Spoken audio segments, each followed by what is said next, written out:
bang. This I wanna so bad, this I wanna bang bang. This I wanna so wicked, everybody bang bang. Sun a shine and everybody bang bang.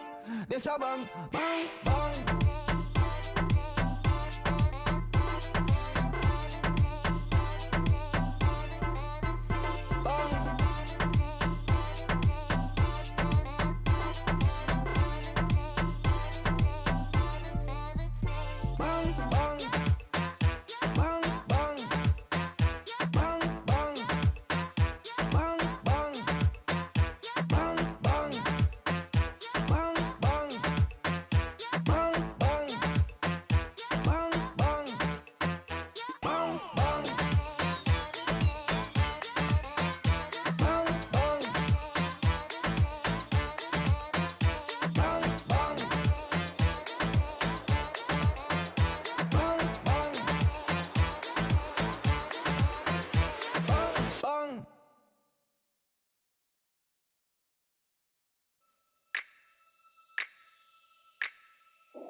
La la la la la la la la la la la.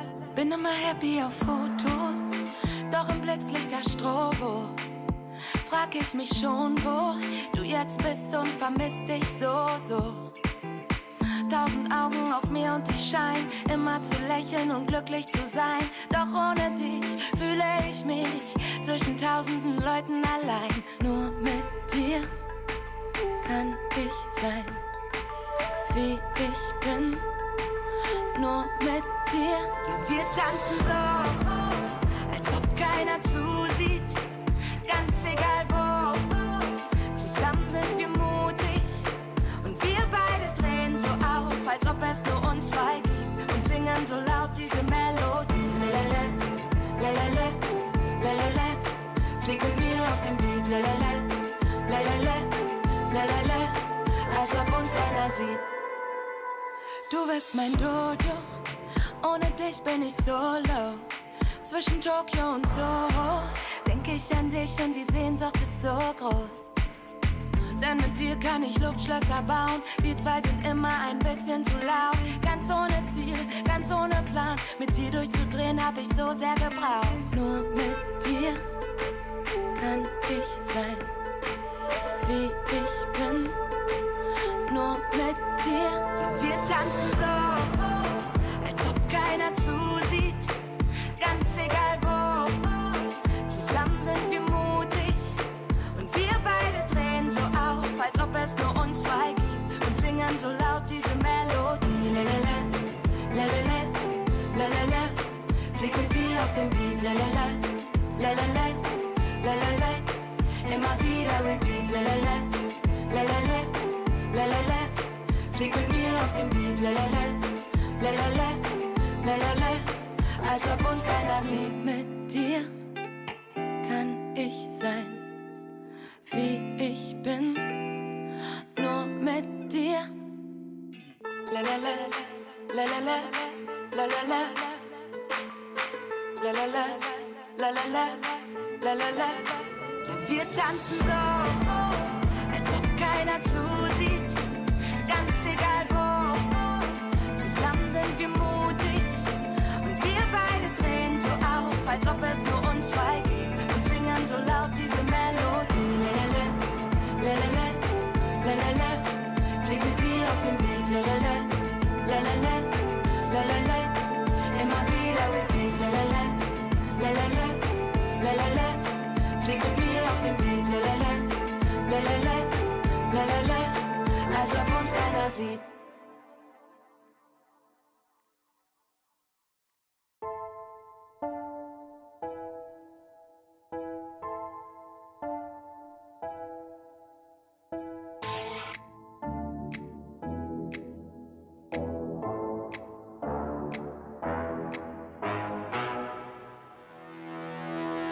Rhythm and I'm on the beat. When it all look, everything on fleek. Word in the street, got my sound on repeat. Do it all day, every day of the week. Getting turned up, we feeling lively. On the dance floor, where you gonna find me?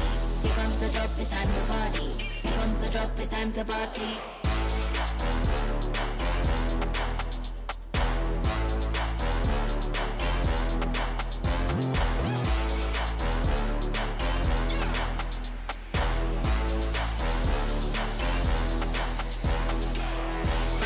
Mad up the beat, with it all look.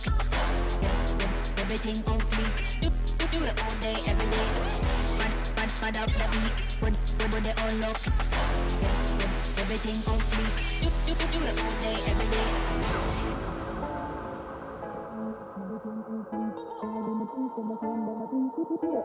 Every day of the week, getting time out, we feeling lively. On the dance floor, where you gonna find me? Here comes the drop, it's time to party. Here comes the drop, it's time to party.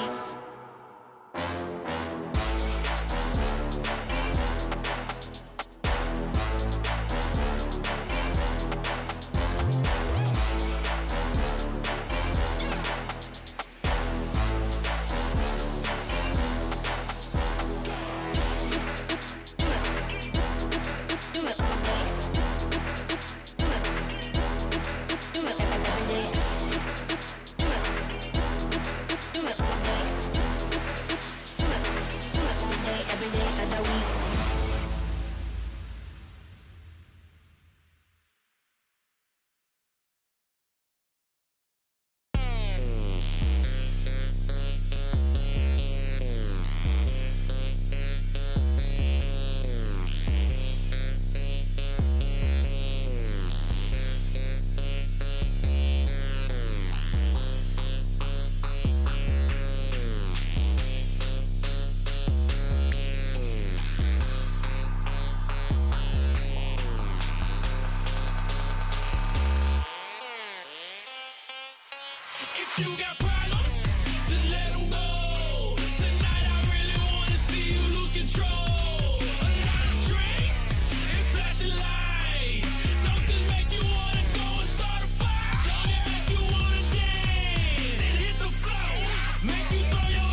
how sweet. If you really want it, gotta own it. Fight through it, we was at the lowest. Blood, sweat, tears, the components. Riding all year, now's the moment. We are not friends, we are opponents. Yeah, I'm coming for mine. Yeah, I'm making a play, the game on the line. Yeah, I've been on the grind. Yeah, I jump in the spot, I made it my time. Yeah, look in the sky. Yeah, the stars align, no shade to shine. Can't stop it already. Emotional work and devotion, we put in this time. Look. You won't stop my stride. I'll just break your line. I don't tolerate wasted time. Take us down, keep fighting.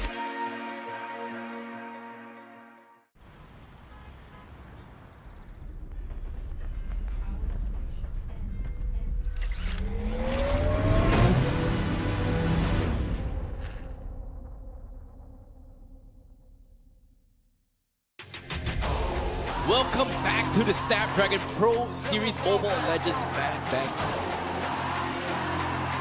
We will stay right where we at. We ain't never fall.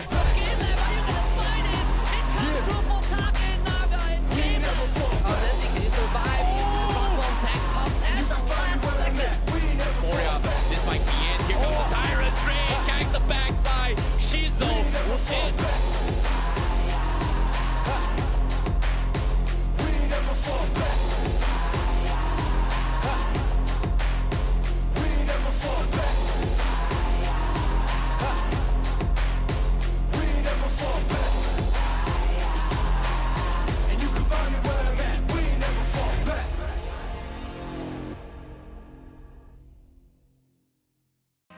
Welcome to Mobile Legends. What is a winner? Make a promise, then I go and deliver. What is a great? He the favorite, any race that he in us. Look at their face, they all amazed. This ain't for beginners. Back in the days, we used to dream, but now we can get it. Work, work, work. We gotta push to the limit, then work till we finish, then push to the limit, then work, work, work, work. The Snapdragon Pro Series powered by Samsung Galaxy is brought to you by Snapdragon Elite Gaming, Samsung Galaxy S23 Ultra, Monster Energy, and DHL.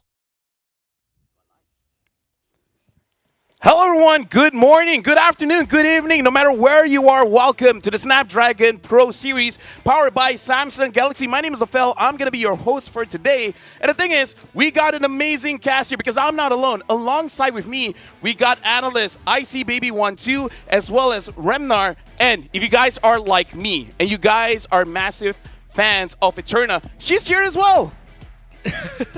It's funny. We right. discussed this. We're not going to be playing with the casters here. Oh, you guys aren't going to show it? Show the casters. We got to show. See, Eterna's there. Okay, fine. All right, moving on. Feel like that's one other person, but you know what? It doesn't matter. It doesn't matter. How do you guys feel? You guys are more important. Yeah. We are? I feel like we're all equally important. You know, I think you're pretty important here because from what I've heard as well, this is your first time in Malaysia. How are you liking Malaysia so far? It's been amazing. Everyone's just been so welcoming, friendly. The food is amazing, unforgettable. Rem, are you sitting down? No, I am not sitting down. I am just actually this short. You know what?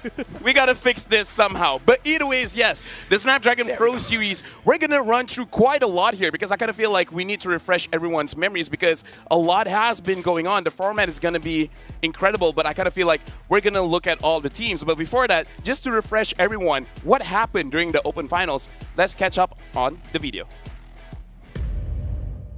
32 teams fought over a 6-day Swiss format of the Open Finals to secure their spot in the Challenge season. Buckle up as we run through the highlights and victories of the Snapdragon Pro Series Mobile Legends Bang Bang Season 3 Open Finals. The Open Finals kicked off with a bang, with notable teams like RSG-MY and EVOS Icon picking up swift 2-0 victories amongst others to get a head start on the board. Completely just vaporizes Alchemy SG, and this crystal will go down RSG-MY, starting off the Swiss stage. Oh, Ripple, the man who likes the taunt. Moving swiftly on to day 2, the battle rages on as all 32 teams fought once more, but this time to avoid elimination. Dewa United Esports managed to dodge elimination after they picked up a clean 2-0 victory over GameLab. Knockout's gonna be there to petrify, and they found UTC again. Shackle mode on the Kadita. Name me a better combo. Dewa United wipe Game Lab off the face of the Land of Dawn, and it's a game-winning fight. Dewa United Esports 2-0 over Game Lab. After the first wave of eliminations, the remaining 24 teams felt the pinch as they battled through yet another day of matches. Archives Esports fought valiantly against Red Esports and gave us an exhilarating match to watch, ending it with a 2-1 victory. Pull back with the Shell Stampede, Red ends up going down to Supa, and Amal, he'll be caught up as well. The brick wall of Archive Esports is just solid. Spider Mouse gets pulled in, but has the immortality. They need to get to his second life, but it's just not possible. 3 members of Red fall. The first and final death of this game in the upper bracket. Give him the ripple. Now down to 16 teams, the remaining half of the original number went through what could be their last day in the Open Finals, either through elimination or qualification. On the brink of elimination, Onyx PH managed to turn the tides with a 2-0 victory over RSG MY. It is over. It is GG. Well played as Onyx PH clean house and take the series 2-0 against RSG MY. Amidst all that chaos, 2 teams, GPX and Aurafire, emerged with a 4-0 win streak, thus earning their qualification for the challenge season. With 2 teams qualified and 6 teams eliminated, we're now down to 8 teams who will battle for the last 2 spots in the challenge season. EVOS Icon gave no quarter to Euphoria Esports as they rolled over them with a clean 2-0 victory. Dewa Esports followed with a hard-fought 2-1 victory over Onyx PH in a nail-biting endgame finish. And that is going to be EVOS Icon taking the clean 2-0 sweep against Euphoria Esports. All the matches, all the plays come down to this final day where EVOS Icon, Dewa Esports, Archive Esports, and Geek Slate have one last victory before them to qualify for the challenge season. Unfortunately, Dewa Esports had to forfeit their match, giving Archive Esports their spot in the challenge season. But we weren't starved of quality gameplay as EVOS Icon and Geek Slate played exceptionally well in their match. Alas, only one can prevail, and that was EVOS Icon. And EVOS Icon, they are going to try to protest this, and they won't get it all. They're all dead. It's a wipeout, and EVOS Icon are your next team to qualify to the challenge season. And there you have it, your 4 teams that qualified for the challenge season. EVOS Icon, Archive Esports, GPX, and Aurafire. This isn't even close to the end of the season, and yet we've been treated with so many amazing matches. With 12 invited teams from the MPL, there will be no doubt that we'll get to witness even more high-level mobile legends. Stay tuned, you won't want to miss this. Looking at it, Open Finals, it was chaotic, but in the best way possible. I don't know who was doing the voiceover lady person, but you have a pretty nice voice. But Terrence, you were doing the Open Finals. Talk us, like, give a base summary of it. You know, during the Open Finals, it was a very brutal times as well because, you know, we don't really know who was going to be facing off as well. And in the Swiss format, basically everyone had to take a 4-0 victory to directly qualify, and you don't really know who you're going to be facing off as well. It's so hard to prepare because the teams themselves are pretty much randomized over the days, and they don't really get their matchups beforehand. They get it the day after the entire day ends. Yep, and now again, the reason why we're showing the calendar, because now we're at challenge season, 24th of June, all the way to the 26th of June is going to be the first part of the challenge season. The later part is going to be on the 30th of June, all the way to the 2nd of July. Partly is because on the 27th, there'll be a big patch update where a lot of changes will happen, and we will talk about that later as well. But we see in the calendar, now we got to look at the format as well, just to give a brief understanding of how every team is looking at the game, because we saw the open qualifiers, we see the open finals, now we are at the challenge season. And here's the thing, even though it's a different season, it's more or less the same in the terms of, if you want to oversimplify it, you want to win twice, you want to avoid losing twice. Yeah, if you lose twice, you're out. 1 win, 1 loss takes you to Group E later on, which is the last chance qualifiers for you to get your slot into the finals. But yeah, as you said, to keep things simple, 2 straight wins and you're going straight to Jakarta. Yep, where you will be going to the challenge finals, which all the teams really want to go here because this is where the big prizes are. We've seen the format, we've seen the calendar. I kind of feel like we have more to show you guys at home, so check out this video. Welcome, ladies and gentlemen, to the Snapdragon Pro Series Mobile Legends Bang Bang Season 3 tournament. I'm ICBaby12 and I'll be your guide through this trading journey. We're in the midst of the challenge season where the competition is fierce and the stakes are high. But let's rewind a bit and recap the journey so far. In the Open Finals, 32 teams battled it out in a grueling 6-day Swiss format. After intense matches, only 4 teams emerged victorious and secured their spots in the challenge season. Congratulations to these exceptional teams. Alongside these winners, we have invited 12 elite teams from the MPL representing Southeast Asia's finest talents from Indonesia, Philippines, Malaysia, Singapore, and Cambodia. This brings our total number of teams to 16. Now, let's fast forward to the heart of the challenge season. The remaining 16 teams will face off in a thrilling GSL-style double elimination bracket over 6 days. But before the battle begins, we have an exciting group drawing session. These 16 teams will be divided into 4 groups, each consisting of 4 teams. Here's where it gets interesting. Teams who win 2 consecutive matches in their respective groups will straight away advance to the challenge finals, showcasing their skills in the ultimate showdown. But wait, we haven't forgotten about the second place teams. They will have a chance to qualify by competing in the decider group known as Group E. The top 2 teams from Group E will also secure their spots in the challenge finals, making a total of 6 teams competing for their championship. So, to summarize, 16 teams are battling it out in the challenge season. The 4 teams who win 2 consecutive matches from their group and the top 2 teams from the decider group will advance to the highly anticipated challenge finals. Get ready to witness mind-blowing plays, intense strategies, and epic moments as these teams leave everything on the battlefield. Thank you for joining us today. Stay tuned for the adrenaline-pumping action of Snapdragon Pro Series Mobile Legends Bang Bang Season 3. There we go, a little bit of a taste of how the bracket is looking like. So with that, I actually want to talk about this a little bit more. So let's talk to the casters. Nah, I'm just kidding. We're going to talk to you guys. What do you guys feel about the format? Because again, like, usually it's a little bit more straightforward. But here, it's kind of like, it gives chances for teams not to lose to cheese strats. Yeah. And it gives you a lot more opportunity to actually get momentum in the tournament. You know, I think when it comes to this format, right, like if you're going for a double elimination format, obviously, you know, you get a second chance. You can kind of save a little bit of strategy here, test out the waters a little bit more. But in terms of the Swiss format, you don't really want to be in this situation because if you lose a match means you have to play more matches and you might not be able to qualify straight into the finals. And this, the fastest way to kind of qualify in is that pretty much you get every win streak all the way through. Yeah, you gotta go bang bang straight out of the gate. You can't hold Can back. you try to sit down?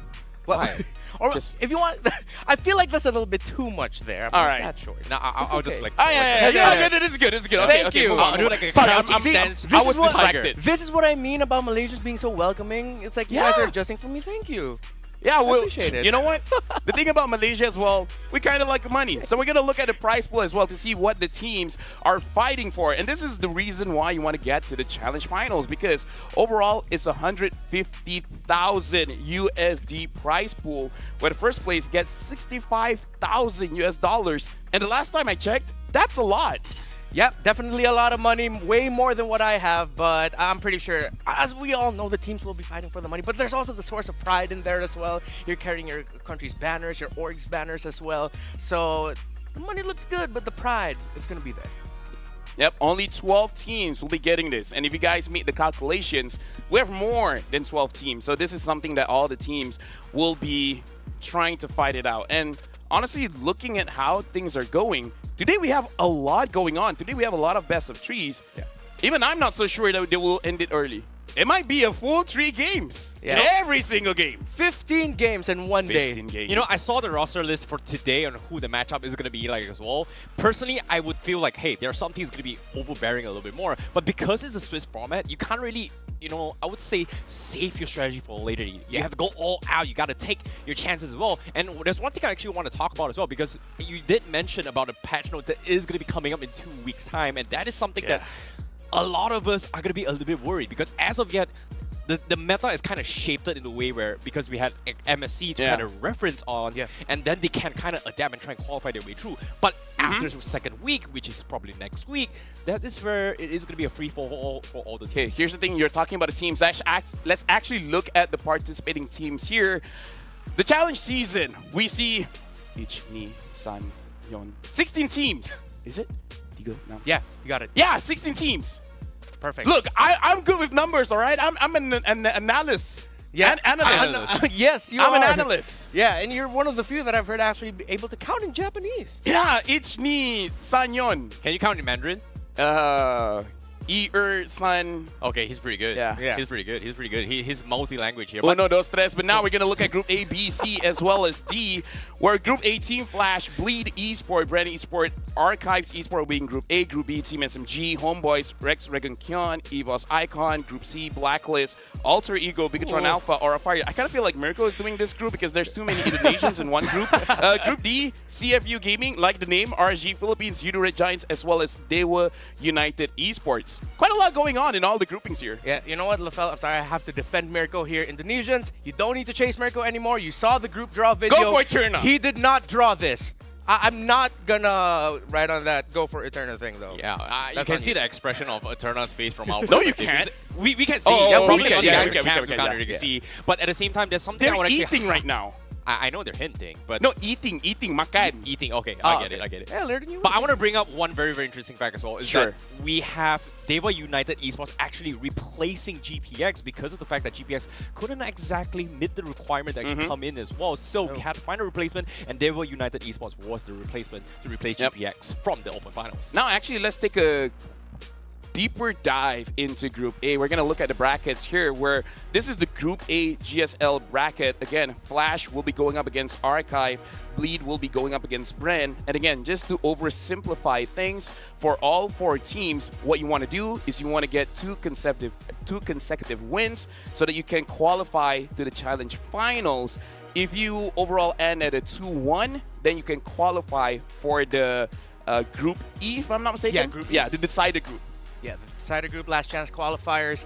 And yeah, as we look at Group B this time, you see SMG and EVOS will be the matchup, and you got Homeboys and RRQ. And I'm really glad that we're getting a tournament at this time because we've seen all the roster moves all throughout Southeast Asia, and we're gonna get a really good glimpse as to what their potential chemistry in the future could be, because right away they're getting thrown straight into the fire. You gotta play now, and you gotta play well together. Yeah, and now we're going to look at the schedule for today, where we're beginning, again, like we mentioned, Team Flash going up against Archive Esport at 11:40 GMT +8. Afterwards, it is going to be Bleed going up against Brand 1:50. SMG going up against EVOS Icon 4 p.m. Homeboys against Rex, Regan, Kion 6:10. Yes. Yes. It's And then 6:10 p.m. 8. Wait, no, 8:20. 8:20. Yeah. 8:20. Yeah, 8:20 for the winners match as well. But personally, out of all these four matches here, the match that I'm extremely excited for is going to be Homeboys as well as RRQ, because both these teams, they have had major roster changes in their roster themselves in this past few weeks. And this is something that I'm genuinely curious to see how well they are going to be performing, considering that today here in SBS, I would say is the start and journey before they actually aid towards the M Series. So the trial and experimentation starts from here. Yeah. Well, you know what? I agree with you. That's going to be an amazing series, but we got to pull it back in. We're going to talk about the first series of the day, Flash going up against Archive Esport, where, again, this is going to be our first best of 3. What do we think about this matchup? Oh, well, on the side of Team Flash, or actually both of them, they're both young squads looking to gain way more experience and really continue surpassing expectations. Team Flash is going to be going into this with a slightly revamped roster, adding 2 Filipinos. Meanwhile, Archives Esports, a former MDL Philippines team called Next Play EVOS Tiger Cubs, their chemistry is already built. So you have one team that's just sort of trying to feel things out with a new roster. On the side of Archives, you have a team that are tried and tested already. you know, Archive Esports, they do have this kind of consistency, especially coming from the Open Finals as well. Yes. And that is something that I'm really excited to see because they look like a team that's ready to swing and hang it and take it all the way. Whereas from Flash, this is something I'm a little curious about. The last time I saw them was pretty much from MPSG in the Grand Finals. They barely made it as well. They didn't exactly qualify, but that was pretty much the last time we actually saw them. And now with the revamp as well, bringing in 2 Filipinos, that is something that I want to see. Can they adapt to the current meta? Because when it comes to MPOSG, they have their own playstyle. And over the entire MPOSG, most of them are still favoring onto his pick-off compositions, leaning on Kaja and etc. Actually, you're talking about looking at teams, seeing teams, and excuse me, what? The tickets are getting sold? Guys, okay, here's the thing. Make sure you guys get your tickets now because only the Legend tickets are left because apparently the Mythic ones are sold out. Wow. You guys better get it quick. It's either 20K or some would say IDR. Indonesian rupiah 20K, which is around like 6 ringgit-ish in Malaysia. Make sure you guys get it. And if you guys can't pay, I mean, it's kind of affordable. You guys can get the tickets at the raffle as well. Make sure you guys join the raffle. There's a lot of ways for you guys to get the tickets. So really, don't give excuses. Think about your parents. If you're the type of person that be like, I can't do this, I'll be very disappointed. In fact, the raffle, you guys can get t-shirts as well. If you guys don't have enough, we're going to give you some.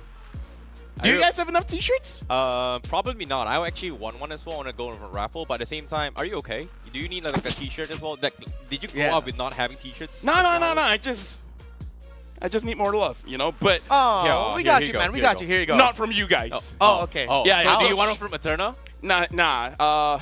Let's see. A region that I will definitely not get it. Let's get something from Nigeria. But now, going back into... Don't laugh! No, it's just out of all the countries you could have mentioned, it was just surprising. You caught me off guard there. You know, here's the thing. When you're caught off guard, you need something reliable. You know what's reliable? What? Snapdragon. Because they are the chipset for gamers, right? Make sure you guys, whatever devices you guys have, make sure you get the Snapdragon Elite Gaming chipset. Yeah. Nice segue, huh? Yeah, pretty good. That was like 10 out of 10. Super smooth. Yeah. Was it a 10? Come on. Was it? Eterna said no. She said it was an 11. We got a 10 over the cast. Let's go. Gideon's giving you an 8. Eterna gave you a 2. 8 plus 2 is 10. Exactly. Yo. Yeah. See? Give it up. High five. Give it up. Now we're actually going to talk about the teams. Are we going to talk about the teams? We're going to talk about the teams, right? Because you guys touch upon Archive as well as Flash for a little bit. Now we're going to properly talk about it, right?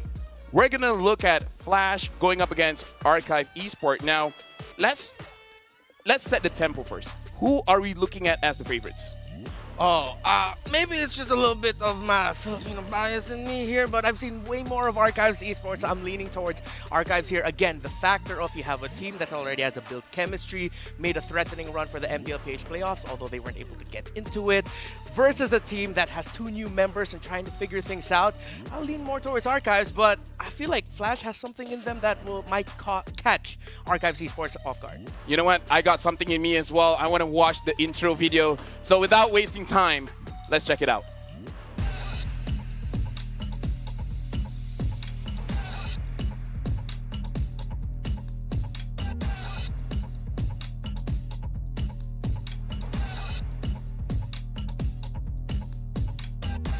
So that's Team Flash. Now, what are we feeling here? Because let's introduce them first. Vex.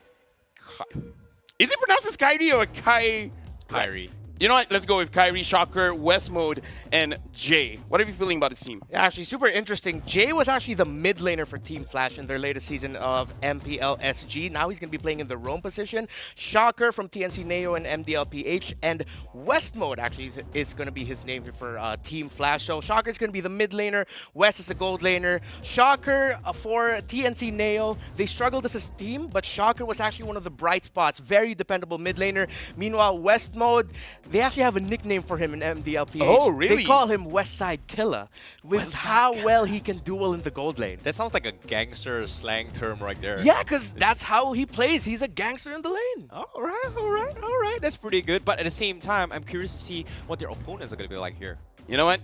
Let's check it out. Let's introduce Archive Esports.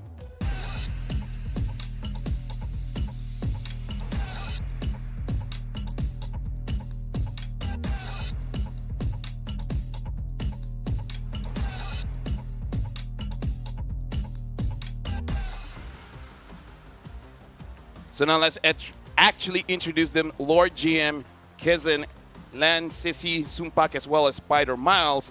I want to start with Spider Miles because I heard quite a lot about him. Yeah, actually, Spider Miles was brought in halfway through the MDLPH season, and once he got slotted into the main lineup, he made an instant impact. They went on a winning streak that almost brought them to the playoffs. He can play heroes such as the Estes, the Matilda, the Rafaelas, but then at the same time, he's been getting a lot of reps in with the setup tanks as well. He is the main initiator, playmaker for Archives, and a lot of their play really revolves around him. Yeah, at the same time, Archives Esports, they came in from the Open Finals as well. They're dumpstering every single team, taking a 4-0 victory, qualifying, being one of the first teams to actually qualify here. So in terms of consistency, I like that you brought it up earlier in the segment as well, that they do have this tendency to be a little bit more well-rounded when it comes to the communication, just because they're not newly formed. They've been playing together for quite some time, whereas from Flash, they do have that, I would say, gelling and work to actually do it. But that was just us predicting for now, so anything can happen as of yet. Based on based on what I hear, I'm guessing Archive Esports is a team that and then you know what? I think this is the moment we got to talk about predictions here. I can't remember who I predicted, but Snapdragon match prediction. You guys at home, if you guys are watching on Twitch, make sure you guys vote on Twitch as well, because we want to know what you guys think. Who do you guys think is gonna win? If you're right, great. If you're not right, you know what? Join the club, probably. And looking at the table here, I'm the one going for Flash, and you guys are not. You know, and we're all saying it's 2-1. Yeah. You know, that's the thing, right? Because personally, got it. No. I think it's honestly a 2-1 because of the fact that Archives, they don't really have the experience to play on a high level yet. But at the same time, they're from Philippines. You know, when it comes to playing a Filipino team or Indonesian team is super unpredictable, and I feel like Flash, they don't have enough competitive experience to compete with other regions yet. So I would say they might be caught off guard by Archives to like probably one game or two, but other than that, in terms of consistency, I feel like Archive is definitely the more consistent team just because of the fact that they have played longer together compared to Flash. Yeah, and it's interesting because despite us seeing different winners here, we all thinking it's going to go into Game 3. So I think we're all considering the factor of just surprise. We all know in international tournaments, you're going up teams that maybe haven't even been able to scrim against. You really just had to watch, scout, maybe ask around the other teams of like, hey, have you heard about this team, and that? So 3 games, I love that we all predicted that, and I really strongly feel we'll see 3 games here. Honestly, I just wanted chaos. I just wanted to see what will happen. You want to watch Todak, don't you? No, you know, let's not talk about them right now, because again, we are about a minute in to the game. So honestly, it hasn't been big patch changes just yet. We're just going to touch a little bit on here where it's actually quite advantageous to make sure that you qualify basically right now. Make sure you get those 2 wins in quick. Yeah. Because once the patch comes in, you don't want to take the risk, right? Because a lot could change. Exactly. And then by the end of today, one team will directly qualify immediately. So today and tomorrow is going to be the best time for all the teams to try and make it all the way through. So in this case, I feel like Archives Esports, they are going to be bringing in swinging, but at the same time, anything can happen, you know, because of the fact that this is, even though it's Season 3 for us, but technically on the global scale, this is by far the first time we've seen Tier 1 teams and Tier 2 teams compete together on this big stage. Yeah, and it's just going to be a sort of interesting goodbye to the current meta game that we're in right now. This is going to be the last hurrah for the current meta that we've seen, especially with MSC, hot off of the heels of MSC, going to the new one. But yeah, you want to make sure you qualify as soon as possible, or you're going to end up in the Wild West with the new meta game coming in. Yeah, but definitely, I would say it will add additional pressure for the teams here.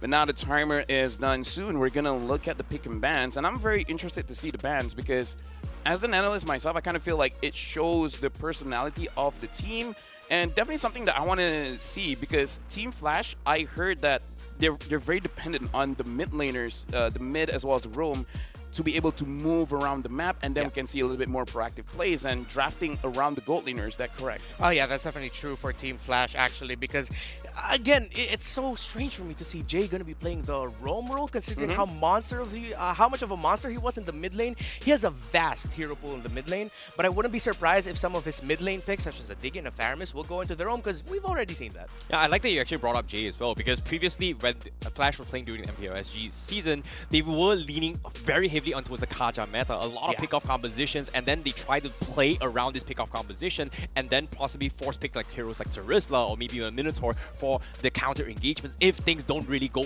well in their favor. So I like that because you brought in Jay, it opens up a lot more possibilities to play maybe Enchanter playstyles of Roma, which we did see pocket Florin picks here and there, which is something that I think a lot of us are kind of surprised as well from MSC and also from the Open Finals. We did see Florin as well as Joy being played as a hyper carry role for the early maybe level 4 to level 8 stages. Yeah, and it's interesting because Team Flash on the red side immediately taking away the Diggy and Faramis.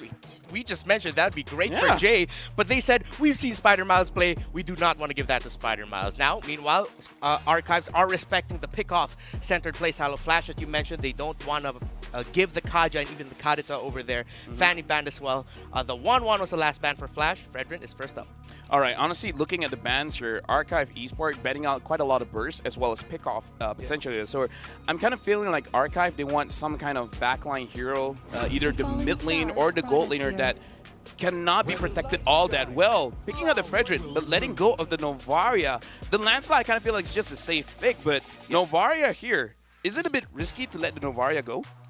You know, based on MSC track record as well, we've seen Blacklist kind of flex this Novaria into the roaming position, but based on what we've seen from Archives Esports, they do like to play this Novaria in the mid lane. And I mean, Jay is there, right? Yeah. At the same time, I guess there is still that possibility to actually play the roam position, but I feel like having this Novaria gives you so much advantage in terms of vision control as well as crowd CCs in terms of early slows. And I would say, compared to when it was first introduced, I feel like Novaria now is a little bit stronger compared to when it was first introduced. Right now, looking at the main tree lineup here for Archives, they already have quite a lot of crowd control, and the thing is the Diggy has been banned out. So since Flash themselves banning out the Diggy, I thought maybe they would set up more crowd control here. Now they have the Novaria as well as the Lancelot. What other things are they looking at? Oh, I'm looking at the pick here for Vegs, the XP laner of Team Flash, but they're going to pick up the Franco first off. So Archives are, Team Flash actually is going for the potential gamble of giving the ultimate of the Franco to their opposing side, of course, with the Valentina on the side of Archives. So Team Flash are going to have to watch out for that. But because there is a Novaria around, and we've seen in MSC that teams that play the Valentina are actually okay with, let's say Franco, Novaria, I'd rather get the Novaria ult. The slow and the vision is just way too good. I think it's more situational now, because if you think about it as well, from Flash, they have a Lancelot, so stealing the Bloody Hand isn't too bad to kind of get the CC actually deal with Lancelot. And this is kind of surprising because when we're comparing MPLSG's days for the previous season for Flash, they do lean on this composition or pickoffs, and having this Franco kind of replace the Kaja role, it feels a little bit forced, but I'm curious to see how well they play the Lancelot, because they do lean a little bit more on the tank junglers more compared to this high mobility playstyle for Flash. So I still feel like there is still a Cho that's going to be out in the picking as well, considering that there is a lot of picks during their MPL SG days. Yeah, I'm looking at the side of Archives right now. If they're going to continue their bans onto the gold lane, that's actually a comfort for Super West, the carry. Are they going to ban either the Beatrix or the Claude, considering that West also had monster games with that as well? I mentioned Vegs earlier, the XP laner of Team Flash. I'm glad that Archives actually picked up a Arlot. Great for the dueling, because Vegs is a fantastic lane duelist in the XP lane. But Archives, they're taking away the Harith because West is also really good with the Mage Gold lanes. Honestly, looking at the bans, Flash, they're batting out the roamers, Archive is batting out the gold laners. The Beatrix has been picked up, and the good news here is the Lolita will not be there to stop all the raining bullets. Yep. The Minotaur as well has been banned, which kind of gives me the impression that they kind of want to dive, and the Matilda has been picked up together with the Brody. This seems like a pretty good dive composition coming in from Archives. Yeah, and that is their bread and butter. They love to be able to rotate around quickly, and they're going to be able to fight. The thing with Archives is, though, sometimes they get outplayed in the early game, but they are a team that can come back in the late game really well. You know, the biggest question here is from the side of Flash, because from Archives, they can play front and back, but from the side of Flash, it feels like they want to go on this pick-off potential, but where is the burst going to be coming up from? Because Novaria doesn't have the kind of burst, and I don't think they do have the speed to actually do that. But having this glue here does make a little bit more space. I feel like they're forcing this here, hoping that Lancelot is going to be able to make space, but I feel like Archives definitely have the better draft in this. Okay, so you're going for Archive. What about you, Rimar? I'm going for Archives as well. The X factor is that Lord JM, I like his Arlot pick over the glue pick, mainly because when Vex plays the glue pick, Team Flash plays a little bit slower. You know what? There you go. You heard it from the analysts. It looks like, in terms of the draft, they prefer Archives draft. With that being said, my name is Afel. You're not going to talk about the analysts here. We're going to jump straight to the casters and get their opinions. What do you guys think about this?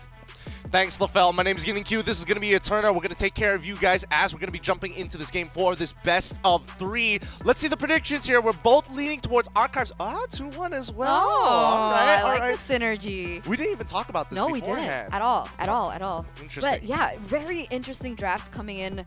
Very early centric for the side of Archives. If they're able to pull it off quick in the early game without any hurdles, I would say, from the side of Flash, it should be a quick game. I mean, honestly, we could look at it one more time here. I like the idea that Flash was going for. Yeah. They wanted to make sure that at least, even if the droid did get let through, they had some form of counterplay. So a lot of, forward thinking from the side of Team Flash, but it just allowed Archive to really make a very linear dive composition and really take shape towards the second phase. Yeah, exactly. Very dive, but very early centric as well, right? Depending on what Brody goes for the emblem, That's we've seen a little bit of differences, especially during MSC. So it really depends on what they're going for the Brody. But what I can say is, like I mentioned before, a lot of dive, a lot of early game aggression. It's painful, but let's not forget that at least for the side of Team Flash, I'm looking at how this Franco performs. Franco, you never know when they hit that hook, and if they do it the right time, it turns fights over.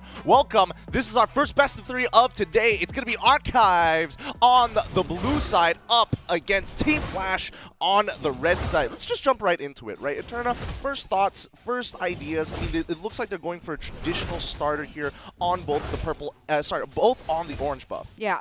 It's orange, not purple. Yes. Right? Yep. I just got to remind myself that a few times. But yeah, I completely agree with you here. They're going for the traditional rotations. But one of the things that I really wanted to, take a look at in a little bit more detail are their choices of emblems as well as spells. And it looks like Jay already receiving a lot of damage here in that mid side. It looks like we mentioned, Archives, they want to be able to control that river to rotate to those side lanes. Interesting. Lord JM going up against Vex so far in this 1v1. It's very unlikely that Vex should die here. Oh no, the gank's coming in. Spider Miles, he's flicking forward. He's also called latency as well. He can get with the Shadow Strikes more than enough. He doesn't have the mana. Oh, Yon, he should have this no problem. Kyrie showing what he has got, looking for the trade back, and we've only lost 2 battle spells in the meantime for either side. Yeah, 1-for-1 trade, a mid laner for an EXP laner. So since no objectives are going to be popping up in right now, it does seem like perhaps Archive's going to have a little bit more momentum in those side lanes as well. And if we're talking about that glue matchup with the Arlot, how are we feeling? I'm feeling pretty good for glue so far, but I mean, Vex is technically down. Let's see how the mid lane rotation is going to affect Kyrie as well as Shocker as both start moving backwards. And this is the very Singaporean style that I was expecting to see. Nothing much to happen in the early game, just waiting for those level 4s and really playing a lot more around the gold-centric side of the map.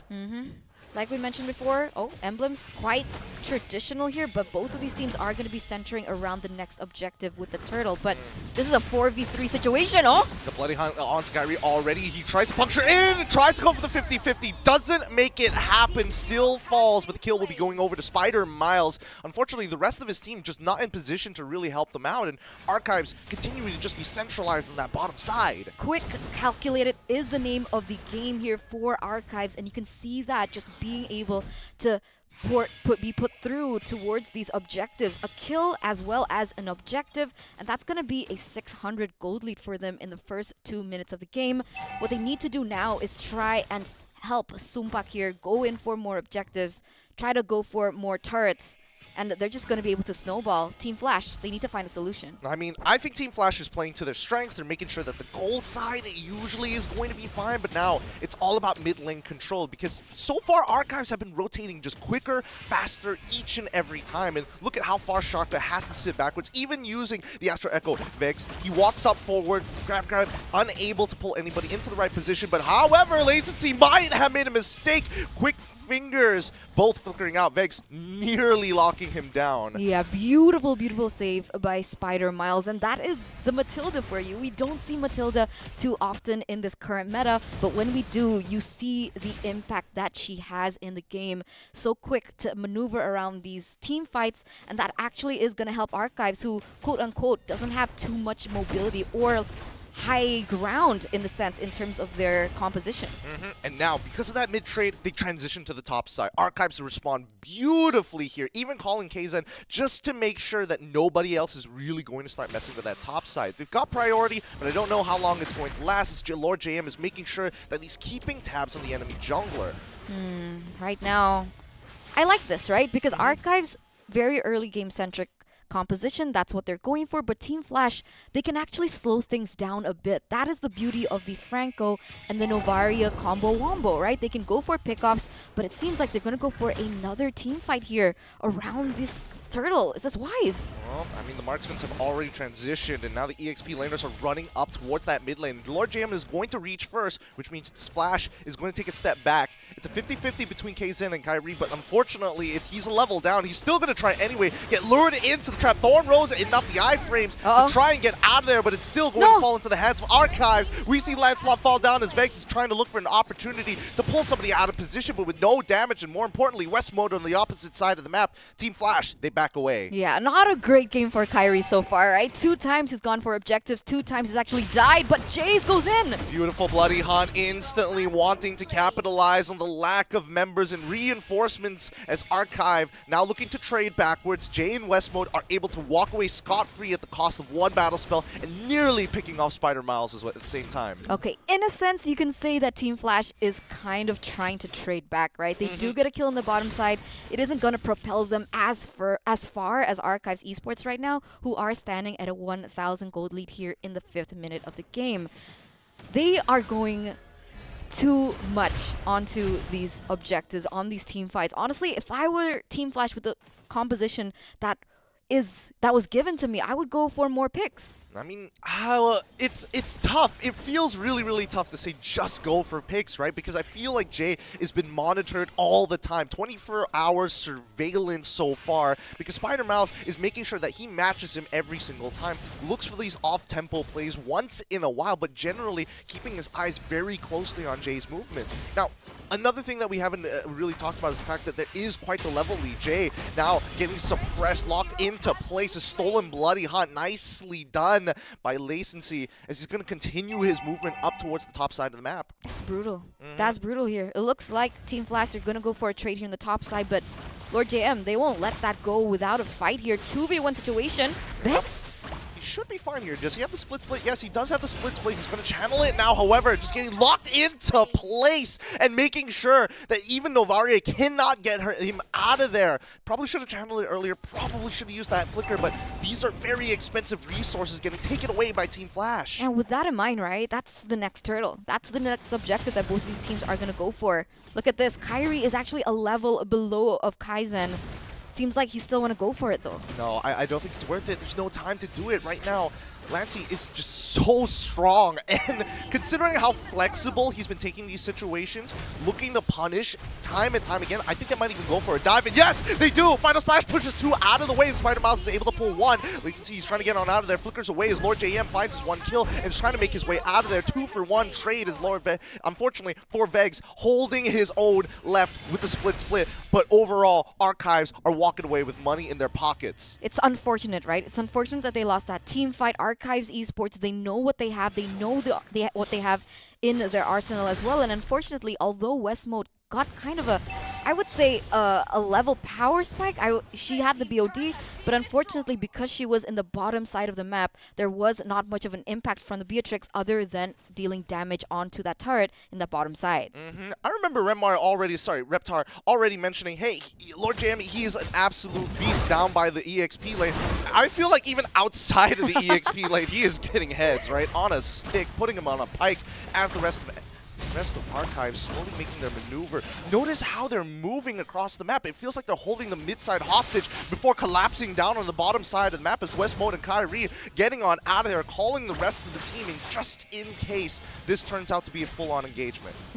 That was close. Right? Super close. 2,000 fluid. gold lead now for the side of Archives Esports. And this is what I wanted to talk about, right? Beatrix already with the Fury Hammer. She also has that BOD, so technically she has the damage to try and go for these team fights. Whereas the Brody, I feel like Brody, I mean, the steel leggings make it a little bit tough until we start seeing Malefic Roars come into play. In the meantime, we're going to have to take it slow here because, again, if I was in Team Flash's position, I would want to take it slow, right? I'm just banking on West Mode, getting ahead, and so far he is, but it's not enough to really seal the deal in full 5v5s. oh my god, Gideon, I just noticed. Team Flash, they have the triple combo wombo. They have the Beatrix snipe, they also have Shocker, and they also have Joe. Whoa! Just as I mentioned him, he actually goes down. I think now you see him, now you don't. That's the thing. I think even Archive realized, you know what? They got a lot of combo pieces. Let's take one out straight away. It's sad to see that Shocker goes down. He still had his flicker available. Now the snipes coming on in. Render's Apathy already connects on Oasis as the rest of the team just can't get any position whatsoever, and it's even harder for Kyrie to really try to go for these 50-50s, being a level down, and now 2 levels down, in fact. There's also lockdown from the side of, oh, what? Lord J, he's going to get locked down for now with the Bloody Hunt. He's already used his ultimate as Jay's trying to make it away, gets knocked back, quickly having to bail on out of there. It's like Archives, they are just so strong, and the worst part, Brody isn't even there half the time. Yeah, that's the thing. That's not even Brody's impact is not even felt in these team fights, and yet they're still able to win it out, get the advantage, push their gold lead even further. And it feels like Team Flash aren't really in sync. You know, when you use the Novaria, you usually see that the Novaria uses her ultimate first, and then Jay on the Franco would go for the Iron Hook. But this is completely opposite. So the chances of Jay landing that hook becomes even slimmer, and so they're unable to utilize the points of their composition properly here, and you can see that being capitalized by Archive Esports. Yeah, I don't think Shocker's in a position where he can really throw out his ultimate just yet. They clear out that mid wave, still holding on to it as long as possible. It finally goes down with the help of Sumpa Vex. He's going to set the front line, but notice that the rest of Archives making sure that they are moving as 5 now. Majority of the outer turrets already fallen. Team Flash still playing defensively 10 minutes into the game as another tier 2 from the bottom side collapses. Man, production's so understanding. Right? They saw me like squinting at the screen because I couldn't look at the items, and here are the items. Because I was wondering, why is Lancy doing so much damage? And there you go. Already the combo in terms of those magic items with the Clock of Destiny as well as the Lightning Truncheon, and on top of that she can spam her skills already because of the enchanted talisman that she built, and she's even doing so much damage onto Kyrie. Production didn't tell us about this. This tells us exactly how much gold they're ahead of their opponents. Wow. That is great because now we can at least tell that there is a 40% of that gold lead comes straight from their mid laner, as well as even Lord GM developing a gold lead of his own. That's why. That explains everything. And it's great for people who can't calculate like me. Yes, no, that's actually super helpful. It's Thank super you. helpful. We love Thank you, production. Thank you so much. Let's look at the damage leaderboard so far, because if we're talking about playmaking capabilities, right? It's going to be this Audlet, and Lord JM is taking it to a different level right now. He's not only making the plays, he's also securing the kills. Yeah, not only utility, right? And it's because it's AoE, he's always usually able to get 2, 3, or even 4 members from the side of Team Flash, and so that AoE damage does really just reflect on to the members of Team Flash, and maybe that's why he's #1 on the leaderboard as well. I mean, there's also follow-up from, Lancy, making sure that at least with the damage, he is able to peel off a good chunk of that HP, and they also have an insurance policy if they're playing 5v5 with Sumpat on this Brody with the torn apart memories, maybe looking to clear people out. But man, Archives is making it tough. Team Flash have not been able to find a pickoff just yet. Whoa, did he? Did he just use the flicker? Yes, he did. Yes, he oh, did. Man, that's a huge resource wasted right before the Lord take. And there you go, the collapse. Yep, they're trying their best, and notice they've already used the Bloody Hunt as well. So with the majority of their abilities down, I don't know how they're going to make it happen. Vex, he tries to go in forward. It's going to be Matilda Airlines. Spider Mouse is going to knock him just a little backwards. Lacency, he also almost down here. West Mode tries to take him out. Gets it at the end when Nibiru's passion, but Lord JM's going to punish him for his forward thinking. Chase them down, cut him up. 1 for 1 so far, but it's going to be Team Flash who makes the clean escape. Archives, they've got Lord on their hands, and they get to walk away with a kill. 1-for-1 trade, but that's a gold laner traded back, right? So it isn't as great for Team Flash at this car moment in time as well. 6,000 gold lead, a Lord already marching there in the top side, and it looks difficult. It's very difficult for Team Flash to look for anything on the board. I feel like they need to synchronize a bit better in terms of their resource allocation, but they do have the high ground. It could possibly be a good defense in terms of the composition that they have brought. It could be, because again, at the very least, you have this Lancelot who can buy that extra bit of time. He's surrounded by all 4 members. Perfect iframes coming in from Kyrie, making sure that he gets out. This could be a potential punish. The Iron Hold lands. Jay's gonna lock one down. Suppression is there. KZen losing his immortality straight away. Nibiru's passion channeled ahead of time. They find the kill onto KZen, and now Team Flash, they're online. They start walking up. They're looking for opportunities to get more out of the situation, but find nothing. Archives make sure that they get away cleanly, and Jay, he's hunting for more. Oh no, but he's alone. He's got follow-up. He's got follow-up. Oh, Lord JM ends up missing his stun, unfortunately. Kyrie unable to do much about it. But looking to play on the defensive side. Jay still looking for latency on the opposite side of the map. Kyrie is a little far up, but finally, they back away. Okay, great movements coming from Team Flash, right? They're going a step in the right direction, but they need to be aware of these side lanes, right? They need to be able to clear properly, because Archives Esports, being a Filipino team, you know, you just know that they're really good with their macro. Yep. The setup is going to be there, and you just don't want to end this with a backdoor. So exactly. You need to be really aware of those side lanes, and Archives Esports still, I would say, with the pressure. Yeah, again, they've got the most amount of pressure, right? The fact that Team Flash is missing all of their outer turns gives Archives Esports a lot of space to play. And right now, there's no reason to fight, right? It's 40 seconds before the Lord. Unless Team Flash make a significant mistake here, then I don't see Archives really pressing the tempo just yet. And right now, if we take a look at the items, right, we're in a position where Team Flash can come back, right? Beatrix already with the WON or the WON. So even if, let's say, Brody wants to go in for an all-in with a WON, Beatrix has a little bit more of an advantage, especially because she has her items down already, right? Hunter Strike as well, a little bit more penetration as well from the Malefic Roar. Should be good to go in that team fight, especially look at Novaria as well. Yeah. Novaria is actually catching up quite significantly. The last time we saw it, it was about like 1.4. Yeah. And now 700 gold is back in our pocket. A full fight breaks out into the mid side. There Bloody you go. Hunt already finds one onto Lancy. They're trying to back away. Jay ends up dying regardless, but they've already got the torn apart memories out of them. They could look for a re-engage, and now Astral Echoes doesn't give enough information. Renner's Apathy looking for a shot at the Subak, and it lands perfectly. Shocker still too far to connect Astral Spheres. The knockup is going to hit 2. Vex, he's going to be able to frontline this for a very long time. Not using his split just yet. He's so low, has to use it right at the very end. Matilda Airlines pulls him all forward, and now it's going to be carry. Somebody needs to get rid of KZen, but KZen walks up forward. Psycho Frederick back into play. Noct is able to lock down 2 West Mode. Now can't get out in time. Is able to use the wand just in time, but it's going to be Lord Jayhem who chases him down. Oh no. Who secures the kill. Vex, there's nothing much he can do here. He even has the immortality, but I think Archives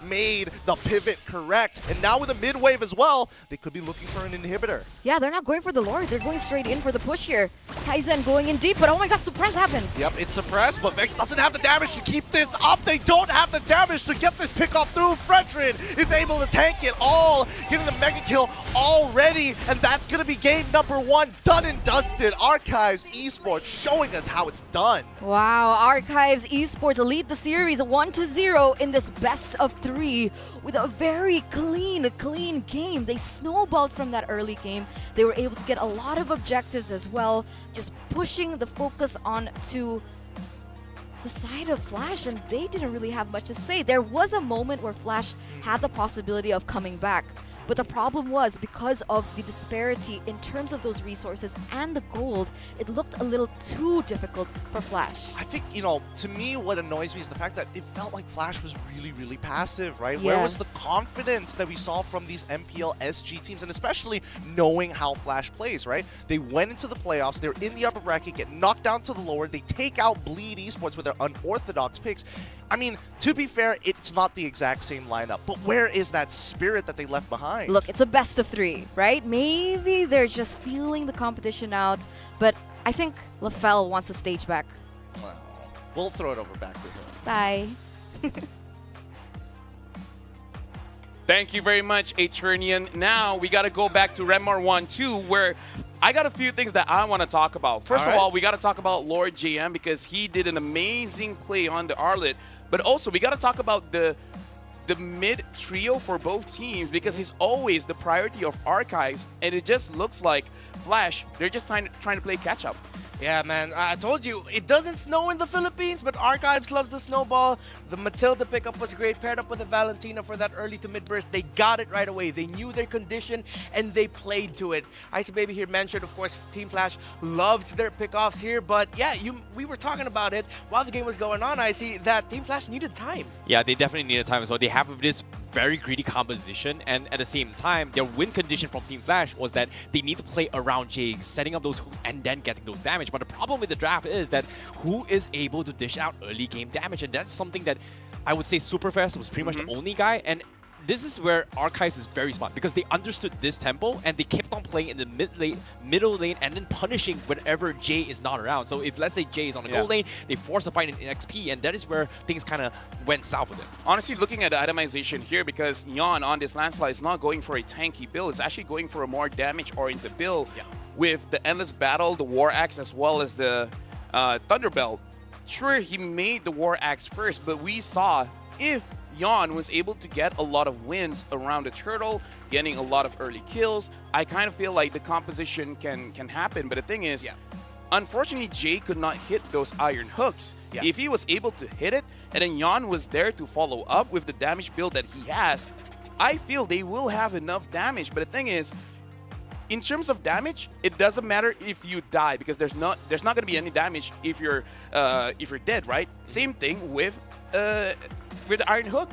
You can get people, but if you don't hit your skill shots, it doesn't matter. Agreed. And based on the stats as well, we can see the damage outcome of Flash was very, very lacking compared to Archives, who has so much CCs and low cooldown to keep on poke and pushing into this fight. And in particular, I felt like Lord GM that really stood out for me from the side of Archives, because in early game, I think doing to 7-minute mark, he was actually top of the network in terms of damage calculation with like 36,000 compared to the rest. And in the itemization as well, this is something that I think I talked to you about during off the screen as well, where he actually goes for a Fury Hammer first and then towards a Thunderbelt, which is something that I think not many people do, because usually with Fury Hammer, try to rush Dreadnought, try to go for a dominant size. What's your thoughts on that? Oh, well, that's because he picked up Tenacity as his emblem talent, and usually that's a tendency that you see in the Philippines with our lot players. If they're packing Tenacity, they're going to go for the Fury Hammer, so they get a little bit of that early armor penetration, but most importantly, they go for the Thunderbelt because, of course, that little basic slow true damage, and, of course, a little good amount of sustain as well with cooldown reduction. It was the perfect item for a XP laner who knew that his role was to sort of be like the setup for Archives with how he was flickering and final slashing in the faces of Team Flash. Honestly, it's pretty annoying when you don't have the mana as well. So yeah, Lord GM playing amazingly in this game, but the MVP is going over to Spider Mouse 2-0-12, 93% kill participation, and I kind of feel like he deserves it because he's moving everyone across the map, and if someone's in danger, he's like, I got you. I got webs. I agree. Spider-Man definitely was the MVP because of the fact that in the early game on how well they actually played it, right? They was just, making sure that they are almost out-rotating Jay in the opposing side. And even the highlights as well, which, unfortunately, we won't be able to see a little bit more. What are you talking about? Oh, okay, we do see it as well. You can see every single time they pick a fight, Jay is nowhere to be found. And because of that, Team Flash isn't able to stop Archives at all in early stages. Yeah, and my favorite thing about how Spider Mouse played is that he knows that Team Flash have a lineup that just want to get into position and then get off their skill shots. So he said, you know what, we're going to get into your position first. How he was reading the rotation of Jay across the map, getting into position way before Jay, immediately using the ultimate on him so that the rest of Archives can just dive the Franco so that Team Flash can position. He well-deserved MVP. Yeah, and I want to talk a little bit more on the conditions Jay was forced in as well, because if you compare a Novaria versus a Valentina in an early stage game, I don't think Novaria hurts as much as a Valentina. No, so true. in terms of zone control or even lane control, I would say Team Flash in early games had literally no control of the lanes at all. Personally, for me, if you're going to pick up a Novaria, it feels the best when you have a very aggressive roamer where you can go inside the jungle of your opponents, having more vision so that you can potentially steal away the buffs and stuff. But now Archive 1-0. Going into the second game, I kind of want to talk about Super West because throughout the game, even though the entire team was losing, he actually has the highest gold, so we definitely see a potential here. Yeah, it's a Filipino thing, especially for the gold laners. If the rest of your team is having a difficult time, we know our jobs. Just farm up, just get resources elsewhere. You're the main condition here, and the West Side Killer wasn't able to get a lot of kills, but he got a lot of money. So the motto is, if you're losing, just get more money. Exactly. Yeah. Money solves problems. Very true. Dude, that's the truth for everyone, right? That's why everyone wants to win the 65K first place spot. True. Why aren't you competing then? I put you in the spot, didn't you? You know what? You make more than 65K, don't you? Yeah. Hosting is kind of good. It's kind of good. Looking at the casters as well, their smile is like, yeah, they kind of want to host. You know what? Eterna's going to host after this. Well, the next 3 games. Let's look at the game recap here. Honestly, when we're looking at the draft, talk to us again. Team Flash, where do you think it went wrong? The fact that they just went for a really high gamble roam mid duo, it's super 50-50 to the point where it leans more towards like 25-75. Super hit or miss, just like their abilities. And unfortunately, it just missed more than it hit here. Yeah. But definitely, if those hit, if they weren't able, if they were able to stop the snowball of Archives, we saw it eventually. One hook changed the game, and it made Team Flash look competitive here. But then just one play from Archives around that Lord turned the game around. Yeah, I think this is where the problem comes in for Team Flash. There's so many opportunities to actually things for them to go wrong rather than go right, because of the fact that there has so little. I would say there's more margin of error for them to actually make mistakes because of this composition. They play around the J, which is the Franco, but when it comes to damage output-wise, who's the biggest damage dealer? Westwood and the Novaria. But the problem is, Novaria needs to be in front to assist the team to set up. But if his Novaria is in front, you can't have that burst potential that we kind of see from those long-range types, similar to the Beatrix himself. So I would say that in terms of win condition, if they're able to consistently buy time set up for this isolated hook where Archives cannot contest on this wombo combo, they would be able to win. We saw the glimmer of hope. Unfortunately, if you don't hit those wombo combos, well, Archives is just going to walk over you. So just to summarize, it does seem like Team Flash, they got to get lucky, and Archives, they just need to be there. Because you got a Fredrin, you got an Arlie, you got a Matilda. It's going to be a little bit easier comparing towards the Franco as well as the Novaria, where you're going to look like a god if you get your skill shots in. Yeah. But if it misses, you know, it's one of those things that you will be clipped and it will be on TikTok eventually. But that was game number 1. We got to move on to game number 2. So for Flash, again, Super West looks amazing. Do they have to simplify the draft? Yes.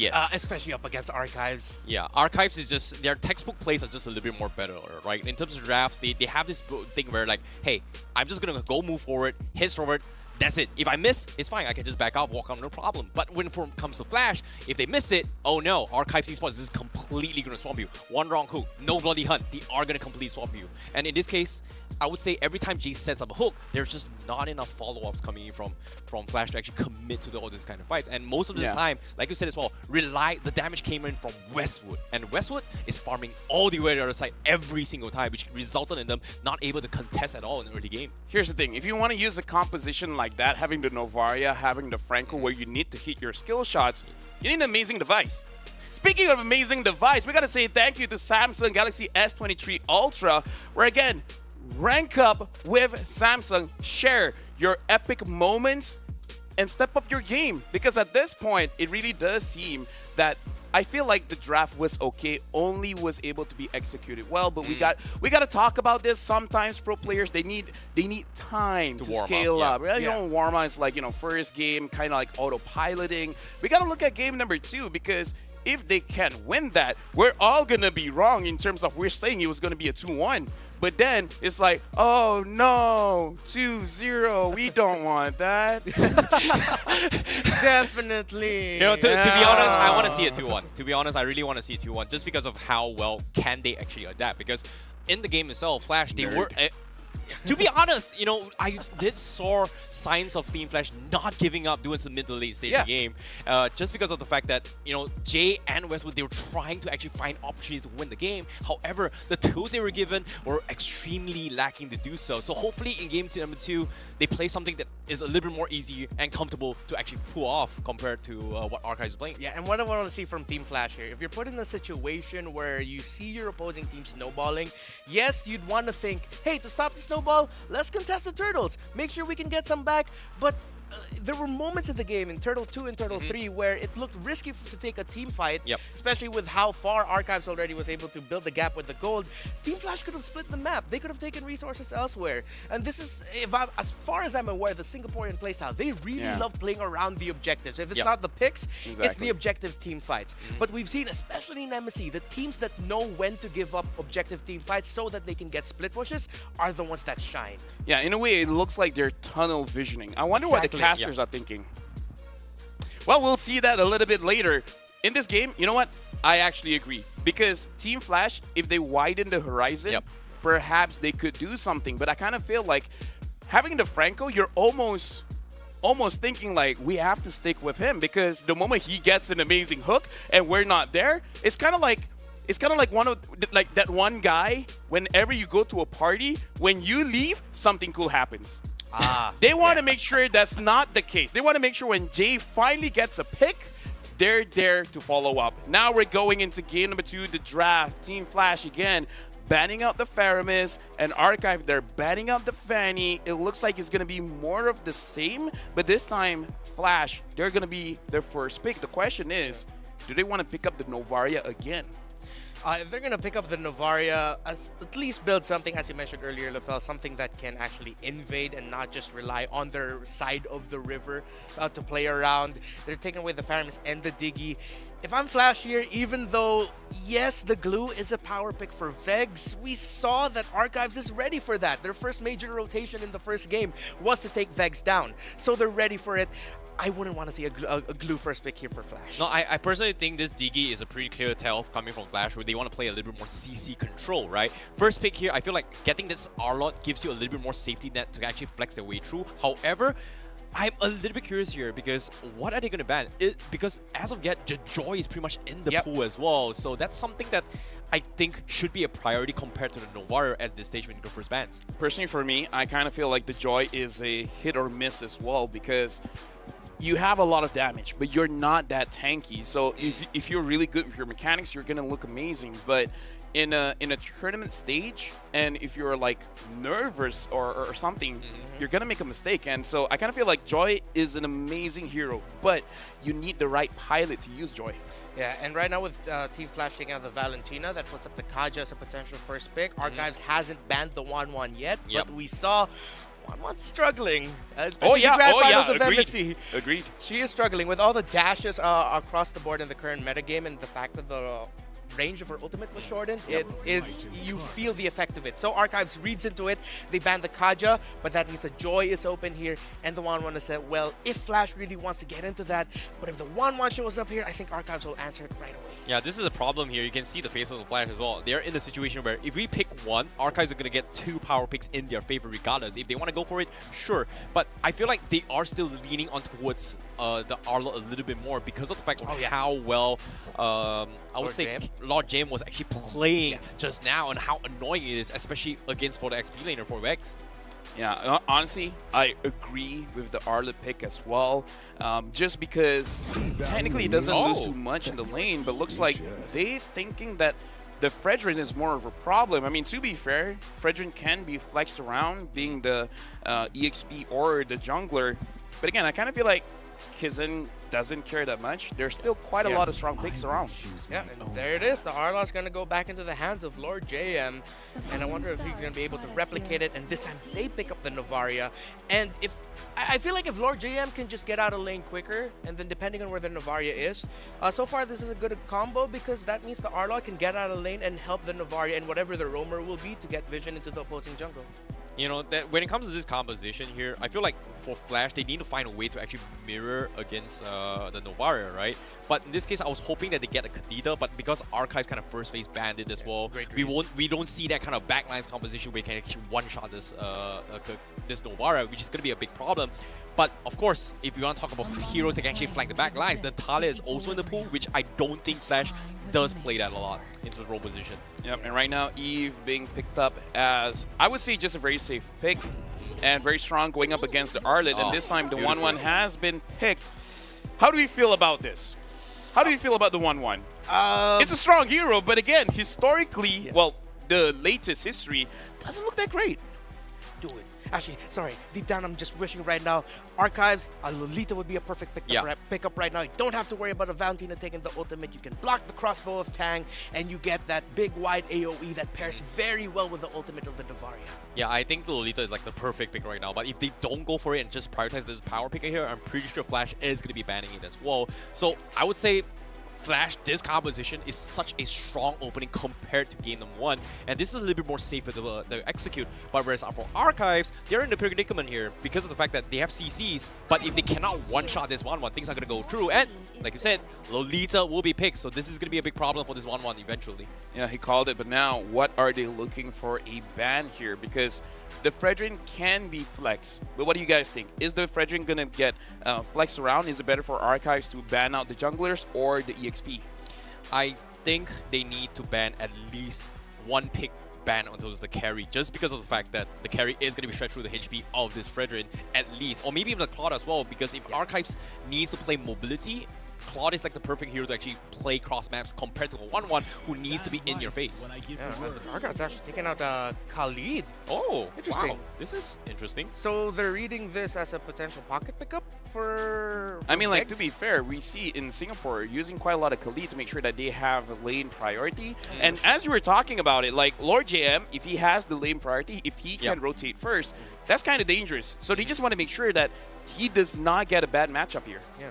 So if Archives leans into that idea too hard, are they also going to be banning out a Terizla? I think Terizla isn't too bad because Flash, they did play it before as a counter CC initiation, and to set it up with the Fredrin, it is too bad entirely. But I feel like in terms of sustainability, Flash is in a situation where they have to actually focus on, you know, finding a way to pick off Novaria. And in this case, I'm surprised they actually went for the Hayabusa. I think because of the fact that they don't really want Super West to be caught up that easy in a solo kill, I guess. Yeah, considering that they have an artillery mage on them and knowing the tendencies of Filipino junglers and Hayabusas. Honestly, not just Novaria Filipinos, makes it easy everywhere. as well. Yeah, and Novaria makes it easy as well. So it's a great ban actually for Team Flash, I think, the Hayabusa. For Archives here, I agree with you. The 1-1 would actually really be great. But they take out the Joy. So they're really just focusing on Vex. They're respecting the heck out of him. And maybe it's sort of thinking if they can somehow funnel that Fredrin into the XP lane so that Flash will think about picking up a different jungle. Ooh, that might be a possibility as well because, like you said as well, flexibility is going to be key. But I feel like Flash, they should at least ban either Claude or the carry in these circumstances here because Archives, they have so much capability to do this. But at the same time, you know, Archives, they can still go for the B-tricks as well. So I guess from that perspective, they don't really want to focus on those marksmen here because of the fact that Archives still has so much to actually pick off. And they are going to be banning off the Link as well. Heroes that can actually cut the back lines. And I'm really surprised that Flash is taking this initiative, considering that they should be the one taking this kind of initiative to actually punish the Novaria. Here's the thing. If they're banning out the assassins, few things. Either they know that it's going to be a problem just because Kizan is an amazing assassin player, or they're going to go all in. They're all going to dive. And if everyone's going to dive, no one is going to take care of Eve in the backline. So they just want to make sure that whatever you guys pick up, it better be a fighter. It better be a tank that doesn't just move around the map and all of a sudden the Eve is dead. But now that we see the Beatrix has been picked up, is good for Archive because they can see the entire lineup before making a decision on what kind of jungler they want. Yeah, I have a feeling it might be a Martis later on, though. The Akai will Yeah. be counterintuitive because he might end up pushing away people Agreed. from the Novaria Lolita ult. A Martis would be great, especially if the Martis gets a steamroll going with the chains of the ultimates. Everyone's going to be slowed. Flash won't be able to run away. But Flash here, I agree with the dive sentiment. They're going for dive. They go for the Cho, which actually Jay even played in the mid lane in the last MPL SG, and they're going back to the glue on Vegs here, which again to me is still glue versus Arlot. Archives is ready for this matchup in the XP lane. Yeah, I think this isn't too bad, considering that this Flash is still leading on towards the comfort here, pick off the composition, isolation here. You still have the Way of the Dragon, you still have the split poo-poo to actually grab your way into isolating one poo-poo? pull. Oh, at the same okay, time, that makes more sense. Sorry. At the same time, Lancelot jungler is pretty much the clear cut here because it does have this backlines composition that allows Archives to actually die the backlines. Arlot and Lancelot can actually punish the backlines, which is great. Okay, so quick prediction here, boys, men, gentlemen. Which draft you guys are liking? I am 50-50. I feel like Flash has a little bit better compared to before, compared to Archives this draft. Yeah, I'm going to be looking at Spider Mouse again here. His timing, going around the map and getting off the Numenon Blast, but most importantly, the shield, if he can get it up perfectly just to block those crossbow of tanks, and especially add pressure onto the 1-1 early on. Archives can get it, but yeah, 50-50, leaning a little bit towards Flash. Same. All right, I appreciate you guys' opinion, but now we got to throw over to Eternian Q, where we want to know what are their feelings towards the game. Eternian Q. Nice try. Still can't find a ship name that works out perfectly for the both of us, but at the very least, we can talk about this upcoming draft because, again, majority leaning towards Flash's side ever so slightly, but what about you? Honestly, I'm leaning a bit towards Archives this time around. Really? Yeah, still. Really? Do you Why? agree with the rest? Well, here's the thing. I'm a little undecided overall. As we jump right into the game, it's going to be Team Flash on the blue side with Archives on the red. I think this is going to be the perfect time to really walk me through your thought process because I'm still very undecided. Very good tools on both sides. 50-50, right? I mean, that's what Yeah. they mentioned, and I agree with that. It's 50-50, but because I feel like Flash just really relies on West for most of their plays, for most of their damage, and we saw in that previous game where West wasn't too, I would say, involved in these team fights. It didn't feel like Flash found their footing, and in this game, Archives, they have all the tools in the world to counter this 1-1 from popping off. You know what? You bring up some really good arguments here, right? I feel like a lot of this game is going to be on the shoulders of Jay. First Little Wanderer going to fall into the hands of Archives Esports. They're not losing out too much, but Vegs, he's got to make sure he's applying a lot of pressure in this lane. Kyrie walking up. Oh! Lacey getting some good shots in, but shocker, he's got to be very careful, right? Because again, he's essentially playing without a support, and we find the solo kill after a continuous punishment from long range. Kyrie looking for an opportunity to turn this around, finds a kill for himself, and now backs away. Nicely done. At least they trade 1-for-1, but very, very sad for Vegs. Yeah, 1-for-1 trade there, and it looks like they are looking for more here. Kyrie No shouldn't way. die. He shouldn't die. Vex is about to hit back into lane. Lacency is making it annoying, and that's how you really abuse the range, right? You're shooting from angles that are past terrain to not give your opponent time to react. And that's what we expected, honestly, from Team Flash in that previous game, right? Because, honestly, I love their drafts. I think I kept talking about it over and over, and this time around, it feels like Archives, they're showing them how it's done.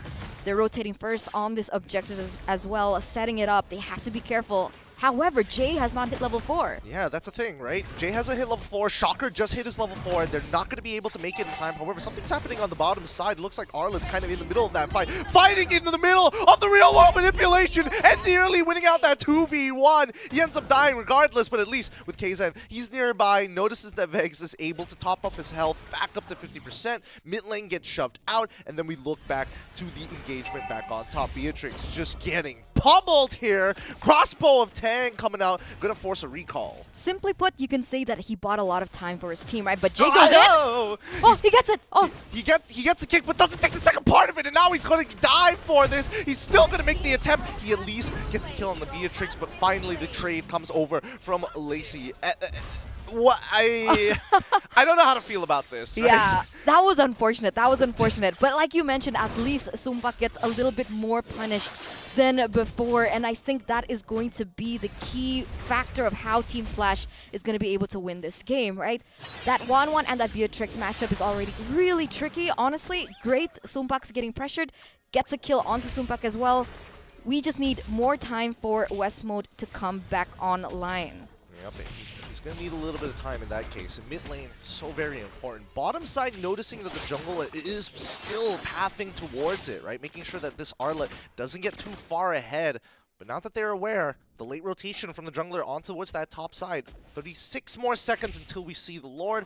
A play could be made by Jay, but it doesn't seem like he finds the angles just yet. Well, what's happening in the gold lane? Right? I mean, oh, they're hitting back. They're hitting force a back recall. hard. 1-1's not going to be able to make it in time, right? Corrosive Scythe already purchased, forcing the recall almost straight away, and then once again, mid lane being controlled. Like, it feels like Sumbak didn't get punished. No, it didn't. He came back and he's like, no, now it's your turn to go back He's super home. close to BOD as well, right? Already. So now, 6 seconds, 7 seconds left on the timers. And it looks like both Kaizen and Kyrie are on the same level. They do have equal chance. It really depends on how they are going to set up for this. Notice on the bottom side, the 1v1 has already began between the Wanwan as well as the Arla. In the meantime, this dance is happening. Crossbow of Tang is out. Lord JM is alive, so he gets to hold on a little bit longer. Team Flash is able to secure the Lord as the kick comes on through onto Spider Miles. He's trapped, can't get out. He's going to try his best, but at the end of the day, Team Flash walk away with at least a kill and a turtle in hand. Yeah, beautiful, beautiful. It's no longer them just dancing into the tempo of Archives. They're really just setting themselves up for success. But meanwhile, Westwood!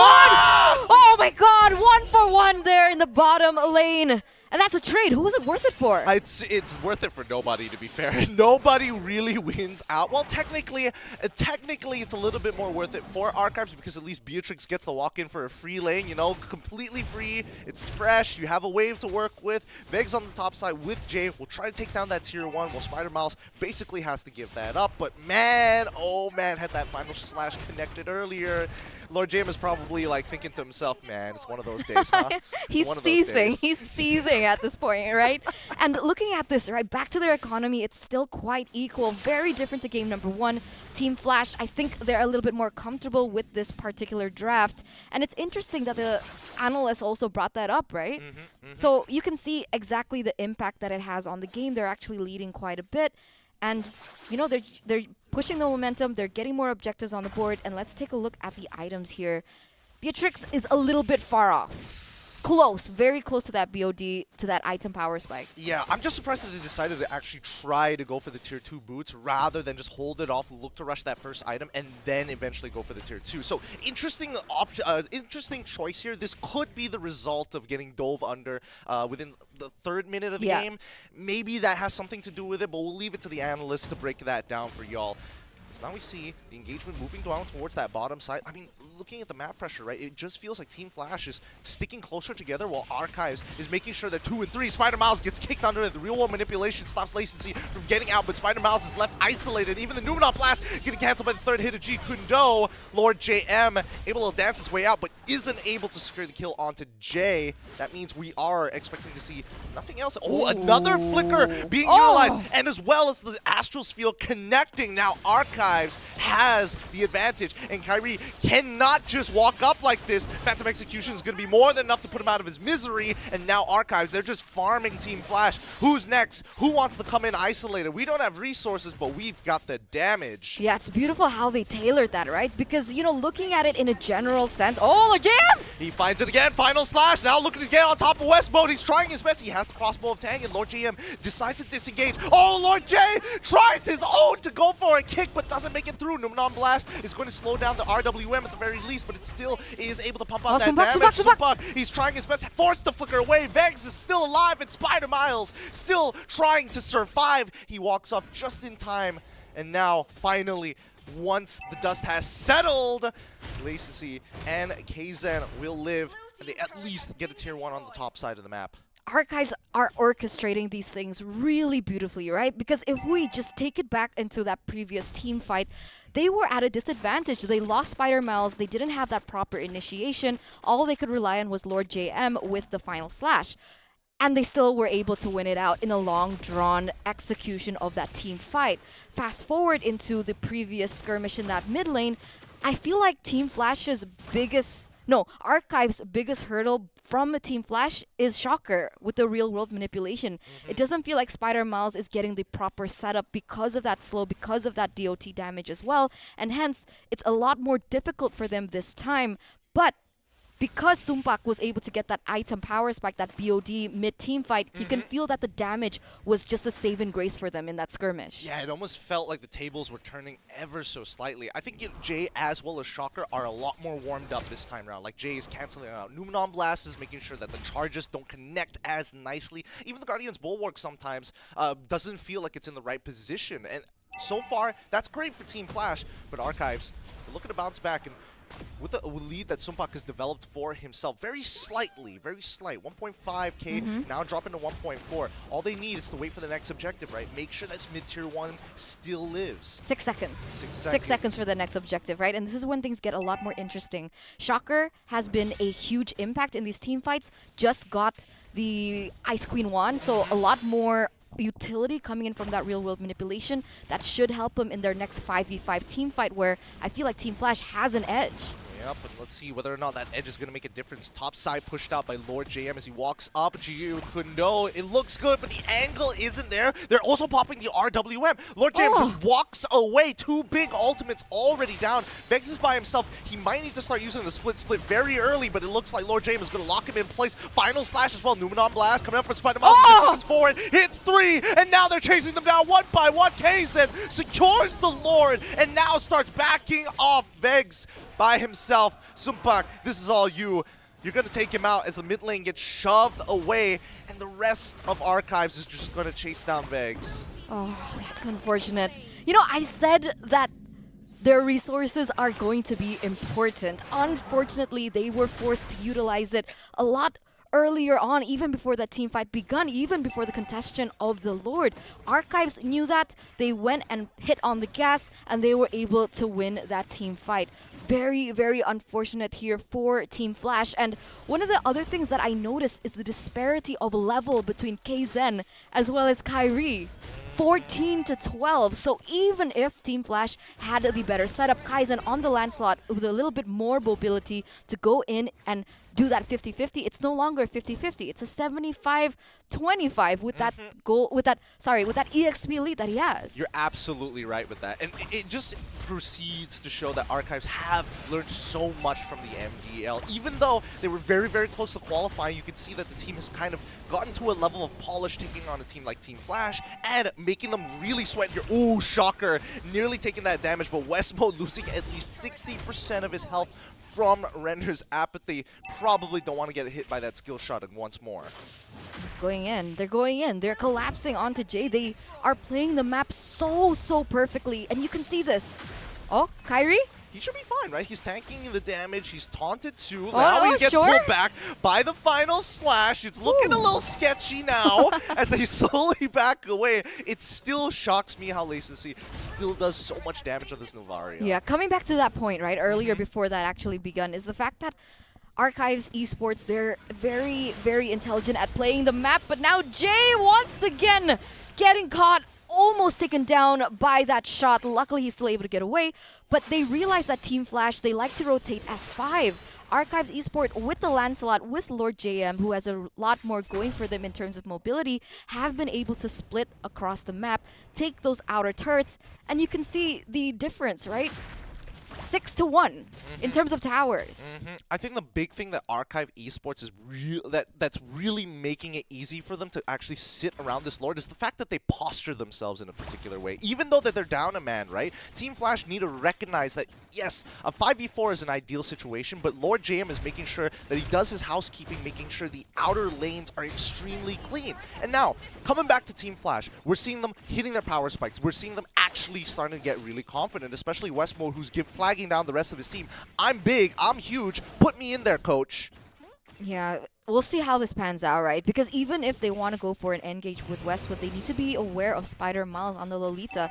Natural counter, a lot more difficult for Westmo to have the space that is intended for him. And now, once again, the Lord dance. It's very interesting to see what happens here. Archives with a 5,000 gold lead. They should be a lot more fed. Oh, wait, Jay goes in. It looks good. The RWM onto Spider Mouse. They need to get rid of this engagement tool. Final Slash pushes Vex underneath the turn, but he flickers all the way out. So Buck might actually die. Pops the Winds of Nature just in time, so the crossbow of Tang doesn't kill him. And now Rinder's apathy doesn't connect on anyone, but it's Lord JM and as well as KZ all by himself. Lacency finds one. Lord JM flickers out of the Appraiser's round. Final Slash into Jay. And it's going to be KZ who finds one. Looks for a second as Vex chases down Lord GM. Holy cow, this EXP later is designed to make plays. Man, he has been popping off from game 1 and game 2. Don't give him the Arlet. It's a hero that he's comfortable with. The impact that he has in these team fights as he goes in again.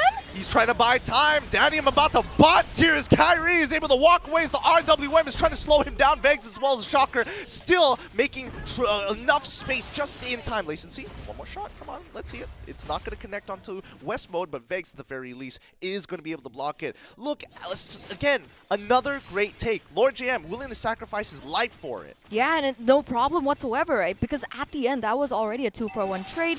Archives Esports also gets the Lord. So losing Lord JM in the process with a countdown timer still in cohesion with the timing that they've set up, it's fine. It's fine. And you gotta say that the honorable mention also goes to KZen. He noticed that Sumpak wasn't able to have an impact in the game because he got caught really low, forcing him to go for whoa. They find the way of the dragon so far. The Numenor Blast. Oh, ends up. Wait, he ends up gets canceled out. Oh my goodness, it's not good, Jay. He ends up dying still. Team Flash, they have to pull away, even though all of the pieces were there. Archives just have too much of a lead right now. They are 7K ahead. The numbers are not in Team Flash's favor.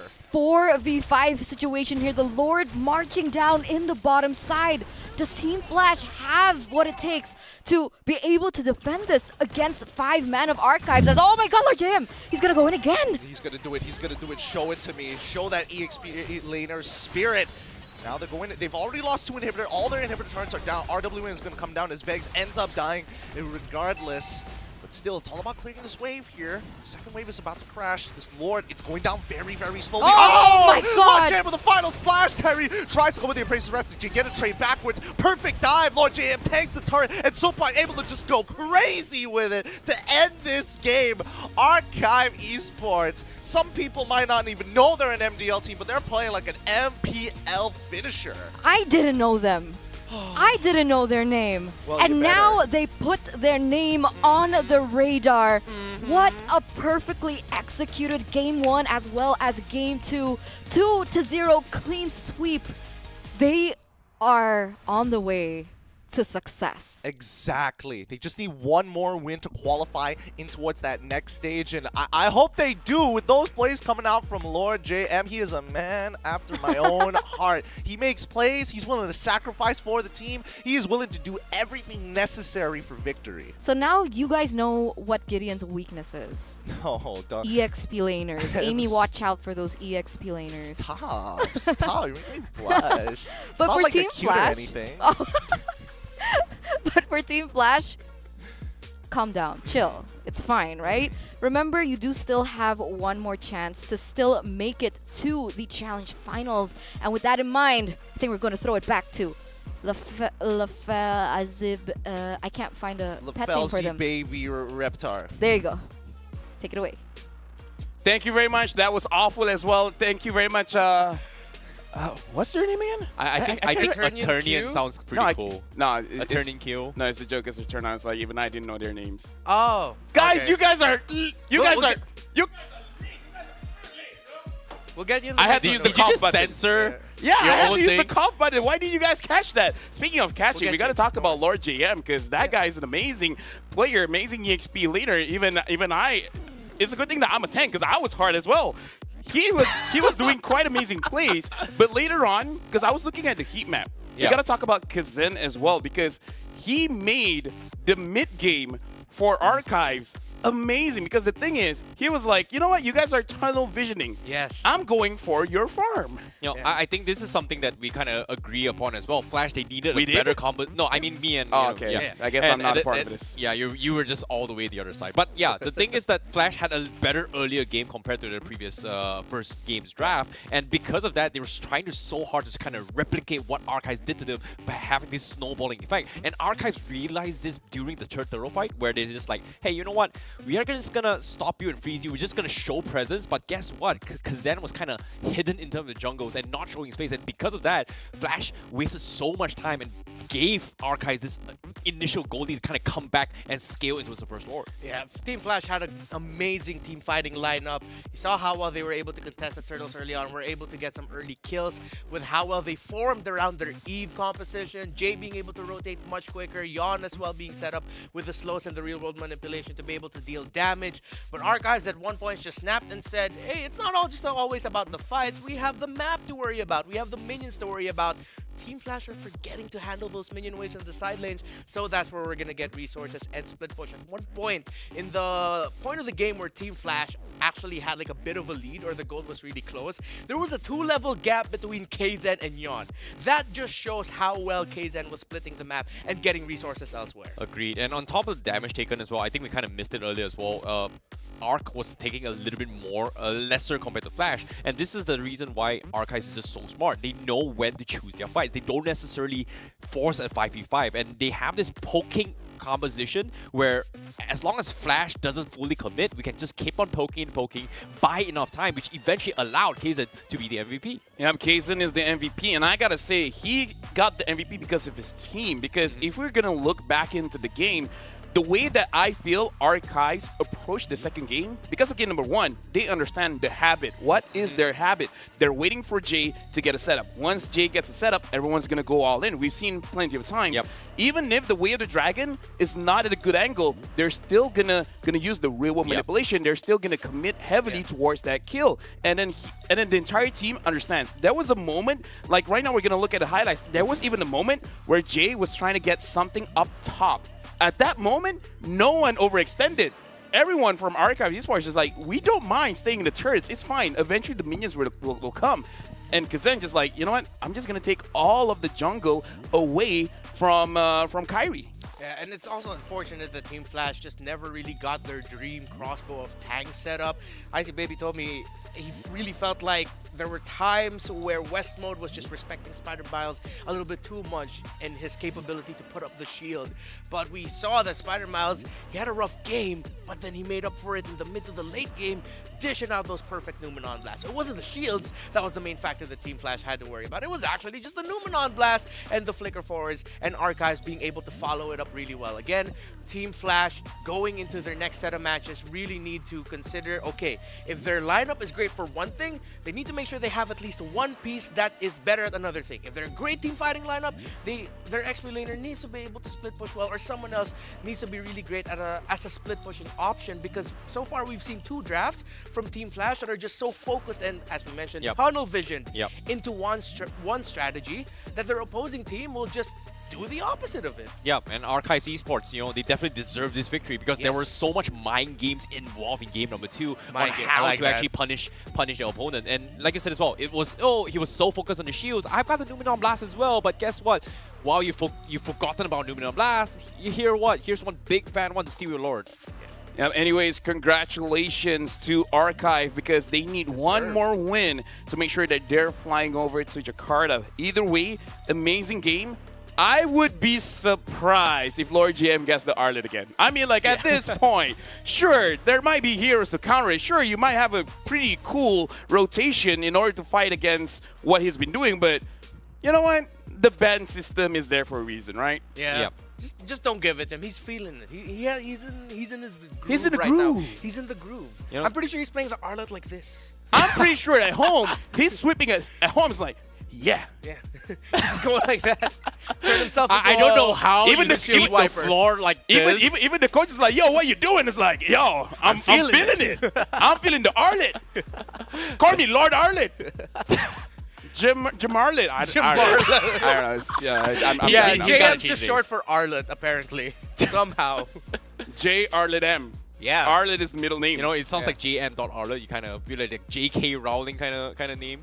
So It sounds JM pretty cool. Arlet. Yeah, JM Arlet sounds pretty cool. You know what? right? Well, we're going to go over that. We're going to go over that. So, first series of the day, we were wrong. It's not a 2-1. Oh. Oh, we were half correct. We still predicted who won. Yeah, we got archives. Yeah, but we didn't we get still got archives. Yeah.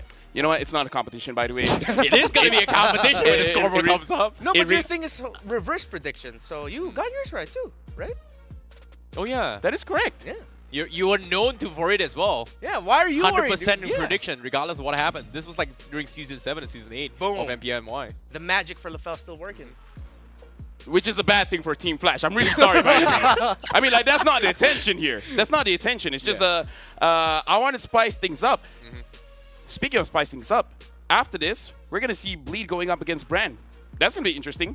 Oh, interesting indeed. Randy Sports got a gold medal a few months ago, month or Yeah, that's going to be It's the SEA Games lineup, right? yeah, it's the SEA Games. Yeah, lineup you know for the what? I Philippines. got nightmares. You know, it's interesting as Oh, well it's because, okay. you know, we saw the Florin Joy coming from Blacklist. Brent used it against Blacklist and won that series during the MPLPH series Yeah. in the previous season. But You would know. You were there. Yeah, you would know. That was and very it's scary. memorable. It But at the same time, you know, props to us Archive Esports. At the same time, it's a beautiful journey for them because they started from the Open Finals and they're now even closer to actually qualifying directly to the Challenge Season Final. And that's crazy because of the fact that they literally came in from the outside. Yeah, I know I'm crazy. I'm Icy Baby, man. But at the same time, all the way from the Open Finals, coming to Challenge Season, and then making the Grand Finals. It's crazy. Yeah, you're doing really good. Yeah. You okay? No. I was just talking to the casters. They're just looking at me. We're vibing here. We're vibing. We're having fun. Speaking of having fun, again, Brand against Bleed. We're gonna have a lot to talk about that right after this. Before we go on to the break, I kind of feel like we have something to do here. You know what we're gonna do? What? We're actually gonna go for an interview. Am I gonna be the one doing the interview? Am I gonna be talking to the players? Do we get a chance to do that? We got to figure it out. Oh, hello. Yo, what's up, bro? Yo, what's up, doggy? Okay, here's the thing. I'm the host, but you know what? Remar really likes you, so you got this, man. Dogs, kamusta? Mukhang sobrang saya kayo. We're doing great. We just woke up, so yeah. Oh, okay. Just woke And up. I didn't even know, like, they're already playing. I was playing Diablo 4, bro. Like, it's like, what the heck? All right, so that's kind of a flex. How'd you feel about the game since it happened so fast? Are you proud of the team? Yeah, like, basically for me, like, Team Flash was not the problem. Like, we know that we're gonna go through it super easily. That the next game is much more difficult. For example, if Bren won, we might match up with them, and that'll be hard. That'll be difficult for us because we how they go. We know their meta. They know our meta because we are in the same region. Yeah. So that'll be much more difficult for us. True. So parang kahit nanalo kayo dito, para sa inyo hindi pa tapos yung araw, may laban pa na may mas malaking laban pa pagkatapos. I will translate, no worries. Para sa amin, in Team Flash, pampagaos lang. Parang like, Team Flash just a warm-up game for us. Yeah. No need to translate that. Yeah, That was very clear. Remar was like, so what? Very clear. So going up against Flash, blah blah blah. You know, was it good? Was it as expected? And it was like, yeah, they were kind of not difficult. I think that's the more political way of saying it. They were not difficult. Yeah. And they have a mediocre EXP lane, and we have a better. They keep letting go the Arlet. Yeah. Okay. So sigurado naman ako dyan na proud ka sa lahat ng mga players mo. Pero Super, base dun sa proud. for sure. Base dun sa unang serye nyo, sino ba yung parang may konting mas proud ka sa kanya kasi ang ganda nung pinakita niya nung Series 1? Sa lahat, sa lahat lahat. talaga. Like, I'm proud of them, not just by one player because he did some, highlight play. Because that one player, if he did a highlight play, it will not be because of him. It's because of his teammate. Because giving him a space, nurturing him, like having a good laning phase to scale much better. For example, JM scales so much better because KZen is doing great on mid. not having hindi siya humihingi ng tulong, he's not getting some help, so he's scaling much more faster than JM, executing what he's good at. So pretty much it's team-based composition. It's not just one player, so I'm proud of them five. And me also, I'm proud of myself. I was like, I didn't even know that the game was starting. I thought it was check team, bro. I was like, Oh my god! Oh, he thought they were checking the pin. By the way, in case you guys were wondering, Remar just basically asked, who's your favorite child? Honestly, Doggy, that was a pretty good answer, you know? Yeah. It's kind of weird to ask which one is your favorite child, but now, Doggy, you know what? The floor is yours. Everyone is watching. Anything you want to say to all the fans watching the game just now? I don't know, man. Good luck to us, and thank you for supporting us. We'll try our best. We'll try to go through this. We're practicing hard day by day. Yeah, thank you for supporting us. Pilipinas na malakas! Yeah, there we go. I mean, yes, thank you. Maraming salamat, Doggy. Professional, dog! Anyways, Come on, Filipino pride. Thank you very much, Doggy, for allowing this interview. We will let you go now, celebrate with your team. I mean, it's a little bit early, but you can go back to sleep as well. That was an amazing game. Yeah, and I understood like 20% of it. Yeah, because I essentially asked him, like, if there's a player who are you most proud of, but he really favorite child. Yeah, and he drilled into the idea of, no, all of them. I love all of them. They play really well, and he really just said that they're really drilling onto the idea of it's not a one-man game, it's a five-man game. You play as a team, you win as a team, you lose as a team, and that's exactly what they did. They won as a team, and it's great that he even acknowledged that if one shines, that means there are opportunities for the others to shine as well, and they're all just shining together. Yeah, but at the same time as well, I think he did mention a point as well, like the team played around that allowed Kaizen to kind of set up those kind of plays. And in terms of compositions, he kind of revealed a little bit of strategy here. They know that they're trying to make space for his team, which is something that we kind of briefly talked about as well. Yeah. Yes, I can understand Tagalog as well. Yeah, you know what? Here's the thing. You don't have to understand if you have imagination. Speaking of which, imagine us going to a break. We will be going to a break, but again, you guys are watching the Snapdragon Pro Series powered by Samsung Galaxy. We also want to give a quick shout out. Thank you very much to Snapdragon Elite Gaming. Thank you, Samsung Galaxy, Monster Energy, as well as DHL. We got a lot more games coming up, but we're going for a very short break. We will see you guys right after this.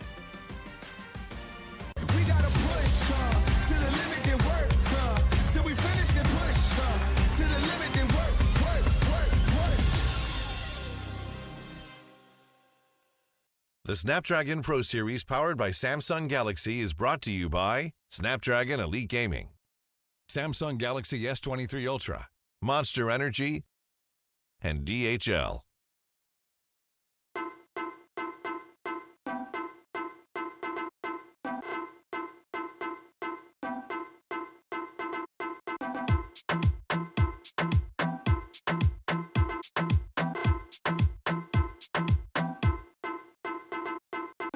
Number one in the street, so that wanna bang bang. Everybody touch a road, everybody bang bang. Then I wanna so neat, everybody bang bang, bang bang, bang bang. This I wanna so good, this I wanna bang bang. This I wanna so wicked, everybody bang bang. Sun a shine on, everybody bang bang. This a bang bang bang, bang bang, bang bang, bang bang, bang bang,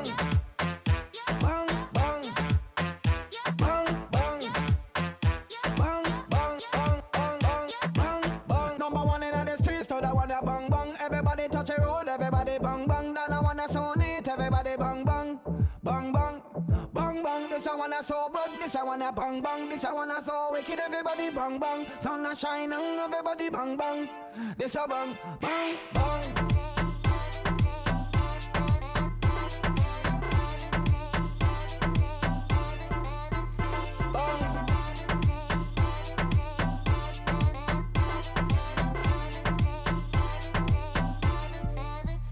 Bang bang, bang bang, bang bang, bang bang, bang bang, bang bang, bang bang.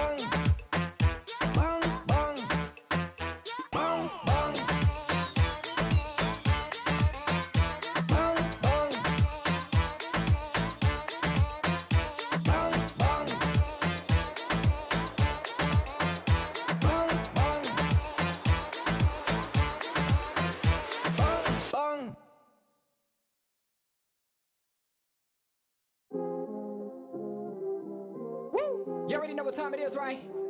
It's your boy Eclipse Darkness. I do this for my people. How I like that. I'm a black strong man, they can't tell me nothing. What I represent, they try to keep it from me. I done turn a lot of nothing into something. And I'm still out here pushing all they buttons. They can't hold me down, yeah, for nothing. So I'ma stand up. They can't hold me down, yeah, for nothing. I'ma stand up, yeah, for something. Cause they can't hold me down. I done seen it all. Came up from the gutter, baby, now I'm here to ball. I've been talking, yeah, my ish, so now they wanna call. They got my line tap, oh yeah, they tryna take it off. Oh no, here we go again. Pull me over, let me guess, it's cause my melanin. Asking questions, me and you both know irrelevant. But I stay cool and collected cause I'm heaven sent. They hate it, I love it, they know that there's no one above it except for God. Instead of becoming with negative energy, I gotta move and die. Give me that back, can't touch my crown, I'm a king and yeah, you know that. Talk about giving it back, I'ma come and take that. Yeah, I'm a black strong man, they can't tell me nothing. What I represent, they try to keep it from me. I done turn a lot of nothing into something. And I'm still out here pushing all they buttons. They can't hold me down, yeah, for nothing. So I'ma stand up. They can't hold me down, yeah, for nothing. I'ma stand up. Hello, my name is Declan and my IGN is Deck. And I'm 19 years old this year. I'm the jungler for Bleed Esports. My journey has been really fun ever since I started in the competitive scene. Even though I was sub for about 2 seasons of MPL, but throughout those 2 seasons I learned a lot and eventually ended up in Bleed and being the main roster of Bleed. I went through a lot of exciting experiences in Bleed where I got to play on the big stage, and it just felt really good to hear like my name being said out by the casters when I made a big play. So I started my journey in Season 3 in RSG where I played a couple of matches, but I was mainly the sub. And after Season 3, I decided that I should sit out for Season 4 because like I was still inside RSG and I was sub. So like I sat out throughout the whole Season 4 where I talked with Bleed and I eventually moved to Bleed Esports during Season 5. Yep, and now I'm here. I just felt that I could be more than what I was last time when I was still playing ML casually, and I felt that I really wanted to play on the big stage. That's why I decided to trial for MPL teams, and when I eventually got in, I just felt that I could actually make a name for myself when doing this thing that I actually like.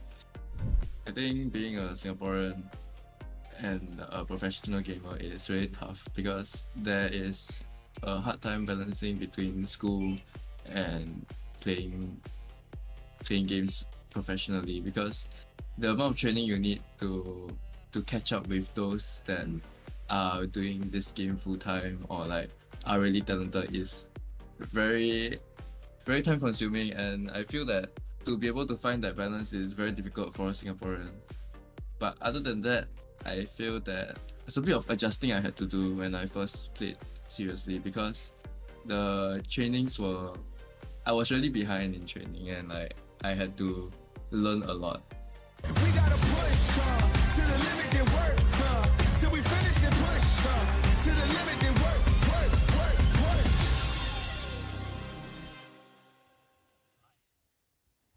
Hello everyone, that was a quick one, wasn't it? Well, that is it. This is the Snapdragon Pro Series powered by Samsung Galaxy. We are aiming to give you guys non-stop action. My name is Lafel. I'm gonna be the host for today. And again, we're gonna introduce the lineup here because there's gonna be a small change. We got the man with the icy heart, icy baby 1-2, as well as the man that can't wait, the man that enjoys violence, Gani, as the analyst. And we're changing up the casters as well because this lineup is gonna be Lyoko.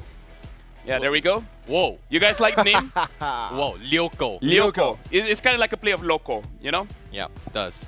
It's a good combination. Thank you very much. But before we even talk about combinations, we got a lot to be thankful for, you know? Before we start the day, we gotta give our sincerest thanks. First of all, we got to talk about Snapdragon Elite Gaming. If you guys are into games, which I would assume you guys are, you guys need to make sure whatever devices you're using, you actually have the Snapdragon Elite Gaming chipset, because again, you got to make sure that your phone is up to date all the time, up to speed, making sure that you have an amazing game. Speaking of having an amazing game, you got to make sure you get the Samsung Galaxy S23 Ultra, which I have been hearing all the pro players have been using for themselves to step up their game. And when you're stepping up your game, you need energy as well, because Samsung Galaxy S23 Ultra is good to be paired up with Monster Energy, because it's not just normal energy, you need Monster Energy. Unleash the beast. Make sure that you have the strength, the stamina to go through. Speaking of going through, we gotta go through a lot. And DHL is gonna help us out. If you guys want 5,000 euros, which to be fair, who doesn't want that? Make sure you guys catch the FEBot Dashcam. Join at esl.gg/FEBot. With that being said, again, I want to talk to our analyst here, ICBB12, as well as Gani. I want to talk Gani first, because we talked before. How are you feeling, man? Man, I'm enthralled to be here. Thank you for asking, Rafael. And of course, Terrence, I'm surrounded by Malaysians here. But man, I feel excited for this tournament, and I feel excited for Malaysia. You know, at the same time, I gotta ask you, is this like your first time here in Malaysia? This is my first time here, Terrence, so thank you for... Same! Wait. It's my first time in... It's your debut too, LaFell. Yeah! High fives to that! Yep. No, not you. Me. Oh, all right. I'm being blindsided. What? I'm the only Malaysian Why does caster he want here to then, be huh? included? You've been here for a while. All right. Oh, whoa. No, it's just, forget about it. Did you just drop your phone? No. Forget about it. Here's the thing. We're sponsored by Samsung. I'm pretty sure they can help me out. They got a lot of need phones. a new phone. You definitely need a new phone. I see a lot of big cracks right there. IC Baby 1-2. You're talking about IC. I'm thinking about tickets. For all of you guys that wants to go to Jakarta, make sure you guys get the tickets right now, because the mythic ones are sold out. The only ones left are the legend tickets. And if you guys can't cash that one, you guys better join the raffle, because you guys don't just get the tickets. You guys will get a shirt as well. So a lot of goodies is here for all of you, as long as you guys participate. If you guys don't even try, you can't get it. You lose 100% of the shots that you do not take. So take the shot. But I mean like raffle, but you know what I mean. I definitely do. You just gotta click on the button, just click on the link, and you just follow all those pages, and you get a ticket. It's true. And who knows? The more you follow, the more you ticket. It's a very easy, raffle. Right? It's very easy, and you get six lucky draws. So check that out throughout the streams. And well, ladies and gentlemen, we are here. We are now. Match 1 though, LaFell. That was awesome. You know what? We're memeing on ICBB12, but I understand. He's got a lot of energy. He's got that bass in him. And it's all thanks to Monster Energy. And again, this is a perfect moment, because all of the talents here, we're all feeling it. We're all hype. Look at Lyoko. Do you guys like the name? Why do they keep checking the ties? Because probably Mirko is wearing a Velcro. Are you using Mirko's tie? I am using Burn that Mirko's tie! Yeah. I don't care for that tie. We're gonna burn it after. Why do you this. guys have a thing with ties? Like, it's because let me tell you a secret. It's Velcro. Yeah, it's a Velcro. It's a Mirko.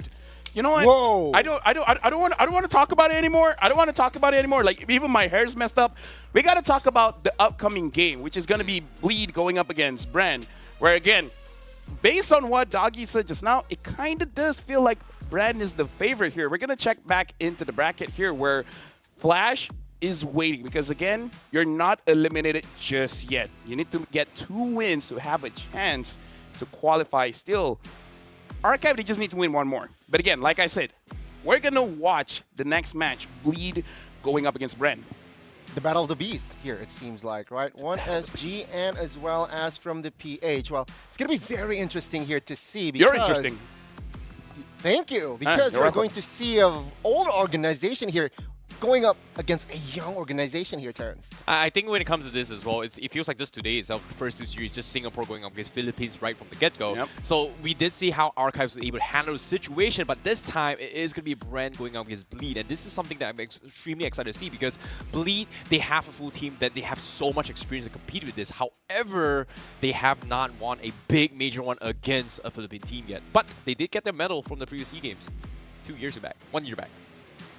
Not the recent one, last year. 2021. Yep, 2021. They got third place bronze. Either way, now we're going to talk about how they're going to be facing up against each other because so far, Philippines is still the dominant region. Yep. Sure, MSC Indonesia won, but again, this is Singapore going up against Philippines, Yep. and we saw just now it was a clean sweep 2-0. After this, we're going to look at the predictions, but I kind of feel like, at least for me, I'm thinking it's a 2-1, and if it's not, I'll be sad. You'll be sad. How sad, LaFell. But yeah, I think it can go to 2-1 because again, Bleed is such a young organization, but they have depth, right? They have veterans, they have experience, but I guess because they're such a young org, they need time to transition. Here's the thing. Speaking of transitioning, you're talking about Bleed. I'd say this is a good time to introduce and see who's actually playing for Bleed.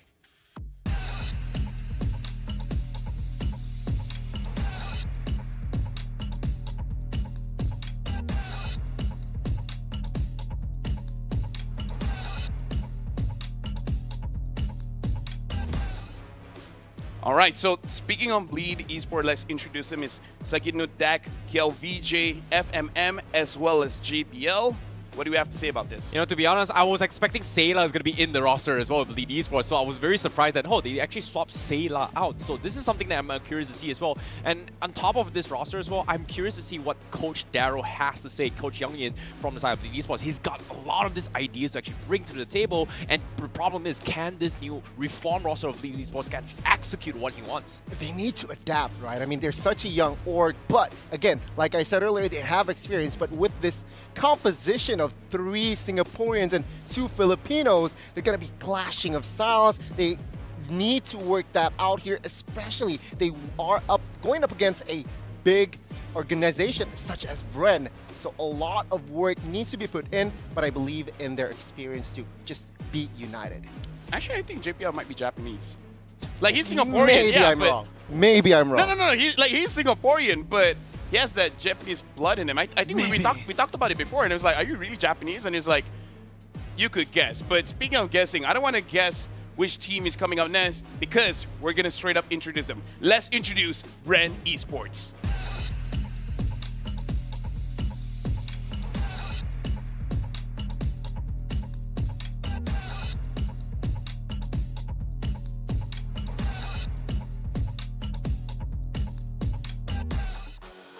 All right, Brand Esports, I've seen them play quite recently in the SEA Games, but let's introduce them again. Flap TZ, Kyle TZ, Theo, Super Marco, as well as Ogwen. Established names here, right? I mean, IC Baby, you know Flap, you know Ogwen. Perhaps here, Super Marco is the new young gun in this current position. But Brand Esports, Season 11, established a very good regular season. Ogwen got the regular MVP. Yeah, but at the same time as well, Brand Esports, they weren't able to close out the series to actually qualify from the side of PH, which I would say led towards a lot of impression that because everyone kind of knows how Brand Esports played during the MPLBR, they were the biggest highlight at the time alongside with Blacklist International, of course. But of course, Brand Esports, they still have a lot of room to work with. So it all starts from here to whether or not can they actually make the next step. And in this case, I agree with a lot of us as well. Like our Doggy from the interview did say, like, Brand Esports is definitely the favorites here because of how experienced they are and competing at those top level plays. And in this case, Bleed Esports has got a lot to actually catch up.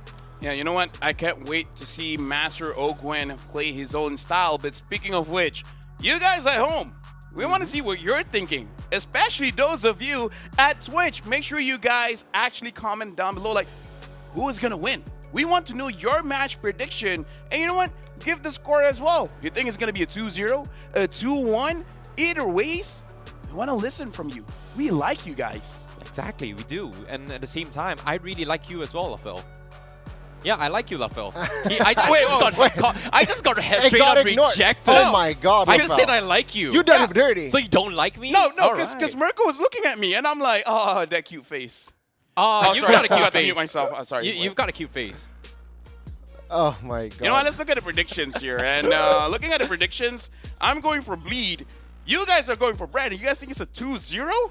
You know, personally, I'm a big fan of Bleed Esports, but at the same time, it comes down to the same reason of why I didn't vote for the previous team, for Flash, because of the fact that you're still relatively new. If they were playing as a 5-man team who's got a lot of experience and consistency is great, but now bringing in imported players, I feel like even for Malaysia standards as well, for MPL Malaysia and MPL Singapore, we are starting to see a lot of imported players, and all this has one problem. One, playstyle issues. Two, being communication issues as well. So I feel like these are things that can be avoided and needs a little bit more time to rework. So in this case, I feel like Brent definitely has the better one. I mean, to add to that, right, my train of thought was pretty straightforward. It was just on paper, Bren, they're just a more solid and more efficient team if you compare it to Bleed, and that is why I went for Bren, and also that is also why I went for 2-0. It's just on paper, they're ahead if you compare it to Bleed. You know, the difference between me and you guys,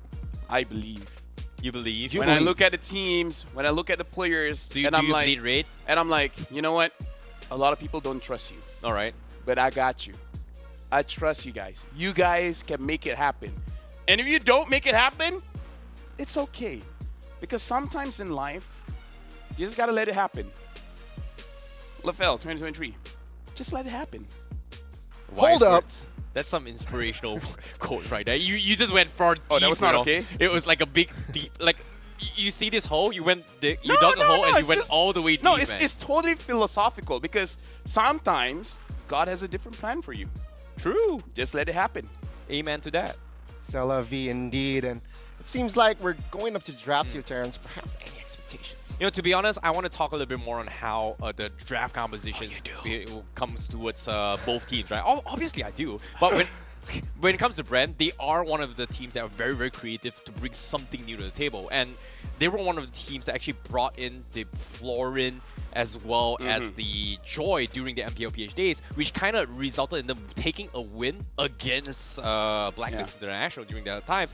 And I would say like not many teams kind of play around it, and I feel like Brand Esports, if they decide to pull this kind of strategy against Bleed Esports, they wouldn't be able to handle this unless Bleed Esports has done their research and homework. Gani, can you imagine him talking up Brand? It's like, oh yeah, they're very creative, they're going to go for crazy picks, and then they just pick up the most standard draft as you can ever get. It could happen. Yeah, you know what? We're going straight into the pick and ban phase where Bleed is instantly going to ban out the Fanny. A lot of Fanny bans today. Yeah, I feel like Fanny is such an annoying hero, especially after that grand final during just MSC. banning the Fanny. Exactly. They want to play it safe. They want to play it straightforward. And assassin ban in the hands of Kyle Teasy. It's gonna be looking deadly. But Brand Esports responds with also a very efficient and meta ban here with that Arlen ban accompanied by that Lancelot ban. You know, when it comes to the playstyles here, Bleed Esports still has very similar traits to how Flash does as well. They do lean onto the Kaja as well as the Cho pick. So I feel like if Brand Esports does not respect this Kaja, obviously Bleed Esports is going to be leaning on towards first picking goes Kaja once again and then play from there. But in terms of power picks here, Joy obviously is going to be respected from side of Brand Esports. Arlot as well means that there is still going to be the Frederick going to be out for grabs. There is still potentially the Novara as well going to be in the pool. So I feel like Bleed Esports might not prioritize the Novara top one, probably in the second pick here. But, you know, anything goes. This is our first time going to be seeing Bleed Esports from a while, if you think about it. Personally, for me, I've watched JPL play so many times. And every single time I see him in a team, all I can think of is just follow your name. Just pick and lock. As long as he gets a hero that locks someone down, like there was even a moment where he was just like, you know what?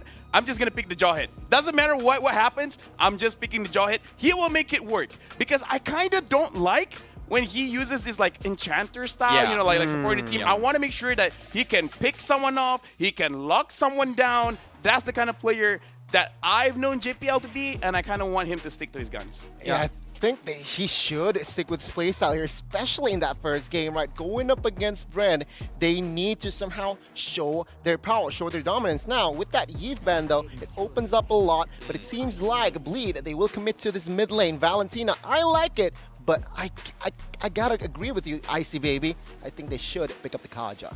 It's so weird calling you baby, by the way. Icy Baby. It's Let's okay. just call him Icy. You can call me baby anytime. No, baby. I just call him Terrence. Cringe. Hey, you guys cringe, but You owe me it a worked. coffee. It worked. Okay, It worked. All right. okay. But yeah, but coming to the drafts as well, Kaja is still in the pool, something that Brand Esports can actually lean into. But at the same time, when it comes to their drafts here, do they want to go for the Fredrin pickup, very similar to how Archives Esports kind of drafted around as well? Or maybe even just bring in the Yeet or maybe Novaria as well, because of the fact that if they go for the Novaria, the ultimate coming in, being stolen, yeah, it's great. You've got like slows, you've got a bigger hitbox, but it doesn't bring out the damage that Valentina needed. But at the same time, they deny the Kaja pick away from Bleed. You know what? Looking at the bans, we got to look at a pattern here because Bleed, they're betting out heroes that can go to the backline. The Kadita, the Lancelot, as well as the Fanny. Now having the Kaja kind of does the same thing, even though the Kaja cannot get an immediate kill, but it still gives that kill pressure. So now I want to see if Bleed, after seeing the Kaja, will they change their draft a little bit? At this point, not gonna lie, I'm kind of okay if they pick up the Akai. Okay. Yeah. First phase, a Kai pick.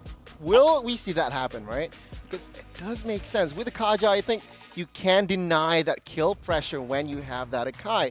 But at the same time, I think they should pick up a solid marksman here. And that, the jungler, not a marksman, but they commit to a roam potentially, and that Bane. Hey, just pick and lock. Pick and lock, same. Wait, that sounds something different. Why did that sound so different to me? Lock and picks? No, because JBL, just pick and lock. Oh, that's What? pretty good. I've been saying it all this time. You didn't catch that? Yeah, I got it.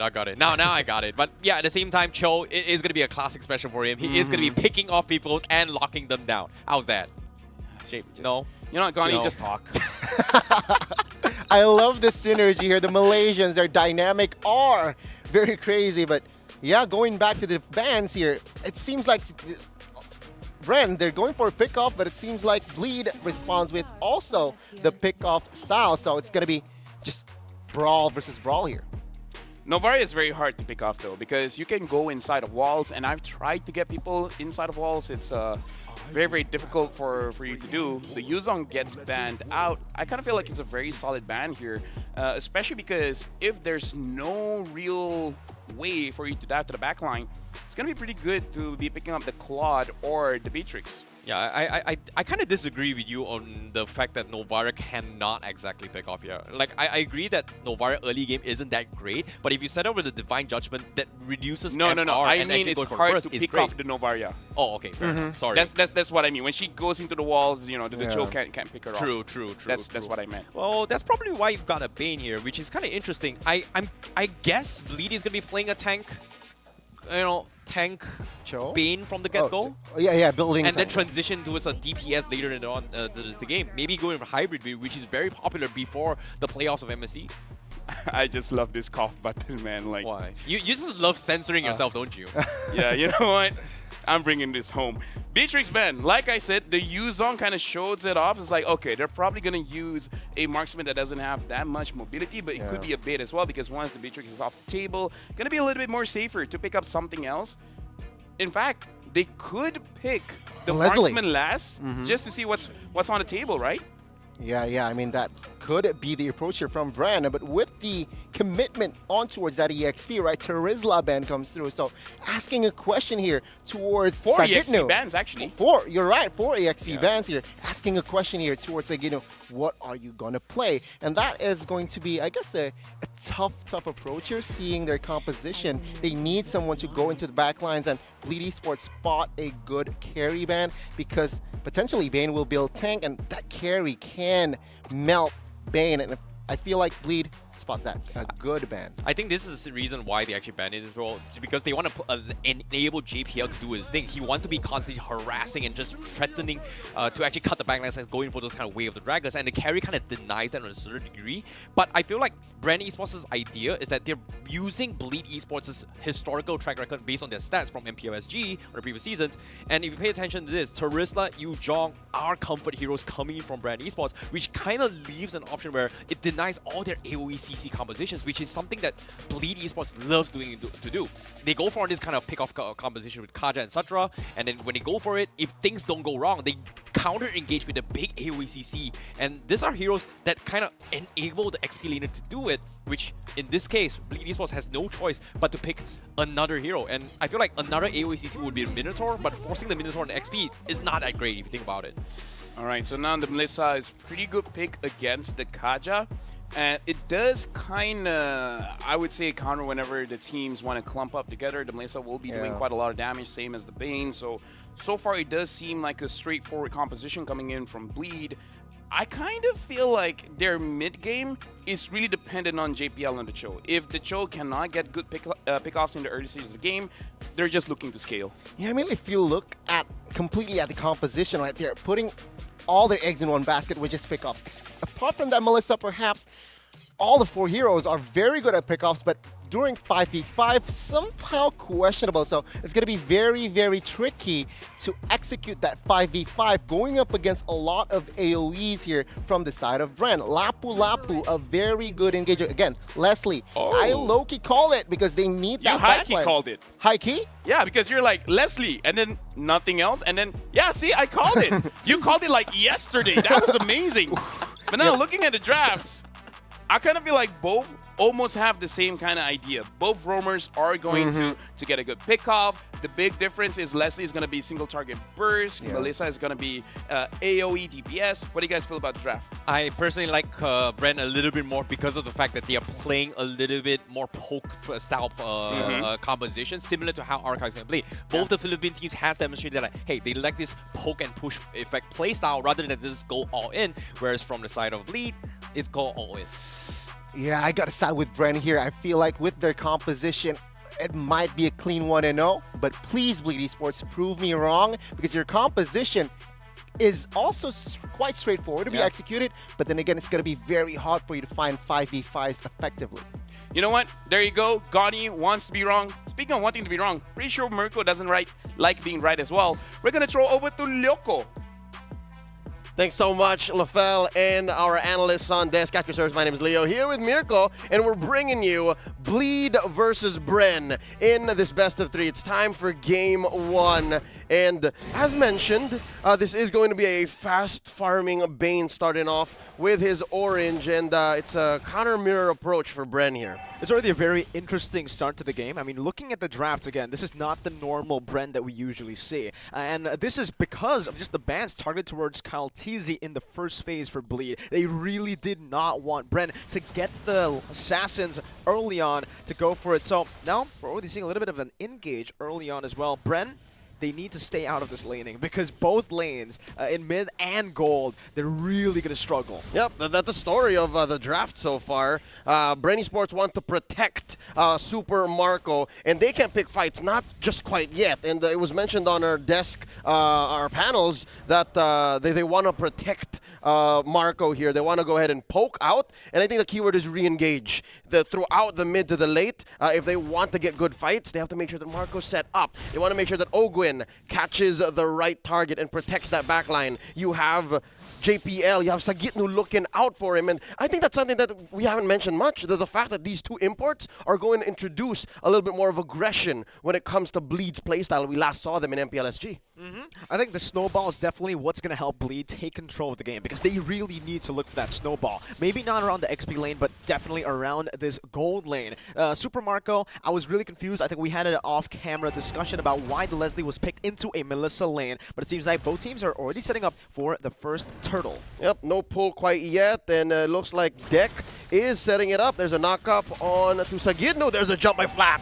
All right, split. Now that's going to be the Flicker. Divine Judgment bringing him back. First blood for Few. Deck trying to go for the Retreat battle right now. VJ jumps in with a stolen Brave Spider, but it is still going to be Kyle Teasy as Flap picks up the kill. It is a 3-for-0 trade technically with the turtle in hand. Yep, Brenny Sports are doing amazing work with the, again, re-engage mindset that has been set up, and the big win here is off camera. Super Marco was winning the lane too. Look at FMM right now. He's at half health and there's a big rotation just waiting. Oh!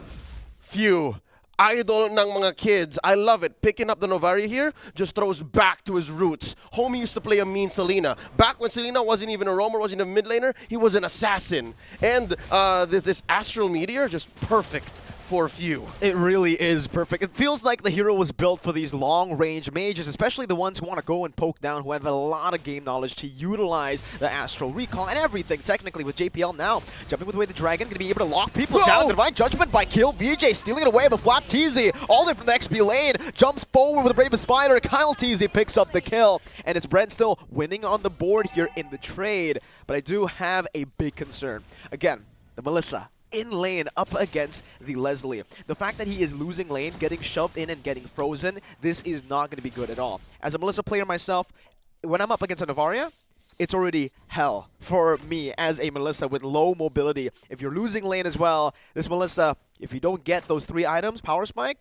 it's over. Yep, and that changes the dynamic. Again, Brenny Sports found their window, and they set up for what you would expect the Melissa to do well against the Leslie, especially since Super Marco hasn't really built up yet. His emblem spells out what he wants to do. He wants to be able to build damage items and eventually scale to the mid-game power spike. But here, 4 minutes in, Brenny Sports are already barreling over about 2K gold lead. And I have a theory, right? Bleed Esports, they've picked up Sagitnu and KLVJ for what? The better part of 2 weeks now? And that's being generous. Thinking that every day of the past 14 days have been productive scrims. It looks like they're of two minds. Sagitnu and KL want to be aggressive. The other 3, they're kind of tempering their expectations here. Turtle take here, clean for Brenny Sports. They engage. Yeah, you say that the chemistry or the synergy from Bleed Esports is a bit off here in this game. Meanwhile, it's literally the complete polar opposite from Brent. They know exactly what they want to do at every given moment of the game. You can see earlier as well, Kyle not really getting threatened at all in the turtle take, sends Flap Teasy over to the purple buff, forcing a retreat out from deck, and they're taking control of every single lane despite having losing matchups. That's right, and even taking that small camp, and this all adds up. About a minute ago, we said 2K. Now Brent 2.5K ahead. I can only imagine what is going on with Super Marco. But wait, there's a pull! Flicker Divine Judgment deck might just fall here. Pops into Deadly Catch, is able to disengage right now. Bleed are trying to push the pace, but it's a bit too late as a 2.5K gold lead is already built up. That's a lockdown from Kyle Teasy, and Few picks up the kill. VJ's waiting in that bush, looking for a little cheeky steal. Gets the Lethal Wanderer, but the fact that the Leslie is given this much space in lane is already disastrous for Bleed. Berserker's Fury and a Legion Sword already on Super Marco. You can see that he is almost 1,000 ahead of his lane mate. So yeah, FMM only has the Corrosion Scythe, and you need to plant yourself for said Corrosion Scythe to make much of a dent in what you're trying to do. And because of that, there was an off-cam turret take clean for Brenny Sports. So yeah, I think what's going to happen next, Super Marco's going to rotate out unless they want to continue give FMM hell. And then even mid's going to get compromised here. Look at how low this tier 1 has become. I think initially the plan was maybe the lane swap, but the fact that the Leslie's already doing so well, we already mentioned this early on. As long as the Leslie survives in lane, gets to that Berserker's Fury, I mean, to be honest, get to that BOD. Once you have that BOD, you're pretty much fine. You can actually win trades against the Melissa pretty comfortably, and that's what he's able to do so far in the 6th minute of the game. Ogwen can see already, looking to find Judgment, but JPL cancels it out with the way the Dragon. Now it's going to be FMM jumping forward with the Inspire still, holding on to it, but there you go, the Snipes coming down, JPL getting gunned down all the way from the mid lane as Brenny Esports push forward, going for the siege, and with this composition, this was why they went for it. Oh, wow, that's 2 turrets, 2 turtles, 1 kill traded out for, yes, but so far this is as winning as it gets so far here in the challenge season of SPS. Now Ogwin There's a threat. There's a jump in by Flap. Go away! Good go away plays down by FMM, but you can't escape from the range. Flap TZ zones him perfectly. I thought Ogwen, he had the flicker, had the Divine Judgment. I expected him to flicker, but he knows exactly that, you know, it's a Melissa. No mobility. We can completely punish her just by Flap jumping with the Bravest Fighter in the back, forcing a go away, and it's just FMM so behind now against a late game hero in lane. Bleed are outgunned and outmanned. There is a massive gold lead here, 5,000, affording Super Marco that aforementioned Blade of Despair already in. Currently about 1,600 gold ahead of his lane mate FMM. Not to mention, throughout that whole engage down bottom, Kyle DZ was going for the turtle off camera. So yeah, even with a 4v5 situation, Brenny Sports are able to go ahead and push the advantage. And look, did they force a purple steal? I think they did. Divine Judgment as well. Only onto Ogwen, but he saved this flicker for that. Now the Bravest Fighter from Flap TZ trying to go for the re-engage right now. That's going to be Sagitno with the Slam pass. Snipes from downtown. Phew. Getting a good Astral Meteor. Super Marco just sieges down the tier 2. And as a Melissa, as a lane bully, if you get your DHS later than a Leslie gets her second or first BOD in his build, it's already just almost over. It's a once you losing get battle, outranged bro. again, well, on a Melissa, once you get outranged, it's already hell. Yep. Right?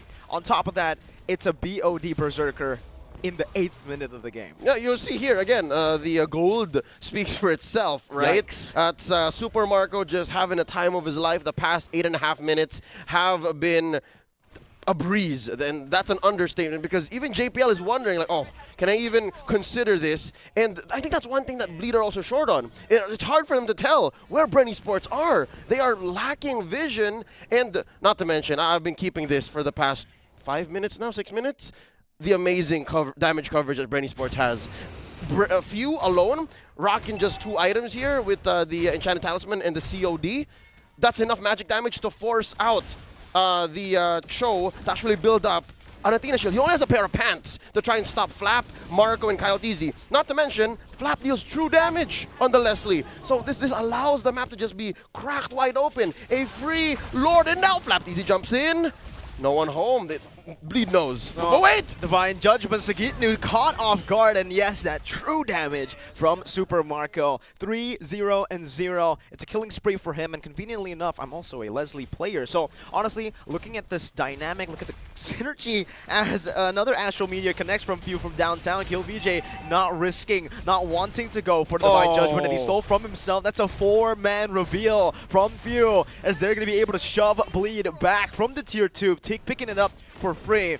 But again, back to my point, Leslie Novaria. Leslie alone. Sometimes you struggle against the opening, the vision, control. Most lanes, yeah. Exactly. And now you add on to Few on the Novaria as well. It's basically an open map from level 4 onwards. Yeah, and not to mention Ogwen took care of Marco very well in the first 5 minutes, even putting himself on the line. Again, the only death for Brenny Sports in this 10-minute bout. And with this 10-minute bout, you're looking at a 10K gold lead, and there's a jump in. Divine Judgment, Flicker combo, JPL gonna be picked off here, 0, 5, and 1. Not a good stat line for him, but Bleed, they're really looking for a desperate play. They have to go for a big one. Flap TZ with the conceal already now with the Bravest Fighter as well. Going for the anti-CCS kill. VJ isn't able to find anyone. That's the stun from Flap, and Few snipes him from downtown. Mid lane, base turret taken down. Bren Esports looking to convert onto more objectives, and Bleed have nothing to say about this. It's just going to be a free 3 base turret siege for Bren.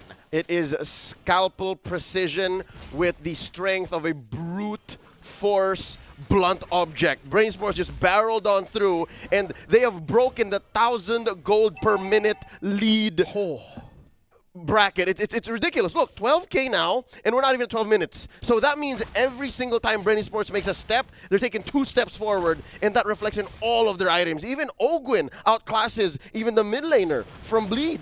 Is it safe to say that Bleed Esports are bleeding right now? Because it really feels like they're taking a whole lot of damage, no? Not even. I wouldn't say. That's an understatement. Them bleeding is maybe a 6K, 5K gold lead. Yeah. This is brutality, what's happening here. And Brenny Sports, they're not even sweating. I think so far, there have been very few moments in this 11, 12-minute game wherein Brenny Sports had to go, all right, let's back off. They've always gone for what they needed to get.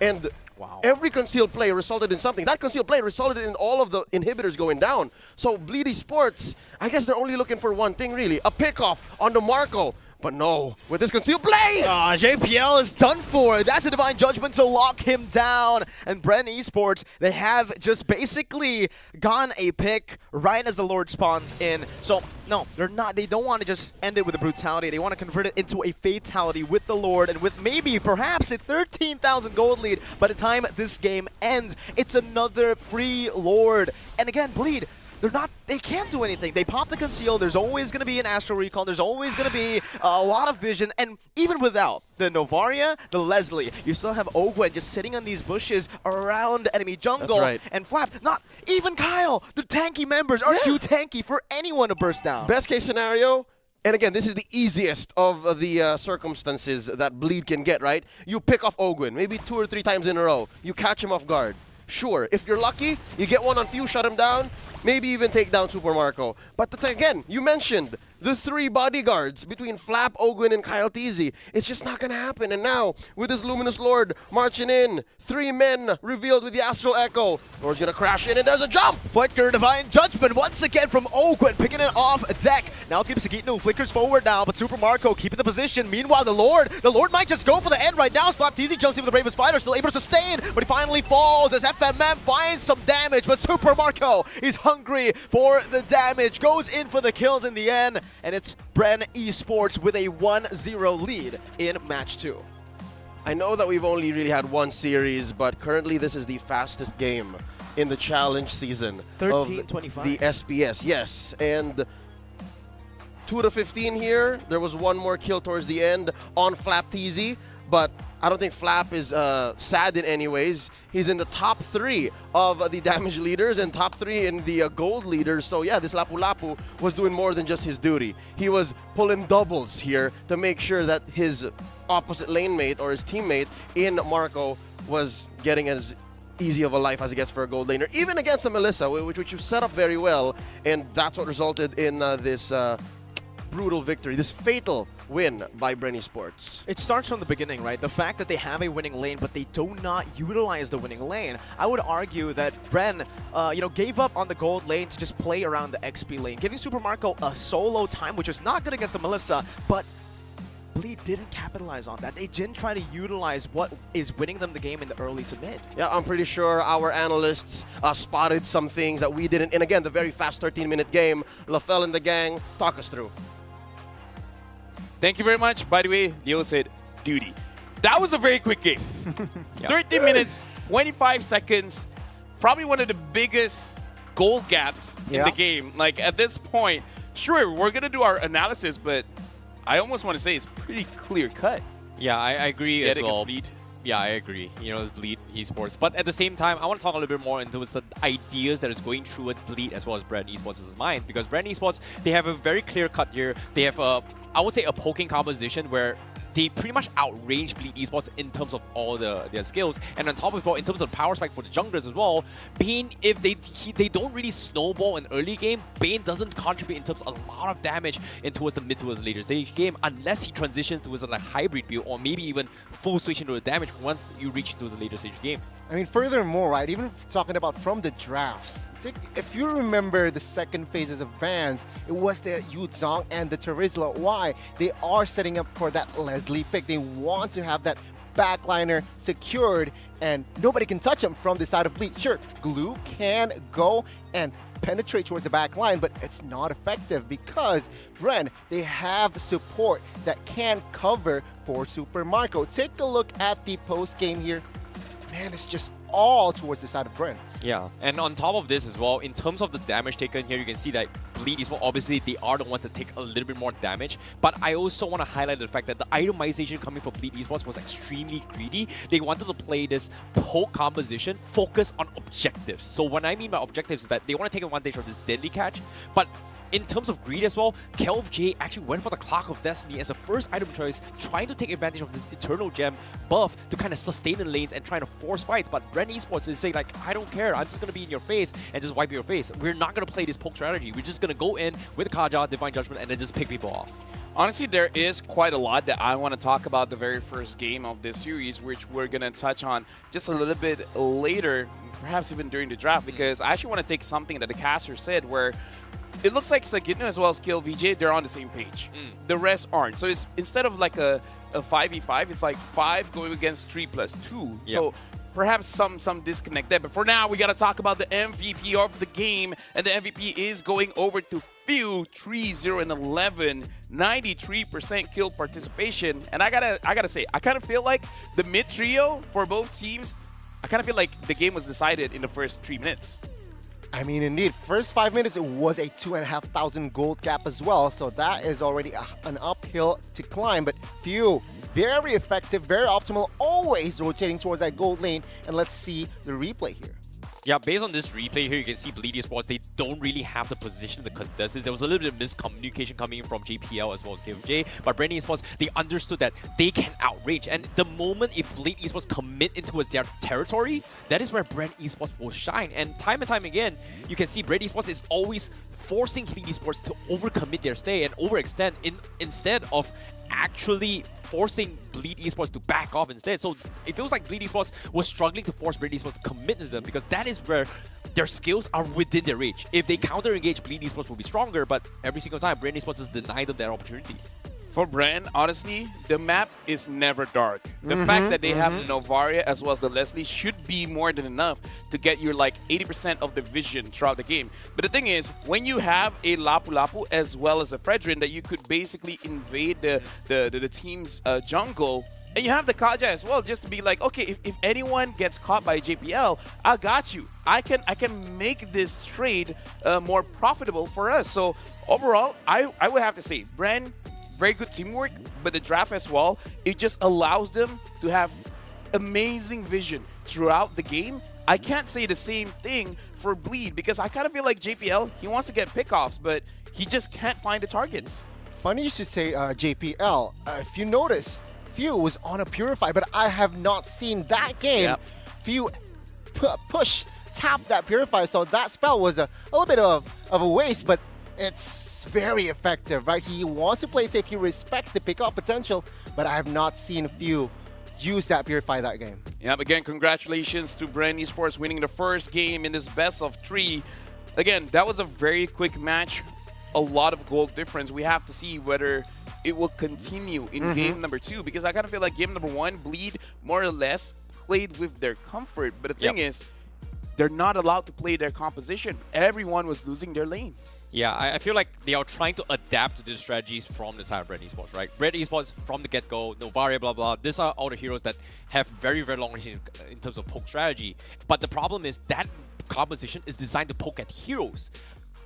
Bleed, however, tried to adapt by like, hey, you know what? We're going to bring in the Bane to try and poke at objectives. So they were eyeing for the fact that they needed a snowball for this Bane in order to enable it, which unfortunately got denied right from the get-go from the first hurdle onwards. It's very hard looking at the composition to execute. Sure, it's somehow straightforward, right? You want to pick off with that Cho, with that also the hero that just good with pickoffs, but again, the kiting potential from the side of Brand was just evident in that game. Very hard. And I mean, Leo mentioned that 12 minutes in, 10 minutes in was a 12,000 gold gap. So yeah, man, that's just hard. Here's already. the thing. We look at the composition from Brand. It's all about just getting from point A to point B. Yep. If you want to make sure you get from point A to point B, we got to say thank you very much to DHL. And again, I got to give a quick shout out for all of you guys watching because something is going on here. And what is going on is the FEBot Dash Cup. Win 5,000 euros. All you guys got to do is actually go to esl.gg/FEBot to join. Quick shout out again, thank you very much to DHL. Moving back into the conversation between both teams, what can they do now? What do they have to adjust? Ooh, okay. Personally, I feel like Bleed Esports, the first thing they're gonna adjust is their drafts for sure. They're trying to adapt to their opponents a little bit more rather than play towards their comfort zone. I feel like they are still playing a little bit more comfort here. Pick off composition, but the Bane felt like it was forced for the fact that, hey, you know what? If you're trying to play Nova, going for this kind of poke, I am going to try and chip at your towers. However, it was never able to actually do that because of the fact that, you know, based on this draft, you can see up on screen that they don't really have heroes that can actually zone that. And every single time JPL was trying to threaten it, you brought up as well, vision control coming from Bren Esports is just so much better compared to Bleed Esports because of the fact that Bren knows where they are. We know how to get the jump ahead of time. If they're isolated, boom, instantly Divine Judgment come in, someone dies immediately. Honestly, I just want to open up the conversation. How can you make sure that Super Marco doesn't win his lane that hard? I think, surface value, I think someone needs to babysit him. But then again, sometimes rotating towards your gold lane, babysitting your gold lane can cause trouble for your other 3 teammates, right? So it's very tricky. I mean, from the drafts here, I feel like Bren has already has a understanding on how they want to execute it, how they're just dictating the draft. And I feel like in game 2, yeah, Bleed Esports, they need to figure something out fast if they really want to stop this train. I also just want to bring up, I kind of feel like for them to adapt in this game, learn to choose your battles, because there are quite a few times where they're trying to contest for the turtle. I think the positioning wasn't that great and it caused them to make a lot of mistakes. And I saw in the bottom lane where 3 members of Bleed tried to force out the turret, trying to chunk it down as fast as they can. But it just gave time for Ogwen to eventually get there and then get some kills for the team. So I kind of feel like they got to make sure they understand where they can actually win the battles and don't force the fight where Bren themselves wanted in the first place. Yeah, I agree. And that's the thing about overextension, right? Playing into their favor and taking into their own territory. And so far, every single time Bren has won the fight, it's because of the fact that Bleed took the initiative to dive into their favor. But if Bren decide to dive in their favor, then it's going to be counterintuitive. However, like I said as well, power spike on Bane is very questionable when it comes to tank Banes. Early game, you have some sort of damage, but as you go to the mid game, you don't really have a lot. You're just a big squid running around. You soak some damage, you do a little bit of stuns here and there, but you don't really contribute a lot of damage compared to a Frederick who comes in, taunts you, oh, I soak some damage. You know what? That's one punch you. Somebody's going to die. One big fat cone, everyone is going to die. I mean, especially if you're a Bane tank and you're under. The position was just so very hard for Bleed Esports to make something out of nothing. And it seems like Bren Esports, again, they understood that. They played disciplinedly. Only a couple of deaths were taken from their side. I can say a perfect game coming from the side of Bren. I want to see more. Can they stay consistent in the second game, or will Bleed Esports manage to kidnap? Honestly, the thing about Bren is they're good at hemorrhaging their opponents, and they just get salt and they just add it to the wound. Because Bleed did not seem like there was any crack in the defense of Bren. So even the early game, if you mess that one up, is not going to be looking too good. We're going to jump into the draft very, very soon, where, again, picking up the Valentina is great. Picking up the blue is great. There are opportunities where you can win the lane, but I'm gonna agree with the casters here. You gotta play around that as well, which is going back into my own point about picking your battles, picking the battles that you can actually win, because it does seem like they're a little bit unsure of who's winning and who's losing. Yeah, I agree. When it comes to who's winning and losing, it feels like when it comes to Bleed Esports, that final pick of Leslie kind of disrupted and throw them off because of the fact that JPL is supposed to be like setting up this kind of plays, but how can he do so where one ultimate from Leslie pretty much reveals the position of JPL not once but multiple times? I think one of it as well, JPL was actually caught off because of the fact that the moment he was revealed, everyone from Brent just jumped in and harassed him out. Well, see here from the second game, what will the draft be? Bren Esports will have the blue side here opting again, banning out that Eve just like they did in that first game. So it seems like Bren here, they're cooking something up for, we don't want to deal with the Eve. I kind of feel like they just want a composition where we saw just now a very brute force heavy, not the item, but meaning like the way that they play. They just want to charge in. Basically, Eve is pretty good against fighters as well as tanks. They probably just want a lot of that and then give a lot of space for Super Marco.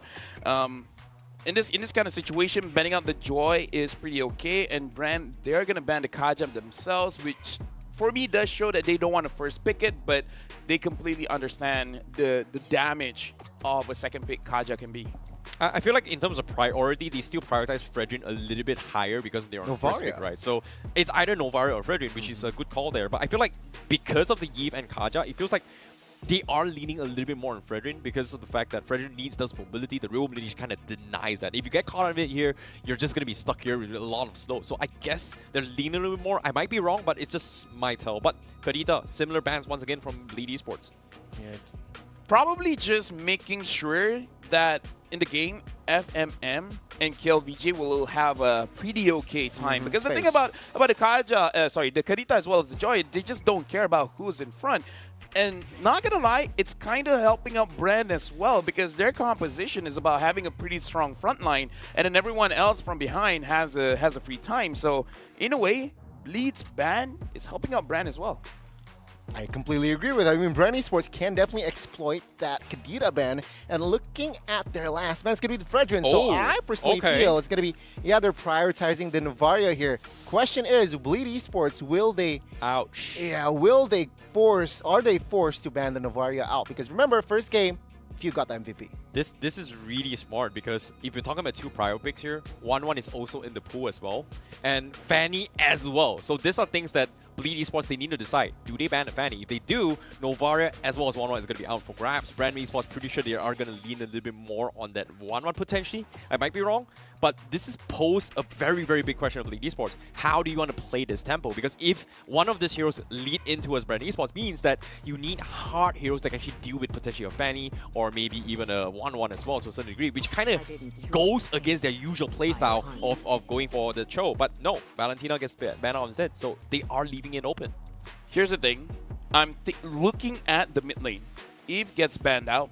Valentina gets banned out. The Kadita gets banned out. Novaria is a pretty good pick. You can pick it now. The Kaja is not there as well, but they're picking up the Arlet.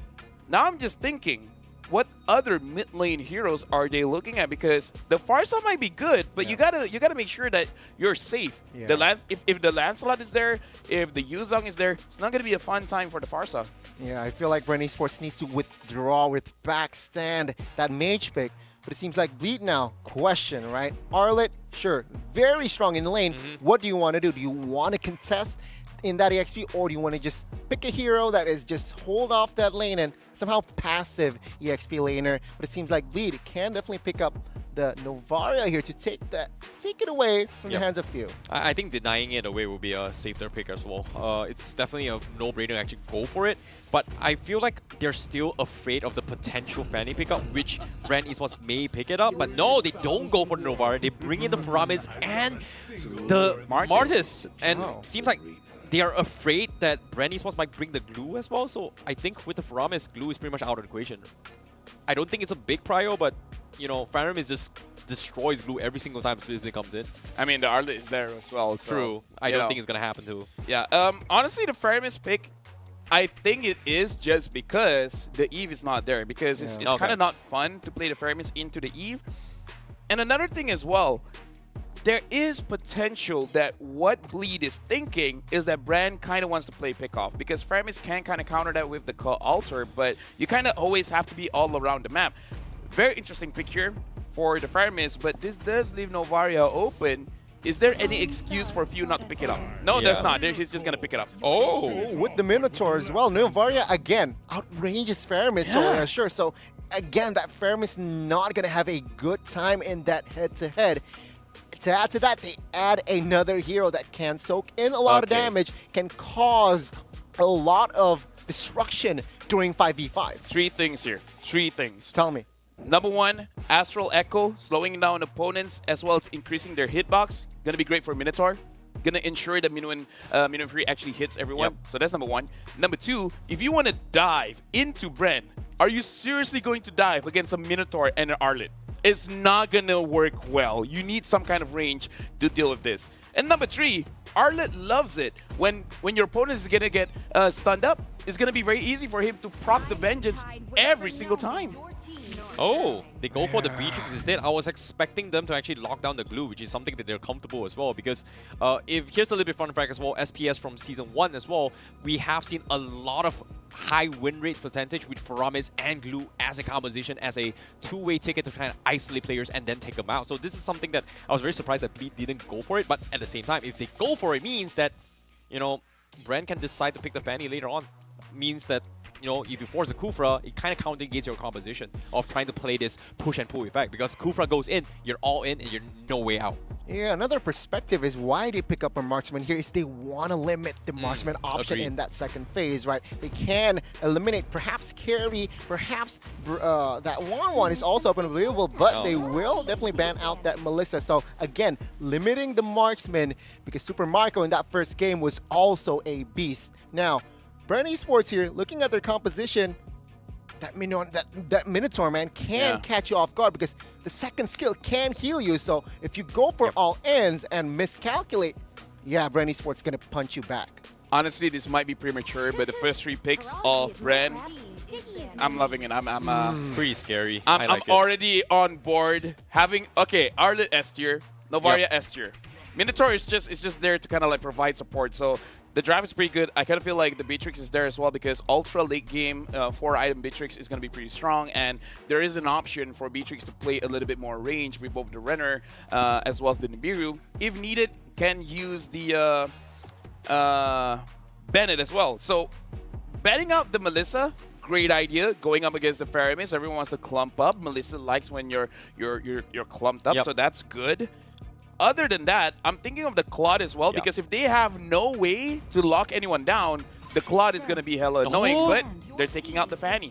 Oh my goodness. I thought for a second they were going to ban the Claude because of the Cloud Altar, but they brought in the Fanny instead. But now, Brand Esports, they take this read, they ban off the glue as well, which is something that actually allows this Faramis to kind of excel in what it does in terms of clumping out fights. So this is going to be a big problem for them, because eventually, because they ban off the Fanny, Claude is in this equation, and Bleed Esports, they need to find a way to deal with this Claude. Or maybe in this case, Red Esports might decide to just say, hey, you know what, I'm gonna bring a Assassin jungle, a higher booster to a certain degree, maybe even a Lancelot as well, to just cut the back lines, and just there's nothing really you can do about it from Bleed Esports.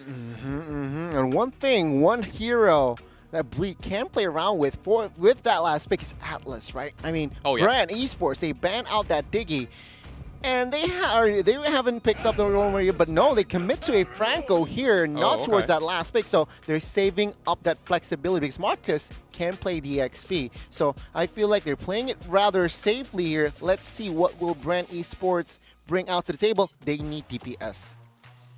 Claude. Okay, I think Claude is definitely a safer pick to actually go for it, but I'm curious to see whether or not can they find those opportunities, because in terms of jungler, I don't think this is jungle Mino, right? I don't think this is going to be the case. But when it comes to it could. It could, but I don't think so. I'm personally not a big fan of it, but knowing the Philippines, they love their jungle Minos, which is weird. But I kind of feel like this is going to be a roam Minnow, especially because there's so much options in the jungle. Balman wasn't the first that come to mind, but again, Balman did get buffed, making it so that even if you build tanky, your lethal counter will hurt a lot. It doesn't change the dynamic of the turtle as well as the Lord take, but the damage on the heroes is going to be quite a lot, especially when you have the Novaria as well as the Brody. They're going to be chunking a lot of the HP down, so it's going to be very easy for the Balman to hit the lethal counter. Yeah, I mean, looking at the last pick here, again, looking at the composition from Brand, I'm thinking, what is the loophole here that Bleed can definitely exploit? But looking at their composition, they have someone that can soak in damage. They have DPS. They have also Burst. Masha is their perhaps saving grace here. I don't know how it will play out. So with the Masha, they want to win that EXP. You know what? I'm loving the draft from Bren. What do you guys think? I like Bren as well. Me too. Me too. Like they're forcing the draft a little bit more from Bleed with the Masha pickup. Like just because they need somebody to tank even more. Well, with that being said, we're gonna throw it over to Lyoko because I don't know, man. This draft, I'm not feeling too good. Thank you so much, Lafel, Agani, and Terrence. Lyoko here at your service. How loco was that draft? That was pretty loco, man. It was crazy loco because, again, it really feels like Brent were able to force out a lot of these crazy picks from Bleed, even the Masha towards the end. We completely understand the Masha pick. We were actually hovering over the Yuzong, the Lampu, but the Masha is really good against the Brody, as a Brody player myself. So what about you, Leo? What do you think about the drafts? I think it's better than Game 1, definitely, talking about how Bleed Esports just was not presenting much. But for Bren, I like how they're pushing the envelope here, how they're showing us something new, given that we were expecting Lancelot, right? Yeah. But now it's Kyle TZ rocking this Balmond, which we we saw very sparingly in the last major tournament that was MSC. Now getting into the Land of Dawn, it's a purple mirror start for both of them. And you can see the Balmond is a little faster here. I'm worried about that Martis though, because a Martis that doesn't snowball, that doesn't find the right target after each target that he kills, basically isn't worth much. So looking at Bren Esports, the only real one you can jump from is Few, and Few is so great at using space.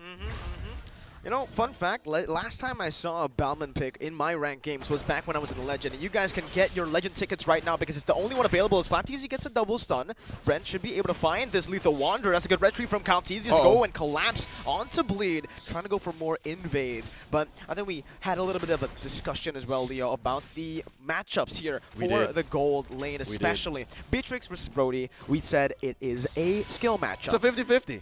You just press the buttons better, you place yourself better on the map, and you can win. And I think that's what's happening here. Super Marco. Look, he's pushing him out. He's getting those stacks in. Yeah, Beatrix definitely has he has an okay time if you just go for the farm, but you gotta remember that you need to just last hit. If you shove the wave, Brody will have control. Once Brody freezes the wave, which Super Marco is doing right now, there's not much counterplay to it, unless, obviously, you get a second guy down below into the gold lane, which is right now JPL. And I think if they want to switch things up, this is the game to do so. They want to get the Beatrix into that mid-game power spike as fast as possible to get this Brody and try to shut him down. Because if he gets snowballed, if he gets the turrets, it can be over in the 4th, 5th minute. Yep, which is a throwback to Game 1. In Game 1, Bren Esports did so well to open up the map for Super Marco. And here, looks like Bleed is off to a better start here. On the right foot, if we will. Now, Sagitnu spots shenanigans. Turtle gets taken. And it looks like there's not much. He's going to survive this, most likely. But to no avail. Is this what we expected from the Masha? Is this what they wanted to do here in the XP lane? I think it is sort of what they wanted to do, but the thing is, you need to have instant synergy when it comes to that. If you have a Masha distracting, you need to have the members on the other side of the map ready, prepared to go for a trade. And unfortunately here, Deck was just not on the same page. He did not go for the orange buff fast enough, and he actually focused on his purple buff. Meanwhile here, Calteezy with an invaded cheeky one. He's going to fall. First blood to Bleed Esports, and the Masha is already doing really, really good early on. All right. This is definitely uncharacteristic of Bren Esports, especially seeing what they did in Game 1. What was Calteezy doing in that deep? Was there not enough information on the map saying, hey, there could be 2 or 3 Bleed members roaming around, and this is a dangerous invade, this is a dangerous steal? He tried to commit Grand Theft Orange to no avail. That was a wasted rotation there. Definitely a win for Bleed. He got caught by the cops. 1-star cop run. That was a 1-star wasted, man. That was. If you know, you know. That it's not very good. I think it's like, you know, he thinks he has a sports car because, you know, he's an assassin player. He's very mobile. That's right. But in that situation, again, this is why we kind of mentioned it's a bit uncharacteristic to see Kyle on a utility jungler. That's right. Especially something like a Balmond with very, very low mobility and very low playmaking potential. Yeah, he was actually buffed or reconfigured in the last big patch, and it doesn't affect much of his farming. So in that moment when he was farming and there was not much follow through, because again, lethal counter was buffed as well, there was nothing. There was no reason for Kyle to be that deep in. So I'm hoping Bren Esports can, for the sake of their victory here, repair that and then fix that communications breakdown, or for Bleed take advantage so we make it to Game 3, because again, it's not perfect. Bren Esports are not flawless as they seemed in Game 1. Now, with the pull, Brent's still 500 gold ahead. JPL and FMM revealed. I'm wondering what's Few and Kyle thinking. Ogwin takes a nice pixel brush. Turtle at half health. Should be a free one now with lethal counter. Perfect calculation as the mid lane gets shoved in by Deck. Despite dying in the first few minutes of the game, Calteezy is still up 1 level. He's trying to make it 2 levels right now. That's a final slash. Brings Sagitnu back. Few with a good snipe down. Calteezy has a lethal counter. Sagitnu should fall here, but he's not in range just yet. That's the vengeance. One more is all he needs, but he wants to give it to Calteezy, who picks it up a bit risky there. They really want to snowball forward, but here you can already see Brent already has an 84% chance of winning. Deck, he's going to lose out on that one, and Kyle's still holding on to that lead. He wants everything in enemy jungle. So this is his version of playing greedy, right? Like, again, I think that's what explains that attempted steal on the orange is he was playing very greedy. And what's that led them to? Again, just a smorgasbord of items on this Balmond, who is about 800 gold ahead currently of Deck. And I'm thinking about Deck here. Again, we mentioned how if he's not snowballing, if he's not decimating on decimating on decimating, what do they expect to do? And I don't think there's enough burst from Bleed to do that. Not enough burst at all from Bleed, but looking at the other side, there's a lot of burst on Bren that actually works. And I want to give props to Super Marco here because he understands completely what made or what makes Brody really hard to execute in this patch. The steel leg plates and the buff to the Dreadnought armor, anti-Cuirass, is really what kind of stomps Brody and why we really didn't even think about the Brody. Yep. The fact that he went for the Fury Hammer straight to the Melphic Roar really gives him a lot to say in this game. And look at his emblem. I didn't actually realize there's JPL with a good hook. That's a Bloody Hunt as well, but it should not be a kill. Ogwen should be able to disengage. Lethal counter. Almost taking JPL down. Ogwen forced to flicker out a snipe. Ogwen with a sidestep. And now it's just FMM swapping weapons. But back to my point. Yes. Melphic Roar, Fury Hammer, Double Pen, and Weapon Mastery. Yep, and again, by going with early Malefic Roar, you're going to see increasing returns. And so far, I'm sure there are like a couple of content creators and analysts out there who have done the math. The earlier you get it, the better, especially when you want to snowball, when you want to stop your opponent from getting much burst. FMM! How's the pickoff?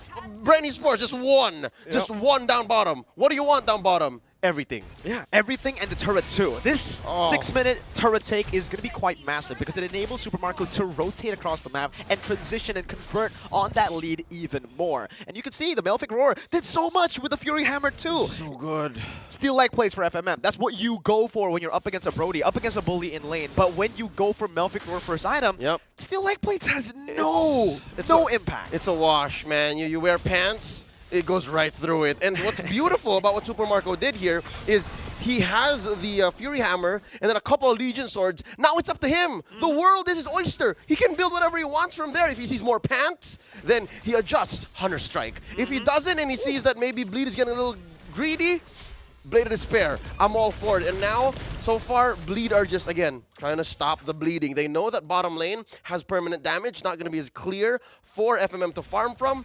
Good news, though, FMM is farming up quite a bit, despite that early death, despite being 0, 1, and 0. Now, looking elsewhere, I'm not so sure if this is the right move, because FMM didn't rotate either. It's just as dangerous down bottom, even if you do send a couple of mid laners. It's going to be very hard. I mean, catching an Arlet, especially an Arlet that has a lead, you know, it's just going to be very, very hard. Super Marco as well here, you saw that he already completed the BOD in the 8th minute of the game with a Melphic Roar. Usually, you complete your BOD because you go for Fury Hammer first and then BOD. The fact that he's able to do that, Melphic to BOD in the 8th minute, that's the time span as to usually when you get just Fury Hammer and BOD. Just a small little item. But it seems like for Bren, they're not just penetrating leg plates, they're also penetrating the enemy jungle. Yep, and given the situation, Bren Esports have mounted themselves onto a position wherein they can call the shots. Again, very similar to game 1, not for the lack of vision from Bleed this time around, but wait, that was a possible engage. And here's the thing, we haven't even seen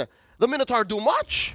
Oh my god, Leo. When you see Super Marco's first kill, when the fact that Super Marco's first kill can take the whole Cult Ultra HP, it is already disastrous for Bleed. And that's just the power spike. The fact that Brody has this big of a lead in the 8th minute of the game, you can expect these objectives to just go down, especially with the lethal counter with a Balmond on that Demon Slayer as well.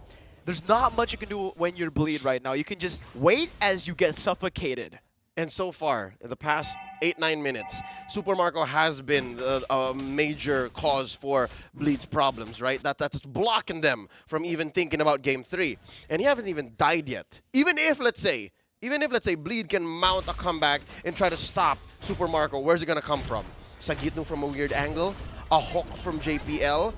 Again, Deck, I'm not sure what he has to do here. As a frontliner, maybe go for disengage, look for this. Sagitnu with a jump in. They have good pill, and man, they have good mechanics too. Just easily sidestepping through JPL's Iron Hook. And I don't know if you paid attention to this, Leo, but I want everyone to see how much damage Super Marco does with one hit on the turret. He took that turret down with 2 hits, and it was half HP, right? So I just really want to see what Super Marco does to the turrets right now as Kaltizi jumps into the backline once again. Take a look. You see? So much damage. This is what Brody is made for. If you get Brody ahead, now they have to seize as well. There's more penetration and more burst damage to come through. Every turret, tier 2's gone. And again, it's 6K at 10. Just chooses one. This is a gold laner's wet dream. Yeah, it's Brody's wet dream. Specifically. And Super Marco has been the linchpin, the pivot point for Bren Esports. And even if Kyle TZ has suffered an early death again for an uncharacteristic level of greed in the first 2 to 3 minutes, it was all on Super Marco. And again, deja vu. Bren Esports have opened up the gold lane, and it led to this. This is what we have. If you see the damage leaderboard, there's not much. Like, you see Super Marco is like, alright, he's doing damage, but he's not doing that much damage. But then you take a look at the damaged turrets. Yep. It should be Super Marco alone at the top. Very lonely. But this is good news for Bleed, because at least they know. They have situational awareness that if we can avoid Super Marco for long enough and build up an arsenal in FMM, maybe we stand a chance. Speaking of which, what's our homie FMM building up here? He has a Blade of Despair of his own, pair of pants, tax speed boots, and then maybe build up his own Malefic Roar here. So yeah, definitely way behind. Oh, about 3K. Oh, almost 3K, 2.5 to be specific. Oh, it's so tough. And Marco understands that, you know what, I already have the damage, I already have a massive lead, I don't want to go for all offensive items. Meanwhile, here, up top, Sagitno is going to be bursted down, goes in for Thunderclap, is able to connect on the Super Marco, but Horn Apart Memory should be able to take him down right here, right now. Sagitno down, Super Marco already on the way to that Win of Nature, just what I was going to say, and he got it, he already has the Win of Nature, so sure. Alright, Bleed, let's say they do hold out until FMM gets his item, Power Spike, which is, I would say, still quite a long way from getting to that power spike. But even if he does, Win of Nature, it's done. Yep. Where then, right? And again, how do you even line up the shots to make sure that FMM gets him in? Again, this is a DPS hero you're looking at. Even if you do catch him with the Renner ults, it's very difficult. Free Lord here, given over to Bren Esports, and they're just going to start taking everything away. Oh, Lord. They even kept the little baby purple. Yeah. They even got the blade armor for Kyle TZ. Even Deck can't farm up. This is good for the King, for KLVJ, but I guess good news, bad news, right? Bad news, what's happening now? Just take a look, right? As a Bleed fan, this isn't what you want to see. Good news is, good high ground defense. I think there's enough peel between Deck, JPL, and Sagitnu for Kiel and FMM to just clear waves. But they have to play it very, very well. They have to play it right. And that's even just thinking about and assuming Ogwen won't do much. We haven't really seen a big ticket Minoan Fury yet. No, and that's crazy because usually Bren, it really is dependent on Ogwen. If Ogwen makes the play, if he opens up a fight, Bren just follows. Here, the fact that he's just chilling in the back. Meanwhile, wait, Deck might actually be solo killed here. No. That's what the Unbending Will does, man. So much damage. An only lethal counter from Kyle TZ as he jumps forward under the base turret. A good stun onto kill VJ as he's able to bring Kyle TZ back to the turret, but it's only going to be a first base turret taken down up top for free. Nothing Bleed can do. And look at how Bren managed to wait. Final slash! Bringing Deck all the way in the back. That's a good iron hook with the Bloody Hunt as well. Catching him under the base with the Abuser's Bastion. That's the decimation as well. But with the lethal counter and a Minion Fury to knock 2 members up. It should just be Bren who can push forward, plow down on Bleed Esports with Few as well. Finding another kill. Now it's a Sea Halberd for Marco. Super Marco with a flicker forward and the stun. Now with Win Nature as well. Dealing some damage back again. There's some healing coming in from that minion. But that's going to be another kill. Super Marco, even though he falls, he gets a double. And it's a 7-3 stat line. Not as fast as game number 1, but still calm, stone cold, and efficient. Precision with blunt force. That's what Bren Esports has brought into this series, earning them a 2-0 victory, a sweep over Bleed. Miracle, correct me if I'm wrong, there was only just really one big ticket Minoan Fury, and that was for the win. Yeah, it was for the win, right? I mean, we mentioned it. Ogwen, he's usually the playmaker for the team, so once he makes the play, you know it's over. Is Master Ogwen, business as usual. And let's hear from LaFell. You know what? Throwing straight to us is kind of apt because I'm speechless, dude. I mean, like, for both games, what was that? It was like 8K gold lead, and the thing is, this time, it's so one-sided that Bren did not have to take fights. They just took the turrets without contests. You know, I think when it comes to the drafts as well, Bleed Esports had literally no damage to actually threaten Brand is more in the situation, right? Like, every single time they go into the fight here, they just don't have the tools to actually scare off a pushback Brand. Like, you pick a Franco, great, yeah. If you don't hit your hooks, what else can you do? And it's kind of like the same situation on how Flash kind of happened in the earlier series, if you think about it. Honestly, even if Franco got the hook, I don't think it would have mattered because the Minotaur could come in, and with the stun, it's basically going to stop the Franco and everyone else in between. So, this was a rough game. This was a rough game. If we're talking about the items, I mean, Brody, the caster has said it all, right? Penetration, penetration, and a penetration. Even towards the end, Super Marco opted for that Sea Halberd. Now, in hindsight, composition from Bleed, a lot of single lock targets, which I just dislike, right? Franco, Masha, and as well as that Marcus, just single lock. Not a lot of AoEs in that composition, which, of course, again, Brand Esports, they were able to just exploit that. A lot of single locks. Okay, let me just clump up 3, a lot of 4s, even 5, and Bleed Esports, their composition was overwhelmed. So again, from the items, it was a similar story to Game 1 where they just had a lot of gold to play around with. You know, personally, I'm not a big fan of the Balmond jungle, but the way they played it in terms of itemization coming from Brent here, pay attention to this. Flapsy, he's got a Fury Hammer. We've got an early Blade of Heptasis coming from Super Marco. I think it was like second item purchase coming from him.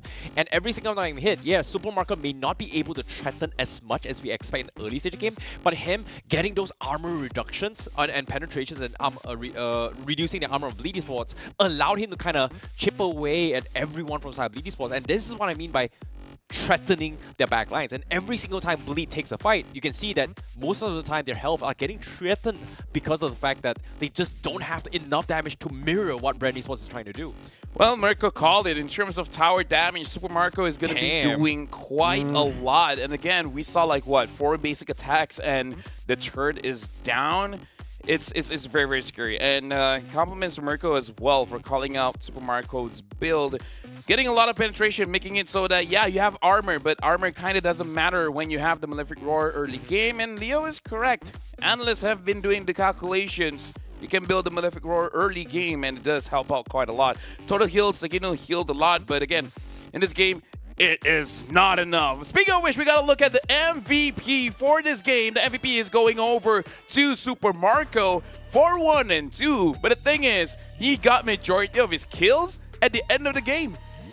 I mean, that shows objective, right? Game plan that he is able to just farm up in the early game while also be just poking damage towards the side of Bleed Esports. You can see here from the early game, a little mistake there by the Battleman, but he found compensation. He recovered, and after that, Brent Esports played a splendid game of Mobile Legends. Yeah, here's a little bit underrated as well. I like how Brent Esports has so many layers of thinking into their drafts, right? Like, you've got this armor penetration composition to try and enable both the fighters to do their own thing, but at the same time, you've got Few always making sure that he's providing vision on where Bleed Esports is. Even if you don't hit your ultimate, you kind of have a rough idea of where they are, but if you do hit it, it kind of slows down Bleed Esports' rotation. And if you think about it here, every hero from the side of Bleed Esports doesn't have high mobility at all. On top of it all, Farmis, and every single time KillJ tries to set up a 5v5 fight, Brand Esports says, I don't care. I've got this Balmond in the backlines threatening the Farmis, and yeah, you can't group up as 5, I'll just pick you on bit by bit. Looking at the reactions coming in from the players, again, congratulations to Brand Esports getting the win 2-0.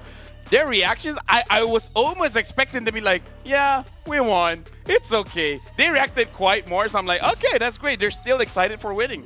Yeah, because I kind of feel like at that point, they're just like, yeah, we're kind of used to it. Yeah, I was quite surprised as well from their reaction, but again, a clean performance of both games, right? From Brand Esports, again, on paper, they're a solid, clean team. Again, not disappointing the fans that they can stay consistent going up against the team from Singapore. You know what? Now we're jumping straight into an interview later on because here's the thing. We got time. We got time. So now we're going to talk to Brand. First of all, how are you guys feeling? Okay, let's just plug that in. Let's test. Let's see if the mic works. It's very intimate, by the way. Close and personal. All right. Okay. Test, say hello. Test, hello.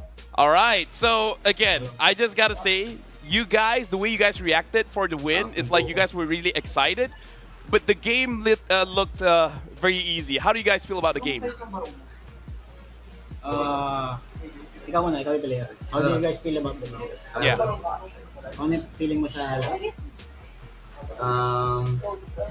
We feel excited because we have a long break and we're so excited to play on tournaments. Yeah, We don't want to practice. Here's the We thing. want tournaments. Here's the thing.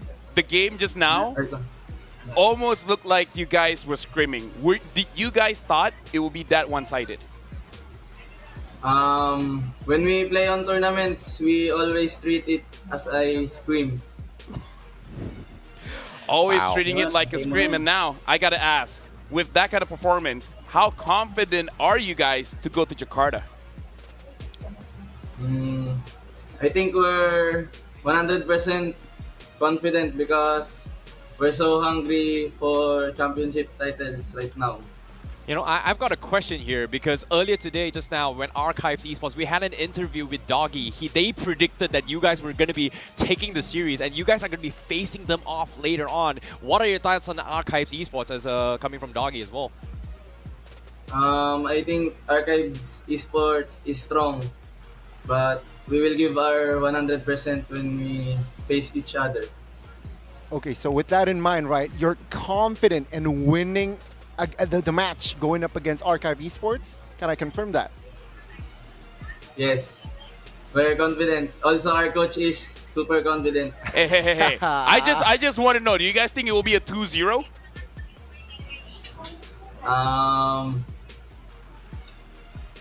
I don't think so. I think it will be a hard fight. Okay. You know what? Fair enough. You know, if it becomes a 2-1, because so far throughout the entire day, it has been a 2-0. But I gotta say, the game was so clean. Just a quick question, because we have our own opinions. Do you guys think you guys won because of the draft, or you guys just out-rotated Bleed Esports? I think we won because we won because we're doing what we are doing on scrims. Like, we executed it pretty well. So that's how we won. You know what? If you're screaming that well to the point where you're actually treating the tournament as scrims, you know what? You guys deserve to win. But with that being said, do you guys have anything to say to all of the fans that are watching the game right now that is supporting Brand Esports? Coach Bren. Yep. Coach, you can have it. Mga supporters ng Bren. We thank all the supporters of Glenn for supporting us, even though our journey in MPL was very unfortunate. To those who keep supporting us through SEA Games and through the other tournaments that we will do, we really need the world support us. All right, thank you very much, Coach Bren, as well as Flap TZ. We will let you guys go right now to celebrate with the team, and thank you for the interview.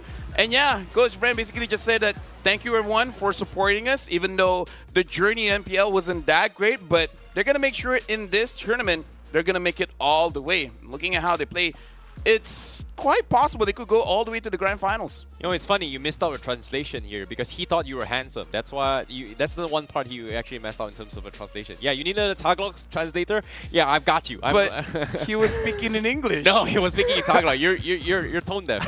Remember that. You're tone deaf. The dynamics.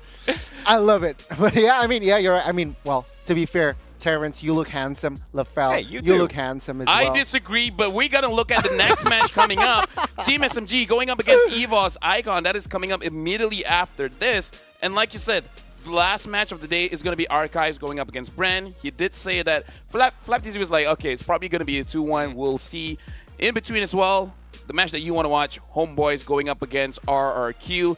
So far, it does seem like it's going to be quite a quick day, unless the third game give us a big surprise. You know, anything can happen at this stage of the game here. It is a Swiss format. You've got to go all out. But, you know, as a fun fact, the trash talks coming to the Philippines are really crazy, you know. We treat it as scrims. Doggy took it a level. Oh, I thought it was a ping test. I mean, can you blame them? Ouch. Can you blame them? Because now we're going to look at the brackets just to get a visual on what is going on, because we not only know now Archives is going up against Brand, but it's going to be Singapore going up against Singapore, Flash going up against Bleed, where one of them is going to get eliminated and one of them has a chance, the last chance, to actually qualify for the Challenge Finals. Yep, in this case, the loser of Archives and Brand Esports is going to be facing off either of those winners, and they will be fighting for that last chance qualifier to make it into his Group E. However, for both Archives and Brand, they're both one game away to actually qualifying into his LAN event. However, let's talk a little bit more on Group B's brackets. Yeah, after this, we are going to watch SMG going up against EVOS, Icon, Homeboys going up against RQ. So, Malaysia versus Indonesia. We see Singapore going up against Philippines. I don't know, man. International tournaments, it makes me nervous. I was about to ask, how nervous are you, Lafel, seeing this lineup, seeing this upcoming match? How nervous am I? I want to say, okay, you know what? Every single example that I have, I don't think I can say on camera. I don't think you should predict at all. I feel like my head is underwater. Whoa. Whoa. Yeah, I don't know. That's how nervous I am. Yeah, I agree with you as well. But I don't think I have a good example. I refuse to answer this question. Don't make a prediction, Lafel. Don't make a prediction. But as of now, that's pretty much a game here, and I'm extremely excited to see how Team SNG MY is going to be going up against EVOS Icon. Both teams has pretty much iconic teams here. They have a stable roster from the previous season. They are very, very strong. EVOS Icon, we did see them coming in from the open qualifiers, and they showed that they are one of the most strongest teams to compete as well. Unfortunately, they dropped one game during their journey up here, but eventually they still qualified their truth. So it feels like there is a lot of history here that is going on between the teams that are trying to make it to the MPL, because so far Archives Esports is one game away from directly qualifying, and EVOS Icon is also one of the teams that may be coming from the Open Finals, coming in straight, and that will be a great Cinderella story to talk about. Well, I'm hoping SNG has a brand treatment, because kind of the same that they did very well in the regular season, it's just the playoffs, they dropped it off quite a bit. But if you want to make sure that your performance in-game isn't dropping, tell us. You got to make sure that you have a good chipset on your phone. Make sure you guys get the Snapdragon Elite Gaming chipset. So whenever you guys are looking for phones, you got to be wary of that. But if you're unsure, there's one phone that I'm pretty sure will not disappoint. It is the Samsung Galaxy S23 Ultra, where again, you can always rely on the S23 Ultra to bring you the best quality of games. So step up your game with Samsung Galaxy S23 Ultra. Speaking of which, you need a little bit more energy? We got you covered.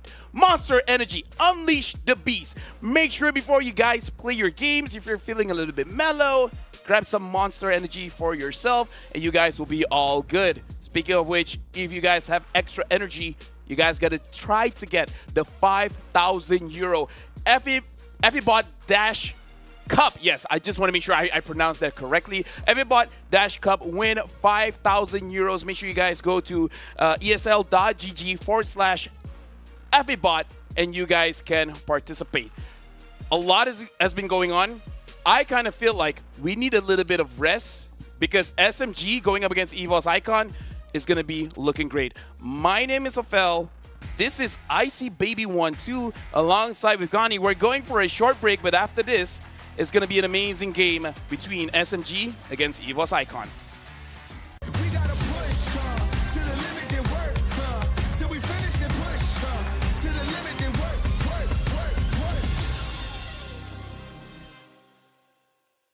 The Snapdragon Pro Series powered by Samsung Galaxy is brought to you by Snapdragon Elite Gaming, Samsung Galaxy S23 Ultra, Monster Energy, and DHL.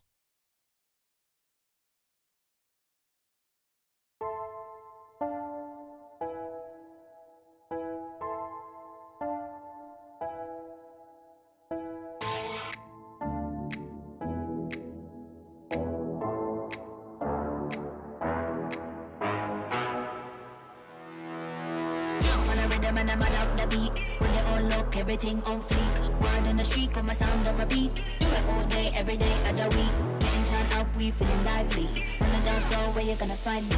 Here comes the drop, it's time to party. Here comes the drop, it's time to party.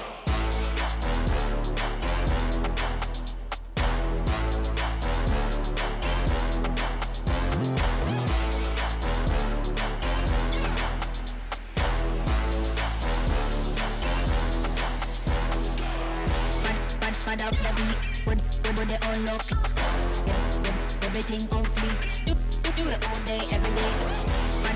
Mad up the beat. When they all look, everything on fleek. Do it all day, every day.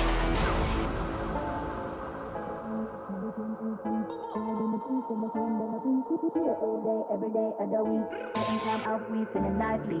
On the dance floor, where you gonna find me? Here comes the drop, it's time to party. Here comes the drop, it's time to party.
You got problems, just let them go. Tonight I really wanna see you lose control. A lot of drinks and flashing lights.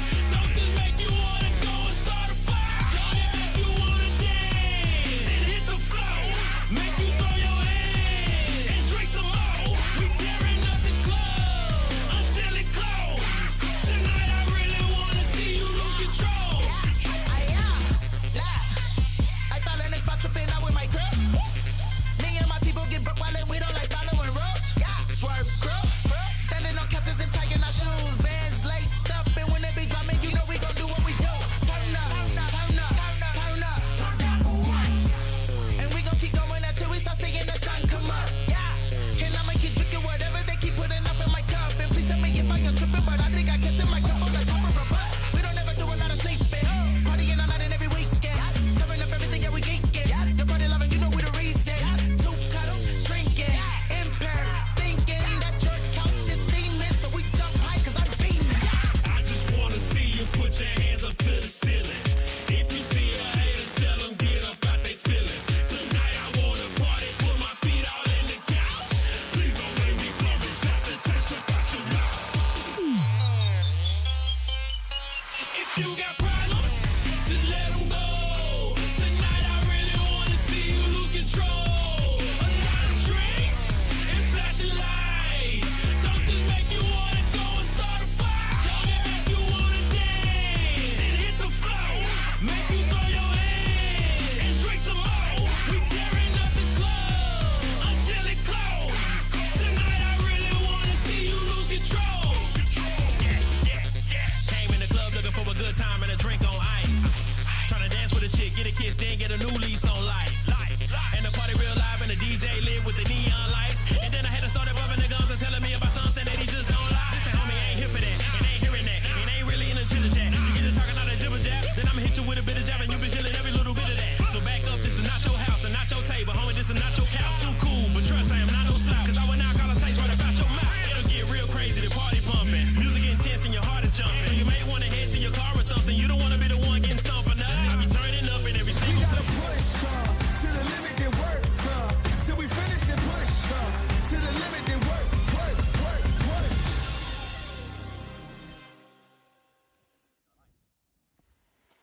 Hi, ladies and gentlemen, and welcome back to the Snapdragon Pro Series powered by Samsung Galaxy. Unfortunately, I am not LaFell, but I will be your host to accompany you throughout these 2 matches that we do have ahead of us. And you know, we're done with Group A, we're going to Group B, but before we get into that, let's welcome the casters on the desk. Hi! What's up, Eterna? Hello, it's Renmar as well as Gani. How are you guys feeling? I'm feeling good. 2 matches done and dusted. 2 O's. I can't wait to see the next one. Yeah, and I can't believe I am still really that short. So to equalize things there, I'll tiptoe for the rest. Thank you, Gani. No, it's fine. It's fine. We're the same height. You're even taller than me.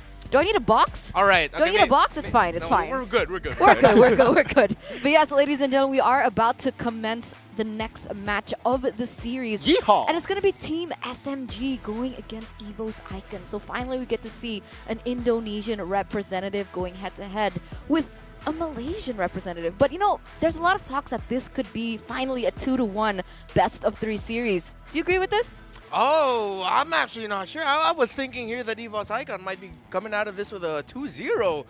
But from the Indonesians, do you guys think this is actually going to be a 2-1? You know what? Personally, for me, I think Evo's Icon has that slight edge. But of course, their opponent here is not an opponent that they can underestimate here, right? They have the experience. Sure, Evo's Icon is a strong team, but don't forget, they are a young team. So perhaps they can and will make mistakes. For sure. What's What are going you on doing? over there? Gideon, Leo, okay. Are they rock, paper, scissoring on who casts? Look at that. Even in rock, paper, scissors, the Filipinos beat the Malaysians. Sorry, Gideon. Sorry, Malaysia. No comment there. No comment there. But yeah, it's funny that you guys actually mentioned Evo's Icon, right? Because, you know, there's been a lot of rumors that say that Evo's Icon are even stronger than Evo's Legends. Wow. Very interesting. But, oh my god, what's this? There's no way. Yep. The Legend tickets they're the only ones available? Yeah, that's crazy. What? Like, I'm hearing there might be around 3,000 to 4,000 people, maybe even more in Jakarta for the finals. No way. And with that in mind, guys, go and get your tickets as soon as possible. They're only IDR 20,000, or how Lefel likes to put it, Eater. Eater. Is that how you guys really pronounce it, or is No, that it's just really IDR. Lefel? It's just Lefel. Okay, I will remember that. We appreciate Lefel in that way, right? Yeah. And if you guys want to get your hands on the tickets for free, go ahead and check our raffle. You guys have a chance not to just win tickets, but you guys can also get a chance to win the t-shirts, the exclusive merch. Use the drip to the venue. And you can't go alone because you get two.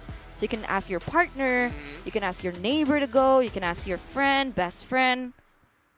Dog. Whoever. Dog. I don't know if dogs are Yeah, allowed, I don't know if actually. pets are allowed. I don't even have a Yeah, dog. so maybe Gani can't go. Sorry, what? Whoa, whoa, Wait, whoa, what? whoa, whoa, What? whoa, there. Whoa. Hey, you're not taking shots here. Okay, what am I in between of right now? Well, bring Lefel back.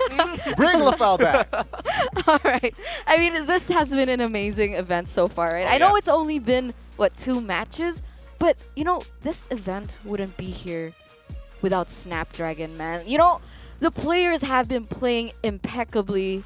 Particularly Arlet players today have just been popping off, and that would not happen if they weren't using the Snapdragon Elite Gaming microchip. That just really accentuates their play style. Yeah, and playstyles really have just been in full showing today. No one's holding back. We talked about it at the start of the day. For this event with our format, you really got to come up running straight out of the gate, and teams have been doing just that. And on that note, we're actually going to take a look at the Group B brackets, right? Because previously it was Group A. We're coming now into Group B where, like we mentioned, it is going to be SMG from Malaysia going against Evo's Icon from Indonesia, followed by the home boys Malaysian representative as well, coming against RQ. So this is a IDXMY matchup here. Who's going to come out on top? Let's see. It's a collaboration indeed. 2v2, 2-window 2. MY, who will win? Let's see. SMG Evos. SMG.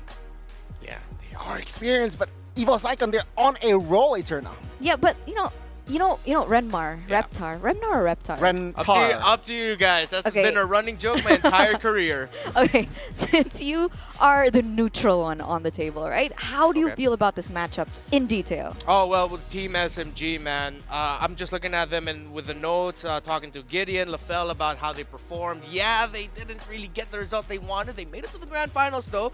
They just weren't able to get a win over Todak. They got swept, if I believe. But they now have more time to adjust now, especially with Valens on the roam. More time to work on his hero pool, more time to work on his ability as a roamer, because this is a guy who went from the gold lane to the roam. That is a very rare shift in role that you'll see in MLBB Pro scene. Yeah, definitely. I agree with you. And with that in mind, I think we're going to take a look at the team and officially introduce them. So let's get it.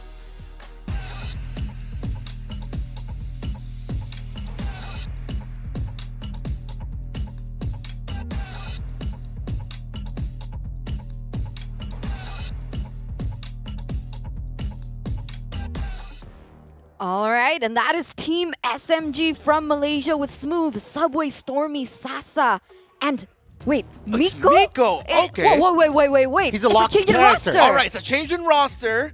That is a shift I did not expect. It's not Valence, it's Miko. And if I'm correct, this is Miko from Smart Omega in the Philippines, who is a roaming main. So this time, instead of having Gold, who's a roamer, now you got an actual roamer in the lead. But he's going to be the shot caller for a team that already has experience together. Team SMG, of course, Smooth, Subway, Stormy, and Sasa. And I'm going to be looking at Mr. Smooth here. Someone, Lord Smooth, actually, is what they called him in Malaysia. Someone who sort of had a difficult time in the early stages of his career, but made it to the point where he really became one of the best XP laners in Malaysia, alongside Momo from Todak.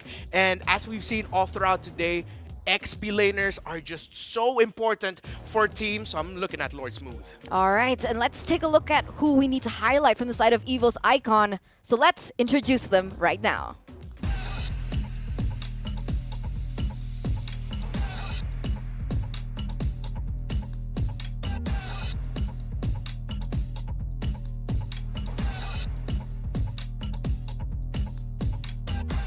Coming from MDLID, it's going to be Veldora, Sutsujin, Krite, Doma, as well as Ivan, or previously known as Van Strong. Van Strong, right? EVO's Icon there.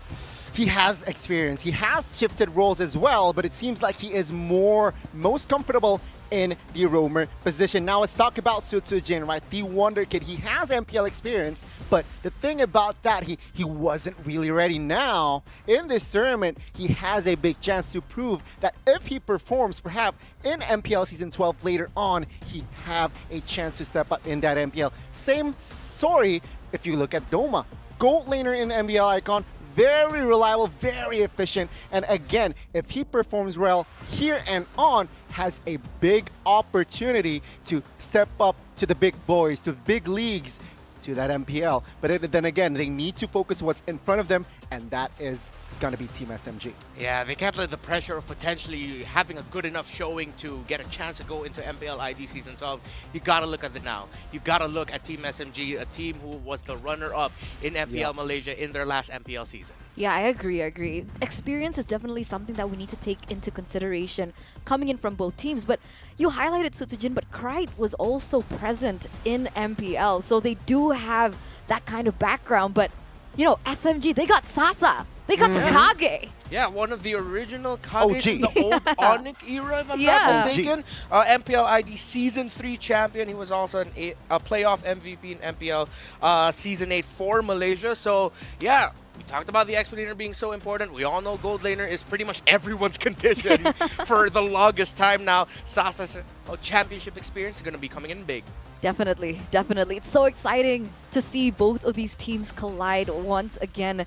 It's counterintuitive to talk about their backgrounds because when we're talking about their performance, it's been insane. I mean, I think I've mentioned this before, but the form of EVO's Icon has just been insane. I've heard a lot of great things about them in scrims where they win most of their matches against EVO's Legends. I think it's around 43-ish out of 50, 47 out of 50, something crazy like that. That is crazy. That's a lot. That's a lot. Right? It's majority, right? And again, I feel like EVO's Icon, why? It's their ambition. They're young players who are looking to join the big leagues, and that's why they just performs their minds out, right, in that screams. And again, it's begging the question here. Going up against Team SMG, it's an established team, how will they perform under pressure? Yeah, and that's interesting because with how you guys are talking about EVO's Icon, they seem like, yeah, they're younger, a little bit maybe more hot-blooded, but in a good way, down to go for it. SMG, with their experience, much more safer and calculated, so we might see a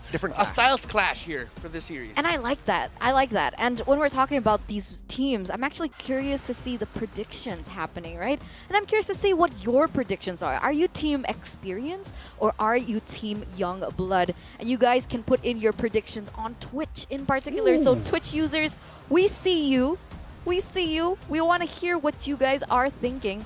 And I want to know what your predictions are, honestly. Do we get to see that now? No, I think we Oh, can there go you there. go. There's Ooh. Oh. Hey, Gani. Whoa. What's that prediction for a Malaysian team I see from you? Wait, what? Did I really predict that? Okay. Now you're doubting 5 yourself. seconds. Okay. Experience, right? Okay. In the previous match, I predicted the team that has more experience, which is Bren, to win. So on paper, again, similar.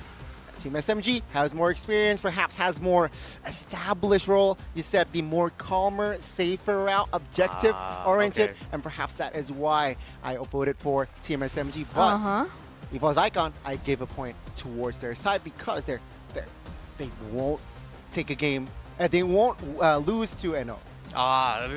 They don't want to give up. They don't give up is what you're trying to say. All right, that's what I'm going for too. And because like hearing you, Mirko, you as well, Godney, talking about EVOS Icon, it was just, you guys sold me on the EVOS Icon hype train. So I'm on it. I'm on All right. He's sold. Persuaded. Reptar sold, persuaded onto the EVOS Icon train. But yeah, that's why I was wondering. I was like, okay, if you think experience can combat the young blood passion and the thirst for hunger, why 2-1? But all right, I guess you explained it already. Yeah. I'm actually curious to hear what the casters are saying. But no, producer, don't do it. Yeah, don't do it. Good now. Don't do it. Okay. Don't do it. Okay. Maybe you can. Oh, there you go. Wait, where's Leo? He was tying his shoe. Oh, yeah, he's he was just tying his shoe. Yeah. That's why don't wear totally laces. You know? Yeah, okay. Are you guys wearing laces? Yeah, oh, both we of you. are. Well, I don't All have right. any laces, But so I thank don't you have for the the same tip. problem. Thank you for the tip. I'll You're remember welcome. that. You're welcome.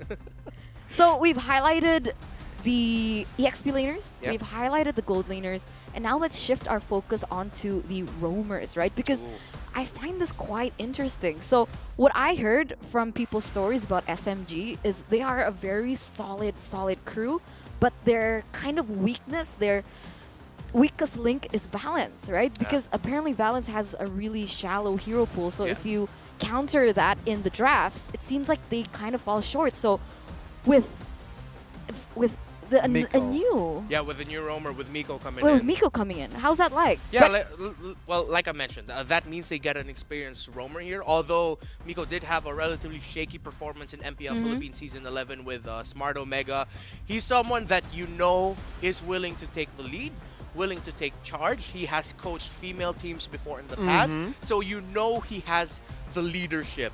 Question for Miko is, can he translate that into two things? One, in game now. Two, with a team that you just met, that you just started playing with, who are all 4 members. They know each other so well, they've played with each other, and you as the shot caller, as the roamer, as the playmaker, how well can you set up for a team that already has so much chemistry? I mean, let's not forget the language barrier, right? I mean, Miko is from PH, going into a Malaysian team. Oh, yeah. How will they communicate the transition, the adaptation? Of course, it's going to be 4v1. So, of course, Miko needs to adapt to that new team. And it's going to be, I guess, a new job for Miko here to lead that team. Because guess what? They have the camaraderie already intact. So he just needs to fill in that missing puzzle. I like that, right? Because this is honestly the best hunting grounds or the play field that they can utilize to be able to, make it more solid in that sense. And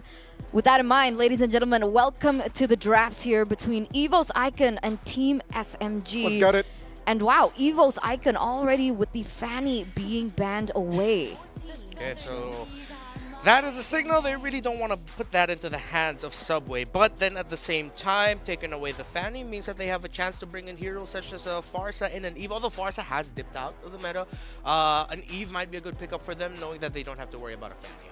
Yeah, I think it happened in the previous match that Yves is still very prior. Also, MSC, Yves is pick or ban, if not first pick. So I feel like most teams now, they trying to replicate their formula. Perhaps, let's just ban that Yves out. It's just too prior, it's too heavy, it's high ground solid. So let's see the response here is no, EVOS Icon, they opted for a glue ban, saying perhaps they want someone in that backline that is secure enough without the disruption of glue. Yeah, with the bans right now of EVOS Icon, it really looks like they're trying to set themselves up for a lineup that is really backline dependent. So we've already touched on Eve, but with how it's looking, with the Kadita being the first ban on the side of SMG, Eve looks like a great pickup if they're willing to go for it that early, because SMG might be able to pick it up for their first 2 picks. And then right now with the glue ban as well, backline heavy, backline dependent composition for EVOS Icon looks more likely. And now that actually opens up a lot of picks, right? Because we saw the Kaja being usually the go-to ban. We saw it open, Yeah. and we saw the impact that the Kaja had, especially when you go for a pick-off kind of comp. And if Team SMG is sniffing out that Evo's icon want to do that, then that's definitely an option for Evo to take, seeing as the Kadita was the choice of ban from the side of Team SMG. I mean, let's not forget Arlet has been so popular today, right? Oh, a yes. lot of bans towards Kaja, a lot of respect, but that Arlet for that first pick has been very much expensive. But Ivosaikan here committed to a 2 assassin bans. Yeah, man, with really how it's looking like, I imagine this would be a great situation for having an even Melissa backline.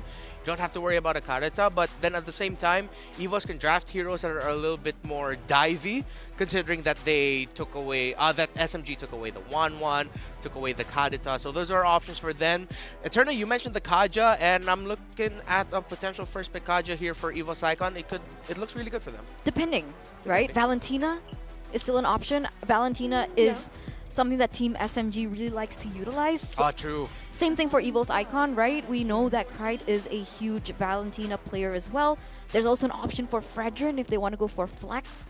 It's a lot safer, but they go for the Novaria ban, a little bit too expensive to let go, especially into the hands of Krite himself. So Evo's icon now with the first pick. So we have Kaja, Valentina, Yves, Fredrin is also a possibility. Arlet? A lot of heroes, right? Yes. A plethora of ways, but it's going to be the course. Arlet.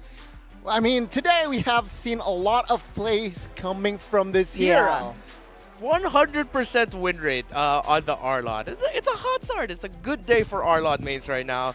Team SMG can take away the other power picks. They have the Kaja Valentina or the Eve, because as we mentioned, Eve looks so good for Eva's icon. They take it away, and of course the Fredrin will go into the hands of Subway, who Legends casters have told me Subway really likes to play like Wise as the Fredrin jungle. Very objective-minded, but then at the same time, someone who can set up a play with some really good taunts. Now I'm wondering if his gameplay is similar to Wise. Does he have a similar hero pool as well? Because that's going to be very important for Team SMG to sniff out. How are they going to be able to just cancel Subway out even from the drafting phase?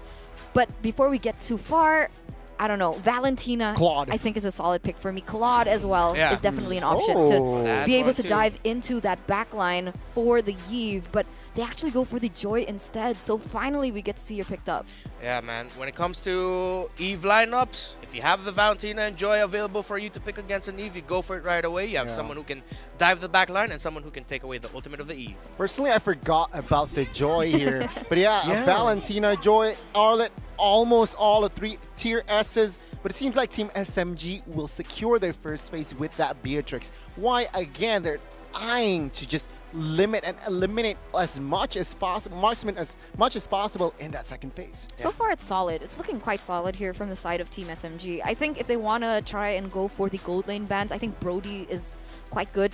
Just allow the Beatrix to pop off a little better. I understand that people don't really like the Brody in this upcoming match because of the fact that, you know, the steel leg plates has been buffed, dreadnought armor as well. True. But Claude is also a safe option, right? They want to allow the Yves to have space, have a little bit of say with her artillery utility. Yeah. I'm looking at Evo's icon. Actually, they might consider banning out a Diggy if they want to, because Miko is actually known to be able to play the Diggy in the roam role. And if they pick up the Diggy, the last 2 picks here for Team SMG could be something very tanky in the XP lane, or someone who can just soak up a good amount of damage alongside the Fredrin as well. So they'll act as the pseudo frontliners, while Miko on the Diggy can just dish out some extra bit of magic damage, control, and control resistance as well. Oh, great ban on the Franco. So Diggy's actually looking more likely here for SMG. Let's see, right? I love the 2 bans coming from Evo's icon. Why 2 suppression banned out from their side, because they have the Joy that can and want to just tear that back line, which of course cancel out if you have suppression. So yeah, Evo's icon quick to respond with a Kaja and Franco ban, asking a question: will you pick up the Diggy? Because against this composition, I'm not so sure how the Diggy will work. Oh yeah, because there's a chance with the Evo's icon lineup, it might just be able to snowball. So yeah, SMG felt that. We're not going to go for that. Maybe they didn't even consider it. They go for the Cho, which is actually a Miko comfort pick. All right, because I knew that the Cho was a comfort pick for Valens, but for Miko, I'm not really sure. I didn't expect him to play today. So the Cho is going to be the solution perhaps to tie down these heroes, Arlet, Joy, as well as the Valentina Valentina, but remember, that's a huge ultimate that can also be utilized for the Valentina. So True. 2 last picks for Okay. Evo's Icon. Very quick carry as well as Grok. Yeah, no surprise here that they're going to go for a lineup that wants to get up in the face of Team SMG. You mentioned Gani, they took away 2 suppressions. That's a signal we're going to go for something that will dive and that will love to fight you up close, even if you have an Eve. And what I love about the carry pick here, right? It can opt for that Purify spell, you know? Yeah. It doesn't really rely on that Flicker spell. So against the Cho, you want to have that Purify secure. Let's see, though, what will they pick up? Because Valentina can also bring that Purify, just negating that Wave Dragon out of the side of the Team SMG. But it's going to be the Lapu for the last pick. Okay, Lapu last pick here for Team SMG, giving them a little bit of say perhaps in those side lanes, especially when that Lapu hits that level 4 power spike. But quick prediction, Reptar, let's start with you. Oh, I just love that Eva's Icon really showed off their personality as a young, hot-blooded team. Meanwhile, Team SMG looks to be going for a little bit more secure styles clash. It's not really a prediction. I just said exactly what I saw. Okay, Gani, quick pick. White Tigers. White Tigers. All right, let's go to the casters, Leo, as well as Gideon. Take it away. Not at all surprising as to what our analysts had to say about the draft. Welcome, and my boy at your service. My name is Leo, here with Gideon Q, and we're going to be calling this match. Gideon, I like the re-engage potential coming in from Evo's Icon. Yeah, I like it too, and I like it a lot, and I think that's why I feel like in this particular match, I'm thinking they have an advantage over Team SMG, but that begs the question whether Miko is going to be able to fit in the gears of Team SMG, because we were expecting Valens. Yeah, and we were talking about, as a collective here, how Valens, as a gold laner, may have a, let's say, lacking hero pool, but when it comes to knowing where he needs to be, shot calling, and orchestrating what the team is supposed to do, he's the one. But here it's Miko this time around, who has himself have some coaching experience. I'm wondering, man, this happened right before our eyes. I couldn't believe it, honestly, when we learned that Miko was coming in and originally as a stand-in, but now here he is in the flesh. He's actually mere inches away from the Kage Sasa. And he's going to be playing a little bit more flexible on this show, right? So he's really got to make sure. He's making the plays, he's making the moves, and he's making the calls. The question is, who's really going to be IGLing? We were talking about this earlier. We think that it's going to be Sasa, but who knows? Miko might just take the reins. I think that they have to go 50-50. Given that he is playing his signature Cho, there's a lot that Team SMG have to do to break the flow of Evo's Icon here. Given that they are, oh Lord, it's a jungle Grok. Of course, I honestly believe that even if this wasn't the jungle Grok, if maybe it was a Joy jungle, maybe we would have seen not as much of a rotation or a cut through, but this just ramps it up, man. Yeah, it really does. And you know, both sides even opting to go for the double EXP lane start just to make sure that their mid laners feel pretty good about it, and more importantly so, Arla now playing as a roamer, gonna be sticking on pretty hard to Miko this entire time. Yep, again, just building on the fact that Evo's Icon chooses their fights, and this is something that Team SNG Malaysia have to break through. Wow, 2v1! Ivan, formerly known as Van Strong. I've been following this young man for a couple of years now. He won that Little Wonder battle. I mean, technically he had no place to, but now Miko, he might be in a little bit of trouble. Has to use that flicker to get on out of there. Already used his third charge of G Kundo. Backs away, no engagement so far. But more importantly, at the very least, we haven't seen an early first blood from either one of these teams. Yeah, but I think given what happened in the past 10-15 seconds, Evo's Icon are winning, man. They are just asserting dominance, winning these little battles, finds an engage up top. Yep, Ivan, he's going to be slowed down for a little bit. Oh! Some way. Sasa, unfortunately, gets hit by the wild charge, and now he's stuck into a place. Not worth it for him to flicker. He knows he's down. Ooh, a Praises round nearly taking out Ivan, but at the end of the day, he still manages to get out. Big boy rotation for members of the White Tigers sent up to send a message. Team SMG MY rocked there. Definitely not how you want to start. This is your gold laner. This is Sasa. This is your golden egg, your golden chicken that you're taking care of. You don't want to give early kills there, but wait. Oh, 4 members. Here's the turtle. Yep, it's going to be Veldora. He's doing a good job just buying enough time. Go for the electrifying V straight away as he times it well for the power of nature. But now we see Miracle, he's already kicking him hard. With the way of the dragon, wild charge from Sutsujin, able to slow them down. Miko, he manages to get out, but it's still going to be Sutsujin who falls. Stormy at 1 HP gets taken out by Ivan. A quick cleanup of the Vengeance. And now the rest of Team SMG scrambling around a 2-for-1 trade in favor of EVOS Icon. Again, the re-engage potential, despite the amazing move by Lord Smooth. He tried to save the situation, but it was just too much. Stormy had a great RWM too, but EVOS Icon knew exactly how to weave through the situation. And I didn't even notice Ivan came in with a late engage. Yeah. I could have sworn he was just going to say, you know what, you guys are dead. you guys are dead. My hands are off of this. I don't need more than this. And the best part about all of it is the fact that they can do this in many different orders. It doesn't necessarily have Ivan who has to come in late. It could be Sutsujin or arguably even Veldora as well. He still has his Vengeance. He's still a threat to the gold lane. And I think it's this weird tempo that EVOS has across all other lanes and even the jungle that's making Team SMG give over these smaller camps so that they can catch up. Because again, in The Flash, in all puns intended, I heard it wasn't a very good movie.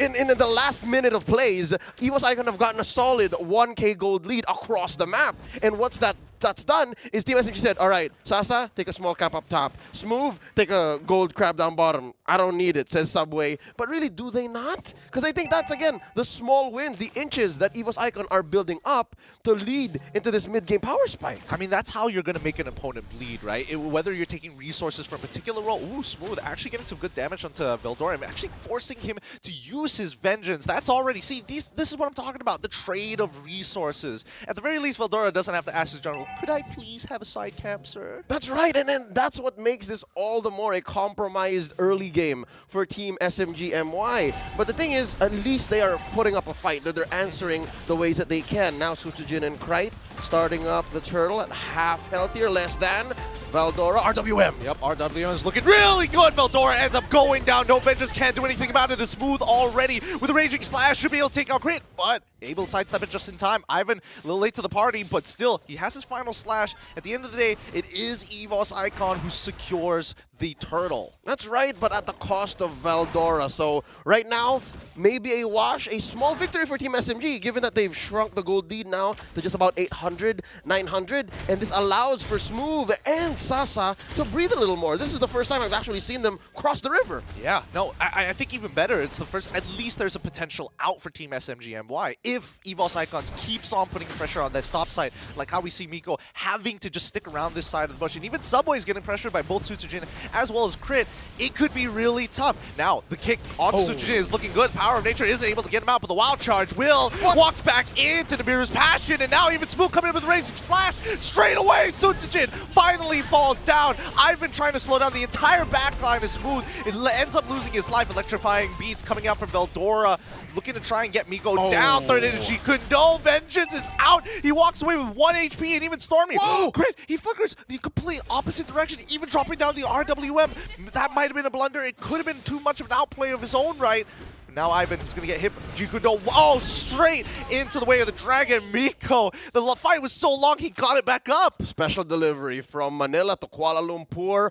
Express. Now, given the last sequence of engagement, we're sitting at 4 and 4, 6 minutes in, 1,000 gold ahead. EVOS Icon are making the most of the scramble that they forced deep into the orange side of Team SMG's jungle. One thing I can say is it's just pure geometry at this point. I think Krite did not make a wrong play. Krite just tried his best to repair a somewhat losing situation.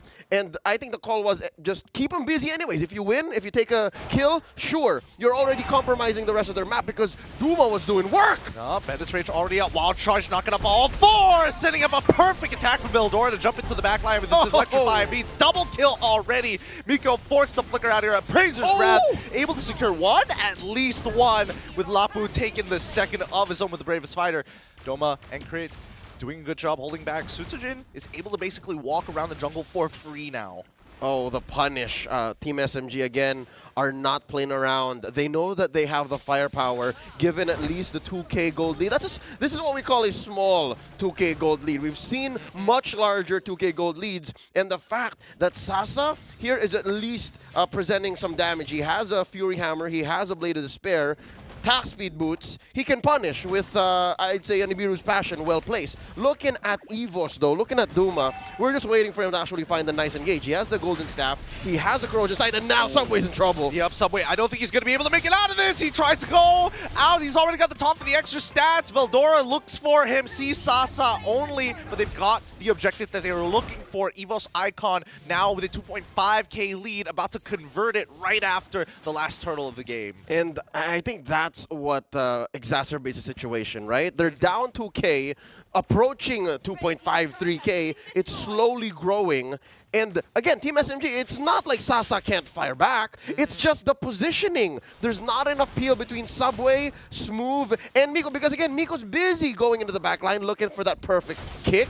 And Evos is happy to oblige. And now here's one. Oh, he finds it perfect. Shunpo into the way of the dragon. Ivan gets punished as he ducks right under the final slash. A beautiful play. Unfortunately, Subway still is dead. And I mean, we're not just talking about the 3k gold lead. Like, gold is important, but the EXP, like Subway can barely breathe, barely get into these pits. Evos Icon are really hurting him economically. Yep, Subway's down 2k, and now Susujin gonna commit Grand Theft Purple, all of these resources. Isn't this what the story was since minute 1, minute 2? All of these little inches will slowly build up to, I'd hate to break between Imperial and Metric, but, you know, a foot, and then eventually a mile, a meter, or 1,000 kilometers, right? Because again, now we're slowly feeling Team SMG are slowly getting outgunned. You see how deep Duma can go, or how much he can just plant himself right in front of even Stormy. Like, if Stormy puts up the RWM, it's not an automatic, let's get out of here. Sometimes you're thinking, maybe I can outgun the RWM. He has to swipe a certain direction. If I can lock him down, then yes, if anything, it's the XP lane. It's the reason why Veldora has to keep diving, and only the reason why Smooth is slightly ahead. That's the one way Team SMG can actually leverage an advantage. Yep, I mean Veldora, he's recovered greatly from that initial rotation by the turtle fight. I think it was the first one, coming in from Smooth, punishing him by taking away his vengeance, and then later on dying when it comes into that big inclusive fight. We finally see Malefic Roar being purchased by Sasa, so at least he has the damage like you've mentioned. 3k gold lead, as we were talking about, but the worst part about everything is the fact that the big playmaker has to be Smooth. Unfortunately, like Miko, he's consistently finding good kicks, but if there is no damage to follow it up, or at the very least somebody to attack the backline, I think Evos Icon are going to run away with this game. And I think it's that juxtaposition, it's that dichotomy of Team SMG's approach, right? Yep. We want to plant dudes in front so Sasa can just blast away. But just the same, we can pick off. So what is it? And it's Evos Icon taking advantage of that. It's like, all right, they're still thinking about it. They haven't found the perfect angle. And it's Ivan, starting it up. Yep, they find Subway. He's instantly going to go down. Veldora completely shreds away. The dragon already be used to disengage. Smooth, he's thinking about it. He wants it. Render's apathy blocked by Susujin Crit, going into that backline instantly as he steals away the bravest fighter. And now, Team SMG full escape here.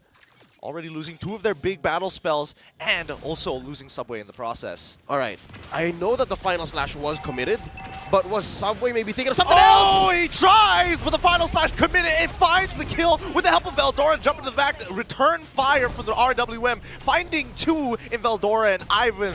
2 initiators, 2 deaths. Team SMG looking to clap back. Underneath the turret, yeah, 3k, 4k gold not going to do you much. There is still a level 1 Lord, an Elemental Lord, marching down through bottom, and that's what gives Team SMG here roughly 30 to 70% win rate. You can grow this up to maybe 40, 50 if you can protect your inhibitors. You're definitely going to lose this top lane tier 2 soon, especially if you don't watch out for the waves. The waves have been enhanced for Evos Icon. As for bottom, I like their chances. This is a pretty good high ground defense lineup, and oh no, yep, Susujin with the delay. This is Evos Icon calling the shots. Yeah, I mean they're guaranteed going to lose that top side. RWM being traded on both sides. Subway's getting a little smooth, unfortunately, unable to expel that enough. Has to use the Rage Slash to get on out of there. But the final slash coming in back from Evos Icons to turn it around. Doma is already gone. They lose a majority of their damage, but 3 members of Team SMG have already lost their life. Inhibitors still standing though.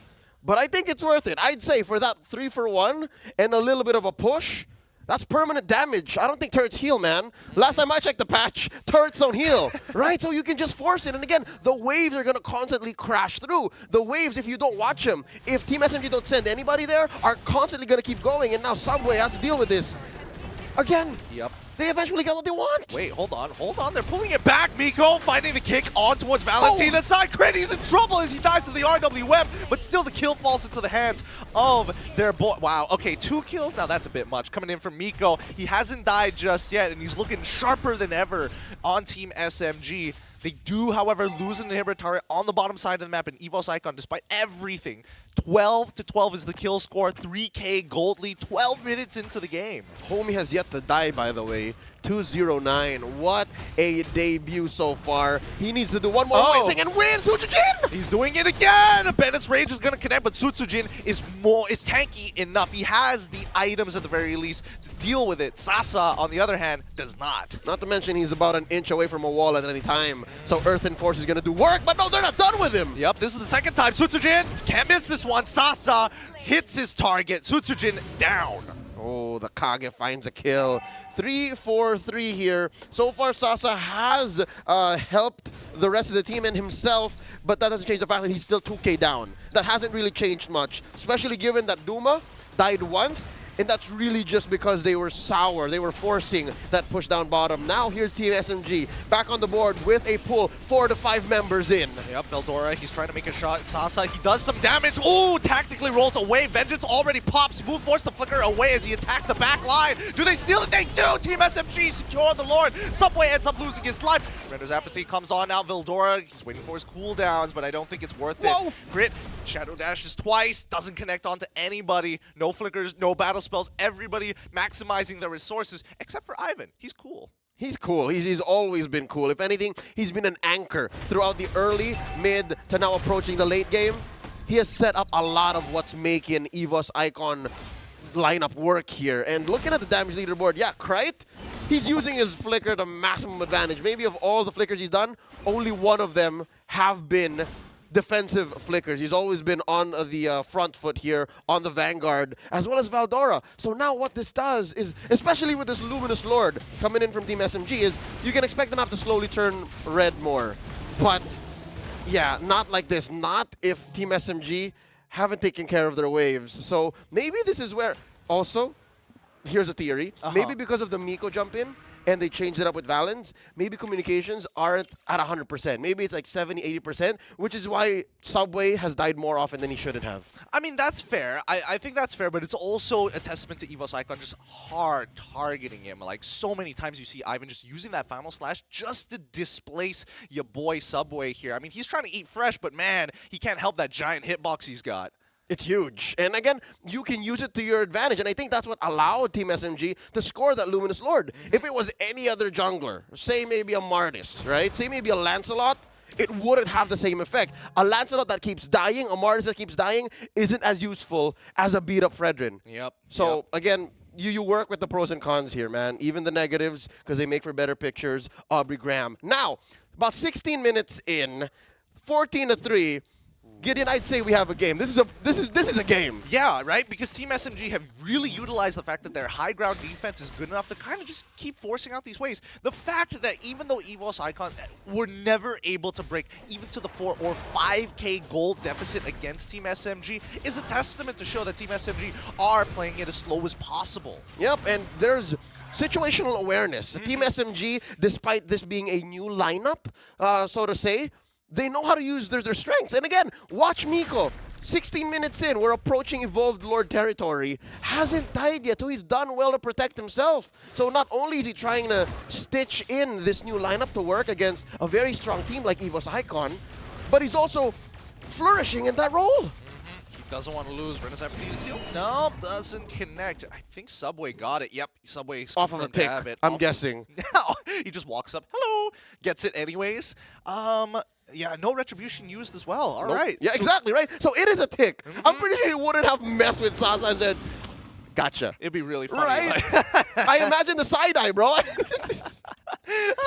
That'd be too funny. I can imagine it 1-to-1. Sasa would not be happy if that was the case. Wouldn't allow it. Wouldn't allow it for sure. We're seeing the Athena Shield being bought by Stormy this time now. I think he recognizes that he's dying to crit a little too often, as well as the fact that Veldora keeps on jumping for him if he doesn't find Sasa. Yep, and again, not only is it Stormy who's slowly building up, or at least already built up his full arsenal, even Sasa, right? Despite the rocky mid to late ramp up, he has always been threatened throughout this game.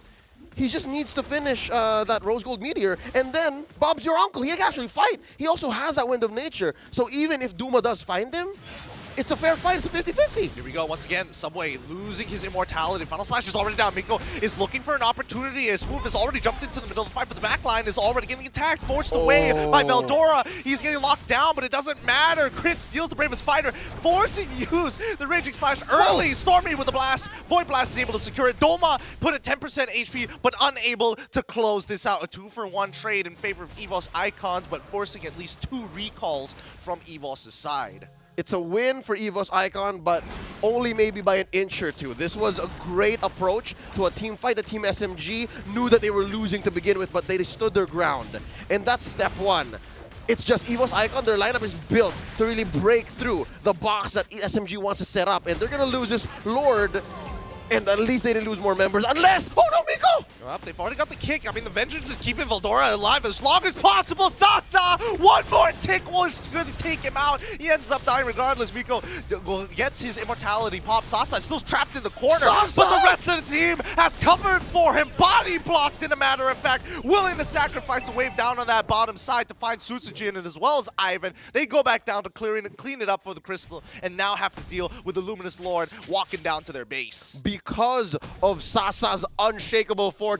If that was me playing that Beatrix there, I would have just put my phone down. I know I'm dead, right? The way that they set up that corner for him, I could have sworn he just knew what to do. And I think that there's a lot of work coming in from the Haas Claws, of course. Yep. The Haas Claws, and they got a 2-for-none there, and they're going to be able to clear this Lord easy, all right? He's not going to crash through. He's going to actually be able to help Team SMG manage the rest of the map, and we're still stuck at that 2K gold lead, which is great for Team SMG because they can reset again and learn from those last 2 lost engagements. Yeah, and now they're coming to a point where they actually go toe-to-toe against EVOS Icon, no problem, right? 16-16 with a gold deficit that barely even matters at this point.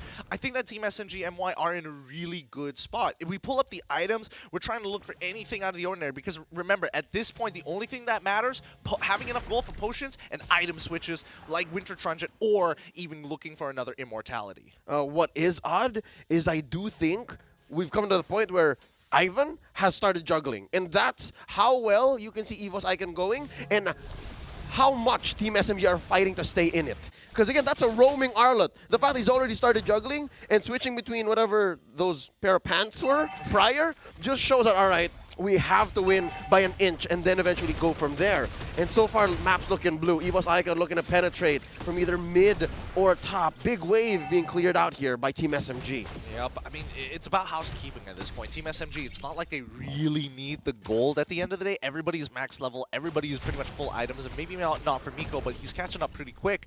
Considering everything that's all said and done, right? The only resources left are going to be the buffs, and EVOS Icon have full control over this side of the map. Yep, Team SMG would be best for them to stay inside their base. Maybe find a window where EVOS Icon actually just lets go of a wave, but looks like it's not going to happen because I think there is room for Team SMG to contest here, even if all the buffs are being taken away, even if all of these camps are being taken away. Because again, you mentioned gold don't matter as much anymore. EXP, forget about it. We're all at level 15. Exactly. So with that being said, this Lord coming in at 15, this is an evolved Lord. It has the passive, so all the more fights are going to matter. Yeah, you can see how EVOS Icon is posturing here, right? They're ready to respond. If somebody shows up on that top side, we're all moving as one to make that happen. But they need to posture for this Luminous Lord. Team SMG, they clear up that top side and now making their way down bottom. If Eldora doesn't clear that top wave, it's going to slow push, and that's not exactly the best for them. He's going to walk back. Good choice, my son. Yep. He's going to try at least for that to get an advantage, have that long lane win, threaten. And not even a slow push, he's going all the way, and then make Team SMG answer back. That's why they have Sasa clear up that wave up top. Not exactly showing himself yet, because I think EVO's Icon knows that they now have the advantage. Look, all 5 men closer to the pit. Yep, they're posturing themselves very well, but it's always that problem of, oh, I don't have an inhibitor turret. Don't worry about it. We're going to send Doma down bot side. It's going to consistently push. Team SMG must respond. It's a little unlucky that the Lord spawned on the bottom side compared to the top, because it would be so much better for EVO's Icon if it was on the top side of the map. Yep, if the long lane was the one that's already penetrated anyways, that's a lethal Lord dance that EVO's Icon can posture up for. Look at Krite. Watch him as Susujin goes for the pull. That's all 5 members within dashing range here. The distance is very small. EVO's Icon again playing with the inches that they have ahead.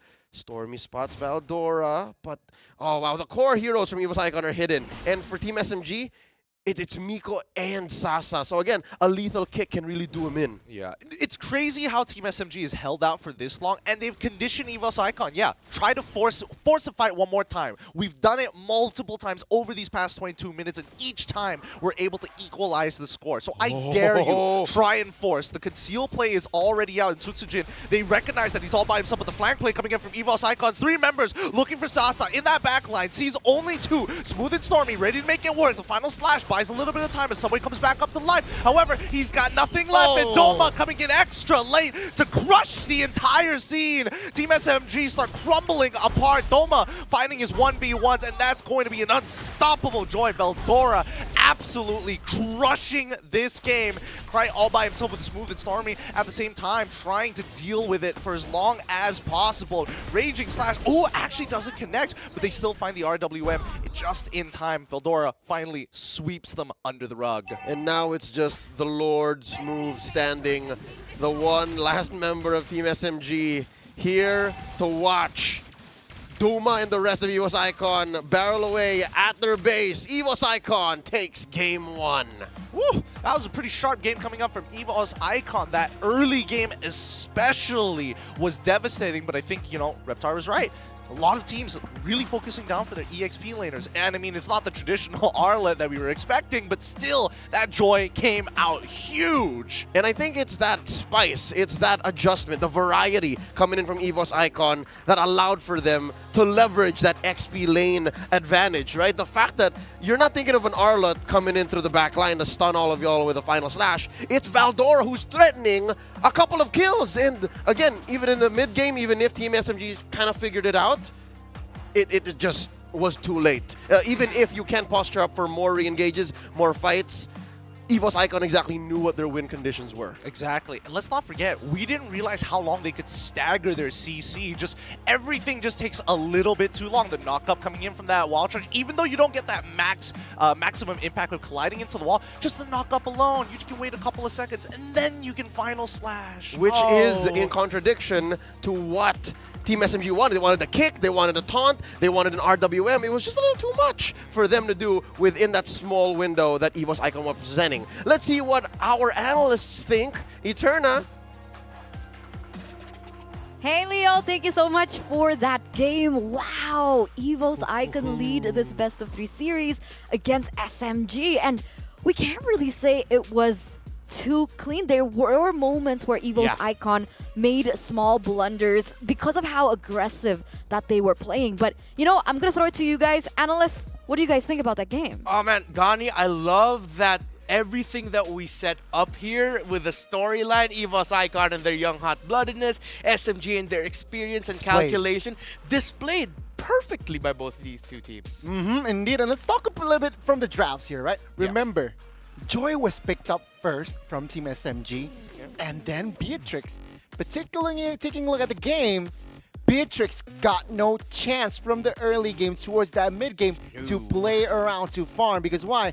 That Joy was just too much of a nuisance for Sasa to just farm. Yeah, man, Veldora was the Veldor man for Sasa right now. You want to come in here and deal damage? I'm not going to let you deal damage. I'm going to go straight to the back line and take you out, Sasa. And that's what we saw rinse and repeat. But I have to give Team SMG their flowers here. Their experience, as you mentioned, Gani, was really showcased because of how well they traded those team fights. They always made sure that if EVOS are going to team fight and they're going to take down Sasa, okay, we're going to be able to take down someone from your side, maybe 2, maybe 3, to the point where your victory in the team fight will pretty much amount to nothing because of the pickoffs, the counter pickoffs that SMG were able to pull off. And on top of that, right, we got to take a look at the itemization coming in from Sasa, right? Because he built, what, Wind of Nature, he built Haas Claws, and he built Rose Gold. So he understood that he was very threatened in that back line. And taking a look at this, right, does anything stand out? Oh, man, looking at the stats here, it's a perfect showcase of course, what we saw from mid to late, but at the same time, it also tells a relatively good story of what happened from the early to mid because of the spicy adjustment that they did, putting the Grok in the jungle, the Arlot as the roamer. It turned the roaming mid of EVOS, Susujin, Krite, and Ivan into a kill squad that just took away so much focus from Duma, who ended up shining in this game. He got to farm easier because Sasa was always forced to either get out of lane and just help SMG teamfight because EVOS were forcing them into teamfights. I mean, with that as well, right?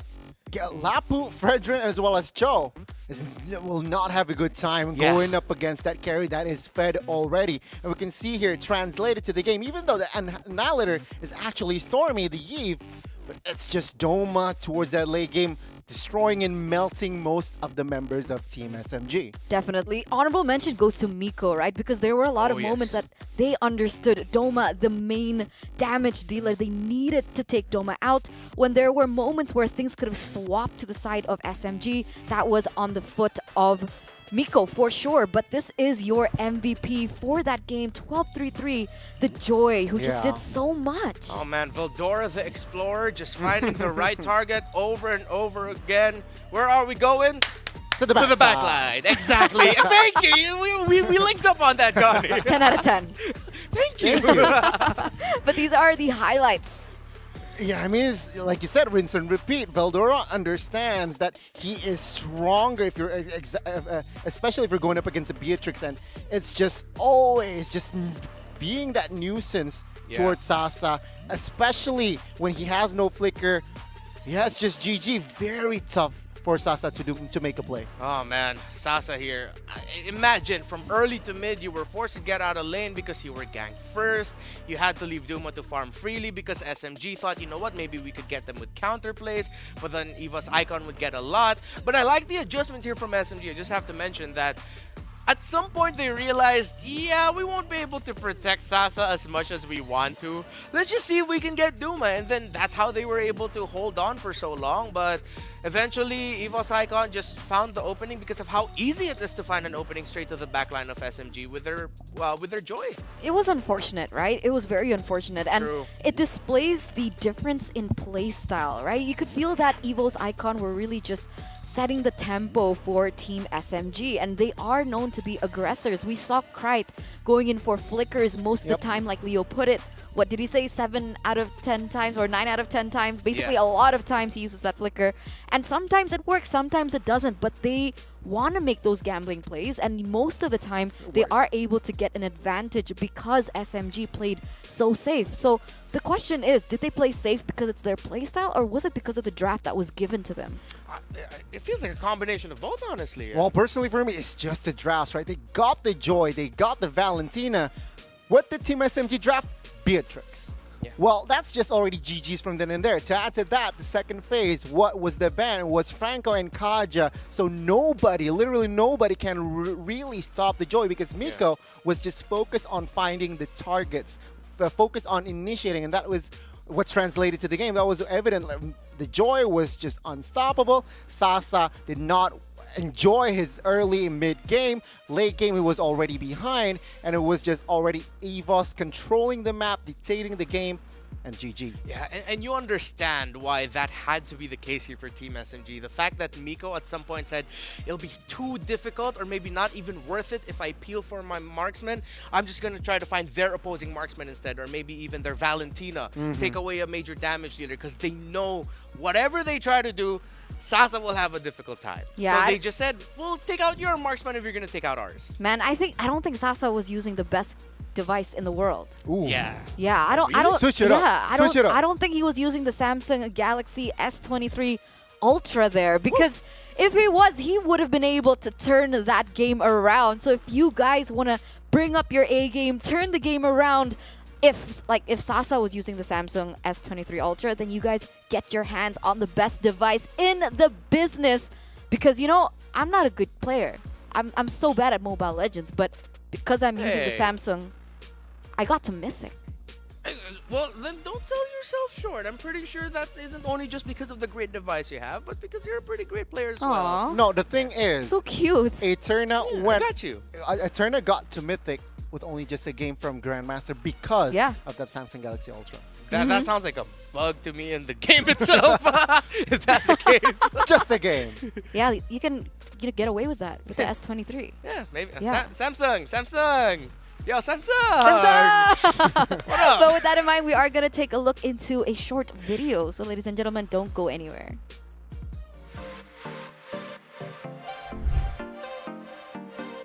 Hai, nama saya Difadan bin Ma'arif. Saya punya IGN adalah Smooth. Role saya EXP untuk tim SMG. Kita orang akan lawan tim EVOS. EVOS ni walaupun yang mainnya adalah tim MDL. Walaupun dia MDL tapi kita jangan underestimate. Dia orang tetap kuat. Dan kalau lepas lawan MDL, maybe saya berharap lah nak lawan dengan Homeboy. Saya rasa diorang boleh dikalahkan, tapi kita cuma jangan terumpan main dalam gameplay diorang lah. Just fokus dekat team sendiri. Saya rasa insyaAllah kita orang dapat lepas sebab kita orang pun buat preparation yang baik untuk bagi saingan yang terbaik lah untuk tournament ni. Top 6 team will qualify. I think number 1 Brand, number 2 RSGPH, 3 RRQ, 4 Bigatron, 5 SMG, 6 Homeboys. Terima kasih kepada semua fans yang menyokong tim SMG. Saya harap korang dapat berikan sokongan yang baik supaya korang lebih semangat untuk berlawan dengan tim international yang lain dalam tournament Snapdragon Pro Series MLBB. All right, Smooth, thank you for that. And it's very interesting with how he put in the teams to qualify into the challenge finals. I wonder if that was in order or not. Yeah, it seems like with how he said it. One thing for sure, it's pretty even, right? 2 PH, 2 Yeah. Indo, and 2 Malaysians. So Seems like he's very considerate. Very fair. Yeah, very fair, very fair. Very fair. But yo, Smooth. Putting Brandon RSG up top, good move, good move. I'm just saying. You know, yeah, I agree. I mean, being an Indonesian, I can be like, yeah, that's probably how things are gonna go. I mean, we saw Bren earlier, and that's what what they were able to do as a team, right? So, looking at what Evo's Icon were able to do as a team. Now, Gani mentioned earlier about the Joy pick. The Joy pick, the Beatrix into the Joy pick, that it wasn't wise. And honestly, I agree with that. And I think it was very intelligent because that also just takes away that option for the Claude pick from SMG. And maybe if they're going to leave the Joy open this time around SMG, they should end up with a marksman who should be able to protect itself well. Like something like a Brody, just a quick stun or something to knock back to make sure that you can get away from it, you know. Are you hinting at a Moskov? Maybe. I'm not going to admit anything. But Maybe. I like that you pointed out, Gani, the fact that the Kaja and Franco ban, now that I think about it more, it's like, that would be the perfect ban of your EVOS Icon because those are the two foils to your playstyle. They were setting the Joy up for MVP, which Vildora got it, right? So he executed his job description very, very efficiently and very well. Let's see Game 2, Team SMG. They need to bounce back. They need to think about the draft very, very deeply here because they have a chance to pick up that Joy back in that first game, but they just let it go. Before that, let's take a look at how the players are doing, right? We're looking at Pretty Team chill. SMG here, but They're pretty chill, but I don't think I can say the same for Sasa. Is he okay? Because he looks kind of like, bro, how did we lose that game? That joy. I still see her. The game is done. PTSD. PTSD, giving nightmares. She's on the table right now. And with that in She's all over mind, me. I wonder if they're going to ban this out here in the drafting phase of game number 2, where it seems like Evo's Icon and Team SMG is still on the same sides. Well, if they don't ban it out, they should just pick up the Kaja and or the Franco as one of their first pickups, just to make sure they have an answer for that joy. Yeah, exactly. Let's see here. What will the approach, especially from Team SMG? Because I'm sure EVOS Icon would like to repeat what they did, the formula they did in game 1. Yeah, still the same bands here. Yeah. Fanny, Glue, and of course, to respond, Team SMG opted for that 2 mages, the Novaria and the Kadida. Now, this leaves a couple things open, right? Because last time they went for the Lancelot ban from the side of Evos. Yeah. They should be able to just do the same thing, and then Team SMG would have to think, do we ban the Joy or do we ban the Wanwan? Yeah, those are the killer questions right now for SMG. I'm still at the point where I am willing to give the 1-1 to a first pick, because you can just draft your first 3 picks as something that will give the 1-1 a lot of difficulty. But EVOS Icon actually respecting the box that SMG fielded. They take away the Eve, considering that it was one of the biggest reasons, Stormy's play, as to why EVOS Icon couldn't end the game right away. Yeah, very good spot there, but it leaves Joy up for grabs again. Seeing game 1, I think it will be wise if EVOS Icon just pick the Joy first pick here. Joy or Arlet? Yeah, they can Joy or Arlot. If they go Arlot here, they can pick Joy and either Franco Kajo Kaja as one of their other first 2 picks. And if this is going to be a Joy, then yeah, same. But no, it's a swerve. It's a swerve. They go for the Valentina. Okay. So Team SMG banned that out in that first game. So in game 2, it got left open. And EVOS Icon, they just pick it up. Yeah. Well, no, actually, the Valentina ended up in the hands of EVOS Oh, Icon okay. in game number 1. So yeah, true. Okay, so it'll still be Krite having the Valentina. And SMG, are you willing to give up Suppress? Are you willing to give the Joy ult to a Valentina? We'll see. We'll see, definitely here. Joy or Arlet, Fredrin? Joy Fredrin as my vote. Yeah, Joy Fredrin? look good. Okay, they actually go for the Arlet. So we can see that even though that the Fredrin and the Joy were left open, they do see that things were really impacted by the Arlet pick here from Evos. They want to deny that away, and they also go for the Kaja this time around. So taking it into the first phase, I think it's a little bit wiser than what they did in game number 1. Yeah, so now this time around, EVOS Icon are thinking, are we going to pick up the Joy? You should. We'll see. They pick up the Fredrin for the jungle, so Team SMG, their jungle picks later on. Land still open. It was banned by EVOS Icon earlier if SMG wants to get that as their 3rd pick. But then you have other heroes such as Sakai still available as well for the picking in the jungle, so alongside the Marcus. But I don't think we should just tunnel vision, right, on the drafts for EVO's Icon, because coming to that first game, we were all quite surprised, right? Grok jungle, Joy EXP, Arlet, Roam. That's not the composition that we were expecting. So I think maybe keep a bit of a wide eye on the Fredrin. It still can be flexed. Melissa, definitely going to be in the gold lane. I don't see how things would be different, but why the Melissa pick here from Evos? Because right now, it feels like Team SMG, the best thing they can go for is this. The Farsa, it's answered right away, which means that SMG will consider a Yu Zhong ban potentially for the 2nd phase. I completely agree. I mean, with this in mind, right, EVOS Icon, I feel like why they pick up the Melissa, it's more of a secure pick. Very strong high ground as well. Yeah. Good going up against the Kaja, so that is why EVOS Icon wants to bully marksman here in that gold lane. But a good response there, that Farsa counter-attack. 2nd phase, here we go. Team SMG bans out the MVP of the first game. Hear me out though, right? Because Melissa is great and all, the go away is great as well, but the problem is Melissa is very susceptible to 2 heroes, right? Arlet as well as Lapu Lapu, who is still able to be picked up. Let's say if the Arlet goes into the jungle, but I don't know if that's SMG style. It's something that we see a lot in Indonesia. Not really sure if MPL MY actually utilizes that kind of meta, but here in the second phase, they don't go for the Yuzong just yet. They go for the Joy ban instead. And what can we expect as a ban from Evo's Icon? Let's see if they'll take out another marksman. Yeah, they might consider taking out the Leslie. Leslie, yeah. Yeah, Leslie might be taking. Oh, they take away the Kufra. Oh, that means the Yuzhong's available for picking here. For the side of Evo's Icon. Just something that can dive straight to the back line. But yeah, the thing is with SMG.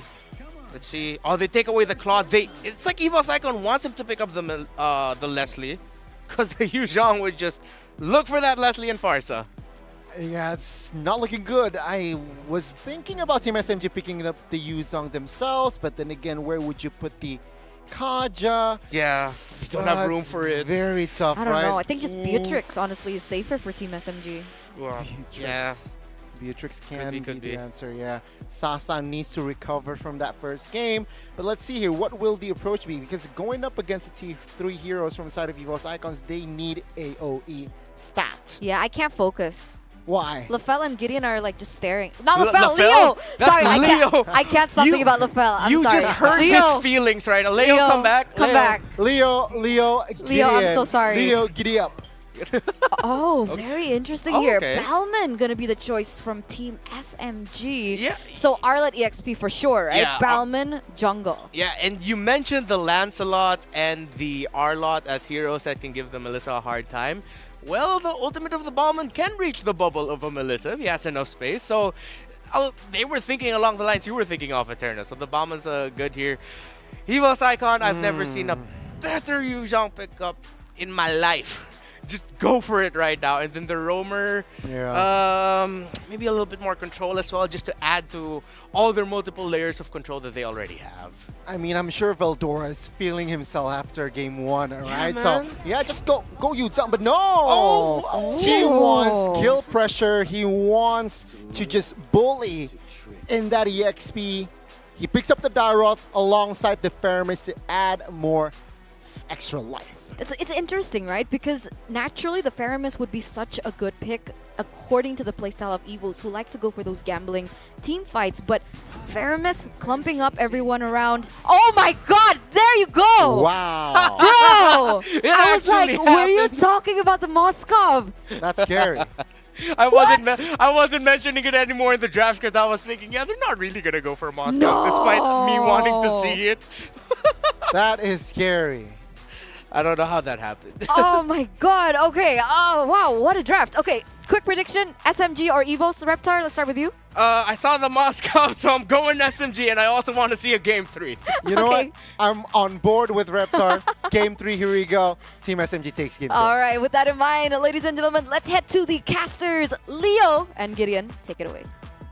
I'm definitely not LaFell, but I do enjoy the draft. I think Gideon will agree that there were some greedy picks, some spicy heroes that came in that we will see in the Land of Dawn coming in for this clutch match point here.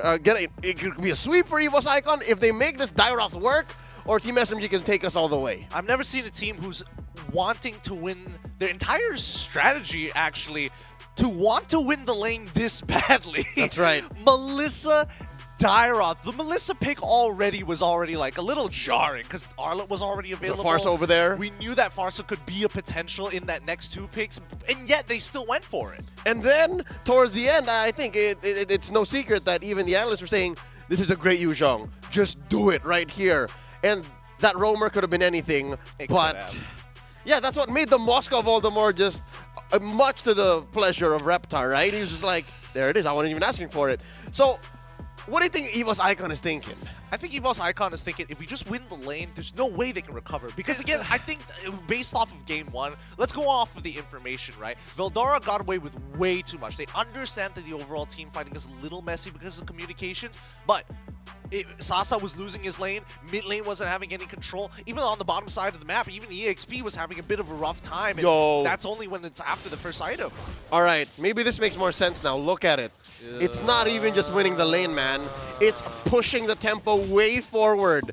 This is Sutsujin reviving an old not personal favorite of mine, but it is what it is. It's a jungle dire-off. It's very impressive when you are ahead. I can respect it, you know, the fact that Veldora decided, you know what, I am willing to lose the lane and I'm willing to sandbag it for as long as possible. But that really begs the question. Sutsujin, he's got to find his moments. He really has to. Ivan's already locked down. Veldora's trying to get into the middle of the fight. He's already CC2, but it doesn't matter if you don't have the damage. And right now, Evo's Icon are in no position to start trading. Maybe only for Sutsujin, but he doesn't want to get into those bigger types of fights. That's right. But all the more, there is this 50-50. There is this branching pathway. If you're Evo's Icon and you're going up against a Kaja, you're going up against a Farsa, you kind of know that if you don't pull the trigger, if you don't say where the fights happen, it's them who's going to say where, right? They have better reach, they have better engage, and it's a confirmed -1 if they have their way. Well, here's the thing, right? I feel like Team SMG in this position don't have to do anything, but it looks like it's going to be Evo's Icons who make that first move,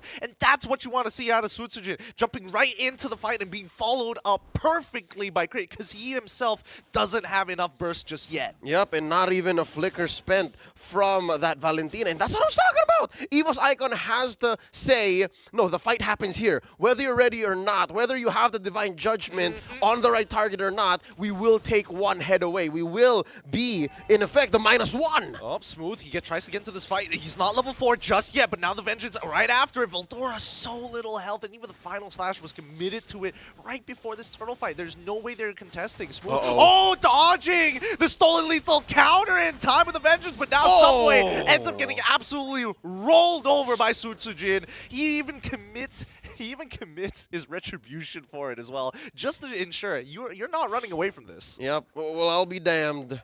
This is a meta game this is a lineup matchup that I did not expect to see here in mid-2023, right? This is the clashing of parts of 2021, parts of 2022, right? That we're seeing here in Game 2 of the Snapdragon Pro Series right in the midst of Group B. And here, again, you're seeing now Team SMG who's picking up the tempo. They're like, all right, they got us there. That was a very fast first minute.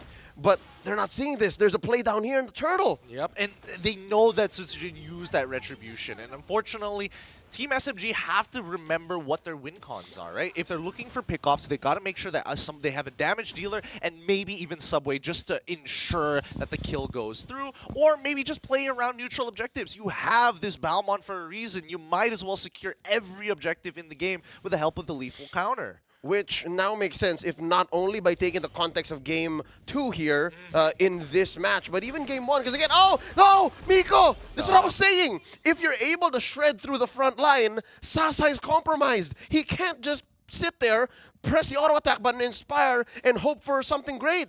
That's what was wrong with Game 2. Oh, they feather airstrike just to make sure there was no means of escape at all. Not even a sliver of a chance. Evo's Icon really taking the tempo to another level. Miko, Divine Judgment already being activated. Sutsujin got really greedy with his ultimate there. Subway even whiffing the lethal counter. It's not looking good. Things are starting to break apart for Team SMG. Evo's Icon gonna turn around and pick up Subway for free. Evos aren't even letting me finish my sentence, man. Nah, they're going way too fast. They're now up 3.8, almost 4K hits, almost a minute in.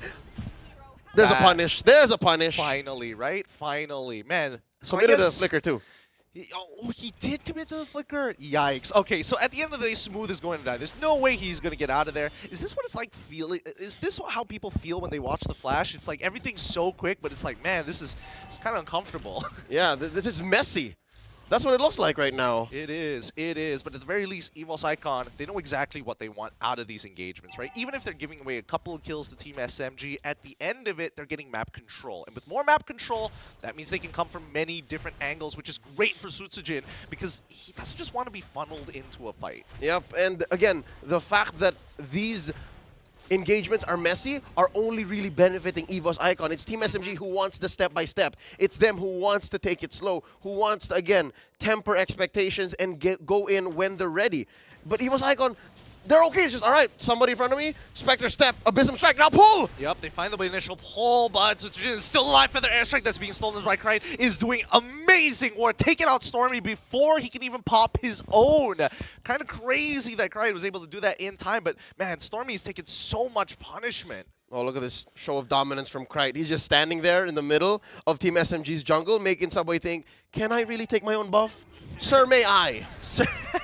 He has to ask permission, which he usually doesn't have to. But now we see this move in the middle of 2 so far. He's really deep in there, and Miko, he can't do nothing about it. Smooth can only try and outplay this, and he almost makes it through, but Veldora refuses to let him go. Strongly able to get the Feather Airstrike off, finally, after the objective take. And now it's 9-2 for EVOS Icon. But at the cost of what, right? And throughout that last sequence, coming in from mid and the Turtle Pit, EVOS Icon scored a lot despite the trade for Smooth and Veldora. Bottom lane has been free. Bottom lane, Duma just having the time of his life here. He's sitting at 3-0-1. He is about 1,000 and change ahead, and he already has 2 core items. Yeah, 2 core items. I'm surprised. I'm really surprised he decided to go for the Brute Force breastplate. I was thinking, what would the build look like nowadays because of the changes, inclusive of the cost efficiency of War Axe, but Sutsujin. It makes sense, right? He wants the Hunter Strike. He wants the raw numbers so that his ult hurts. He wants to be able to have extra movement speed, and not to mention the Brute Force breastplate helps him with his clear speed at the same time. Yep, and to catch up to stragglers, just clean up house, right? And make the most of the killing spree. It's been a while since we've seen killing spree on a jungler, right? It's usually one or the other. It's unless it's like a throwback to Bounty Hunter, then hey, yeah, that's taking it too far. This already alone is a throwback.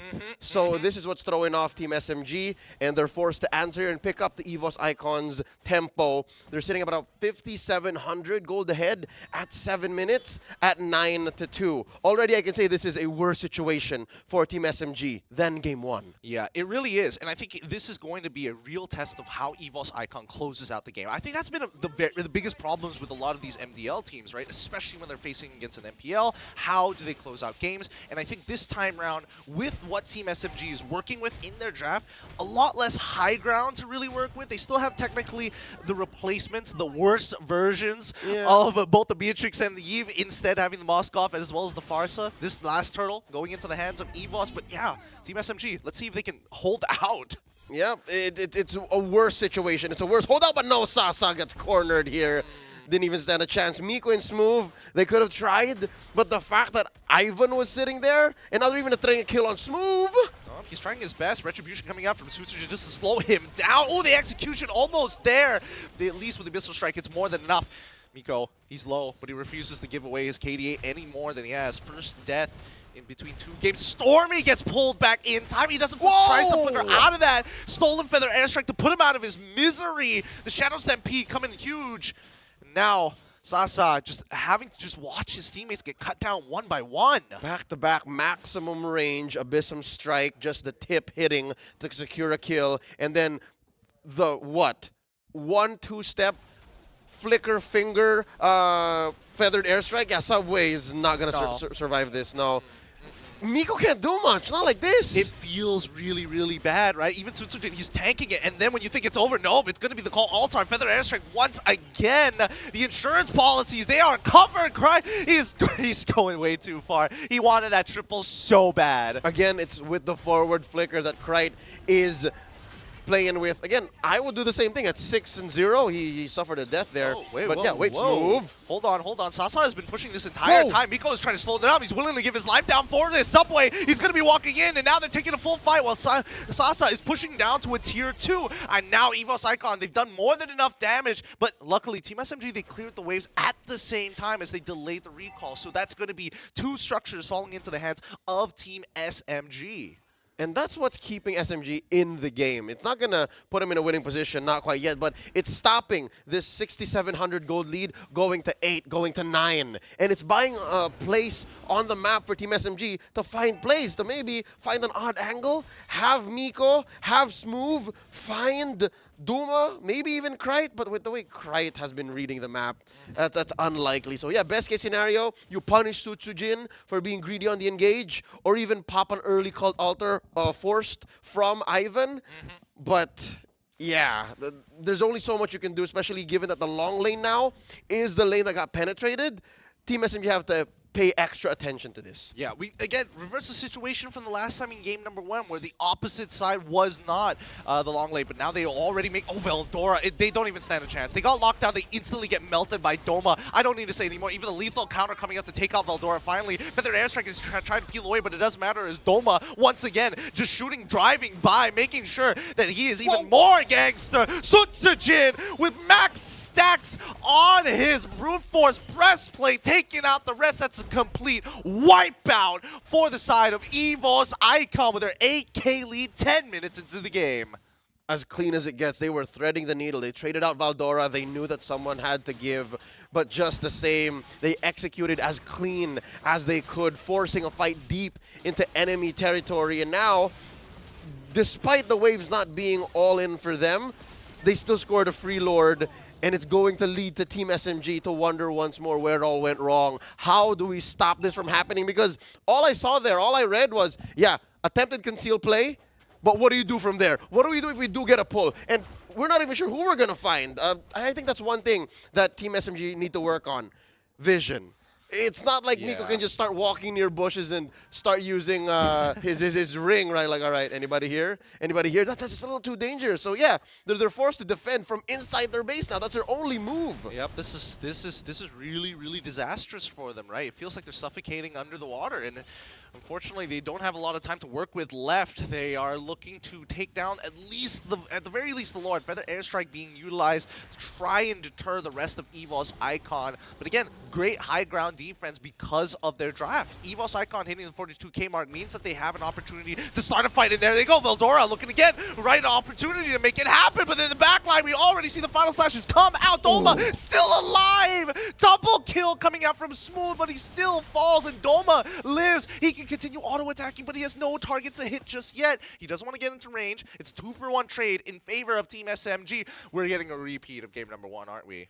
It looks like it. The rubber banding effect from Team SMG has come into full swing. Yes, it was Sasa who unfortunately had to fall, but they have shut down Sutujin as well as Krite, who once again is sitting at what, previously 6-1, now 9-2. So expect Bank to come in for Team SMG. And again, they shrank what was once a 9K goal lead down to 6K once more. Looking at the item game, I'm not expecting much from Subway right now because, again, as you mentioned, deja vu from game 1.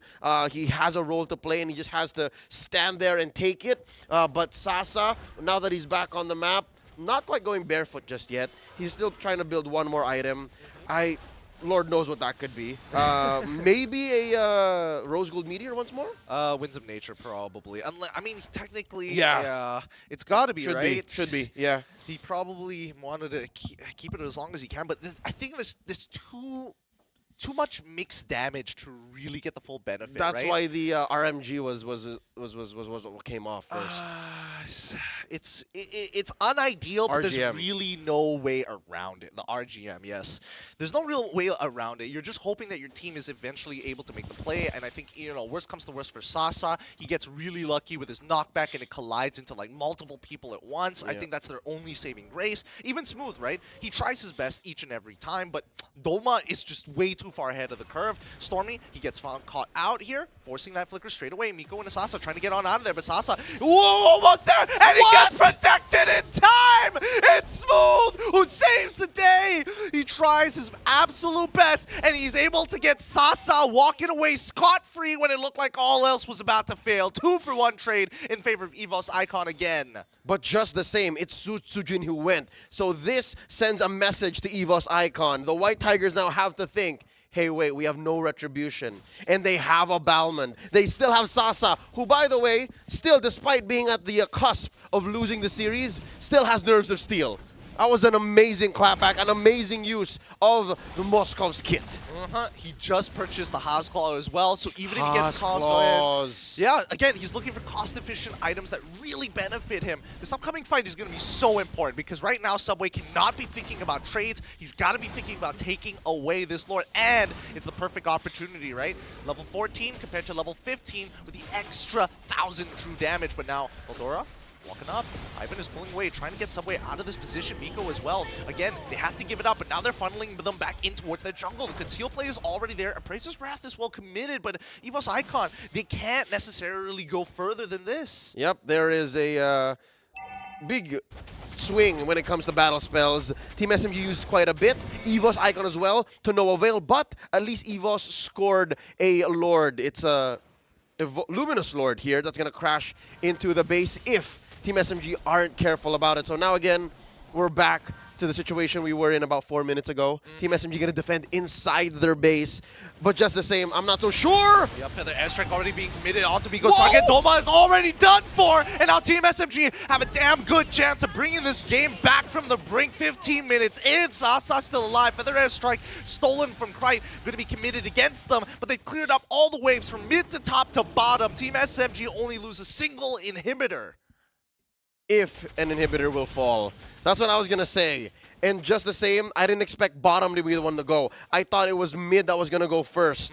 And here, this is a good news, bad news situation, right? You saved an inhibitor, yes. But bad news is, it's the top and bottom. You have to constantly send dudes. And it's not going to help the fact that the long lane loses you no matter what. And this is that moment wherein we said, you know what? Sasa should have died here. Yep, he should have, but Smooth, what? He literally comes in, red cape from a different planet, and he does it again with the second upcoming play. And I mean, it's just great to see, right? They have the right ideas. Maybe the combination and execution is a little difficult, right? Because, again, you have to flick forward, final slash, and that you have to be in the right position because it goes from left to right. And then afterwards, you pass on that parcel to Miko, who's going to pull it back in and lock them down long enough for Stormy to really take full advantage. And to be fair, Stormy took a lot of damage throughout this game, right? 12 minutes of just punishment. Yep, and the fact that he has a flicker now, and looking at his kit, not a single immortality in sight, he's only really playing with one moment. Like that one moment that he uses flicker is all he's got. And he's usually using Wings by Wings to reposition for the Feather Airstrike anyways. So it's not like Team SMG have nothing left in the tank. It's just they have to be careful because EVOS Icon aren't afraid to pull the trigger first, even when they have no business doing so. That's what they use their battle spells for, and that's how Ivan played that last engage. Because again, he played with the stacks. He played with the fact that the passive on the Fire Mist allows him to come back 3 seconds. 3 seconds, all he needs. So now, we're back to this position here. I think it would be smarter for EVOS Icon to just wait for the Lord, man. Yeah, I mean, they've technically fallen, like, the majority of the members are starting to fall off. Like, Ivan, he's dependent on these stacks to really make that difference. Not so much for Krite. He's been doing God's work all day long. I mean, look at his KDA, 10-2 and 5. The Conceal play comes out from the side of Team SMG to scout out for information. And I don't know, Veldora, that doesn't feel like a good idea until you see the right flank as they flicker on in forward. Ivan tries to make the play. Smooth force the flicker away. Unfortunate, we can't do much about it. Feathered Airstrike just to deter. Veldora still a little low. Miko tries his best to find the right target, but it doesn't really matter. The backline with the Winter Trudge and Krite still trying to take him out. Sasa finally gets it. Smooth is able to get the Vengeance off to keep himself healthy. And even the Spear of Destruction nearly finding its mark, but no. It's a 1-for-0 trade in favor of Team SMG. The battle spells on both sides fully expanded. And who would have thought it would be Team SMG who won out when it was EVOS Icon who was looking for the fight. And it seems like the jungle that Team SMG have set up for themselves led to Duma not positioning well. If Duma was able to auto-attack for maybe 2 more seconds, Team SMG would have got wiped out. Oh, that's just unfortunate, and now they have a man advantage. Sasa just wailing away at this Lord. Yep, he's penetrating multiple people. Feather Airstrike looking up at the lethal counter, committed onto the kills, and not actually the 50-50. It's getting low, and now it's going to be Sasa. He takes one, but it's Doma who steals away the Lord in time. Sasa wins out that fight, but this war, a triple kill for Sasa. It looks great, but Doma still had the time. Subway going down at the wrong time. Oh, the MSC champion from 2019. The Kage Sasa just finds that wall and says, thank you so much. And just like that, EVOS Icon recovering, doing their best to save themselves from that last blunder. This is the smallest lead EVOS Icon has had all game 2, man. Team SMG are currently back on the board. They have shrunk that 6K gold lead now to just 2K, under 2K, but there is this Evolved Lord marching up top. Yep. This is such a struggle, right? Because it depends on who is able to interact with who. If Sutsujin is able to meet Subway, yeah, obviously Sutsujin is going to win out that fight, but then it gets even harder when you start adding Doma to the mix, because that means that the rest of the team of Team SMG needs to get mixed up in this fight. And right now, Stormy's feathered airstrike has been key to keeping up with EVOS Icon.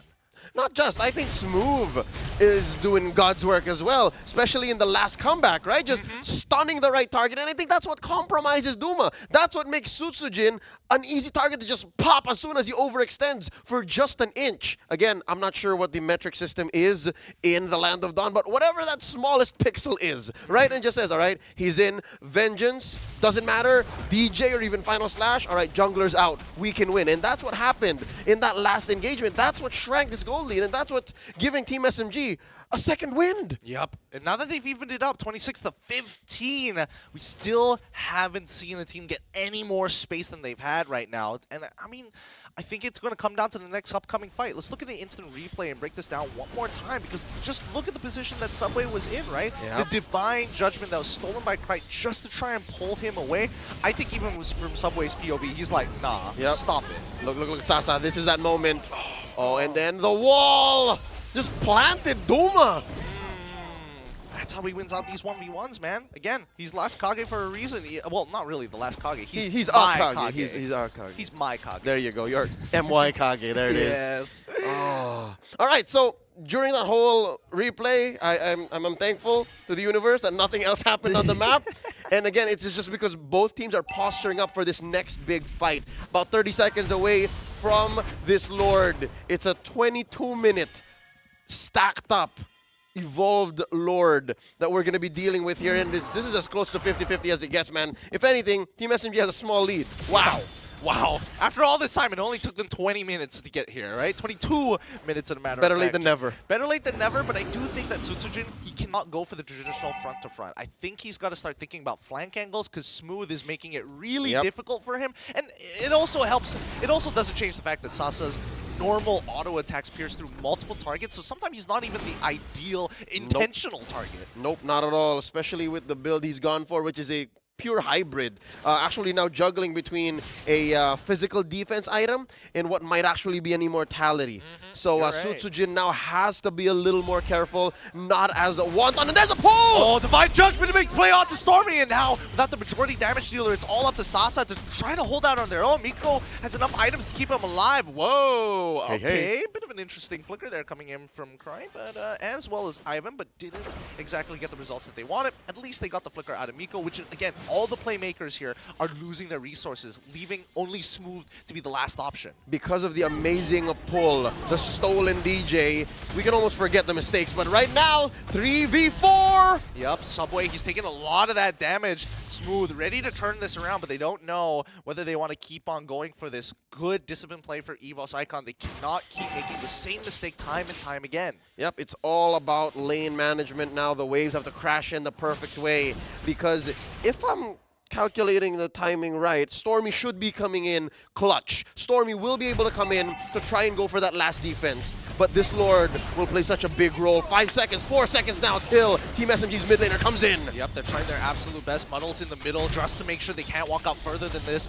Roma, he's trying to play as careful as he can. He's waiting for the waves to come. The Luminous Lord is already here. Conceal's already been activated. Feather Airstrike to predetermine them. Nicely done by Stormy, and he's holding them hostage with it. They're not able to walk on in, allowing Team SMG to clear up these minions. Nobody able to make the play. Smooth finds it, pulls Veldora back into the charge. Call Altar to keep him alive after the immortality, allowing Doma to come in even harder with the Inspire. Pushing all 5 back, they quickly refresh and get back into the middle of the fight to protect their crystal. Once again, an EVOS Icon unable to close this out. Both teams shaking hands, saying touche, a pacifist run in that last defense. No one dies! No one dies! Oh man! Again, just real great use of the arsenal, the weaponry that Team SMG have in their arsenal. Because again, I would expect Stormy to be like, oh, you know what? I'm not just gonna hold this ult for as long as he did. Veldora finding Miko. rest of them, Doma, watch his positioning because, again, he's going to be the majority damage dealer. Smooth caught out, unable to do anything. Even the final slash already down. That's going to be a 4v5, but Team SMG, they've had enough. All right, we're approaching TikTok timers, and in about 5 seconds, we're going to start scaling. It just stopped scaling, actually. I was going to say scaling down, but no, it just stopped scaling.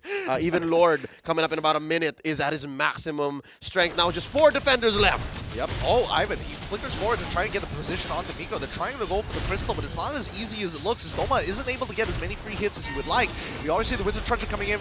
Oh, from Subway. Not enough, though. Sasa pulling so many members to his side, but unable to kill any one of them. That's going to be EVOS Legends taking this game away 2-0. GG. Well played.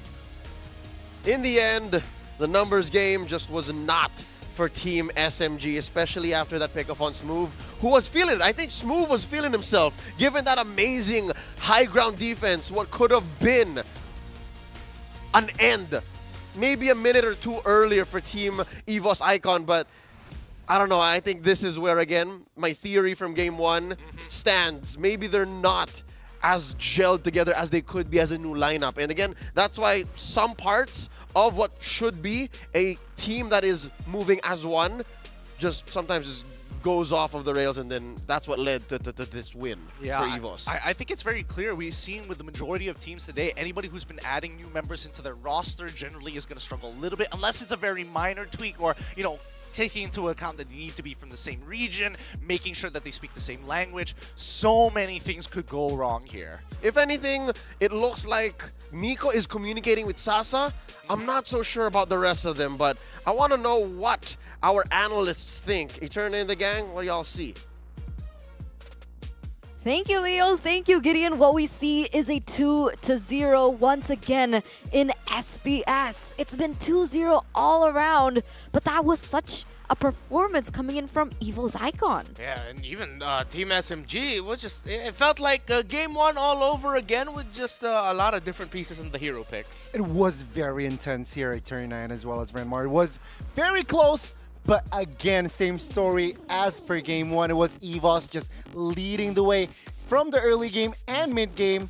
They were controlling the map, they were dictating the wars, and Team SMG, at the end of the day, they need to falter. 25 minutes of game time, EVOS Icon played it to perfection. Yeah, man, they just started off this game similar to how they started off game number 1. Let's rotate like crazy. Our Faramis, our Fredin, and our Dyroth jungle. Let's just gank whoever, kill whoever, will take control early. Karakuri, one of the Bahasa casters, mentioned that one of the reasons why EVOS actually picked up the Dyroth was actually because they were thinking more of it as a counter to the Bombman in terms of just being able to burst it down.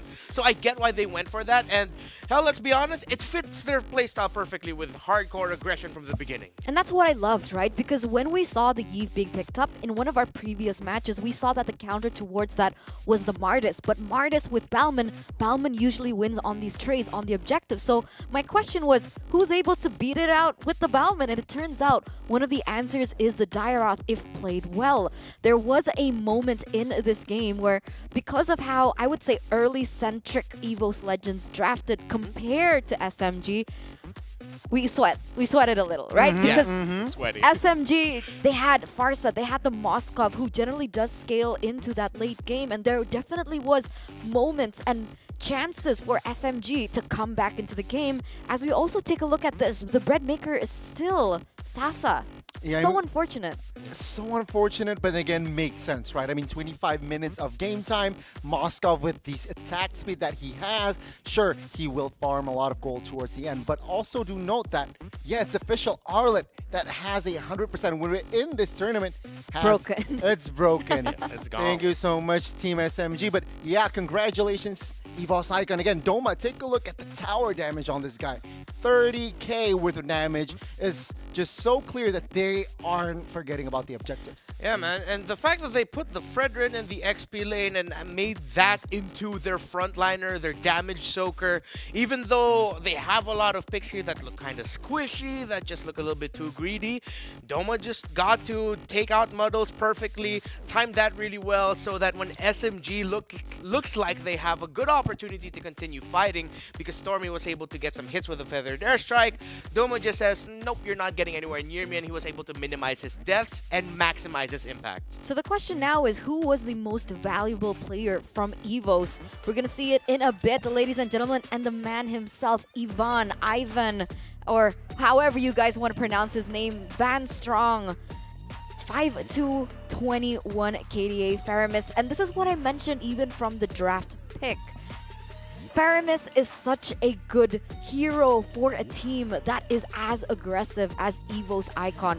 There were so many moments in game number 1 where Krite was actually punished because of his aggression. The way that he flickers in to get those engages, to get that extra damage in, and even to get those kills. But this time, because of the fact that Ivan was on somebody like the Faramis who had the Cult Altar, he was able to just be that bridge, that anchor for his team to make sure that they don't get taken down. Yeah, other than being an anchor, Ivan Strong. What I really loved to see, what I loved seeing from him in this game was that he timed his pull so well. Those Shadow Stampedes were just always so on point. You'd think that he's gonna go in and then use it right away. Nope, he's gonna maximize the distance. He'll dance around a bit and then he'll get the pull because the other members of EVO's Icon are there to finish up the job. Yeah, I mean, I was about to say, right, his timing, this guy, this kid in this game particularly has been so on point, and peep at his itemization, right?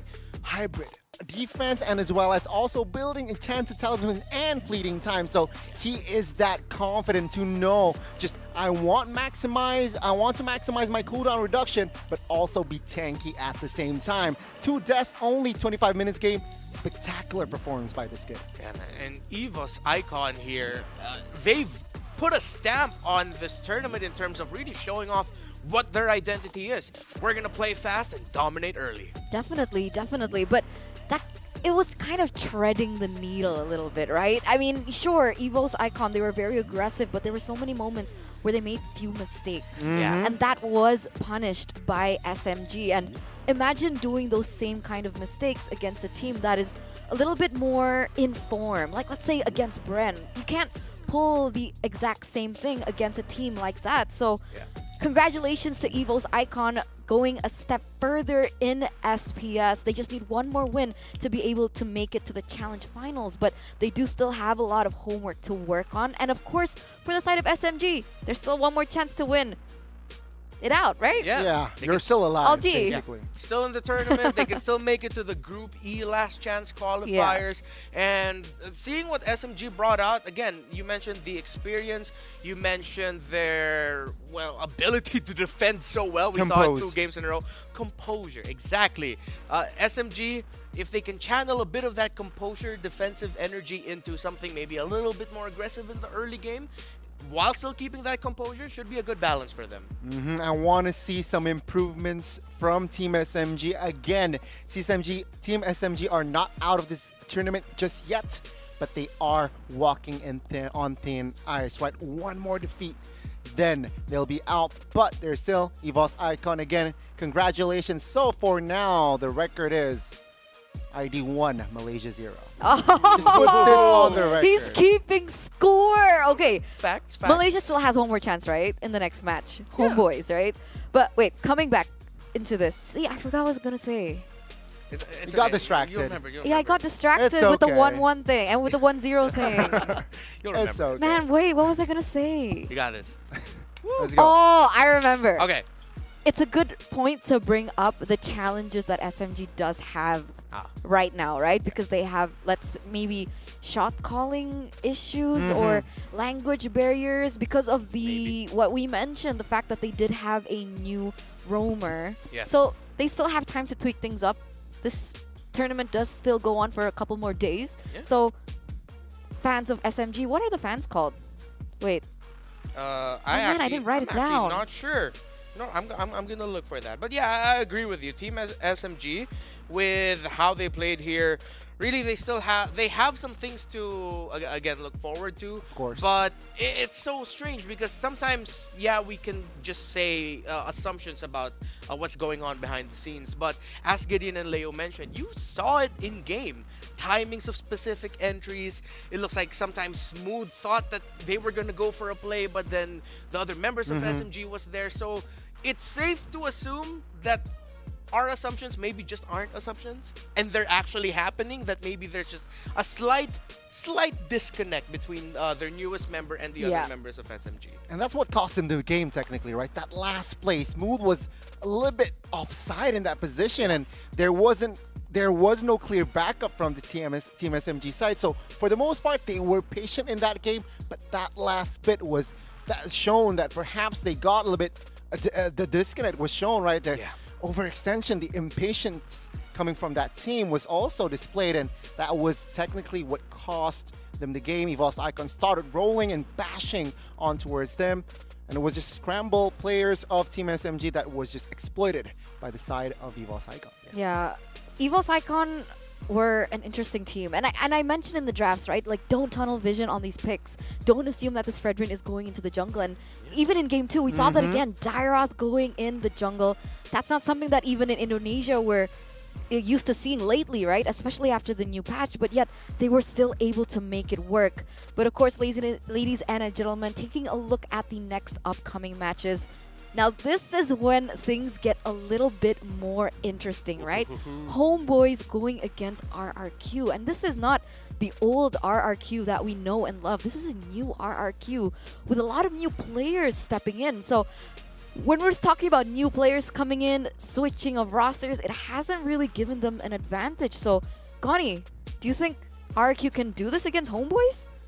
Hopefully, because here's a fun fact. Around 30 minutes ago, RRQ just lost a different tournament. Oh, so no. perhaps their locker room here, they're definitely working things out because the next match is now. So, yeah. So they're going to need to come from a reset. They're coming from a loss.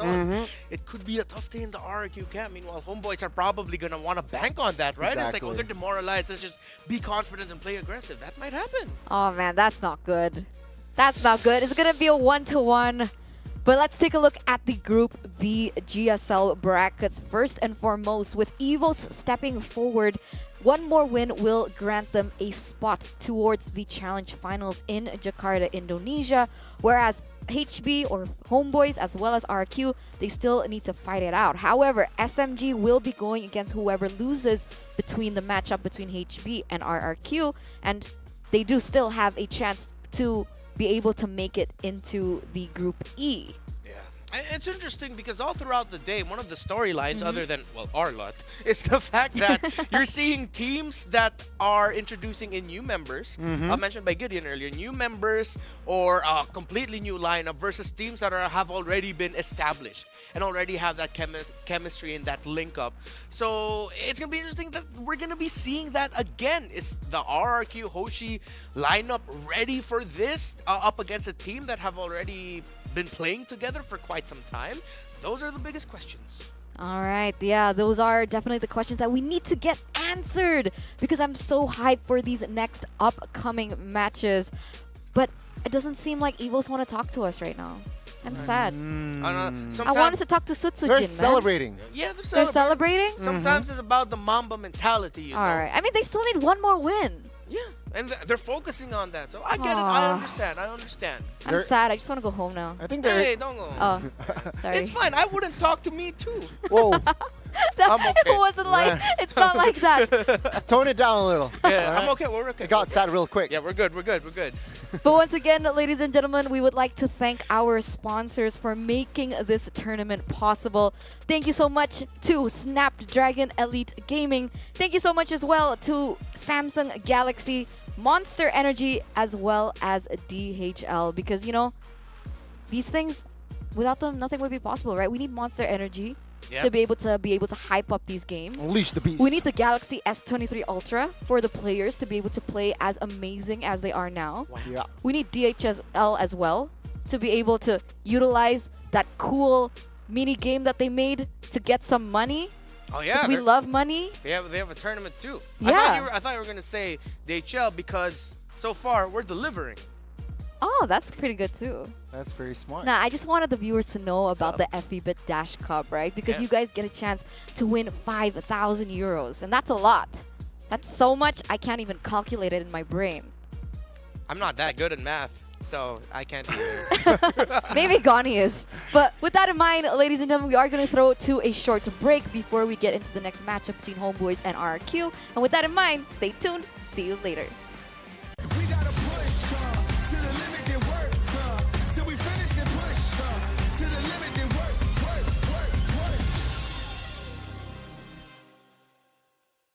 The Snapdragon Pro Series powered by Samsung Galaxy is brought to you by Snapdragon Elite Gaming, Samsung Galaxy S23 Ultra, Monster Energy, and DHL.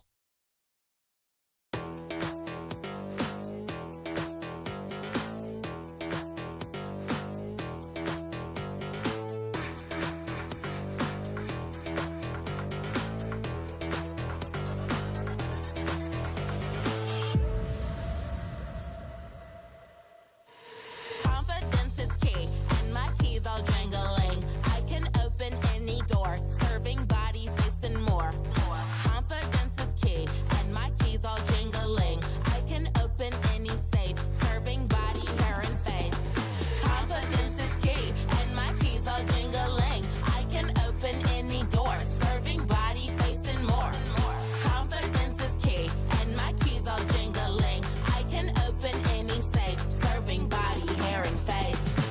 I'm a stunner, yes I'm the star. I set the tone, yeah, I raise the bar. I go to work, I make it look easy. Play hard, work smart, I'm easy breezy. Sugar daddy, no that's honey. Don't give him any sugar, he suckers me all his money. Wanna live lavish, you need a clue. Then look to me, I'll tell you what to do. Repeat after me. Confidence is key, and my keys all jingling. I can open any door, serving body, face, and more. Confidence is key, and my keys all jingling. I can open any safe, serving body, hair, and face. Now bring it out, it's your time to glow. You all the baddest, put on a show. Don't be afraid, let everyone know. Don't be shy, just lose all control and work it. Go hit a full split, tear up the floor. Go ahead, snatch those wits. Repeat after me. I am the vixen, I am the stallion. I don't need fixin', but I do need all your attention. All these diamonds on me, they glisten. When I talk, yeah, everyone listens. Cause I'm somewhat of an addiction. Now work those hips and thighs. You're out here changing lives. It's time, so let's get wild, wild, wild, wild. And put in work. Work, work, work, work, work, work, work, put in work. Work, okay, work, work, today, work, work, today, work, work. Confidence is key, and my keys all jingling. I can open any door, serving body, face, and more. Confidence is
a bang bang. This a one a so wicked, everybody bang bang. Sun a shine and everybody bang bang.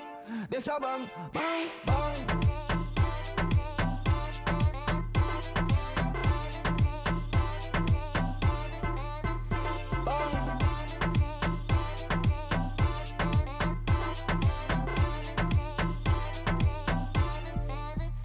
Bang bang.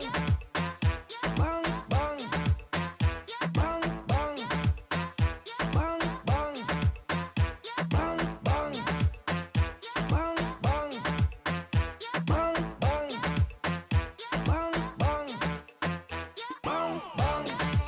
Bang bang. Bang bang. Bang. We gotta push to the limit, then work till we finish, then push to the limit, then work, work, work, work.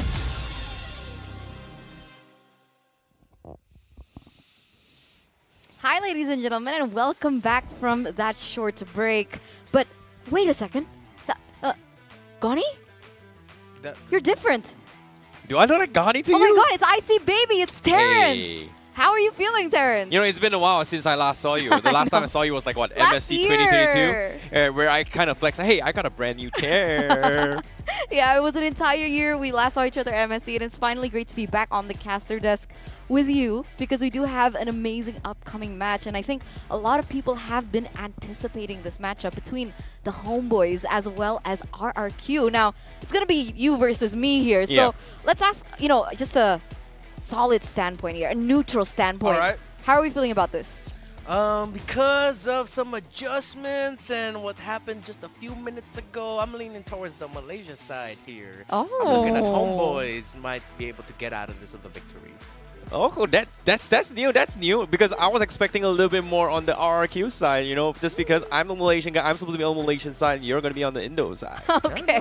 I mean, and I'm super excited to see who of both of these teams who might actually make it into the grand finals, right? Okay, not the grand finals, but the challenge season finals. And if you guys are curious as well, you guys need to get your hands on the tickets as soon as possible because we would like to remind you that the Mythic tickets are all sold out. So take your chances. Try and go for the raffles as well. If you guys don't want to spend a little bit more money, go ahead and check the website, check all our social media because you do have a chance to get free tickets, free t-shirts, and just a lot of other freebies happening around here. We love you, SPS. Amazing, amazing stuff. And of course, we also want to thank Monster Energy, right? Because without Monster Energy, we wouldn't be as energized to go through all these 5 matches. Unfortunately, it hasn't been a 2-1 just yet, but we might expect it from this next upcoming battle. So thank you so much because we want to release our energy as well. But wow, again, this next upcoming match, man. It's going to be a good one. Yeah. And I agree with the statement. It might be a 2-1. That's the thing, right? Like I definitely agree it's RRQ, gonna right? be 2-1. No. I'm going for Homeboys for sure, man. But at the same time, the reason why I want to talk a little bit more on these two teams is because they have a lot of rework between their roster changes as well. And some say it's gonna be shaky, some say it's gonna be good. But in case you miss out on the action here, these are the brackets for you. We are going to see Homeboys going against RRQ here in the next upcoming match. And whoever wins it will have to face Evo's Icon. But luckily, it won't be today. It will be tomorrow. And whoever loses will have to go against Team SMG. And man, even both of them, looking at how they were able to play in that previous match, it's going to be tough for both of these teams. And this series is going to be a tough one for both because even though RRQ have slightly rebuilt and they're just coming off of a loss in another tournament in the past hour or so, well, I still feel like they're going to be able to deliver a good fight here. But based off of the little amount of time I was able to study Homeboys and really watch them play, I like what I see from Homeboys, man. Yeah. That's the thing about Homeboys, right? Like, MPL Malaysia this year itself, it's all about reformation here, trying new things, rebranding, and as well as trying to make their way into the M Series. And so far, the changes from Homeboys has given them the best results so far from the previous MPL. They almost made it towards MSC, if they could have made it to Grand Finals. But of course, that was their all-time best performance for the past few years. And so far, now, them bringing in Zorn, a legendary player from Malaysia, the only player from Malaysia that has participated in every single MPL Malaysia since Season 1 all the way to 11.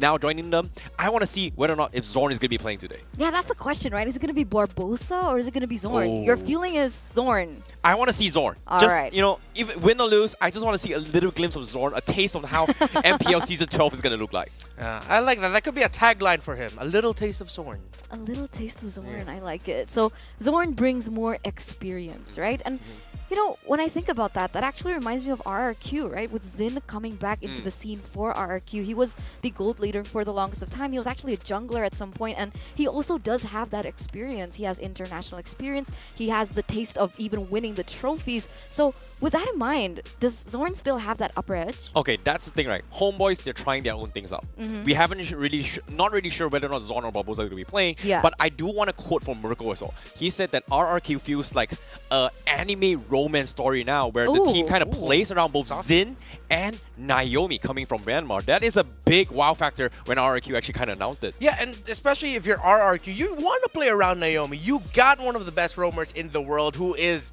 honestly one of the craziest Franco players I'm pretty sure anyone Agree. has ever seen. And then you pick up a coach from Myanmar as well to make sure that Naomi is comfortable and that he's utilized very well. So yeah, of course you're expected to play against around your roamer. You're expected to pair the roamer really well with your gold laner. But is that it for now for RRQ Hoshi? Because if you're going up against a team like Homeboys, you're gonna be able, you're gonna want to get reliability from the other positions as well. Now let's get our answers. Let's get our answers from who exactly is going to be playing from the side of Homeboys. So with that in mind, let's officially introduce them.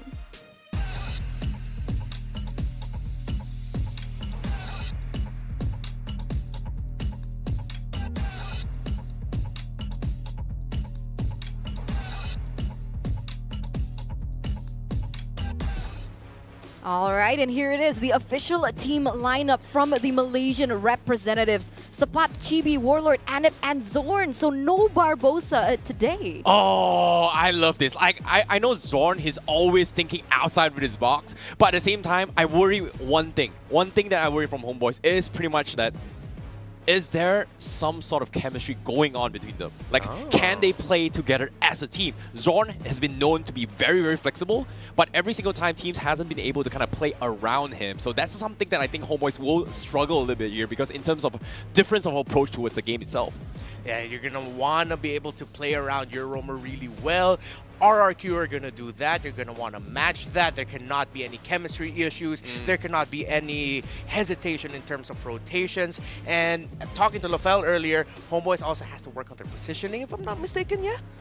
Their positioning, especially for Anip in the gold lanes, sometimes not the most consistent thing for him. Yeah, it comes down to consistency as well. But when it comes to a Retribution battle, Chibi has been known to be one of the most consistent Retri player throughout MPL history for the past few seasons. He's at least at Turtle Mania and even Lord ranking as well, and at least top 1 to top 3 position for the past 4 seasons for MPL MY. Yeah, very, very reliable in that situation. Very good at getting those objectives. And he actually prefers low mechanic heroes, right? In order to have that little bit of an edge in terms of that jungle. And that actually makes me worry. But let's see who RRQ is going to be bringing out today.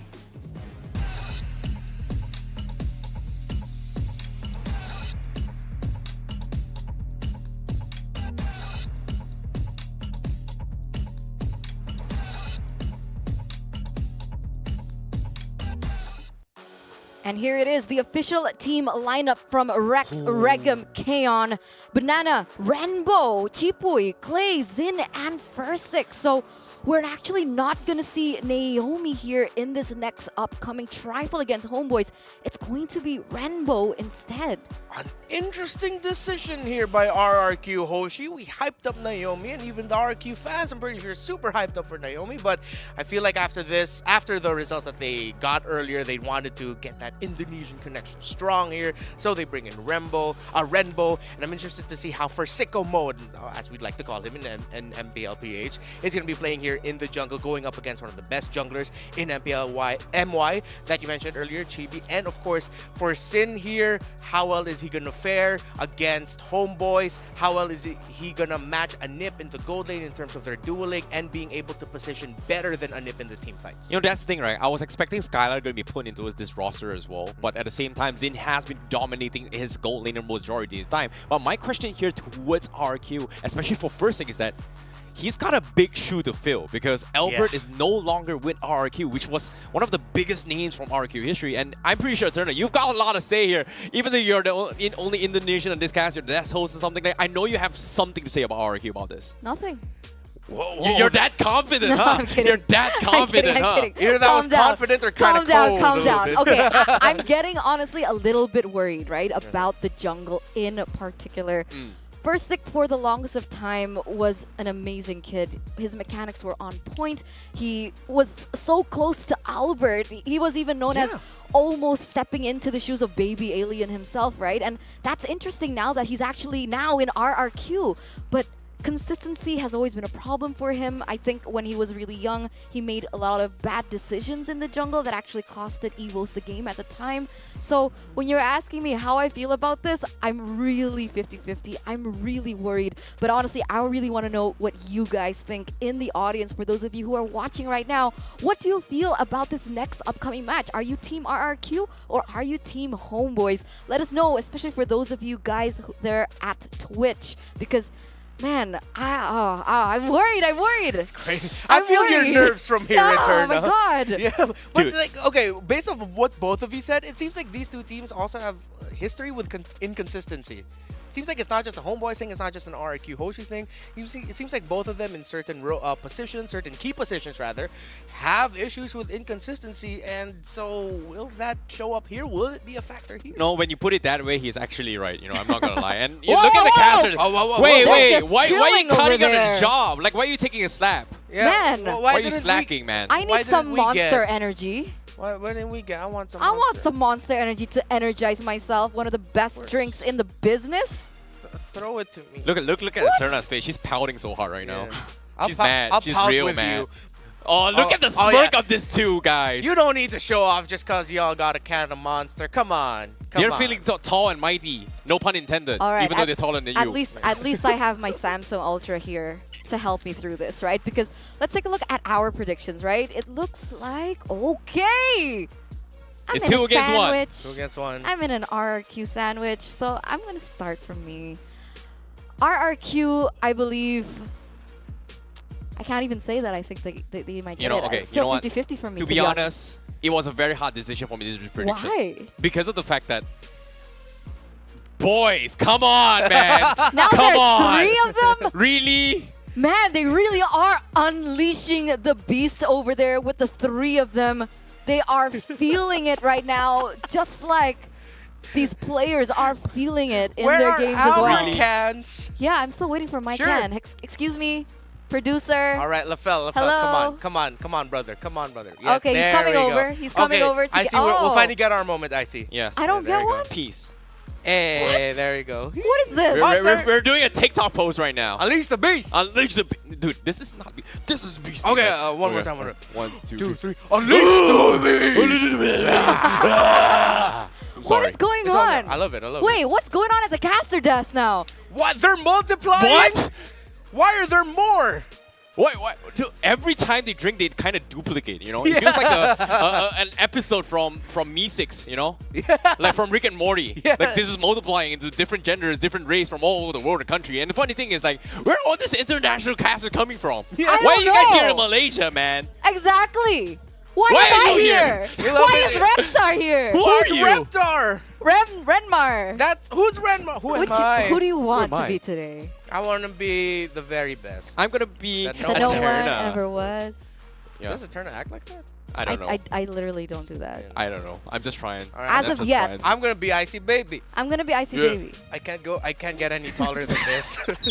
But ladies and gentlemen, as of yet, we are still waiting on the drafts for this next upcoming games, and I'm wondering if we're gonna see weird picks again, right? Because in the last match, we saw Dairoth in the jungle, we saw Grok in the jungle, we finally saw a Moskov debuting here at SPS. Is this something that Homeboys usually goes for? Okay, that's the thing, right? When it comes to the composition, but before I get into the drafts first, right? There's something that I want to tell is that, first of all, the Grand Finals LAN event is going to be in Jakarta. And right now, I know like I'm citing Homeboys, and I told you that during my predictions, like it is a very, very hard one.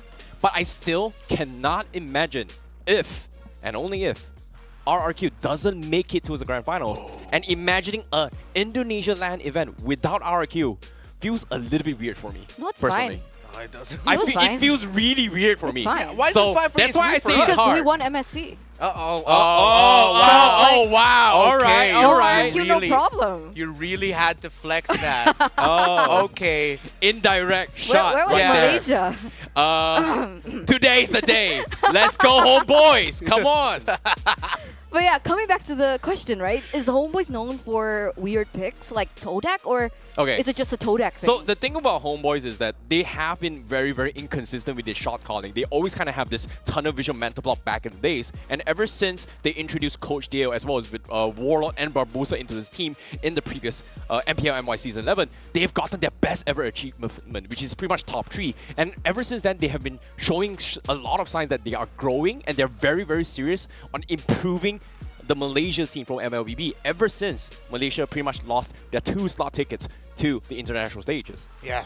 Meanwhile, on the other side of RRQ, Hoshi, the fact that it's Renbo playing and not Naomi, I've gotten word that in terms of the hero picks, it shouldn't be that different. I mean, of course, yes, they're different people, they're different players, but it's on Renbo, what you get for RRQ Hoshi is this. You get a slightly similar hero pool to Naomi, so not that big a deal in terms of the drafting, but more importantly, you get better communication with the team, which may actually be the biggest factor here for RRQ Hoshi if they want to get out of this with a victory. Rembo's kind of weird like that, right? Because Rembo was previously actually the mid laner, but he can flex really well. We saw him in Bigatron, and he's actually brought in things like the Johnson in the mid lane. So I think those weird picks can be translated into the roam. We'll see how that goes as we enter the drafts of game number 1. You know, I like that you actually brought up the Johnson as well. Zorn has brought it up before when his days during Red Giants, but at the same time, let's talk a little bit more on the pools here, coming from Zorn in particular. He's been known for his aggressive playstyles in terms of roaming potential. He plays a lot of Cho, he plays a lot of Kufra. Minsitar is one of his iconic heroes as well. When the revamp came in the previous season, he was one of the very few teams that brought it, players that actually brought it up for his team and actually won games with it. So it's something that I think Eterna, you did mention about the hero that really stand out in terms of weird here. That would be the particular hero, even though Minsitar is not really popular even in the MSC stages. It was quite popular actually. I mean, guess. because like the current meta just really highlights these dash heavy heroes, right? We see Lancelot, Arlet, and those kinds of heroes just really does get, you know, incapacitated by the ultimate of the King's Calling coming in from Minsitar. So we'll look out for that. I mean, for now, it is going to be the Valentina Kadita ban from the side of RQ and the Fanny taken away from Fursic. Yeah, and the bans here by RRQ, it makes sense. Clay just loves those high ground mages, artillery mages, so of course you'd want to take away the Valentina so that if ever they pick up an Eve or a Farsa, that Homeboys wouldn't be able to get the ultimate of RRQ, and then at the same time, well, they actually take out the Eve, which is surprising for me. I will be honest, I thought that they took away the Kadita so that it could be available for themselves, but maybe they were considering the 2 picks of HP. Okay, that's the thing about RRQ, right? They know for a fact that because they were playing in the same scene before, especially from Warlord coming from Indonesia, they kind of know what Warlord has his comfort moments and his moments of brilliance during this Indonesian time. Great and point.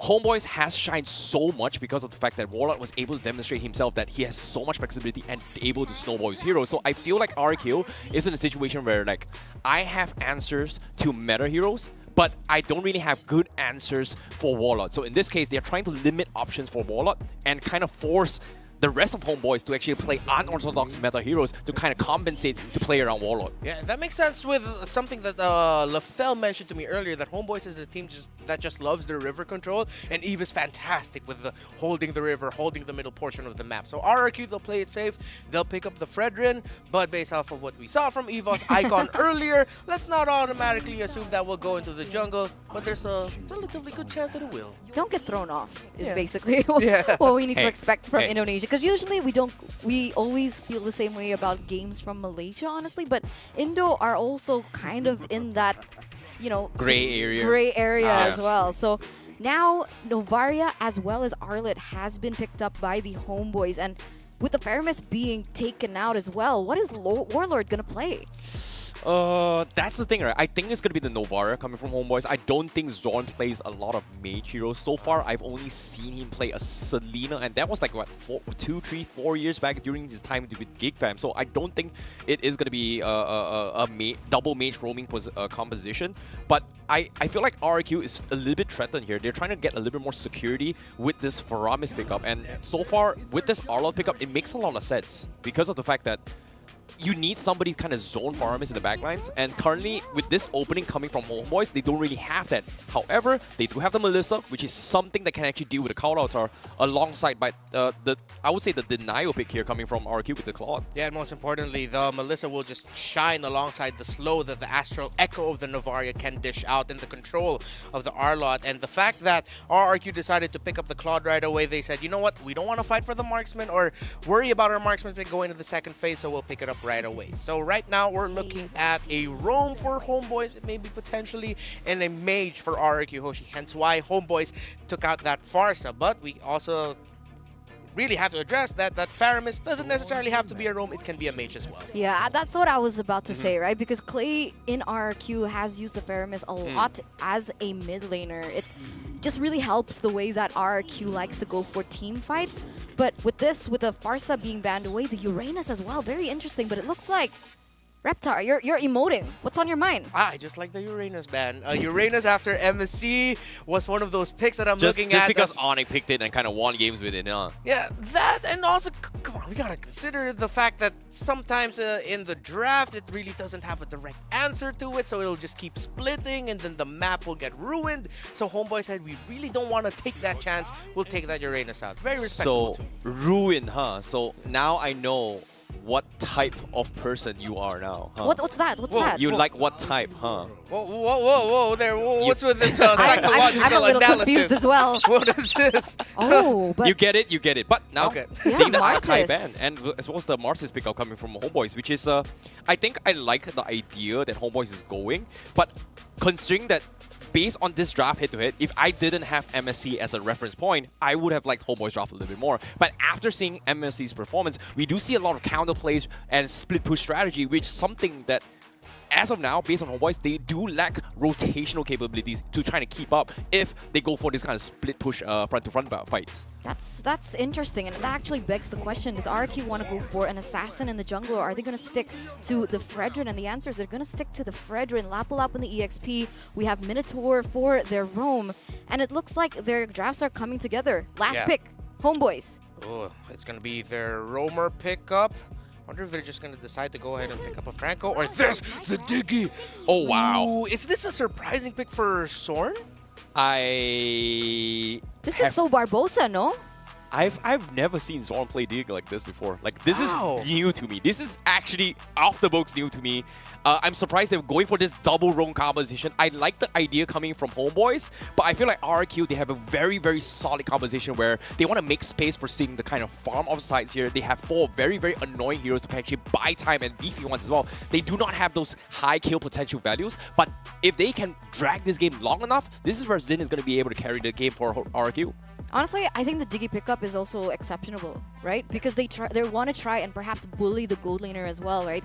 Give the Claude a little bit of a fighting chance in that lane against Melissa. So I'm actually curious what the casters are doing. Are they still unleashing the beast with their energy drinks? Let's pass it over to Leo as well as Mirko. Well, It's like the beast was always within us, but Monster just allows for us to let it all through. Welcome to the desk. My name is Leo at your service, here with Mirko, and we're bringing you this best of 3. Here we go. Homeboys pulls out a Diggy at the last minute. I think even RQ were not ready for that pick. I mean, you can already see from the bans, the Akai and the last bans, they were really expecting Zorn to go for Zorn type of heroes. Zorn type of heroes are flashy heroes. Initiation. So putting Zorn on a Diggy, is that going to work out? That is the big question right now for Homeboys. And it's something that you gotta wonder, right? There's a lot of aggression up top. That's 3 members from each side being sent up for some early skirmishes. Was this an oversight from Coach Zaya, the newly minted Burmese coach for RRQ? Because again, he's one of the greatest drafters I've seen in recent history, but the Diggy fell through. The Diggy, especially after that Minotaur pickup. It is really weird to see something like this, like an oversight for Zaya himself, but we will see how it works out. Maybe the idea for RQ is the fact that they have a lot of CC that they can play to just try to overwhelm the Diggy with more CC. And we have seen that work before, with a lot of these clumped up initiation-heavy compositions with CC. But speaking of CC, you guys should join in the raffle. That's right. You don't want to miss out on what's going to go down in Jakarta in just about a month's time. Real quick, here's a pull. That's some CC. Fairsick able to dish out some damage, but Warlord is still able to escape on this Navari. You're going to be very careful. Fairsick is building up the stacks, but a decimation is going to come through from Chibi. First Blood Clay going to be brought under the turret, forced to back away. 10 seconds for the first turtle. And this might just be a free turtle conceded away from RQ. Yep, given that it was Fursic who fell, this gives Chibi a great advantage if he so decides to go for it. But now Banana, not even level 4 yet, hits it just around about the right time, same as Sepat here. But Fursic is going to make it on the scene on time, but as you can see, obviously, there's an XP gap between both of them. Speaking of which, in that early engagement in mid, I think, yes, RRQ should have a great dive potential, but not this early on, not like this. It can't overload. Final slash already right now as Banana does the same thing to the back line, but Chibi finds the retribution. Chipoy and Fairsick unable to get close enough to the turtle, and Homeboys are controlling the early game tempo. Yep, so if Homeboys keeps this up, if they maintain the space between them and their opponents, it should be a better ramp up for them going into the mid-game power spike. They're almost about 1,000 gold ahead already, and for those wondering, yeah, this is Chipoy, the one and the same Renbo, previously known when he was playing mid. This is an interesting direction for him to take, but I'm expecting a lot from him, especially since he is on the Minotaur, who has become quite the commodity from MSC. And I honestly, looking at the players as well for RRQ, it's not just Chipoy who's who I expect a lot from, but I think I can speak for most Indonesians as well. We are all expecting so much from Zen, especially with his comeback here to the main RRQ lineup. We'll see how he performs on the quad, especially considering that Skylar is one of the best quads in the world. Can Zin step back into those shoes? Yep, if you know the history between RRQ's main lineup gold, but now Clay forced to use the flicker. Oh no, Astral Echoes. Cold Alter already popped in. Sepat still has the final slash, brings him back for the decimation to pop through. It's all Homeboys in the first 3 minutes of the game, even in the top lane. Anip is doing really well in this lane up against Zen, who's forced to go back onto the BMI. Now a few shots coming down. Mortal Coil to CC him up, but Chipoy flickers forward, getting the stun, getting the healing all the way to give Zen some more space to get out, but it does not change anything. Anip is still able to soak in all the turret gold with Chibi. That's a lot of good money going over to Homeboys. They're building up to a 2K gold lead in 4 minutes. This is amazing. And this is how you play a jungle Mars. In addition to weaving in and out using those iframes and the amazing mobility you have in these small skirmishes, you want to be able to snowball. And a 2-0 against RRQ who wants to dive in, is that not the textbook definition of a snowball? Already a great start for the Homeboys. I'm sure the Flame Boys watching right now are going crazy. Clay is bringing them back right now with the Shadow Stampede. That's also the bravest fighter, but it's going to be the go-away. Placed down with a time journey to go for the peel. On him in the back, still able to survive, but that's the flicker from Banana, and the Appraiser's Wrath from Versick to take Zorn and on him down. GB, though, with a Mortal Coil, utilizes the decimation to get the kill over, and it is still Homeboys who had control over neutral objectives. And just like that, it's a replay of the earlier engagement we saw towards mid lane, and still 100% turtle take rate for the Homeboys. Something I noted here is the fact that Clay, as a Faramis, has to do two things. He has to both deal damage, given that he's the only magic source for RRQ, and also he has to watch out for the Cult Altar. So again, maybe... Is it weird for me to say that maybe it's RRQ who's getting overloaded themselves? Yeah, I think that's exactly what's going on right now. RRQ are trying to fill in so many different positions, so many different holes in their game, and Homeboys just have the answer to end every single question that RRQ raises. Here, we're going to take a look at the item builds right now, and you can really see it. Even Xin is really struggling, despite being on a good matchup against the Melissa on this Claude. And this is a telltale sign of how ahead Homeboys are. Look at Sepa, just going straight from the boots, upgraded, into the Thunderbelt. That's it. He knows that he's going to deal a lot of damage. He knows that he means business when he comes in, finds a perfect final slash, or even just weaves those vengeances around. And just the same, when you're looking at Anip up against Sin, who already has a lot of pressure on his shoulders from not just the Kingdom, but all of the Indonesians watching SPS right now, there's what? A 600, 700 gold difference between both of them. And an XP level gap too. And this is how you play with the Melissa, right? Just let her transition into all the lanes, get the snowball going, play with the Melissa, especially if you have someone like a Diggy who can really force the Claude out of lane. Because the reason... Oh, beautiful, beautiful CC there from Chibi, cutting it open so that Anip and Warlord can actually get some more pressure into the mid lane. Whoa. They might actually go for it. Wow, Chibi, 1v3, still able to survive. The Shadow Stampede brings him back. That's the Mid Fury as well. A snipe down coming through, but Chibi can always get out with a Mortal Coil. Meanwhile, Banana, though, has to burn out a Flicker. Anip does place the Inspire, use the Inspire, but it's going to be very worth it for them for that trade, Flicker for Inspire. Yep, they won out. Even if they did lose one, if it would eventually trade out for a turret, Homeboys are just pushing the advantage here. They're going to go ahead and be first to the scene. 4 members from Homeboys first posting up. Going to pull here slightly. And they do have vision on the members of RRQ who's looking to contest. And again, Fursic is in no place to fight Chibi right now. That's a what? 3 level gold lead, 3 level XP lead. It's massive. It's back to just 2 because Fursic was able to clear out a few more cannon or creeps in the jungle.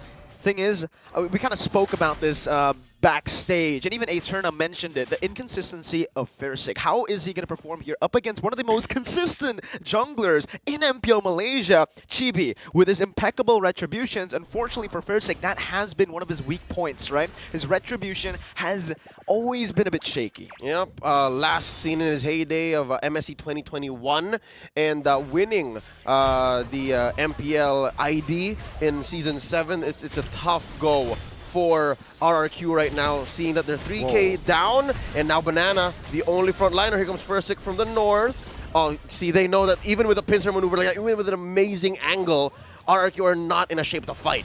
They have a time journey. I think Banana was trying to bait that out before Chipui goes for an engage, but now Mid Fury gets popped in. Zorn doesn't even use it, and look at it doing so much damage with a backup as well for Warlord. Now it's going to be Sepa jumping in onto Banana, who's still able to escape. Versik, Xin, and Clay defending that bottom tier 2, but Banana is in the midst right now. Forced to use the Bravest Fighter, 1 HP. That damage reduction is really saving him, but it seems like for Homeboys, Warlord understands RRQ to the tidbits. Yep, and an interesting go at this. We noticed that RRQ are already overloaded. The fact that Warlord and Sepat have such an easy go at it, it just spells out what Homeboys have been doing throughout the early to mid. Now at 9 minutes, not a single death on that XP laner and that mid laner. Hell, even Chibi hasn't died. So our analysts were asking, hey, is this Zorn a Diggy player? It doesn't matter. He's doing amazing right now. If you play the flashy heroes, the initiation heroes, you should understand how to counter it as well. That makes sense, yeah. Zorn has been in the game for such a long time, and, you know, on the Ziggy, he is really popping off, even going for the Impure Rage. So it's not just a random roam Diggy, it's a roam mage Diggy. He's going to deal so much damage towards the late game. Yep, he built the fleeting time, so he knows that as long as I can make conversions out of the time's journey, I can keep going. And now it's Warlord who secures the Lord, and now Banana catches one one.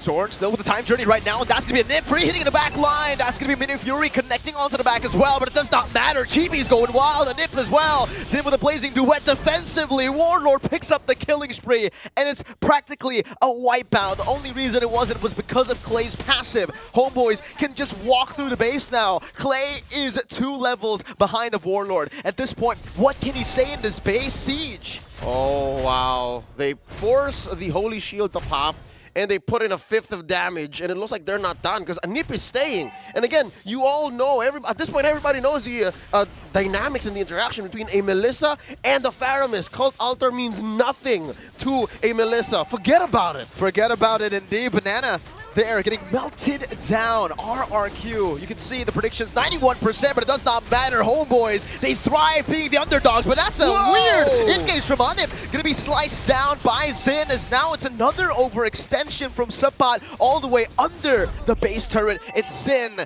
getting a double kill, showing that RRQ are still in it. All right, homeboys, y'all were ahead 5K, 6K, maybe even 7, but that's still Zin. That's still Zin, and he's only died once, and because of what happened here, he's been able to build up to 3 core items, upgraded his boots, and now has a solid pair of pants. I'm guessing he doesn't even have to upgrade the pants. He can build up to 1 more core item and then completely threaten homeboys. Again, this is a medium-sized 6K. We talk about like relative gold leads. This is still something that RRQ can work with and even cross the river for.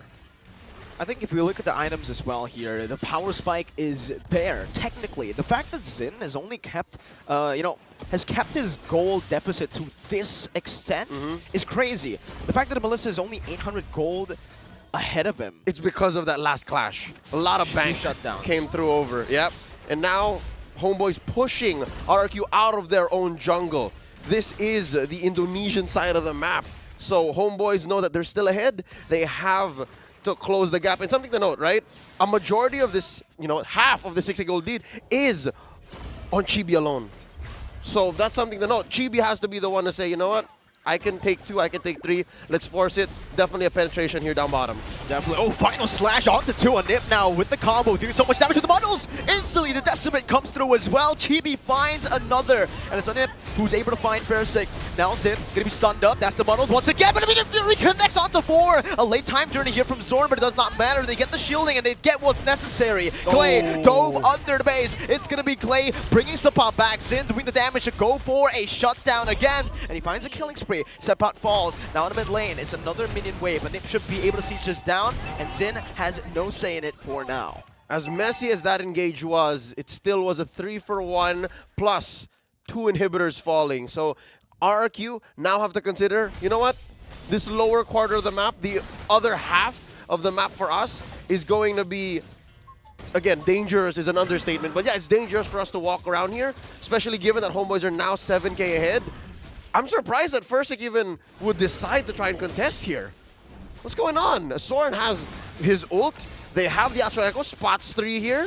Watch for the Time's Journey. Watch where Banana will land. He still has his bravest fighter. Look at the muddle placement by Anip. He hasn't even used the Inspire here. Call Altar comes down, but the muddle placement is on point. Anip once again forcing it out. No Call Altar. Clay walking in front with the Shadow Stampede, getting some movement speed, but with this, I think it might just be RRQ conceding again. There's no way they can fight for this Lord unless Zin can make a miracle play, but it's going to be a zone. Good muddle placement once again from Anip, and it's a free Lord over to Homeboys. This time, 13th minute, it's the enhanced one. Yep, and that's going to be marching on through mid.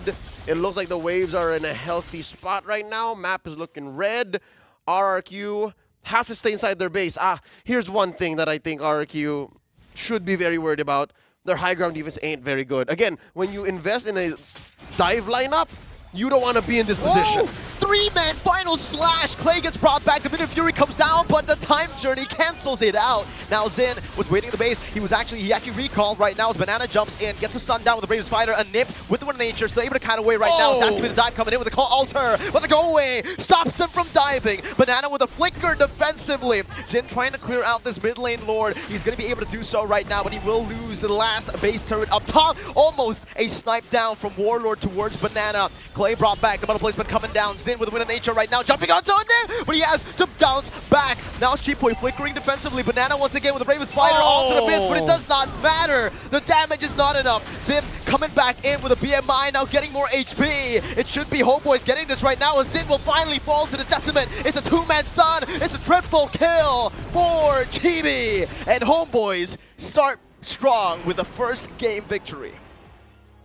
A clutch pickup on the Haas Claws kept Anip in the game and got him the W here to start us off. Wow.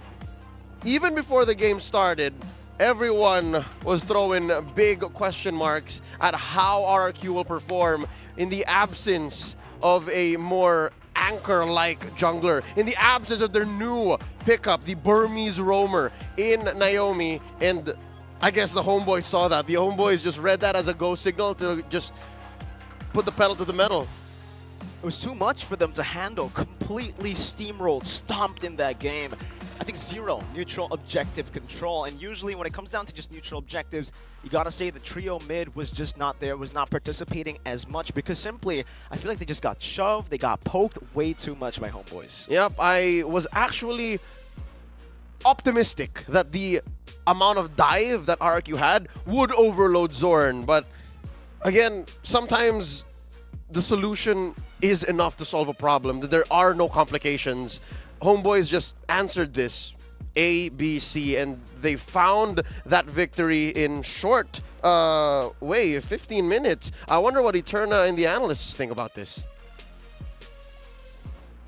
Eterna? Are you okay? Eterna, are you good? Hello. Good. Hi. You okay? You know, Malaysia-Indonesia games just today feels a little bit good. Gani, I hear you. Indonesia 1, Malaysia 0. But now, guess what? It's Malaysia 1, Indonesia 0. I'm starting to feel a little bad for Eterna though, but I am siding with Homeboys, so not that bad. I mean, like, okay. I thought you were supposed to be the neutral one, Reptar. I mean, we What already is this? we already laid down our predictions, so like, I mean, come on. Yeah, it was tough even for me to argue for RRQ because of what we know of their shape and form at the current moment with the current roster that they have brought up, and it was brutal. You can say that Homeboys completely obliterated RRQ, right? Looking at that 21-5, barely any objectives on the board, it was a stomp. Yeah, and at this stage of the game as well, considering how far ahead Homeboys was actually ahead in this game here, you can pay attention to his Zorn's itemization. He got actually 2 defensive items and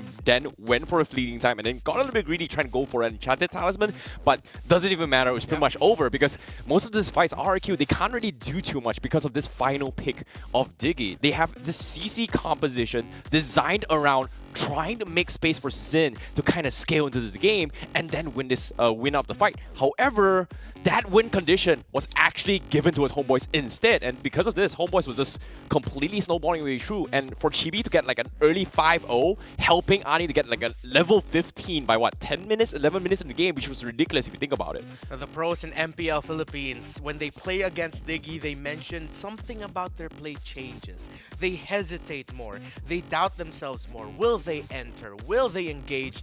And that's what I feel like. That's what I felt just watching RRQ play or try to play. Knowing that they're up against a Diggy is like, when are we gonna enter? When are we gonna try to do something? Although, I have to give it to Renbo, at some key moments there, he really got to time his Minotaur ult so that Sorn wouldn't even be able to pop the Time's Journey or would be too late. But then Sorn adjusted it by saying, you know what, we got a massive lead. We'll even pop it after your crowd control just to avoid crowd control afterwards and just to show you just how much in the lead we are. And I gotta mention here, Anip, his positioning in this game was so good.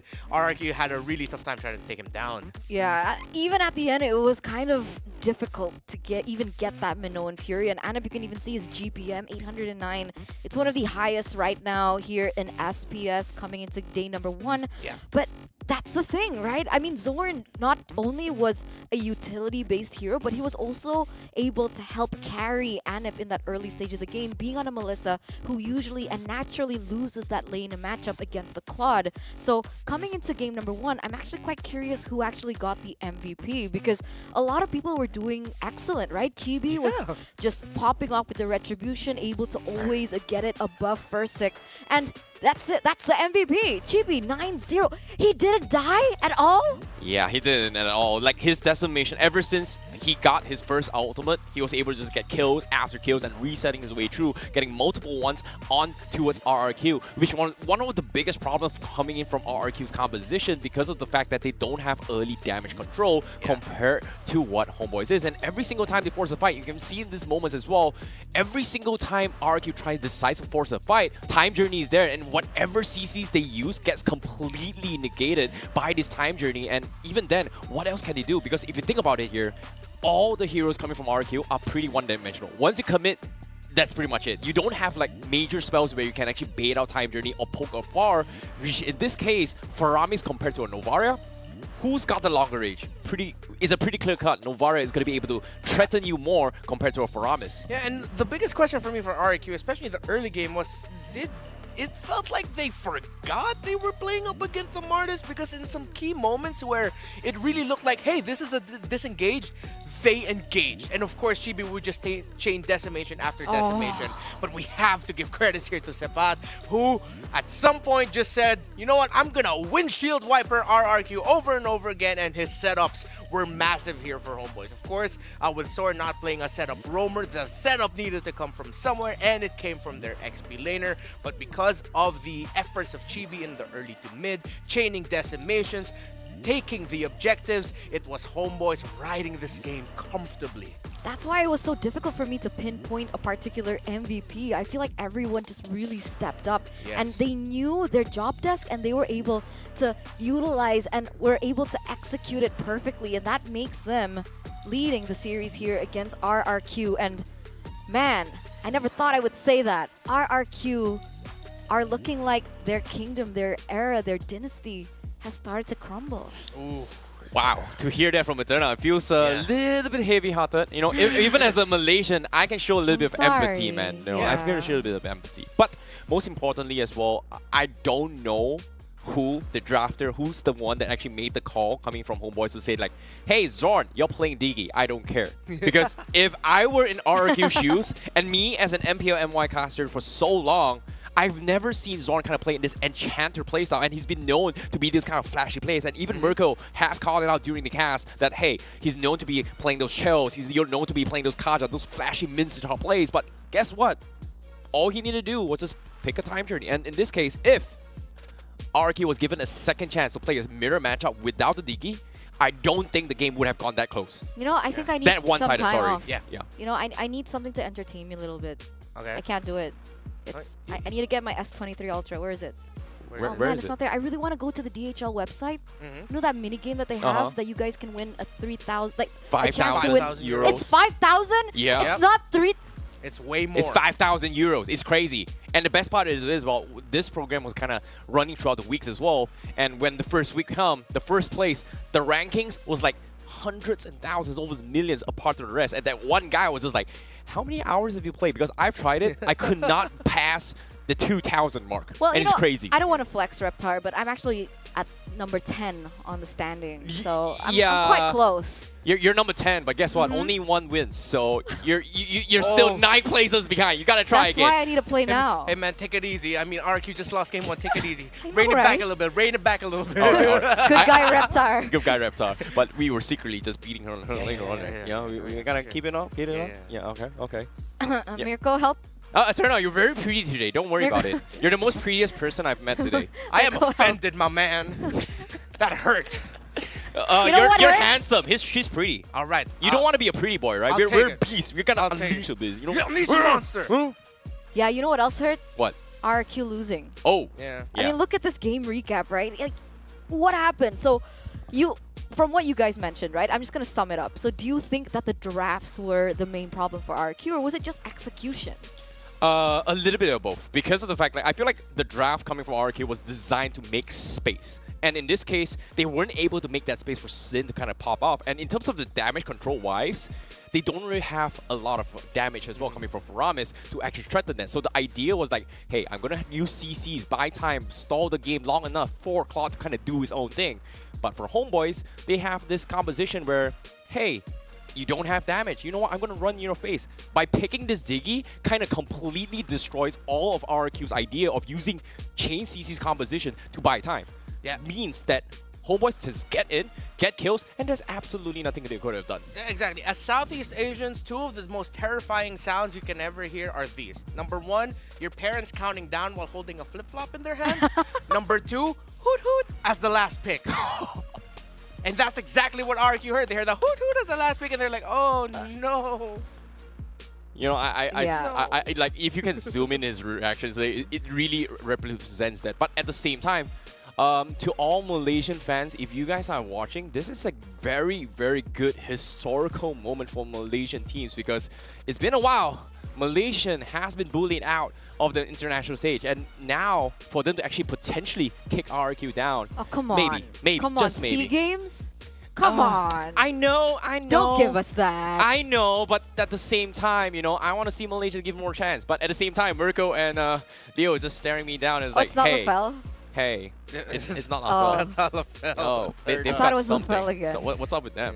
I don't They're just know. mad at me right now, huh? Yeah. Oh I no, don't we're think they beast. like you Yeah, very we're much. beast. You're looking at the turner now. Yeah. They're unleashing the beast. Again. And that's exactly what RQ needs to do. They need to unleash the beast, right? So Yeah. we had a little bit of a bocoran. What's bocoran in English? A little bit of a whisper. Blunder. No, a whisper. I've We got a never heard that whisper word. from one of the casters here. It was Goni that Okay. mentioned that RQ was in another tournament and they lost really bad. Oh, a leak. So, Yeah, a leak. I guess that there is a sense of them being demoralized perhaps coming yeah. into this game. I'm not really sure which roster played in that tournament as to why Naomi's not playing here as well. But RQ, they're looking lost. They're looking demoralized. It doesn't seem like their communication is on point. And if we even take a look at their GH, right, their Geha, their gaming house, it doesn't look like they have the spirit either. Yeah, they're deep in thought right now, and it's great that we get these glimpses in the with the players. The player cams can really tell a great story of how teams and players are feeling going into a match, going to a specific game. And right now, it's just back to redrafting, back to what are we going to do with our board, because now that we know that Homeboys has a Diggy, will we change up our banding pattern? Will we take that out? Will we leave it as an option? Will we pick it up for ourselves? So a lot of overthinking right now that is warranted because of that Diggy last pick by Homeboys. I agreed. Overthinking can be an issue as well when it comes to RQ, because they were taking an L coming from a previous series coming to this, so the morales are pretty much all-time low. So the biggest focus they should be doing right now is get a full reset, focus on like, hey, we messed up in the drafts, it's okay, we gotta redo this to give them a little bit more chance. However, for Homeboy's side, it will be that keep doing what they're doing, because right now things are looking good for Zorn, because that surprise pocket pick. And what I mean by pocket pick is that nobody knew Zorn plays Enchanter. He's been known for his aggressive, and that final pick Diggy kind of surprised them. So I guess this is a time where RQ need to respect that, hey, Zorn is not just that one-trick aggressive pony. He can learn new tricks, and that is something that I think Homeboys is trying to develop over the seasons. And we'll see how this pans out, right? Coming into the draft here of game number 2, we already see a shift in a couple of things. First of all, HB and RRQ, they have opted to swap sides. So if there were any surprise picks, it should be from RRQ with the last pick. And look at the bans, right? It's completely shifted. It may appear that RRQ were just trying to feel out the enemy, right? Yeah. Try to ban out Warlord, try to respect ban all three. But now they have a little bit of an idea of what's to come, right? So the Wan, the Joy, and the Yves is going to be the choice. And these picks are just coming in really hot. Reptar, how are we feeling? Oh, the lack of reliable poke coming in from RRQ is gonna hurt them, considering that they're up against the Melissa again. Yes, the Beatrix has the sniper, she can bring out the rocket launcher, the grenade launcher rather, but will it be able to reach a Nip who, as we saw in game number 1, was positioning incredibly well? So RQ Hoshi, they decide to take away the Kufra, considering that the Homeboys most likely will put that Faramis into the mid lane. And let's see what else RRQ are gonna pick up or take out rather. You know what's really surprising? I was very surprised that Novaria was completely ignored from both sides. Valentina over Novaria. And for them to actually kind of ignore it, Homeboys has this option where, like, you know what? I don't think RRQ is going to play a double mage composition. I know Blackness International kind of brings it with Oh My Venus playing it as a Novaria. But RQ, Actually, they're not taking this chance. yeah. They're actually denying from Zorn, which is kind of surprising. Actually, RQ, they can pull that off, right? Because we've seen that a lot from RQ themselves, and it's not only with Vin, but now with Renbo stepping in. Renbo was also a mid laner, so they can definitely pull that off, but it turns out they decide otherwise with Homeboys now taking away the Akai option, and this is what I was waiting for. I wanted to see Fursic on these high mechanical heroes. Let's see how he does on the Lancelot this time around, because honestly, I don't feel like the Fredrin was a good pick for him. It doesn't synergize. It doesn't scream Fursic for me. Yeah, I have a very, very big problem right now. Are they going to go for the Mincetar? Oh, okay, never mind. I was expecting to see that Mincetar, considering that, yeah, they want to make sure that Fursic is able to get those mobility with this Lancelot, right? So Mincetar is one of those heroes that can actually deny those kind of mobility, which is also a signature coming from Zorn. But Zorn's show, I guess we got what we wanted, which is his known flashy aggression playstyle, and this time it is going to be a tank show. Yeah, it's gonna be Zornographic for this next game here for I Homeboys. like that. And Zorn, let's see if we can pull off those flashy plays. Actually, honestly, I like the Lancelot Grok pickup here by RRQ. They answered the Melissa. They didn't answer it with poke, but they will overload the dive through the bubble. And of course, the Thorndrose being able to reach inside the bubble of the Melissa as well. This last pick here, it's a Benedetta. Okay, so their approach here might be, let's not overload or overcommit in team fighting. Let's see if we can find wins elsewhere in other parts of the map.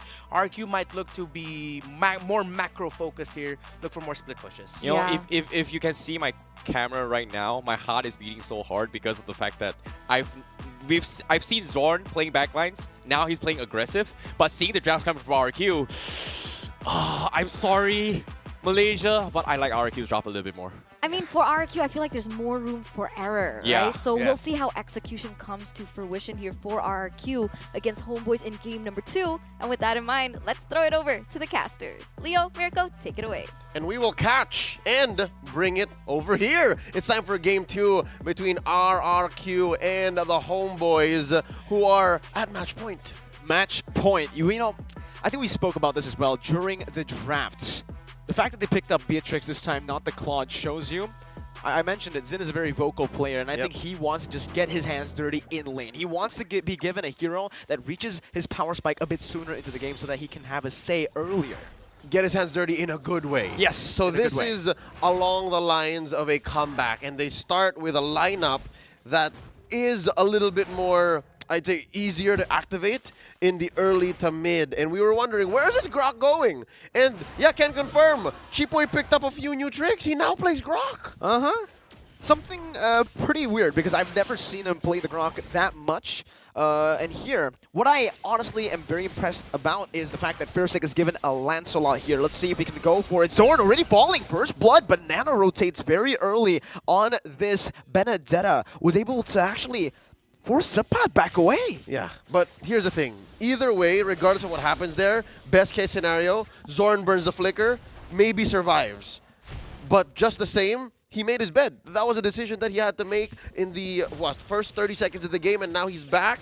Wonder what he can do here. Let's go of Clay. Maybe by some time. There is a wave coming in, so maybe part of this RRQ's mid laner might miss out on, but if the timing is correct, they shouldn't really lose out on much.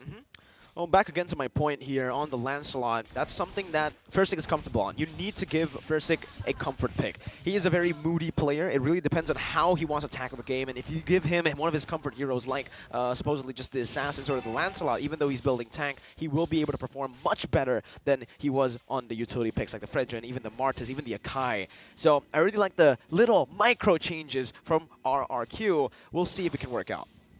given what happened in Game 1, they're going to need more than just micro changes. Homeboys here first of the scene. A pull by Chibi. Banana spots him from the back. And again, that first blood allows for him to have a comfortable start here. Ooh, wait, looking for that Electo. No, the Petrify comes through with a wild charge as well. Zorn going to be caught in, but the Cold Ulcer saves him. Banana still able to escape, but Zorn comes in with Away the Dragon. Takes Banana down. Solo kill. As Clay is still hovering over with Cheapway, using the power of nature to use that anti-CC. Zorn with recalls, now with the Jikundo. That's the slam, pass.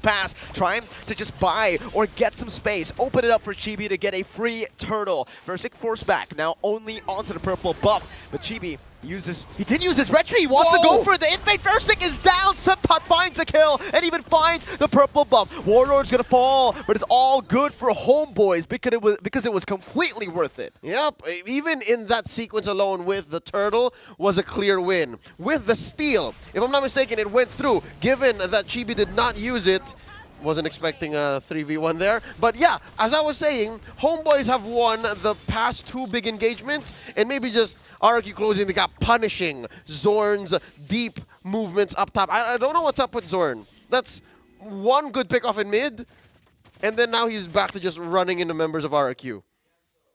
It's going to be really tough for him, I feel like, because it was just, I think the Chose is going to be very hard to pull off here. The only real target you can go for is Xin. So in the early game, when you're going for these neutral objectives, the way the Dragon is probably just going to be a tool to try to zone the jungler away. There's no way you actually go on cheap point, and even on the Benedetta, it's going to be really tough. The fact that you can be poked down very easily as well is a big problem. Again, Zorn trying to go for Xin, but he is able to escape. That's a wild charge as well, and Xin picks up his first kill this game. Online right now, Chibi finds a 3-man taunt. That's a lot of damage. The bundle's placed as well. Warlord dealing some damage. Now Clay in the midst, jumping in, trying to look for a gank, but it's all just to save the rest of RRQ. Warlord and Chibi maybe were a second or two too late, but just the same, they're able to keep priority here, push in a wave, and maybe shave off a few of these energy shields up top. Now, it's Banana's turn, but this is a Benedetta. I'm not sure, unless Sepat gets the mount. Are they going to commit? It seems like they are trying to catch Banana here. He is still able to escape. Eye for an eye a bit late there, immobilized and taunted. Chain CC down. Banana with a little bit of a micro mistake there, and it might just cost them another neutral objective. All right, to be fair, the window of opportunity for Homeboys was so big, and the margin of error was so small for Banana there, so I guess he just got punished. Again, same situation, but up top, ooh. Good dodge from Zorn. Shunpu away from the wild charge. Sepan under the turret, but he has a split. Free turtle for Homeboys as Sepan just walks down the lane. Banana tries to deal some damage, but again, it's just a split that he can catch here. Chibi is already just a bit more ahead than Versik. And here's the good news and bad news, right? For Homeboys, if they keep up a messy mid-game like this, it should still lead to them winning in the end, right? Especially since Anip is slowly building up as well. Bad news is, RRQ have found the window. They've opened up the past couple of minutes for Xin, and they pushed down bottom. That's a huge win for RRQ. They need to look for these trades. They need to look to get Xin snowballed, or at least just to hit that mid-game power spike, because this is what the Beatrix was picked for. If Xin gets shut down in the next few minutes, it is going to be a disaster for RRQ in the way they want to take this game. Yep, and I think the key here is relatively out of the game, keep Xin happy. Keep him in a good mood and give him these winning lanes. And then eventually when his power spike really does come in, or even when he needs to activate his clutch gene, it happens. Here's a wait in mid.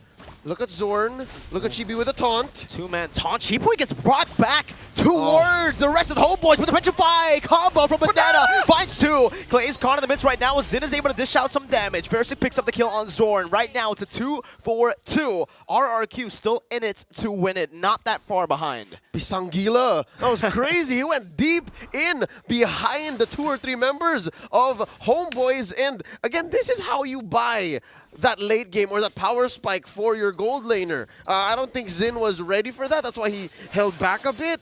And he started the fight there. Yeah, he went bombs away with the Bennett. But just the same, man. Benedetta we don't see as often anymore in the metagame. But when it's picked up like this, the way Banana played this XP laner, coming in whenever that Petrify is off of cooldown, expect it to always come up. RRQ, we have a game. This is so much better than game 1. Absolutely. It's not a stomp. At least we can confirm that here in game number 2. But Homeboys are still stomping RRQ when it comes to neutral objective control. Yep. Chibi with the taunt now, trying to reset a few of his skills. Retry battle, Fairsick versus Chibi. Let's see who wins this. Fairsick jumping in now. Oh, it's going to be Chibi still with a clean Retry. Chibi with wild charge now, trying to help him out with the way the Dragon locks Fairsick down. The Call Ultra comes down and Fairsick will be caught. He used the Phantom execution earlier to try to go for the turtle. Zor now recalling in front of RRQ. There's not much RRQ can do about it. They're just going to have to wait and see. Banana getting sandwiched down. Zorn again just recalling in the midst. Chipoy is trying to zone them away, but Sepat's taken quite low. He does still have the split, so it's all going to be good as Chibi. Oh, good snipe from Zin, but it's not enough to take him down. Turret tier 1 down in the mid lane. What even? Zorn here is recalling right in front of RRQ in the midst of a fight. Anything could have happened there. He could have gotten hit by a rogue wild charge, could have gotten caught by, what, the Terrify from Clay, but no, he understands the dynamics of the team fight so well. Homie has been playing Cho even before Skyhook and the rest of Moonton have designed the hero. Oh man, again, Zorn. Look, what's special about his recalls is the fact that he's not just recalling to taunt his enemies. He is recalling and staying in places to just give vision. He's basically a walking ward. That's what makes Zorn really special. It's not even a joke, folks. It's a way for him to not play around and move around, but there's a kick! Again, he caught Banana, and now Clay and Chipoy looking to repair. Wild charge, but the Call Ultra comes down. No one is going to be able to dish out so much damage. Another Jikudo. Zorn is still alive! Warlord dealing damage onto the back with a go away now. Placed down a good snipe from Zin from downtown as he's looking for some more. Fairsick with a Phantom execution, trading it back. 2 for 3 now, still in favor of Homeboys, but at least RQ still had a say in that team fight. That's right, and again, we're talking about how Zin is just waiting in the wings to finally hit his power spike here, now approaching 9 minutes. Let's see what the gold laner from RQ has. One core item as compared to Anip, who is just about 400, 500 gold ahead. So yeah, that's the DHS and the Corrosion Scythe up against the Blade of Despair and then the eventual Hunter Strike. Needs to wait for that Melfic Roar. I think the Melfic Roar is going to be the real power spike here for RQ and for Zin. It's because Zorn and Sepan are untouchable right now. Zorn jumps in, trying to look for that cheeky little way the Dragon, but Banana was able to escape from that one. Yep, basically Homeboy's dives are a little more easy to confirm, and they cut through so much faster than what RRQ are looking for, because again, it's Banana now concealed by Chipoy. Who's he gonna find? No one right now. Zin, though, is trying to chase Zorn down. He has to be careful right now as that's a Petrify and the Wild Charge comboed in. Zin getting free hit in the back, flickering out of the bundles as Sapot does the same thing. Zorn with the way the Dragon now connects all the way to the back, but Fairsick is able to find him with a Thorn Rose. He was 1 HP. Sepa now brought back under the tier 2. Gonna be gunned down by Zin with the Bennett. Now it's a 2-4-0. RRQ finally online in the 10th minute of the game. Warlord, Chibi, and Anip 3v5. Let's see the Red Tree battle once again. This time it's level 11 to level 12. Fairsick in the back now jumping in. They don't want to go for the Red Tree. They know that it's not in their favor, so they'll just go for the team fight. Zin, Chipoy, and Clay are still chasing Chibi. The Kingdom have declared divide and conquer despite a Lord win for the Homeboys. RRQ are now in the driver's seat.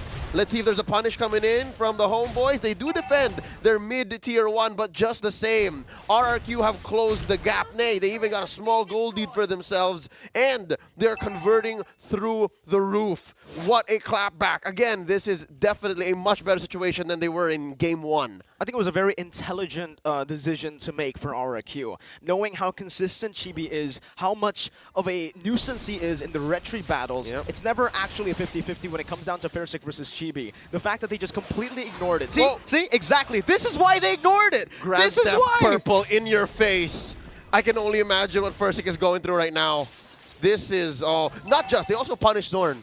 They also showed Zorn that he is not invincible, that this recalling has to stop. Your shenanigans will not stand in the eyes of the Kingdom. Now they're pushing up top. RQ will be able to clear. Bombs away. Zin is still holding his ground.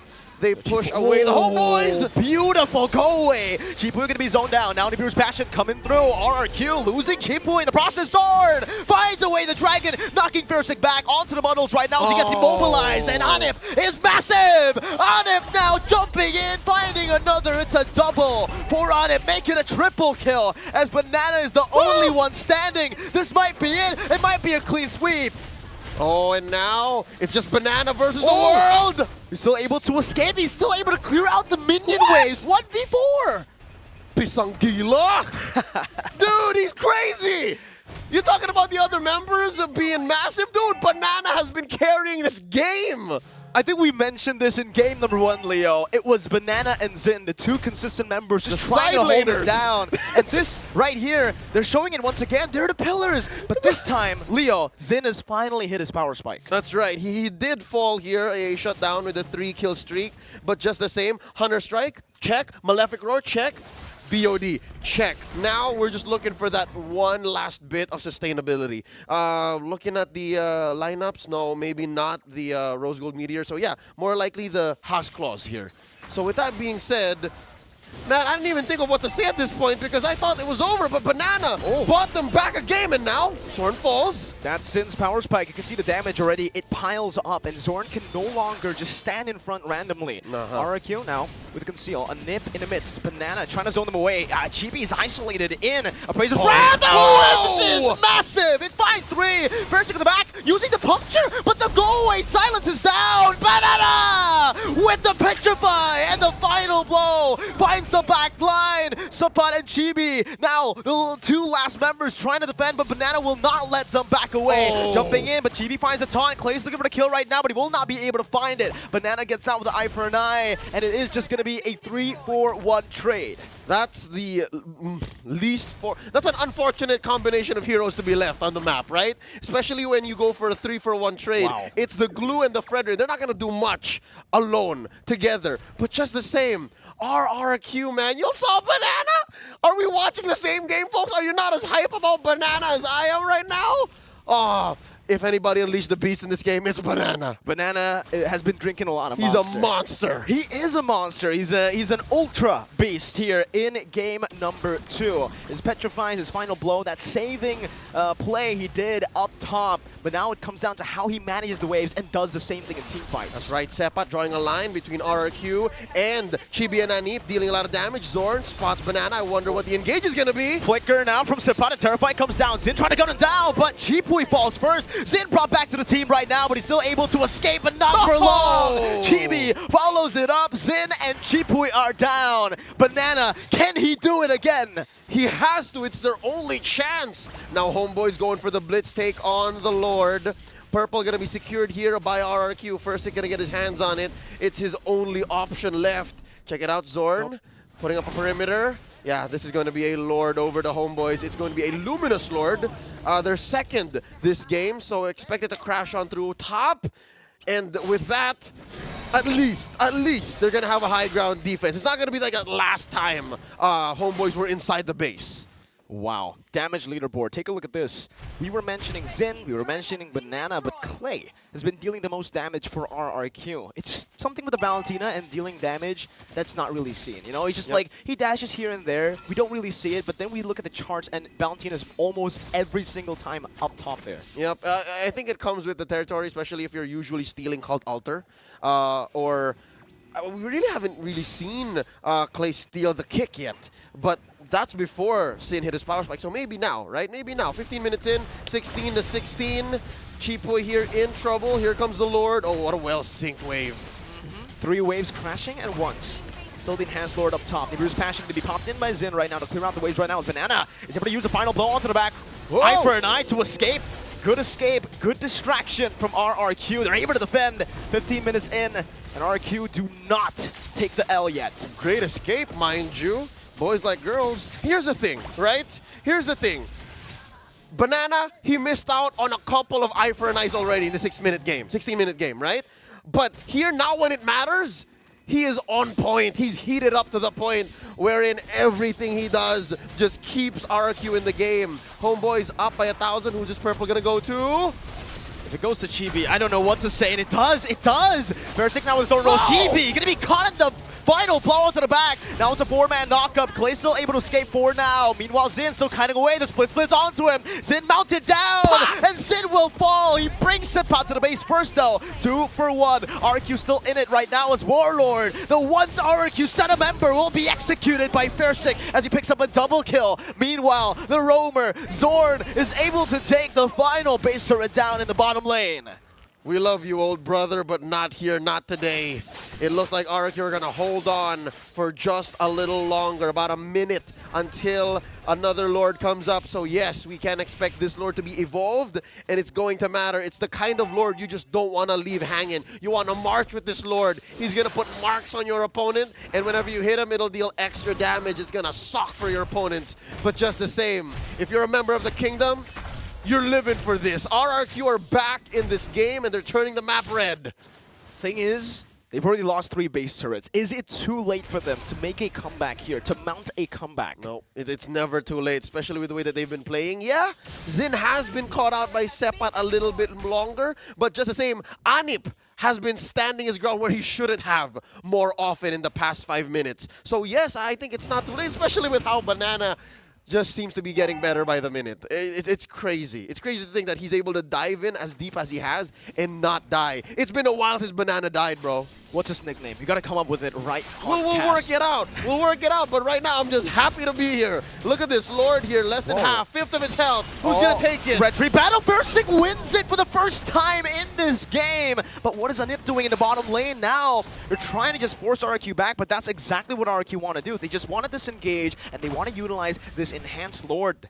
Yep, it's gonna march through mid. More likely, homeboys are gonna make quick work of it, unless Zorn is in the back. He's looking for Zin right now. If he finds Zin, this is going to be disastrous. He uses the G Kundo, so he will not be able to look for an opening for now. RQ still doesn't know. That's going to be the Renner shot onto Sippat, not connecting. Now to the mid lane, but look at Zin. It all comes down to how Zin does this. Oh, Versick finds the kill with the poke and the kite from Zin. Now Banana with the final blow. Clearing out the wave. They finally spotted Zorn out. He is in, but is he too late? It is too late for him. The call altar comes down. Now it's going to be Warlord who's going to be caught. Now as the Muddles gets placed down in the mid lane. Renner on Zin. Now with a shot. Anip barely able to dodge away from that as Clay jumps forward. Now getting the free Muddle hits onto the back. Now jumping forward with the Inspire. Anip versus the world. He's dealing a lot with a go away. Versick isn't able to penetrate it. And RRQ are once again forced back. For the first time, RRQ have not only crossed the river on the offense, but have penetrated the home boys base. Mid lane is bleeding. Mid lane is hemorrhaging. And RRQ are now sitting pretty at 4,300 gold ahead. Let's look at these item builds right now. Zin is... He's waiting to just go barefoot here. He can just let go of the boots at any given moment, especially when they're inside the base. Looking at the Clay as well, he can also just let go of the boots. Just pick up something nasty, like, Blood Wings, if he wants to. Because again, I think in that last moment, I think what killed Sippat and what also put Chibi down was the fact that Anip was compromised. He got hit by the Terrify. It was so hard. Even if you do press on the Inspire, even if you are rocking a Melissa with a Haas clause and everything, he's also barefoot now, by the way, folks, if you don't know.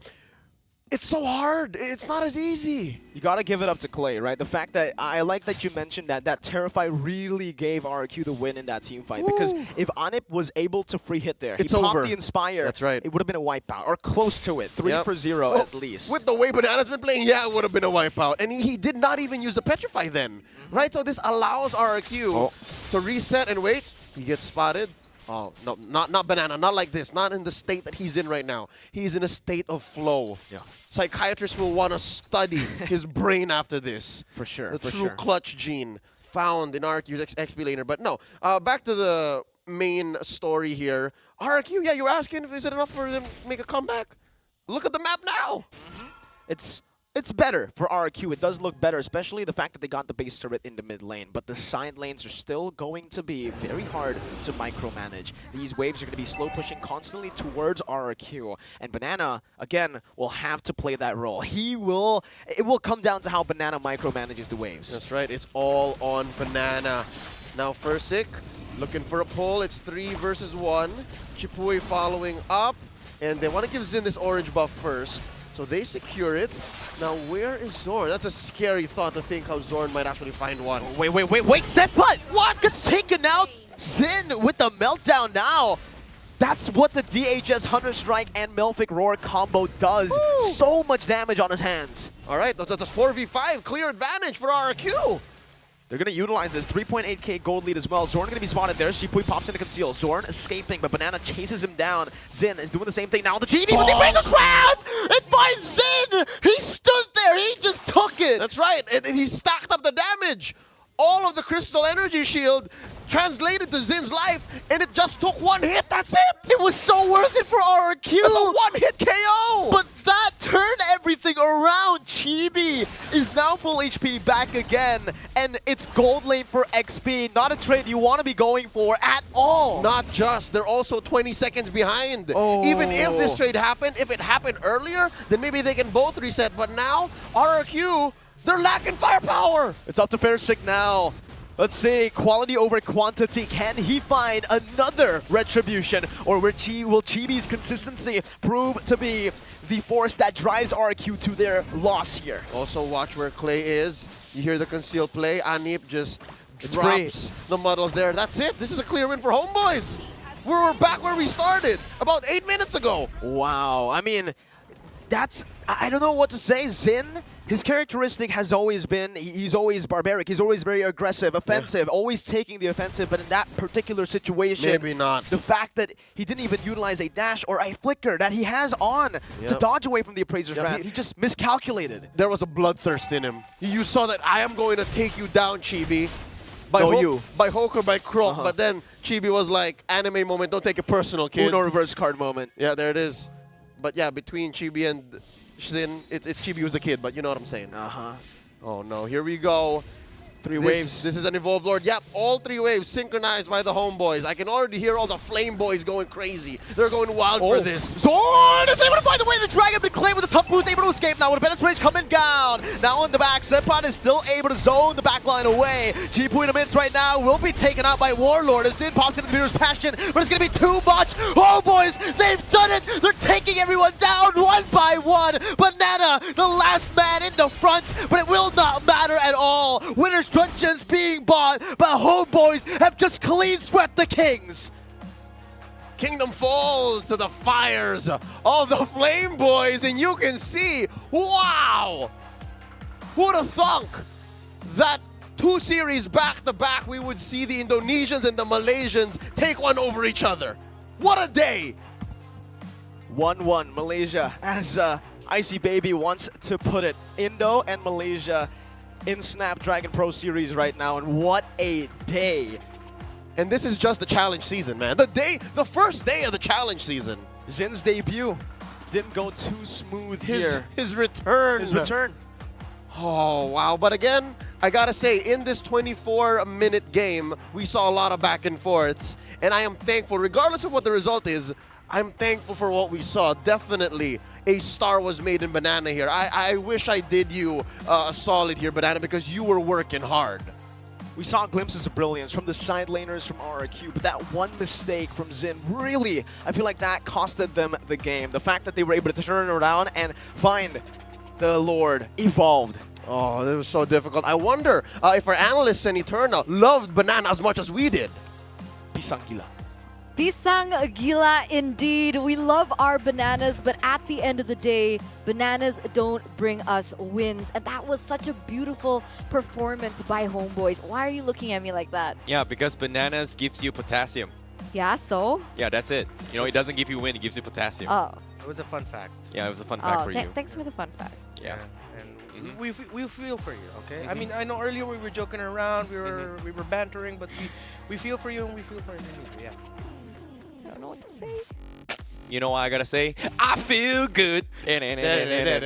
I'm sorry. Anyways, coming into the itemizations here, I feel like this game in particular was a better version of how RRQ could have played in Game 1 if the D game was already played, right? So when it came to this conversation, I feel like I agree with what Leo said. Banana really had his back as well, and there were a lot of moments where Homeboys was overheating from hype because of the fact that, hey, they're winning their early engagements. Chibi is just an absolute monster when it comes to objective controls, but all it takes towards one small mistake coming in from Homeboys that gave RRQ a run for their money, which kind of forced Homeboys to drag onto this game. But I agree, it came down to one small mistake. That one big play coming from Chibi with the Appraiser's Wrath caught Sin off guard when he did not have his Winds of Nature. Yeah, that was 75% health of the Beatrix gone straight to 0. And I gotta be fair, earlier I asked RRQ, did you guys forget you were playing up against a Martis in game number 1? There were moments where Homeboys, I wanted to ask them, are you guys forgetting you're playing up against a Benedetta who for multiple plays now has really waited for his perfect time entry to look for Anip, to look for the backline, so that when Homeboys goes to dive up front, when Zorn decides to jump in, the Benedetta is just wreaking havoc in the backline of Homeboys, and that's why those are the overheating moments that you mentioned earlier. But then Homeboys just got to adjust, and they were able to find moments that they can take advantage of RRQ being a little bit too overconfident and overexerting, such as the moment that you mentioned, that smack from Chibi straight to Sin's Beatrix. Yeah, I don't know if it was overconfidence or just the fact that Zin is always out for blood, and unfortunately in this particular situation, it did not help them at all. That is actually an understatement. It costed RRQ the game. Yeah. And even when RRQ were coming back into the game, were still staying strong. Even they had a 6,000 gold lead at some point. I gotta say, that was on the foot of Banana, and you can see he is even the bread maker with the highest GPM in the game.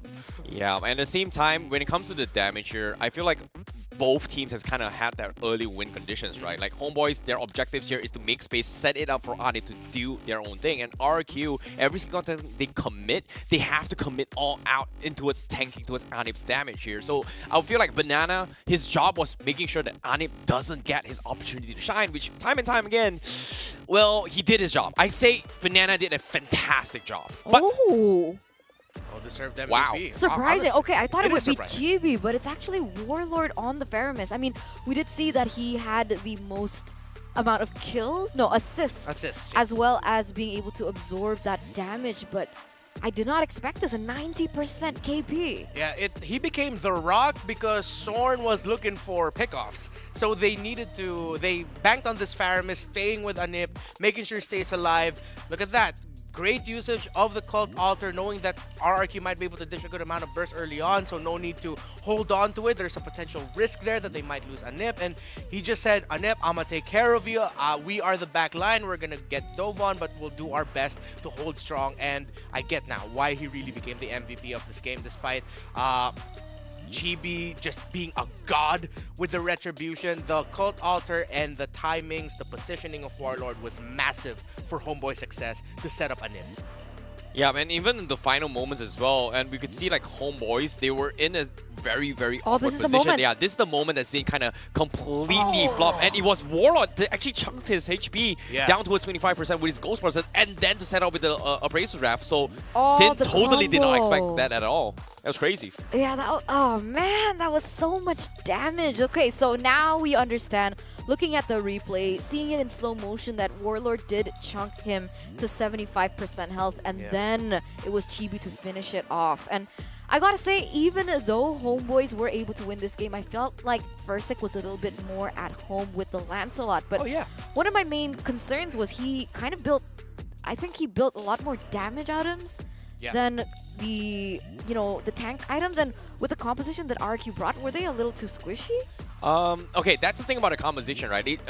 Lancelot, you can play it as a traditional tank in the early stage of the game, but when towards the later stage of the game, it feels like they were lacking damage to actually threaten Anip, and that was something that he was looking forward to, and time again, he was doing the right thing. So eventually, he kind of capitalized a little bit more to deal with the counter, etc., because eventually Sin can only do so much. He's got to drop AoEs, he's got to go in for pickoffs, and compared to a Melissa has more free reign to kind of bob and weave all the way through. So I feel like this game could have gone either ways. It came down to just one small mistake, and to be honest, it could have went towards a game 3 compared to how game 1 went, if you think about it. Yeah, it was incredibly competitive. We were mentioning that RQ looked so much better. They look so much more Yeah. comfortable, and actually like the build path that Ferxic went for. He didn't need to go full defense. He needed a little bit more damage there to make sure that the pressure onto the Faramis and then the Melissa in the backline was existent for RRQ. It's just that it boiled down to that one specific moment, but even before that, little moments stockpiling to the point where it was just Homeboys finding the play to turn it around in their favor. Wow, it was just a wonderful performance by Homeboys in general, and I gotta say, the RQ, they have a lot of homework if they want to make it to the Challenge Finals. But congratulations, GGWP, for the Homeboys, the Malaysian representatives, as they are going forward here in the Group B brackets, going head-to-head with EVO's Icon. Now, EVO's Icon and Homeboys, I'm gonna ask Icy Baby here. Confident? Okay. Not confident. I would say it's gonna be a 2-1. For Evos. It's tough, it's tough. I still think Homeboys got it. Just because of like, they're still relatively new. Zorn is, there are still a lot of mistakes that Homeboys are still making here. Yeah. Obviously, Evo's Icon is a little bit more solid. I know Ghani's calling this out. Hey, Indonesia 1, Malaysia 0. Yeah, guess what? It's 1-1. We'll settle this. One of this team is going to be the second team to qualify from Group E. What about you, Reptar? Oh man, I think it's gonna go into 3 games also, and then most importantly, at the same time, man, just thinking about it, it's gonna be a bloodbath. It's gonna be a lot of team fights. Man, yeah. It's super, super exciting, and I can't believe that the fun doesn't even end here. We do have another match ahead of us, and that is actually gonna show us who's gonna qualify into the Challenge Finals from Group A. So we're not gonna see this just yet. We're gonna see this tomorrow, the finalization of Group B. But for Group A, is it gonna be Bren, or is it gonna be, who was the other team? Archives. I forgot. Archives. So come on. both Filipino representatives just representing it up. But of course, this event would not be possible if not for our wonderful sponsors. Snapdragon Elite Gaming definitely being the chip of the gods. Just allowing these players to be able to be in tip-top shape coming into the game. Maybe Banana was finally swapping out his microchip for the Snapdragon. And of course, wait, sorry, guys, I have a call. Oh, Yep. okay. All right. Sorry, give me a second. Oh, really? You're gonna be flexing your Galaxy S23 Ultra in front Oh of us my right now? goodness, that is really, really nice. Like, why do you have a brand new phone? God damn. Sorry, I was. Where do I get? Oh wait, I'm working right now. Oh, Yeah. okay. Is that your mom calling you here? Shouldn't you be like working right now? No, sorry. I was on Who's- the best phone in the business. Oh, the Samsung S23 wow. All Ultra. right. You can't deny those calls because I was getting called by the best energy drink as well, right? I Oh. was being called by Monster themselves. Unleash the beast. They wanted to give us a little bit more to work with. Woo! Chug. You choked it. Nice. I was about That to is smash the it over beast my head, but I wouldn't. we're looking for. Really? Yeah. Yeah. This entire time. Feel good. I You feel know, good. You feel good? I see, like, something is going on here. What? Something is going on. Do you like people with beastly eyes like him? No, I like the best. I saw that stare, man. What's there? You know, there was like Beastly eyes? something happening right here. No. Nah. Nah. Sure? I'm looking at him because he mentioned Mm-hmm. of delivery. Oh, right? We have okay. been delivered amazing matches already, and of course that is thanks to DHL with their new game that was unleashed onto us, right? The Effibit Dash Cup. Get a chance, find the opportunity to win 5,000 euros. I think I'm gonna do that right now. So with that in mind, it's me, Eterna. Icy Baby 1-2. Reptar, sometimes Redmar. Okay, and all three of us will see you after the break. Bye-bye. Stay tuned, everyone.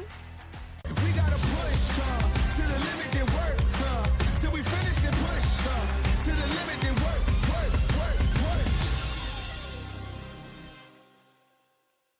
The Snapdragon Pro Series powered by Samsung Galaxy is brought to you by Snapdragon Elite Gaming, Samsung Galaxy S23 Ultra, Monster Energy, and DHL.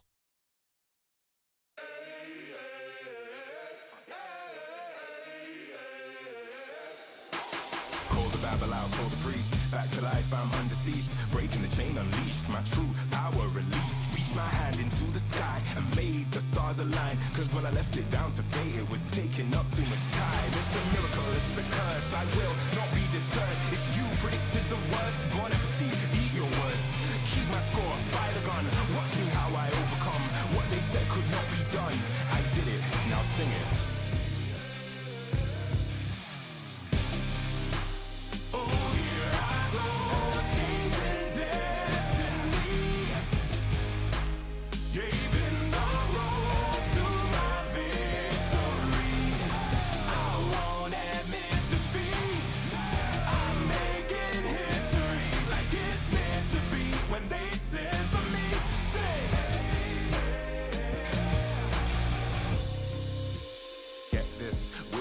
The birth of a legend, the past tried to trap me too bad. My future beckoned, I crashed, and yes, I burned. Hardest lesson that I learned was how to take a fall and crawl back out the dirt. Now I'm back from the grave, revived. Time after time, they tried to take my life, and still I wouldn't die. Survive, now come salute him. No man can dispute him. Back and I am biting, street fighting, Ryu Hadouken. What they said could not be done, I did it, now sing it.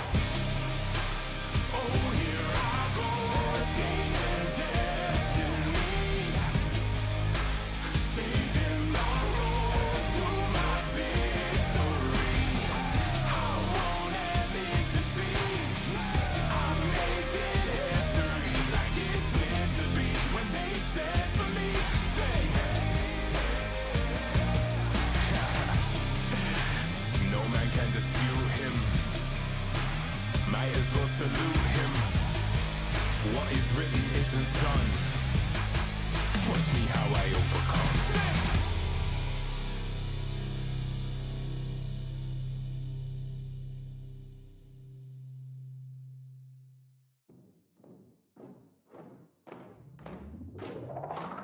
Lace up my shoes, time to get it.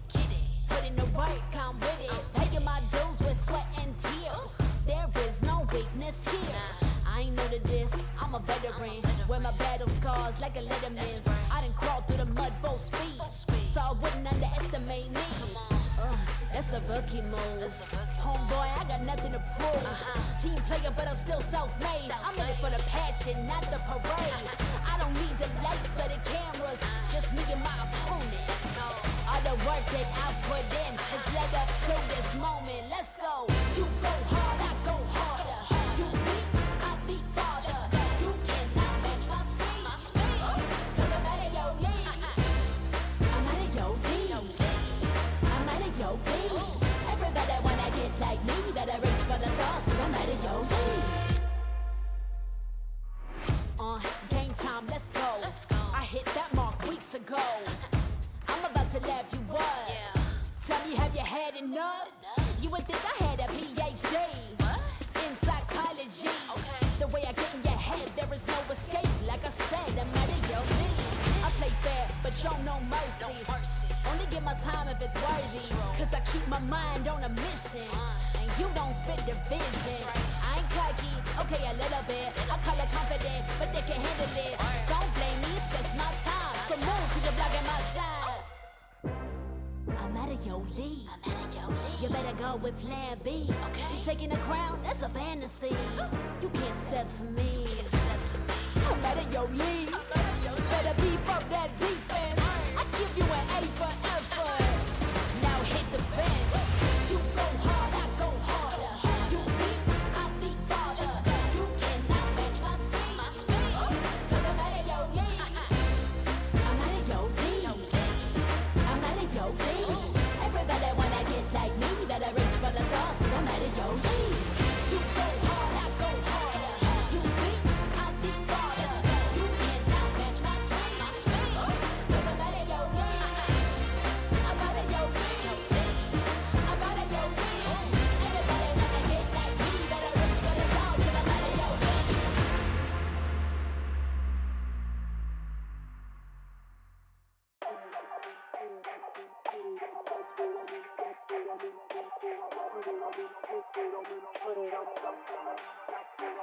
We gotta push to the limit, then work till we finish, then push to the limit, then work.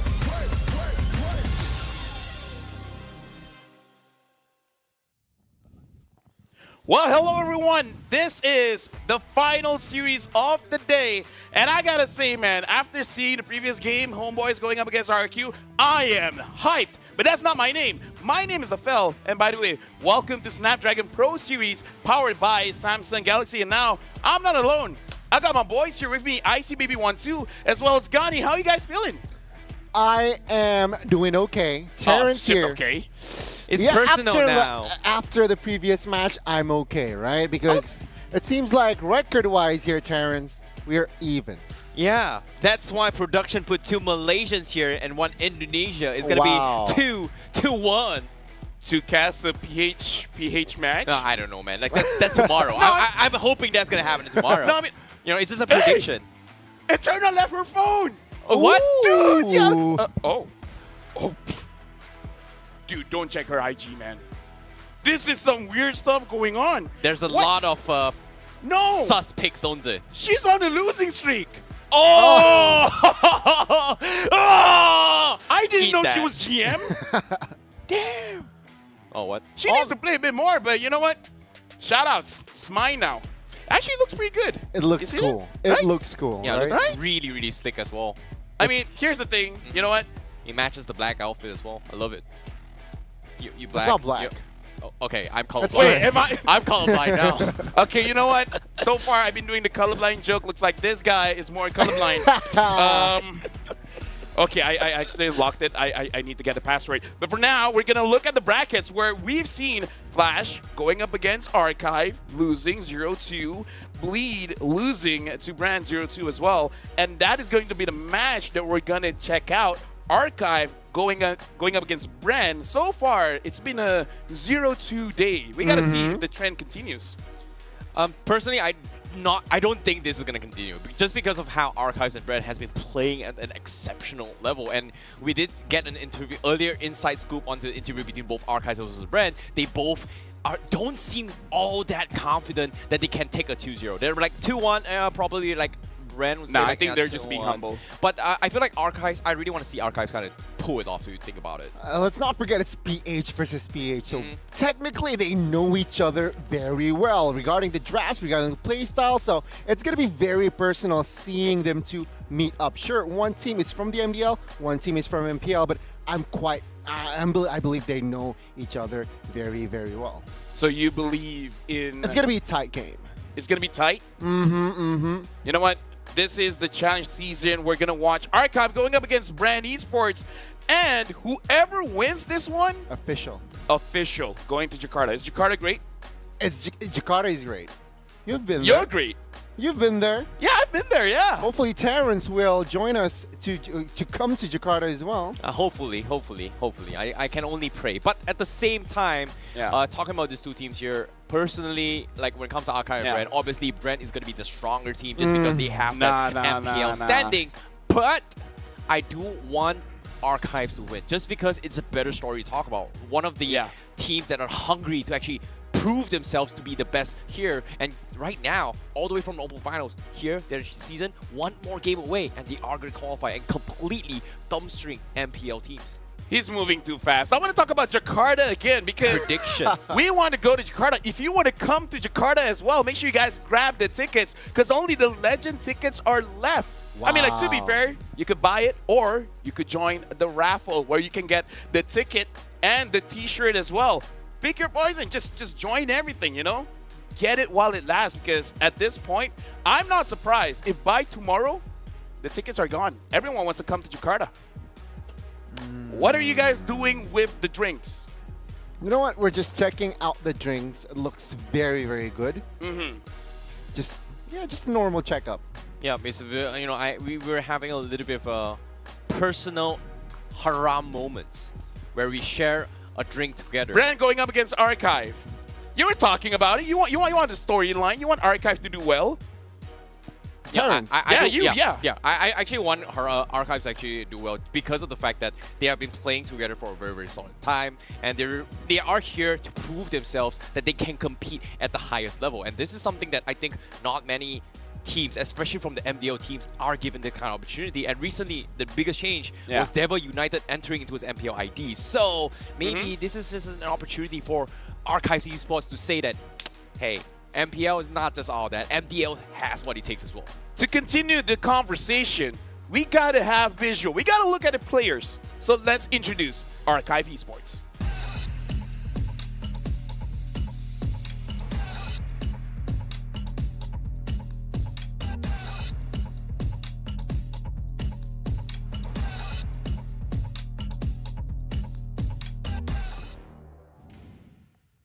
The ones playing here, Lord GM, Kazan, Lacency, Sumpak, as well as Spider Mouse. Gani, your opinions? I mean, Lord JM played a splendid Arlott earlier with Lord the Jim. outplay. And again, I expect them to stay on that caliber, stay on that level. Going up against your fellow teammates, you need to show yourself. Even though you're MDL team, that's actually where the pressure is not on you. Yep, at the same time, Doggy did mention as well, even though KZN was the MVP for the series, he did mention that the team around him is what enables him to be that MVP. Yeah. And so this player I want to talk about here is Spider Mouse.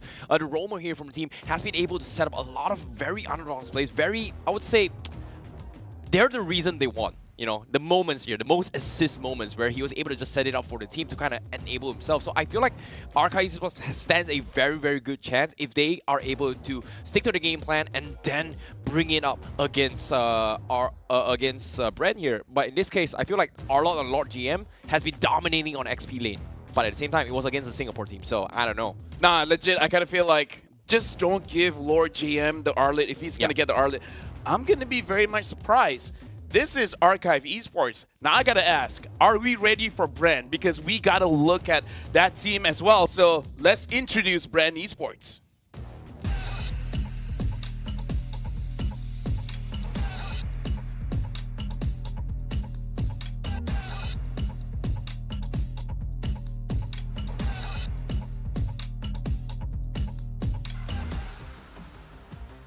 All right, for Bran, Flap, TZ, Kyle, TZ, Fuse, Super Marco, as well as Oakwin. And again, just a brief reminder, kind of feel like Bran Esports have shown the fastest game with the widest goal gap. Well, again, looking at Bren, especially from their performance earlier, yeah, they're a solid unit, which I feel like... You're a solid unit. Oh, thank you so much, which I feel like the opponent earlier just... Yeah, it was so difficult for them to find that crack, to find that loophole. Well, Bren Esports, I know they will bring their A game here going up against Archives, but remember, they're an MPL team. The pressure is actually on them. Yeah, when it comes to this as well, Super Marco was very highlighted by the cashers here in previous match. But the thing that I really want to talk about here is actually Few, because he is able to demonstrate himself as an underrated mage. His Novara has been very, very spot on in harassing their way through. But here is going to be the head-to-head between both teams here in the XP lane. Now, we did briefly talk about Log JM coming from Archives. Flap TZ here is going to be the matchup. It seems like this is going to be a junior versus senior moment if you think about it. Yeah, and honestly, the numbers are a little bit skewed just because the game time between Bren and Archive is very, very different. Lord JM had a lot of opportunities where he can join the fight, where you can see the kill participation is slightly different, even though both players have played 2 games each. But again, like, I would say both of them are super solid, and I think their hero pool is more or less the same.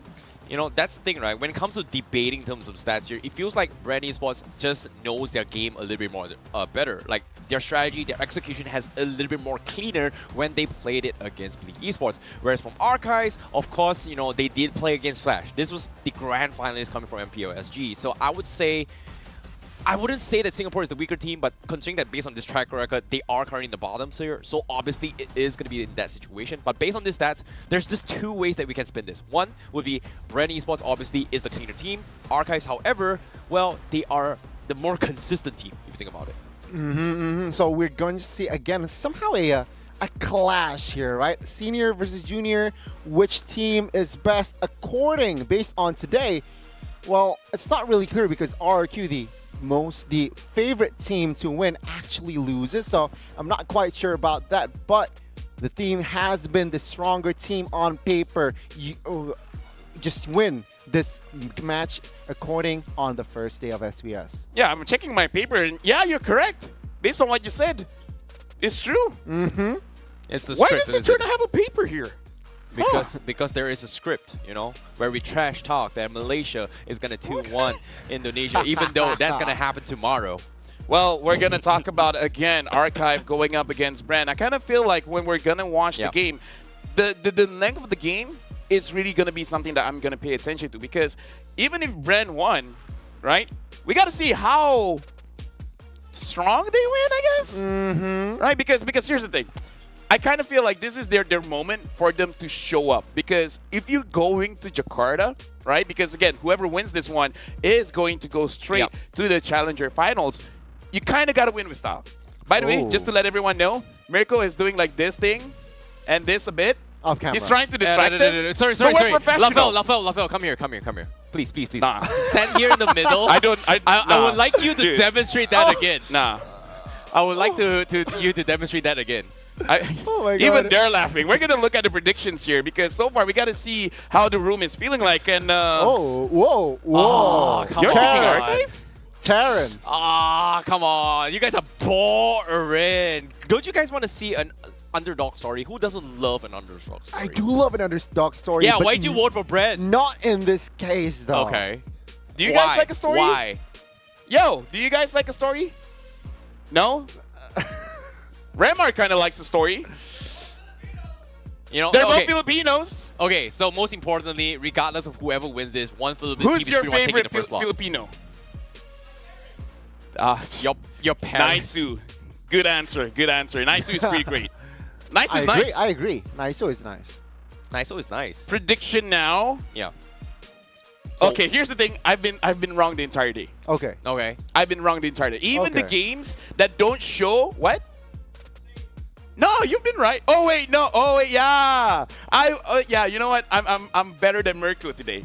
Okay. Yeah. Okay. So God, Mirko's I'm better prediction. than Mirko today. Oh wait, you know what? Mirko's with me too. Wait. Oh no, God. Oh, we're going for opposites. Oh. Mirko and Terrence joining up. Oh. The link up here. Miramar. Oh, that's Miramar. Okay. Yeah. All right. Or Miramar. Renko. Oh, okay. I like Renko better. I like Renko? Renko better. Renko better. Okay, so we're gonna throw over to Renko just a little bit later. 1 minute coming up into the draft. Anything that you guys are hoping to see? Because the only thing that I'm hoping to see is an Arlet ban. I think that banning the Arlet is great and all, but I feel like we shine too much on towards Lord GM a little bit too much here, because personally I think we're not shining enough. I know there's a lot of moments, but I feel like from Archive Esports, the whole team plays as a single unit. And so far in all the games that I've seen today, Archive Esports is by far the most uniform team. They feel like a military-style gameplay, very similar to how SMG used to play. Are you saying Bren is a double unit then? I would say they are killers working as mercenaries out in their individual roles. But for me, as a unit, I feel like Archive Esports is a little bit more reformed right now and a little bit more disciplined in my to my taste. We can see Brent hitting each other. I mean, well, if we're talking about the XP lane, right? If we're talking about Arlet specifically, I mean, Flap can pull off the Arlet as well. So I don't know if Brand does have the first pick. I don't think they should ban that out, knowing that. Yeah, Flap can play a mean Arlet as well. So let's see how will they go about on the draft for the first game. But I do want to mention this. Arlet is a very prior hero. It seems like Bren really likes that Novaria as well. So expect them to somehow leave that out open as well. Because you're right, just constantly just bothering the gold lane when he's on that Novaria. Yeah, when it comes to this kind of plays as well, I feel like both Bren and Archives has that textbook formalities of understanding how rotations should be made. So when it comes to those kind of playstyles, I feel like Bren, they do try to take advantage on trying punishing rotations, especially into the mid lane control. However, knowing when it comes to Philippine versus Philippine, they do have this tendency to start off with a rotation by having the mid lane mage to go into the XP lane first to soak up a little bit more XP to get this early level 4 to set up for the first level 1 turtle. Actually, going into it, let's actually talk about Few for a bit. He's been in MPL Season 2, Season 6, M2, SEA Games Champion 2019, 2023, and he is the idol for young Filipinos. So Few is doing quite a lot here because, again, like, honestly, even before I became a caster, I already heard so much about him, and now... One of the OG. What? One of the OGs. One of the OGs, man. Yeah. But now, when it comes to the drafts as well, I feel like when it comes to Few, he does understand that what he needs to do as a mid laner, and what it either can be setting up for a team fight, supporting a lane, or just buying and stopping rotations of their roamers to be in position. And every single time, just based on just now against Bleed Esports, that's perfect example of how Brand Esports was able to handle the situation just because of buying time, making space to go in for this kind of rotations, which is something that I think Brand Esports really excel at. But because Archives Esports is from the Philippine region, so they understand the concept of punishing rotations. And I feel like if they are able to find a way to kind of mirror or maybe even match those rotation speeds to actually punish cross-map plays, maybe, just maybe, Archives can actually pull this off. But as of now, I do see the Yeet and Valentina being banned off. That means Novari is still in the pool. Likewise can be said for Arlott as well as the Joy. I mean, to add to that, right, this signifies that Bren is actually somehow targeting Lancency here, like asking a question. I feel like you're the quote-unquote weakling that we can exploit. So in that first phase, you are trying to limit your heroes, and perhaps that is what their approach is going to be. But Archives here, calm and composed, they opt for 2 suppression bans, signifying again, perhaps they really want to play and open up that Joy. Wait, what about, the Joy? Exactly, they want to open up the Joy, and potentially they can add an assassin in their jungler. Yeah, actually this opens up quite a lot because the Fanny means that your mid laner or goal lane is not going to be able to protect themselves, so they don't want to pick something like a Brody. Betting out the Kaja as well as a Franco, we did talk about the Joy, but a lot of heroes kind of like it when there's no Kaja, when there's no Franco, even something as simple as a Fredrin, because you're not going to get punished all that much. You can take a lot of damage, and then you could just dish it back out. The Joy has been banned. Arlott open, Novaria is open, sure, but we've seen teams, they can first pick the Novaria, but I kind of feel like it's a second pick kind of thing.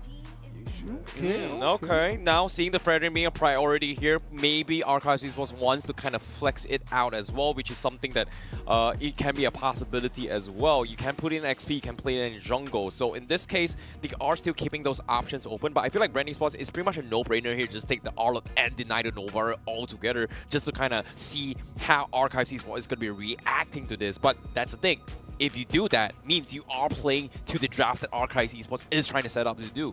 Well, then again, it's actually, I don't know, I feel like Bren is actually dictating the drafts here, right? He can pick up the Arlott and Novaria, which they are going to commit to. Again, asking the mid laner here, Lancency, a question. What are you going to play? Feramis, I can outrange you with my Novaria. Sure, you have extra sustainability, but I can outdamage you. Yeah, now, this is going to be something that is very interesting as well, because based on the bans here coming from both Brand as well as Archives, they did highlight a lot of Kadita bans in their respective matches against Singapore. So seeing this here, I feel like the Kadita isn't too bad if Archives decides to go for it, but I feel like Brand Esports is just saying that it's asking for it here. Maybe they want to force Archives to play this roaming Kadita, which is something that Archives Esports has played during the Open Finals.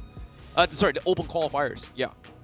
Yeah, right now it looks like with the Fedrin there, the draft is completely open, and they want the Diggy as well as the Feramis, which this is, I would say, like what, 2-3 patches ago, an amazing teamfight composition where you could pick something like a hyper carry marksman that does way too much damage and give a lot of coverage for him. So this is quite interesting here, but it's kind of showing your hand just a little bit because the Feramis is definitely going to the mid position. The Diggy is going as a roam. The Fredrin sure can be flexed around, but I kind of feel like in the banning phase, might be very important to ban out certain marksmen. I completely agree. And with this, right, one hero that I really like, if Brand Esports add, it's going to be the Martis. Why? Yeah, going up against a Diggy, you can't really soak in the damage from Martis. And if Brand Esports are going to commit to a Martis, I really like their first 3 pick heroes here. You know, to be honest, I think going for the Melissa is pretty safe as well. I like you actually brought out Martis here because in terms of jungle matchups right now between Fredrin as well as Martis. The Martis here, it's pretty much pretty standard. But the problem here is that they need to find a way to deal with this time journey as well as the Cult Altar. And personally, getting a Melissa is going to be a safety net, but I wouldn't mind seeing Brand Esports force picking a Dirov jungle instead of just contesting CC. Why not just burst them all down altogether? And right now, based on this composition, they have those damage capabilities to do so. However, execution is going to be a little bit more risky because it is not the traditional front-to-front playstyle that we are going to be used to be seeing. Leslie getting banned out, and Archive is banning out the Lancelot. I kind of feel like with their composition, not a lot of heroes can do a lot of catching, so making sure that the Lancelot cannot puncture everywhere, I think it's a pretty good ban. The Leslie as well, pretty good ban. I'm wondering if they're going to look at something like a Beatrix that is very strong at 3-4 items. If not a Beatrix, slightly drawing a blank what else, because before it is the Irithel, but the Irithel in this current meta hasn't been doing so well. Yeah, I think I have to agree with you. I think the Beatrix ban here just makes sense. Or if they really do not want to commit to on towards a gold lane, they can ban the Roamer. But no, they opt for a Lapu ban, another hero that perhaps the EXP here, Lord JM, likes to play. So again, full respect towards the EXP here. A quick ban though, an assassin ban here. So targeted towards the jungler here for Brent. You know, it feels like based on the drafts here coming from Brand Esports, they're trying to ban off heroes that actually enable their win condition. Because if you think about it here, Archives, they have a composition designed to be fighting or as a team fight unit rather than for split push potential. So banning off Lancelot, banning off the Ling makes a lot of sense. But I feel like Brand Esports, they don't really mind this because even if they go for a 5v5, in this case, having the Grok kind of stops the Cult Elder from activating. But I'm a little bit surprised they pick into this despite having the time journey. So I guess the idea that Brand Esports is trying to do right now is that they are going to send the Grok as well as Arla to kind of take individual fights to force both the Diggy and the Faramis to kind of split off rather be congested as a 5-man unit. I mean, to be fair, even the Grok could do a semi-invade. Even if he doesn't really contest for anything, as long as he can slow down the rotation, then it's going to be pretty good. Especially because if you're going to sacrifice anyone, sacrificing the Grok would be kind of good, and then letting the Arla to kind of like do his thing. So I feel I'm pretty okay with the Grok pick here. And then Edith EXP? Edith EXP. I feel Remar will have a lot to say about this a little bit later.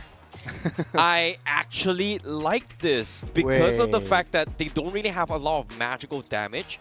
But seeing Diggy, seeing Faramis, I beg to differ because having this Edith means that you can isolate individual targets and instantly chain CC anyone who comes right into the context. So except for the Grok, anyone from the side of Brand Esports, if they get caught up with this combo from Edith, they're pretty much going to get one shot. And there's no way out because you have this time reversal coming to Diggy, you have this pull coming from Faramis. It feels like it's an all-in catch. And I guess the only escape right now from Brand Esports is pretty much forcing everyone to get Purifies. Let's see here. This Grok is somehow flex, right? We saw Grok jungle earlier. We don't know here. Brand Esports can play around, but yeah, there you go. I think now it's going to be Grok roam sets. So with that in mind, right, the Grok is just there to facilitate his team. Perhaps baiting and eating those time bombs, reverse times as well from the Diggy. But apart from that, I like the 10 heroes that has been set. I'm not saying it's the better draft, but I'm very intrigued by Archive's draft. Yeah, I definitely like Archive's draft a little bit more because of the fact that the idea coming from Brand Esports is that, you know what, we've got shields, they don't really have a lot of damage, we are going to try and sustain my way through and hope to win that fight. So I guess that's the idea they're going for. However, it is still going for any other ways. Honestly, I want to talk about the EXP pick. So let's go over to Remar as well as Renko. Renko, Murmar, call us whatever you want. We're going to be calling the action here. Archives versus Bren Esports. Interesting pickup. I'm going to answer the Edith pickup right away.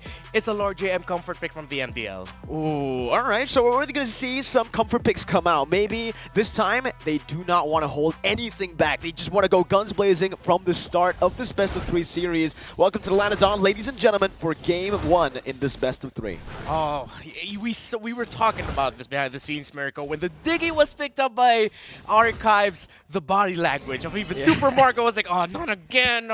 The hero we hate going up against. Even us on desk, because especially me, I just saw what happened in game number 1 of RRQ versus Homeboys when the Diggy got picked against a full CC teamfight composition. And right now, you're already seeing it from the early game. I think Bren, they have kind of the same style. Kaizen tries his best to go for the Lethal Wanderer, but Bren is trying to do what RQ couldn't in game number 1. Overwhelm the Diggy with a lot of CC to bait out the time journey. And let's see if Bren Esports will succeed with that in the bottom lane. We get a double gold lane starts from back. Oh, difficult spot that he was put in. Already forced out the flicker of the gold laner of Archives Esports. Well played. I mean, we saw the Melissa pick as well early on, and we were talking about why the Melissa was picked up here, especially considering they were up against the Diggy, who can actually just get everybody to disengage. Especially because Archives picked up a Brody. Not that good in lane against the Melissa. We're going to have to see how they actually utilize this Brody to try to convert onto objectives. Yeah, it seems like Archives Esports were already thinking about the late game with picking up the Brody, knowing that, oh, there's a chance we might not get this early on. So, you know what, let's just do the late game strat here. And let's see if they'll get that far. Again, it is the Diggy that Brand Esports is up against. So Ogwen needs to really be careful of his timings with this initiations and setups. How do you think they need to tackle these team fights for both these teams? Like, what does the Edith bring to the table for Archives? Oh, JM he can either start things off or just be really good with the counter punish. But here in the Turtle, they're fighting. Good dodge from Flap using the Vengeance, but Lord JM already utilized the Flicker early to gap close. Few now opening up the map, trying to go for the steal. Kalteezy with a lethal counter, Few, who finds the kill. First blood also for Kalteezy. Meanwhile, down below, Super Marco able to utilize this winning matchup, but we do have 3 P spams in the all chat. It does seem like Archives are experiencing a bit of an issue, so we are going to stay patient, give them the time they need to figure out what's going on. But man, what Brand Esports pulled off there looked premeditated. Everything all across the map. It was like, yo, Kyle, I'm pretending I'm Fury right now. Yo, Kyle, just be ready to retro and do your ultimate, and then I'm gonna toss on my Astral Recall, see what happens. And then Few got it. And then in the bottom lane, just like clockwork, they were able to get Lord Simpak as well in the bottom lane. Everything just, it happened. Everything good happened. Everything good that could happen just happened for Bren. It's very weird, the fact that, you know, there's a lethal counter, there's a Bauman, there are 2 Retries, and a Fredrin as well. And Few on a Novaria is the one who got the Turtle. Yeah, out of all the heroes who could have gotten it, but yeah, the fact that they just timed that so well, Brand Esports. But let's see how Archives will be able to bounce back from it. Although they were handling the map well, they were rotating around the map while they were doing what they needed to do. But it's going to be a bad start for the gold laner here of Archives, as Brand Esports is already applying the pressure, trying to maximize the early game farm of Super Marco. I'll do you one better. I think it's a horrible start for Archives Esports, and we do have another pause request here in the 2nd minute of the game. So again, we're going to be giving them the time they need to figure it out. The thing is, Melissa got the kill right before the Brody actually shoved the wave. So he didn't clear the wave. He is going to lose 1 whole minion wave that actually crashed into the turret. On top of that, Melissa was able to get a few good shots on the turret as well. So early snowball is usually the key to a Brody and a Melissa. Yeah, but then at the same time, you could already tell, again, from the draft, we mentioned that Archives most likely already considered the scenario. That's why they picked up the Brody. They knew that they would probably struggle in the laning phase, but they said, you know what, let's trust in our ability to come back. And that's what Archives is super comfortable with. They made a name for themselves in MDL Philippines when they were still on Next Play EVO's Tiger Cubs, with being able to make a big comeback from behind situations somehow. I think it's mainly because of the Edith pick. The way that they are able to come back in games is through, sure, the gold lane losing in the matchup, but it's all good because you already have that secondary carry up top, just farming, getting that XP. And the thing about the Edith is not a lot of people are go up against the Edith much in ranked and even in scrim. So the calculation of how much you can throw at the Edith, how much you can soak in, the limit testing hasn't been there for a lot of these teams up against the Edith, and it surely is maybe a strength that JM could try to utilize here. Yeah, I like that you mentioned limit testing and familiarity, because that's really a big factor for pros. Like, sometimes there's a hero that falls off of the meta, but then suddenly it comes back, and then teams are like, wait, how do we play against this again? It's been quite some time. So that might be a big factor here, definitely, for Archives. And considering that with how they drafted, having the Edith means that they had good sources of magic damage potentially in the mid game, which is a very crucial condition in MPL Philippines, or for Filipino players, that they need to have more than one source of magic damage if they want to be able to bridge into the late game well. It was also just, I feel like in the draft it was placed really well. The Grok pick really made us think. We were even thinking, can Ogwen play the Novaria? We've never seen him on, Novaria, obviously because it's new. So back in MPLPH, we didn't really get to see that. But even on Enchanters, it's kind of weird to see Ogwen on a hero that's not flashy, that's not a hero that can actually take the first step in a team fight. And Brand Esports will really need to bide their time again. They're up against the Diggy pick that they strongly dislike. But here in the bottom lane, Look at that, Mirko. That's going to be a 3-man rotation by Bren. They're continuing the pressure. Spider-Man might go back. Let's see if they can get some puck.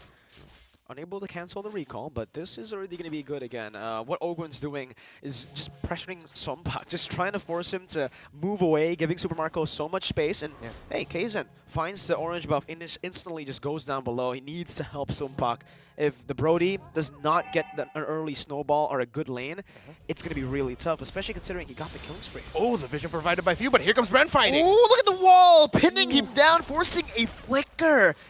And he's going to lose it a lot once again. You can already see Super Marco 2 levels ahead. Sompak almost some pin to the bad spot there, but he was able to get away. Good for Archives, but Bren Esports knowing that again, Super Marco is just winning the lane as expected. But let's see if Archives Esports can delay it as much as they can. But no, Bren Esports just continuing to pressure the bottom lane. It's so typical of Bren to just have 2 kills, but already a 2,000 gold lead built in the first 3 minutes through invades and just through how they manage the waves individually.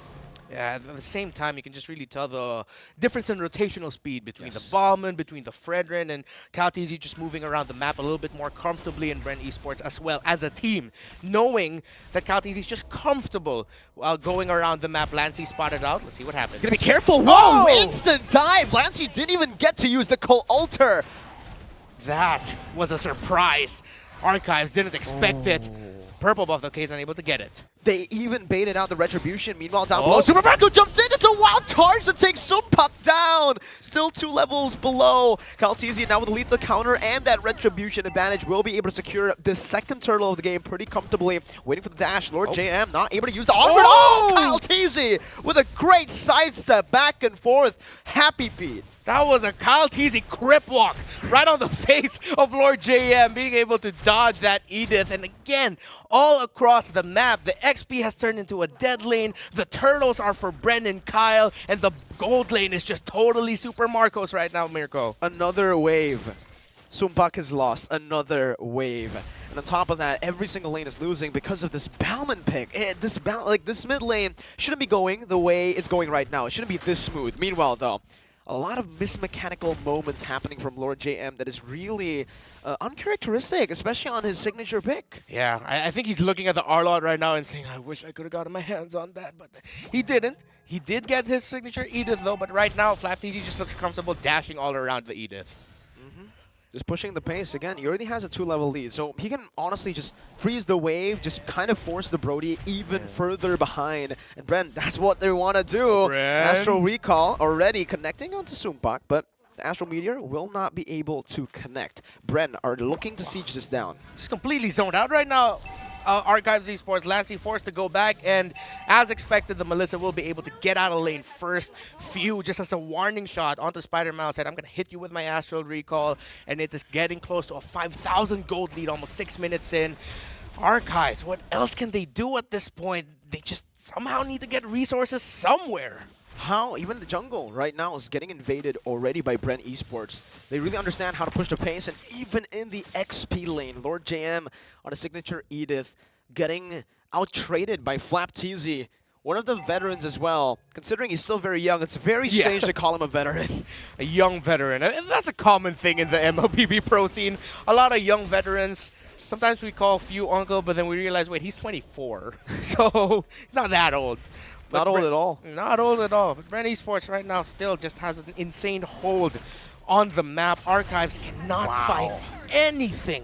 Nothing. Not even their own jungle. It's going to be invaded now. 10 seconds on the orange buff, and look at where Kaizen is at. They need to look for a trade, and that's in their minds right now. Few going to be pinched down. He does have the Purify. Holding on to it, finally pops it as the Shadow Stampede gets locked onto him. Lancy not zoned away. Few tries to go for a cheeky Astral Meteor, but it's still just them trying their best to neutralize Sompak on this Brody. Yeah, and Archives responded by just saying, oh, look at the damage of Marco! No Inspire. If he used that there's a Time Journey baited out as well. They are overwhelming the Diggy and the Brody really well, and it's another turret, just clean. Meanwhile, the Fredrin brought back to the team by the final slash. The Appraiser's Wrath connect to give him more sustain, and Kaizen gets out.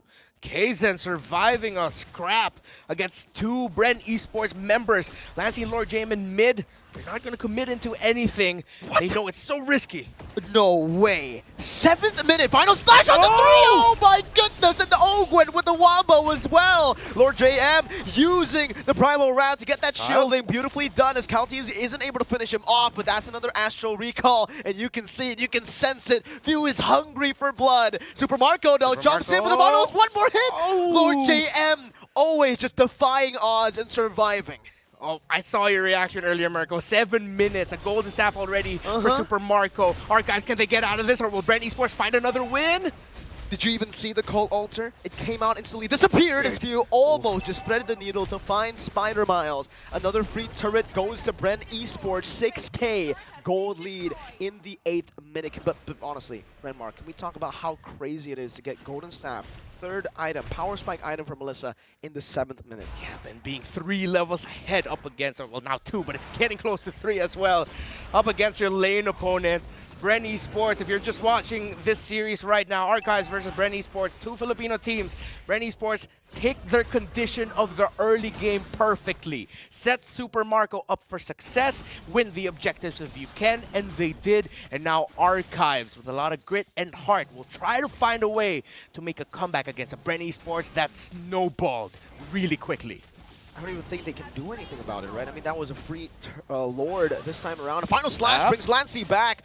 The Vengeance not reset. And one charge from Ogwen! Right on to Spider Miles, and the lethal counter takes him down. Kaizen forced out of his own jungle. Kyle Teasy with a 2-level lead. But Kaizen is unable to even go for the retry. That level lead is really doing a lot for Kyle as he out-retrieves Kaizen. Up against the Diggy pick that Brent Esports have for the longest time strongly disliked.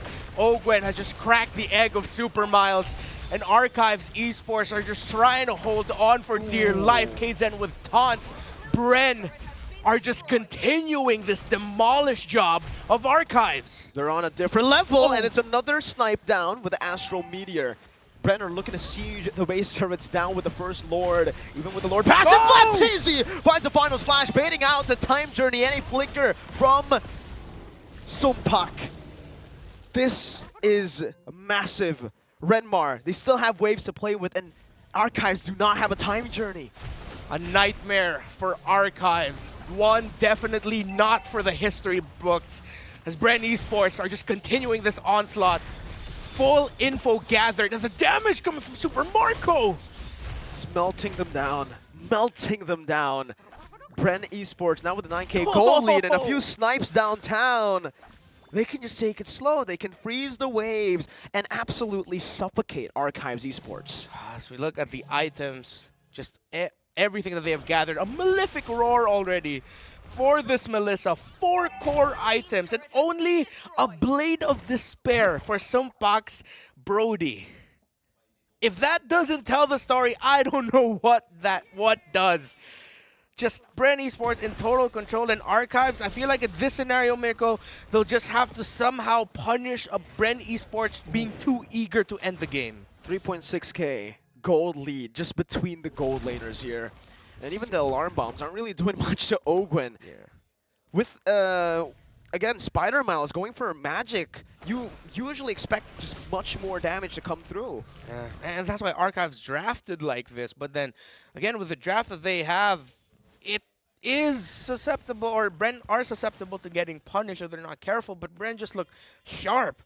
Relatively fresh off of a gold medal win for the Philippines. Brent Esports just look completely in the zone right now. They have their eyes set in Jakarta. Looking at the gold earned, that's 4 members of Brent Esports. Kaizen's up next. That's how bad it has been for Sumpak, because Brent Esports respected the condition of Archives Esports. They said, you know what? We're not going to let Sumpak play at all. They're actually letting a few waves just slow push, even in the bottom lane here. They are just giving away prio, but it's completely fine because they can just suffocate Archives Esports. They can't really do much at this point, and you can already see the Lord now going to be chunked down, going to be taken out. I think there's just no way for Archives Esports to actually contest for this at all, given that Kaltizi is on a Bauman. He's 3 levels ahead. What are you supposed to do? Just sit and wait and hope that you could somehow defend an Archives. Actually, Spider Miles was already forced to build a Divine Glaive just so that he could eke out just a little bit more damage. See if the Alarm Bomb somehow make a difference here for Archives Esports. But yeah, Archives will just really have to hold on for dear life here. Again, if they can counter-punish an Ogwin initiation that doesn't go the right way, if they can sidestep, somehow survive Flapteasy and Super Marco just dashing and dealing damage, there is hope here for Archives. Brand Esports, they're not showing a glimmer of it at all. Not at all. Still utilizing the waves. It's going to be crashing down in a very, very synchronized way here. 3 waves should be crashing down in an instant. But Archives are doing well at clearing out this mid lane. As it's going to be the Enhanced Lord marching down in that top lane. Final slash, bringing Kaizen back. Still trying to bait out the time journey. Lord JM moves forward with the onward, but he's not able to find anyone. He gets melted instead. Top lane bursts down. That's the base turret, and that's another Astral Sphere down from few. Trying to pop into Astral Meteor, and Kaizen should just be zoned away as they're looking to go for more turrets. 15,000. The largest gold lead we've seen so far in SPS, and here comes Bren. Will they end it here? They have the minion waves. They have the control. Is this it? They have the control, no reason to go for a desperate play. Play it slowly but surely with the waves crashing from time to time. Super Marco has built up a Windtalker. That's something I don't see a lot here for Melissa, but he actually sold his boots for it. Okay. Yeah. Just get a little bit more of that movement speed, I guess, at that attack speed. That is a Melissa full build at 13 minutes and 42 seconds in. Flapteasy picked up the immortality, so he can be reckless. He can afford to be reckless. Oh, Lord JM in the midst of it all, once again, going to be brought back. He has the Primal Wrap, but he's not going to use it just yet. That's going to be the Time Journey and the Call Ultra, but they're all clumped up for Super Marco to deal all the damage in the world. Still able to defend right now as Brent Esports are knocking on the base with low HP. This might be the opening that Archives Esports want to look for. 5 versus 4, minion waves crashing in. Mid's gonna come in first. Brent Esports, will they have the initiation from Ogwin? Final slash onto Kaizen. Saber to dash, but Ogwin with a wild charge comes through. View Astrosphere, snipe from downtown. The base wide open, and it only took 14 minutes and 40 seconds for Bren Esports to win in game number 1. Bren, oh Bren, what they showed here. Beating a team that was able to win their previous series 2-0. Bren are continuing their momentum. Conditions checked. Jungle resources choked out. And you see it on the look of Archives. They were just caught off guard by a behemoth of a team. It's one thing to just lose a game, right? A close game. But it's another thing to get completely destroyed. I mean, what the heck was that? Super Marco, to end it all, had a 5,000 gold lead. 5,000. 5,000. As a team, they even made it to 15,000 in their gold lead. That just tells you the complete story of this game. Bren checked their conditions, and it's interesting because we saw Archives tried their best to hold on and help out. But that's it for us. I'm pretty sure our panel has a lot more to say about that game number 1. Thank you very much, Renko. And honestly, I gotta say, guys, if the momentum goes like this, camera, stay on me, stay on me. I kind of feel like for today, the whole team, it is going to be a 2-0 day. Wow. Wow. No, this is actually pretty cool. It's like signed by LaFell. I didn't know there was a pen. That's pretty cool. There's a pen in here. Wow. That's yeah. cool. That's really cool. Right, it's pretty cool. But yeah, talking about the game.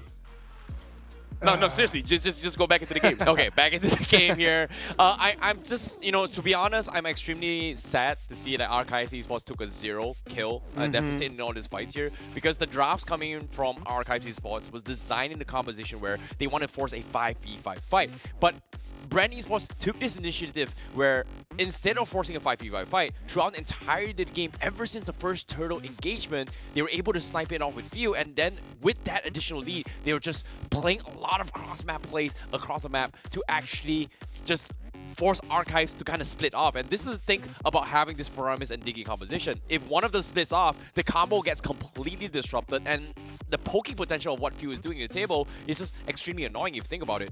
Yeah, I mean, the thing here is I feel like Bren just dictates from the draft, right? I mean, they knew when Archive Esports picked up the league, they knew they were going to go Impure Age. And that is why they responded with the Grok.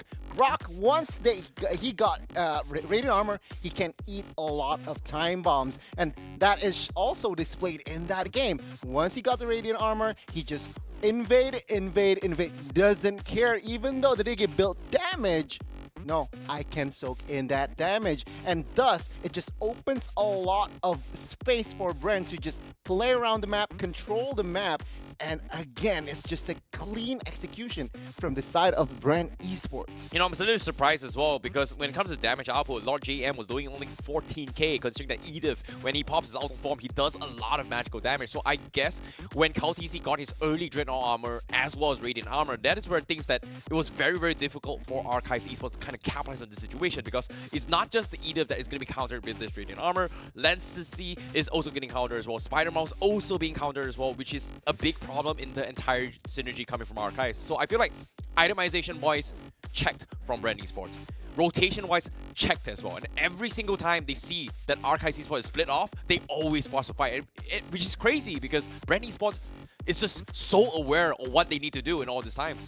Yeah, and now we're going to look at the MVP for the game. In a 0-10 game, it literally could go to anyone. But we're going to give it over to Super Marco 3-0-4. And like our caster said, 5,000 gold lead? How is that fair? On a 15,000 gold lead, so a third of your lead falls onto your gold laner. Okay, you know what? We're going to look at the highlights, and I just want to say one thing. This shows how strong you are as a team, because getting a lead is very good. But keeping that lead, the fact that in the early stages of the game, they got the turtle, they got the first blood, Super Marco got a kill as well, basically happening at the exact same time.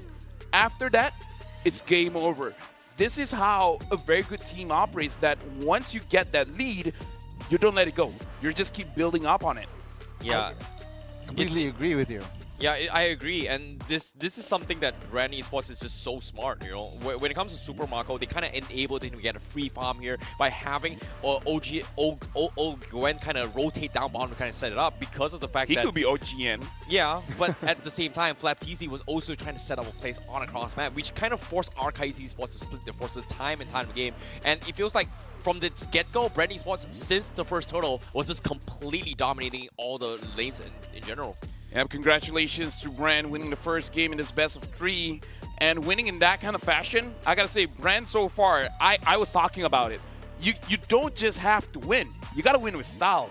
You gotta make sure that you send a message. And the thing is, this is gonna test Archive quite a lot, because you're going up against a very strong MPL team. How do you recover? 0-10, how do you recover? That is going to be a lot of pressure, right? Mentally, emotionally, perhaps exhausting. So spiritually, wow. Again. So yeah, but then again, one more game. Let's just one game at a time here. Perhaps in game 2, what they need to do. First things first, right? Just ban the Novaria out.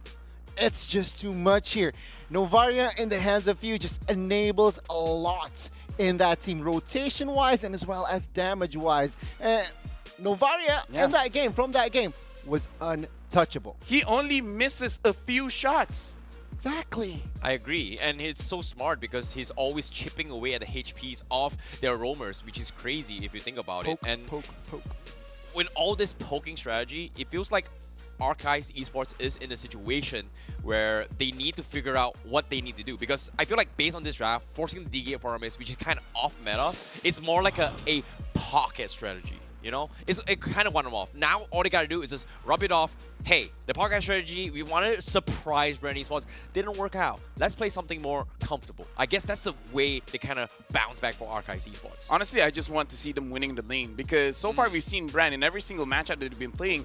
Every single lane has been winning, right? So I kind of feel like that's part of the thing. You don't want to give a lead over to Brand. You got to make sure that you at least stay even up until the second turtle, and then you see how the team fight goes. Yeah, and again, if we're talking about the mid lane battle, right? First phase, 2 banned swords and mages. Yeah. Somehow forcing the mid laner from Lancey to use either Farsa or the Faramis, which is very vulnerable if you go up against the Grok. Yeah, and it's funny that if you think about it, right, those heroes was actually open, and for them to actually prioritize Faramis, which was a little bit, okay, fine, they needed more damage. So I was a little bit surprised with the either pickup as well. It felt like it was a one-hit wonder. Personally, I kind of liked it. Unfortunately, execution-wise was a little bit lacking here. Like, I was concerned for Brand Esports. Maybe they need to purify, but guess what? They have a different game plan. In terms of macro aspect, Brand Esports has played a better macro game compared to Archives Esports because of how limited they were given in terms of option, in terms of rotations as well. Because if you think about it, Faramis Digi, not the best rotation heroes in terms of zoning, and it's not the best for bush hacking as well compared to Grok, who's just like, you know what? I'm gonna be in your face. Boom.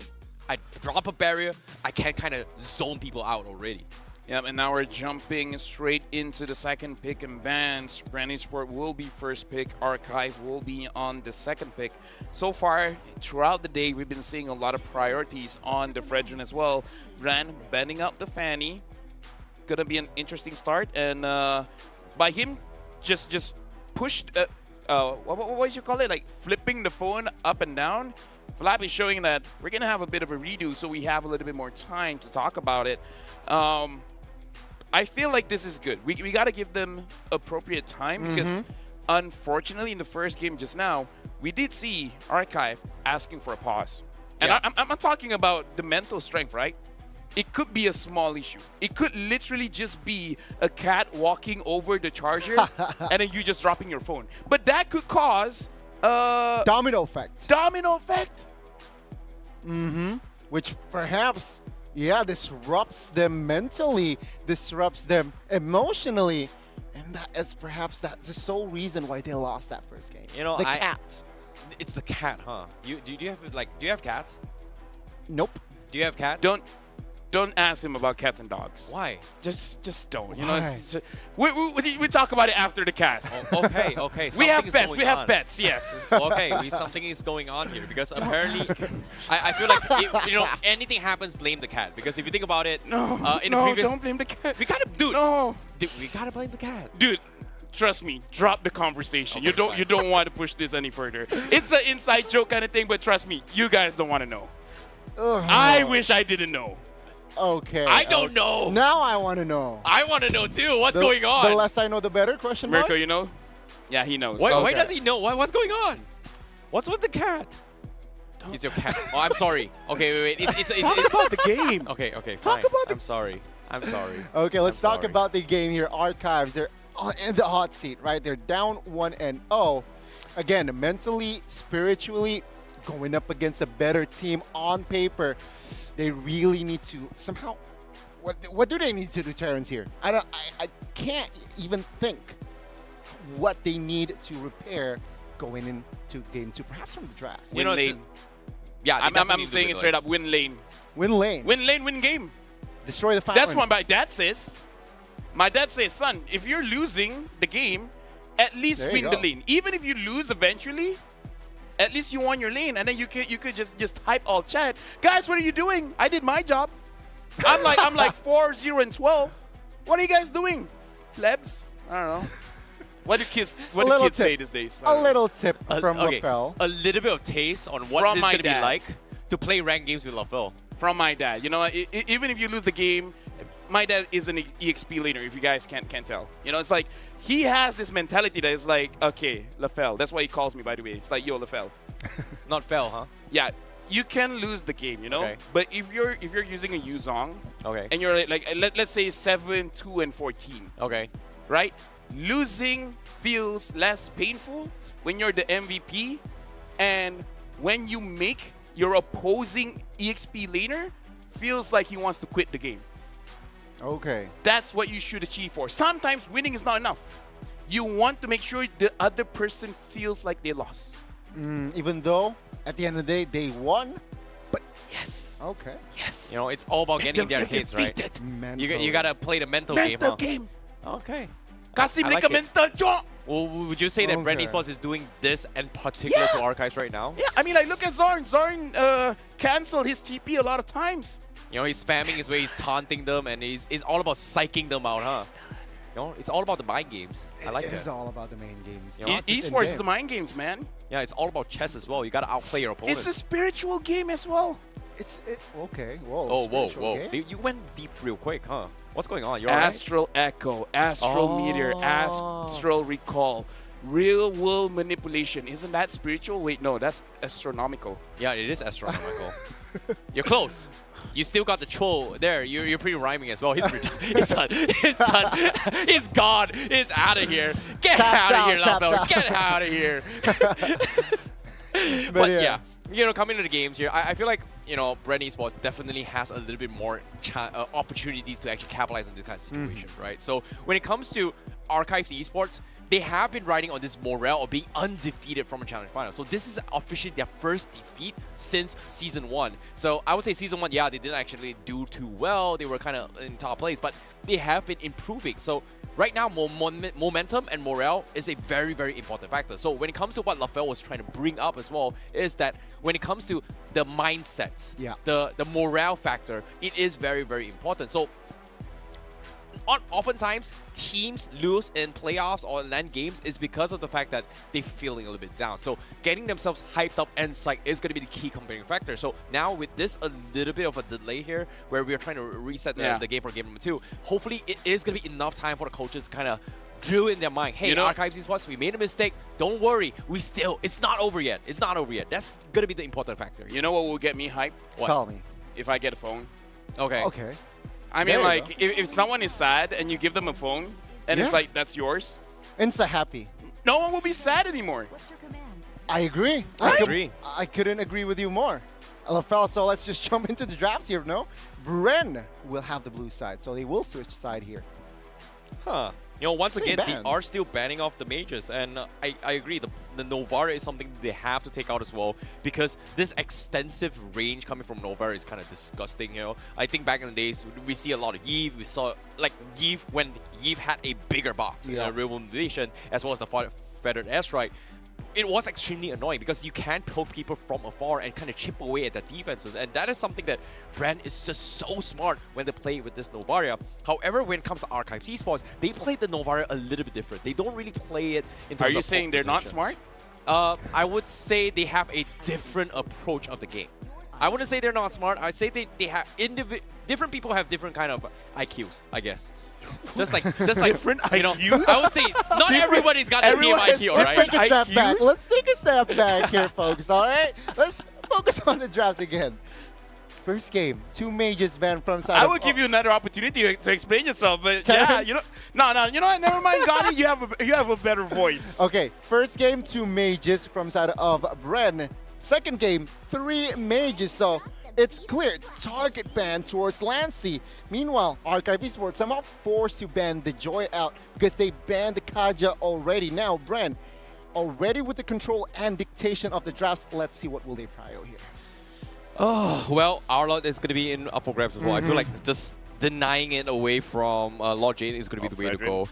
Frederick is going to be a priority as well, which is kind of surprising considering that Archives prioritized the Frederick in the first game. But I feel like Brand, they're sticking the guts here. They are going to take the Arlot once again, which is something that Archives kind of adapted in game 1 by forcing the Diggy, which eventually didn't exactly work out in their favor. However, I'm surprised. Even though it didn't work, they are doubling down with this Faramis and Frederick. I don't care as long as they win lane. Find a way to win lane, and I'll be okay with it. You're extremely sad about this. My dad did say that. Okay. My dad texted me. All right. Win lane. Okay. Okay. Recently? Your dad texted you recently? Listen to your parents, all right? Yeah. I mean, if you still have them, if you still have them, then listen to what they're saying. Listen to your elders. Yeah, I get it. So, I mean, I gotta be true to myself and my dad. If my dad says win lane, that's all I'm gonna say throughout the whole pick and ban phase. Okay. Sure. Let's see the response. Farsa again. Farsa and Fermis. Farsa outranges Fermis. Here's the thing. I think they're like, Fermis is 100% going mid because at this point the Karita will be great. Great against the Melissa, great against the Farsa. But will they take it? Ooh, Kadita, the hero. They can win lane with that. I think the Kadita is not that bad. It's perfect. But at the same time, I feel like having this Farsa puts a big target here for Archive Esports because of the fact that if they go for the Kadita, it's just very, very difficult to actually punish the backlines. if you think about it, because it forces the Kadita to kind of roam their way through to actually go for the one shot. But I do like this adaptation a little bit more. However, it is still very similar to how game 1 is going to look like, because Archives Esports is still banging on the fact that they are trying to go for this 5v5, which is weird. I don't know. Looking at the composition, it's not gonna look good for Minotaur in the late game. If you imagine Melissa full item, that Minotaur could not soak a lot of damage, even though also items are going to be built. But let's see here, second phase, Diggy Ban, pretty straightforward, so that Minion Fury can come can be effective. But Brand Esports also here with the response. Lapu Lapu. Ooh, Lord GM now targeted. I like the way you're saying it. It's like they ban out the Lapu Lapu. Very, very suave. You know, if Gideon was here, he would be like, "Oh my God, I'm so mad. Why'd you gotta hate on Lapu Lapu?" All right, so Diggy has been banned. The other pick they want to ban probably something like Roamer here, something to make sure that they can win. Banning out the Lolita. I'm getting a hint of, if not Beatrix, maybe a Claude or Leslie. Or Leslie. Or Leslie, perhaps here. Oh, with the Yuzong ban though. Wow, what does this say? This says perhaps they want to secure that Farsa and Melissa, which will be in the back lane. So, yeah, very good spot. But it's going to be the Claude here, LaFell. Yeah, I mean, batting out both those heroes kind of shows that we don't want the Farsa and Melissa to get, all of a sudden getting attacked in the back line. So the Claude is perfect for that. And the fact that they secured the Minotaur for themselves. The only one that can really cancel the Blazing Duet for now is the Arlet with the final slash. Unless they pick something else up here. I'm looking in terms of the jungle. Are they looking for something like a Lance? But the Lance is going to be kind of a difficult situation with the Minotaur and Fredrin being there. I think the Martis here pickup coming from okay. them isn't too bad as well if you're talking towards jungle matchups, right? But I feel like when it comes to XP lane coming from Archives Esports, because their biggest problem here is going to be how can they actually dive the back lines to actually punish Few, who's playing on this far side when it comes to positioning as well. And this is going to put them a big target coming from Archives Esports. But now Martis as well as the Grok pretty much being picked here coming from Brand Esports, pretty much solidifying a very similar playstyle coming from game number 1, except the integration of having Farsa to replace the role of Varia. But final pick here is going to be the Aim. Wow! Amon. The debut. Okay. Yeah, the Amon's going to get picked up here, and it's not going to be easy for the Farsa or the Melissa to survive unless the Amon gets picked off quite a lot. Okay, 3 seconds each. What are we thinking? I'm thinking I like Bren a little bit more. Same. Bren 2-0. All right, both of them take just about 3 seconds. And with that, we're going to throw it over to Renko. Thanks, LaFell. Thank you so much, panel. And yeah, with backs against the wall, Archives Esports says we'll bring out an Amon and it'll be a debut pickup. Will it be enough? Will it be enough? I don't know. I feel like they're grasping at straws at this point with this draft, right? I mean, we spoke about it. The range is significantly... It's going to be a significant, downside for Archives Esports draft. This Farsa and the Melissa is going to be able to bully them in the early game. And honestly, that mobility as well from the Farsa mid-control is going to be prio for both. You brought up a great point with me, though, Merko. Behind the scenes, you mentioned you do like the Claude pickup against the lineup of Ren. That's true for me if they make it to the late game. Can they cross it? Again, Archives are comfortable and have shown that they can come back from behind positions. Can they do it here against a team that just dominated them in game number 1 is the biggest question. Will this Amon pick be the right call? Will they be able to find Few? Because he will be a key piece here for Brand Esports. Especially because he went for the flicker, right? You can actually get out of the endless shards, and right now, wow, very aggressive early on, already very different to game number 1. Archives Esports are pushing the pace. Ogwen forced to back away. This mid lane prio is definitely going to give them a little bit of an edge here when it comes down to lethal battle, but it's still the red tree from Kyle who secures the first lethal. That was such a beautifully timed stun there by Flap TZ. Kazan could have red treed that, but he was stunned by the Arlot. Great timing there. And again, if you haven't bought your tickets, well, get them now. Only 20,000 rupiah. And right now, these two teams are fighting for their ticket to Jakarta, to the finals. And you see here already Kazan behind one level behind Kyle TZ. This is what I'm worried about, right? Especially when you give Caltisi something like a utility jungler who's able to push the pace and force out a lot of these engages and invades early on. Kaizen needs to wait for that endless charge, and even Owen is pulling him out. Now with Caltisi jumping in, he steals it away. Kaizen might fall here. It's going to be the Mortal Coil and a Decimate right under the tier 1. They're diving all the way, another Decimate. Double kill, not even the second minute of the game. There's a poetry to the fact that Bren Esports right now are starting off this game by decimating Archives Esports, finding wins again. You mentioned it, Mirko. It is the timing of Bren Esports knowing that Kyle TZ, if he can clear fast, if they can invade, they will do just that. Earlier they said we'll pressure Sumpak. Now they say we'll pressure Kaizen and respect this Amon, and they're doing just that. Bren Esports, 2K, almost 2K. Gold lead, 2-0 in kills, 2 minutes and 23 seconds in counting. What's the point of going for retry battles when you can just win it out by invading, by getting that level lead, and by killing the enemy jungler so he doesn't even participate in the turtle contest? Yeah, what is team fighting for your team? What is contention? We don't know that, says Bren Esports. And look at it again, they're pressuring Kaizen's jungle. They know what contention is, but it's only for the enemy buff. Final Slash brings it back. Kyle TZ should be able to retreat this, but it's a good taunt there. Kyle's still able to get it. Endless charge and the Appraiser's Wrath, finally punishing Kyle TZ. But it's still the Aura Purple buff stolen away, so Kaizen, I don't think it's worth it for him. Yeah. Purple buff steal, but Bren Esports still in the lead despite getting that kill.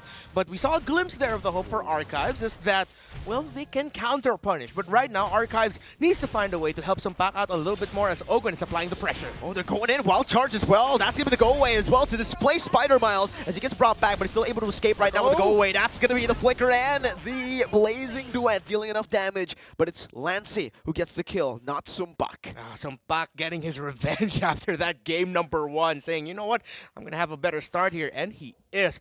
Although there is a kill on Super Marco's board already, Sumpak is ticking his condition slowly. 3 minutes in and counting, but he's able to farm up better. Pickups there, Few just got the Clock of Destiny, while Sumpak already built the DHS. It's going to be another objective steal by Kyle TZ. Very rough. 2 level lead already as early as the 3rd minute, and he's already doing all this. And this is actually what makes Kyle special. He doesn't just utilize the lead to go for team fights, random pickoffs on the map, but he pushes the tempo so early on to a point where the enemy jungle can't even contest for any objectives. As an analyst, these are the moments where my analysis can just be simplified as oof. And there's pauses on the board right now for Archives. Bren Esports still in the lead here, and it's not as dominant as the game 1 start, but we are seeing Bren Esports comfortably invading the jungle and taking resources away from Archives. And if you're Archives right now, what are you thinking about, right? Because honestly, looking at the winning condition, it comes down to how to utilize the Minotaur Claude combo in the team fights in the mid-game. Thing is, it's getting to that mid-game. You mentioned it early on, the Claude pick. I think it's good up against the Farsa and the Melissa, but it's all about getting to that power spike, which is, for the Claude, the 3 items, DHS, Golden Staff, and Corrosion Scythe. Yeah, and that's the question for me right now is, Bren Esports, I get why they're pressuring Kaizen, but at the same time, it's like, you need a little bit more pressure on Sumpak because you cannot let him free farm. You cannot let him live comfortably. If ever it's going to be Melissa and Claude farming equally, and then all the action is happening elsewhere, Bren Esports are going to get surprised eventually. It's like, where is this damage from this Claude coming from? Especially considering they won't be able to completely just burst him down with a Call Altar ready to save him with those dives. It's all about how they utilize this proper front to back, but diving at the right time to create a certain chaos to Bren Esports, where they can't really just stick to their... Well, never mind. Okay, they're doing it. They're doing exactly what you said. They heard me. They heard us. All the way. Oh, Spider Miles. Good flicker in. It's a trade back, but it's the Roamer who picks up the kill for a kill earlier to Super Marco. Okay, they traded, but yeah, exactly. Bren Esports heard us all the way here from Malaysia. They decided to go for Sumpak's lane, but yeah, that was just at the cost of Super Marco's life. Top side, a little bit of action, but not a lot of worry here for Archives or Bren. Bren gets a second turtle without a problem. Flap should be able to survive this Endless Shards. Oh, an early flicker, not to dodge from the Endless Shards, but just to get some distance away from Kaizen and Lord JM. As you can see, Lord JM is also giving away some minions to Kaizen, but unfortunately for him, he didn't get it at the right time. It was still below 5 minutes, so he did not get the XP from that. The timing was just a bit off there, but you see here, Bren Esports actually respecting the magic damage that could come out of Archives. Already built 2 Radiant Armors, one on Kyle TZ and one on Flap. So for me, that's already a sign for Bren saying, make it one better. Make it 3. Why not build a Radiant Armor on Super Marco as well? Raken Kaizen unable to play right now. That's a Feather Airstrike, but Sumbak will just be able to escape with the Battle Mirror image placed below, or up top, actually. Yeah, that's a sign already by Bren saying, you know what, we've solved the Kaizen problem, let's turn our focus to Sumbak, and that's exactly what they're doing now. Sumbak, again, already able to build a good amount of items for himself, or get a bit of amount of farm to make it just slightly level, but Super Marco does have the 1 level lead over him. Yeah, it's finally a normal time to get the DHS now for Super Marco. Yeah. We saw the 7-minute Golden Staff. It can certainly happen still in this game if he gets a few more kills, but it does seem like Archives Esports, they have a better hold into this game. And now in the mid lane, though, it's going to be an easy siege, and another Feather Airstrike comes down. Kaizen is taken that low, and just like that, Kyle TZ should be able to find this for free, and the charge comes down, but that's what we were talking about. Kaizen is so far behind, he can't even burst the Farsa. Oh, that's a bad sign there for Archives Esports. Most importantly, they lost their mid lane tower. They gave it up for nothing. And that's what Bren Esports loves. If they can find a way to take down the mid tower early on, they will be comfortable with their lives. Knowing that, again, they are up against a Claw. They're waiting for that. They've pressured Kaizen. This will be a free turtle for Kyle TZ. Next major rotation should be onto the lane where Sumbak is. If it's not going to be that, it's just going to be them saying, you know what, let's just find a kill somewhere else in the map. Ooh, turtle, third one. No contest once again. Archives Esports, at this point, it's 3 levels. Kyle TZ is ahead 3 levels. And because Kaizen's not an assassin, you can expect this lead to grow. Yeah. That's what we call in the Philippines, that's a strug. They are struggling right now. Archives and Bren Esports are not letting go. Golden Staff, the timer is ticking here for Bren Esports to shut down some back or build up enough items so that when he gets his final, you mentioned Corrosion Scythe, that they'll have enough defense to hold on against that Claude. At this point, I'm actually thinking about what he wants to build next, Sumbak, right? Because, okay, the power spike happens in Corrosion Scythe, but now the final slash, the Feather Airstrike is able to connect onto the back right now. Lord JM gets the Appraiser's Wrath to sustain a bit more, even the healing, but Kyle's looking for it. Retry and Decimation!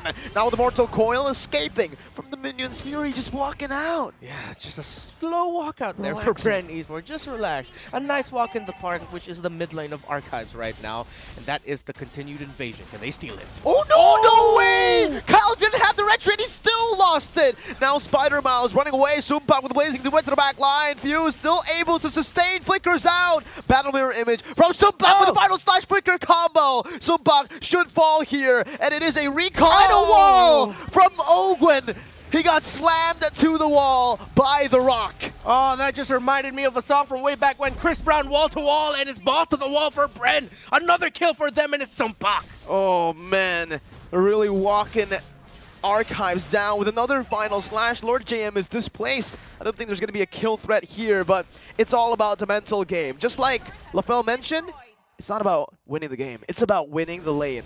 It's about destroying them mentally. It's the mental game. It's the mental game. Get into the mind palace of Archives and say, it's our house now. And that's what Bren Esports are exactly saying. Actually, Kaizen earlier not being able to get his purple buff, even though Kyle TZ didn't have his retribution, was him trying to pull off a desperation move. That's how desperate he was for a buff then, which is understandable. I feel for Archives right now. I can't feel for Archives right now. I mean, I can't feel what they're experiencing. Lord James gets brought back once again. Super Marco with the go away as the Feather Airstrike comes down. But the Blazing Duet's going to be cancelled out as Ogwen finds a good wild charge. Now it's only Few taken down. 1-for-0. Good trade for Archives. Paptizi jumps back in. The Endless Charge takes him down. But Super Marco on the back, free hitting as he destroys everyone with a double kill. And look, Kyle is still there to pick up the scraps. The brand janitor is what I call him this game because he cleans up. I like it. Check his birth certificate. First name Super, last name Marco. Check his occupational ID. It says Brent Janitor. Let's look at the instant replay. What a call there by Brent Esports to continue fighting despite them getting pressured. Despite Archives finding a great pickoff and a key hero in the Farsa. It looked good for Archives, but it looked even better for Super Marco. As a Melissa player, I cannot imagine anything better than that. 5 people clumping up to the muddles. Oh my goodness. That was beautiful, man. Beautiful indeed. Threading the needle multiple times. More play by Bren. Get walled. The Praisers Wrath. This time, it's not going to happen the way it happened last time for the other team. We're not going to talk about that, right? Yeah. Not right. Not again. No. That's not going to happen. And Bren Esports just continuing this. Archives. Where can they find the play? Where can they find the mental to come back from this after getting demolished in game 1, getting decimated early in game number 2? Can they find a turnaround? I don't think so right now. With a stun as well, Kazan walks into the call. Ultra still able to survive, but Muddles is placed down. They can see just down like it's nothing with a feather airstrike as well. It's a dive with a vengeance from Flap. Gwen even just walking up. Lord JM is trying to give some space over to the rest of the team, but Bren, it looked like Archives had better control this game. But Bren have cracked the base with the first Lord, so it's even faster. Yeah, suddenly an 8,000 gold lead for Bren Esports has ballooned. And Archives are starting to regret giving up that mid lane tower without anything, without no comeback from them, as Bren Esports used that as their launching pad to get it to this point right now. Archives, you see them looking at different angles. You see them trying to find a way to crack the Bren Esports formation, but because of them knowing that they don't have the items they need, the damage and the defense they need to survive a team fight, if they can't catch that Melissa, they're hesitant and understandable. They're just trying to hold on right now.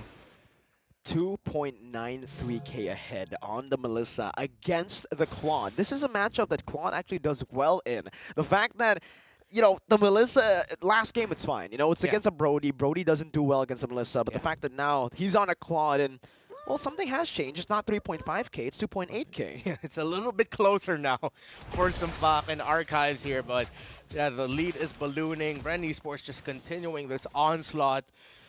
At this point, it's close to a miracle. What they will need. A miracle? A miracle. A miracle. A miracle. Yes, a miracle. Miracle. A Marco? Marco. A Marco. A Super Marco. A Super Marco. Well, Bren Esports already has the Super Marco. Archives will need a Super Miracle at this point. You see them, again, they're trying to find it, but they just don't have the resources. If they can somehow burst out and cash out Super Marco, that will be the key. Because after that, they just need to somehow survive. Few, Flap TZ, which I think, without the Melissa, they'll fare better at. In the movie, Spider-Mouse is the hero. Let's see if he can be the hero in this game. Lord JM melted down, forced to run away right now. Spider-Mouse, that's the hero play, but it's not going to happen. He finds the Minion Fury. He finds another knock-up to displace stuff, but he's going to fall. A winner Truncheon from View to get out of the Endless Charge, as that's the stun for Sumpak. A final slash to displace him to cancel out the Blazing Duet, and unfortunately, it's not going to go down like in the movies for Spider-Mouse. Archives see themselves as the hero. If they're the hero, Bren are chilling like villains right now, potentially looking to book their ticket to the finals, book their ticket to Jakarta. What will Archives do? Lord JM gonna be gunned down. There is a flicker forward. Lancey unable to escape as the wild charge not just confirms the game, but confirms a slot for Bren in Jakarta. Outgunned, outmanned, outnumbered, outplanned, flexing out are the newly minted buffer members of Bren Esports with a buff and strong performance against Archives, sweeping their fellow Filipino representatives as they go to Jakarta. Look at Flap. Take that dance, Flap. Take that dance, Kyle. Oh man, you can see Ren also just joining them in his shorts. Oh, this team, really. We spoke about it, how close they are with one another, but, this is the thrill and the agony. We get to see one side of the story where they're all happy, but don't worry, for Archives, they definitely still have a chance. They have one last chance to qualify to Group E.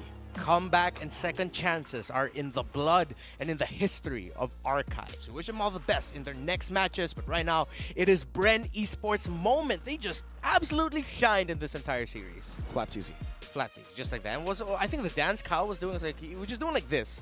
Doing like the good thing the table's so much higher. So glad. But yeah, I'm sure Bren Esports are very glad indeed that they do not have to go through, again, what we talked about in the panel earlier, that at some point there will be a new patch midway through this tournament, so Bren Esports avoided that. Yeah, they definitely did, but Archives will have to fight their way out later. But Reptar? Yeah. Renmar? Refnar? I have a lot of names, but we've had a lot of moments here. That's it for us for this day. Thank you so much for tuning into the action, but don't go anywhere because right now we're going to toss you on over to the panelists, Reptar and Mirko. Panel, take it away. Thank you very much, Mirko, as well as Charles. You guys are amazing. That game, I gotta say, Bren kind of make it look unfair. That was, oh, dude. It really felt like Bren was just smurfing of them. Like a bunch of mythical glories playing a ranked game, just completely dumbstruck. No, I mean, like, Archives is really good. Like, we saw them in the previous match, right? They're amazing, but Bren made it look like, we're still outclassing them. You know what? Dude. I think another factor is Bren. They drank Monster Energy. That's why they just unleashed their... You know what? I want to go back into the game. This time, it's not a 0 kill. 17-5. Now, where did it go wrong?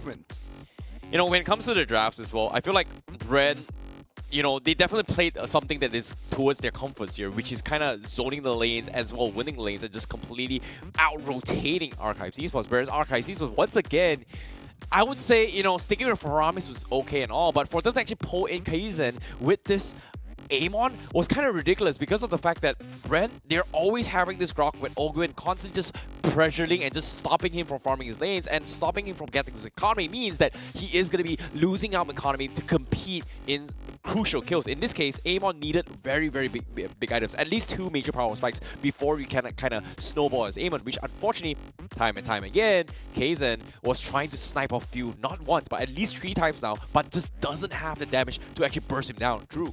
I mean, the tricky part about Amon is when you have your opponents built that Radiant armor, and you can see here Flap, Kyle, Ogwen all built Radiant armor. Yeah, the damage, the shard damage, isn't gonna be evident. So yeah, once that was built, yeah, Kaizen can just play just around the objectives, not looking for the kills. I just like Renmar's analysis. Oof. Because at the point when you're using your Endless Shard onto the Farsa, and even, like, because the Farsa did not have any magic resist. At that point, Farsa only had a Clock of Destiny. And if you can't one-shot the Farsa, that doesn't feel good. Yeah, it just feels really, really sad as well. And based on the damage output as well, Kaizen was only 13k in terms of that output. He just could not cut the backlines because of how strong Brand Esports was in terms of zoning him out time and time. You've got this Arlot, you've got this Mortis, as well as a Grog, constantly just face-checking and making sure that where is Kaizen? And to be honest, there's nothing much our Archives could have done. Who can actually scare off this scary beastie fronty composition? Fredrin needs to be farming, so he can't really be in the front lines. Minotaur isn't exactly the greatest going to be like, hey, Grok, nice to see you. Can I threaten you? Absolutely not. But we saw a couple beautiful plays coming from Spider Mouse, but again, they just lacked the damage to actually follow through with this composition. And again, their composition is just very hard to be executed here, LaFell. Yeah, in fact, we got to look at the MVP. Because in this game, we got to give a quick shout out again to Super Marco. First name Super, last name Marco, occupation Brent Janitor. I agree. He is definitely the brand janitor here because he was cleaning house for Brand Esports. When all things go south for the team or any kind of mistakes, you can always rely on Super Marco to make a play. And even then, almost 5,000 damage per minute, man. And it's crazy considering that one time in the highlights as well was that Archives Esports tried to make an all-out attempt with Super Marco, dropped him down to his about 30% health. He actually survived by farming off the neutral objectives, which is right here. He gained back himself and re-engaged and turned the tides against Archives Esports, which kind of threw everyone from Archives Esports off guard because of the fact that, hey, I thought Super Marco was not going to be in this fight, but guess what? That did not happen. And again, a great display here by Super Marco. Just knows when the timing, know when to farm, and know when to, yeah, I can deal damage now. Let's look for fights. Again, a very good coordination here displayed by Brand Esports. Man, what a team, and I feel like they're ready for Jakarta. Yeah, honestly, looking at the situation, outplays over outplays, man, because the fight that we saw Super Marco around the Lord, I was looking at it, it's like, yeah, he was just waiting for his Inspire. Once Inspire's there, yeah, it's GG. And look at their celebration, man. They're feeling it. But the thing is, they made it look like it was such a close game.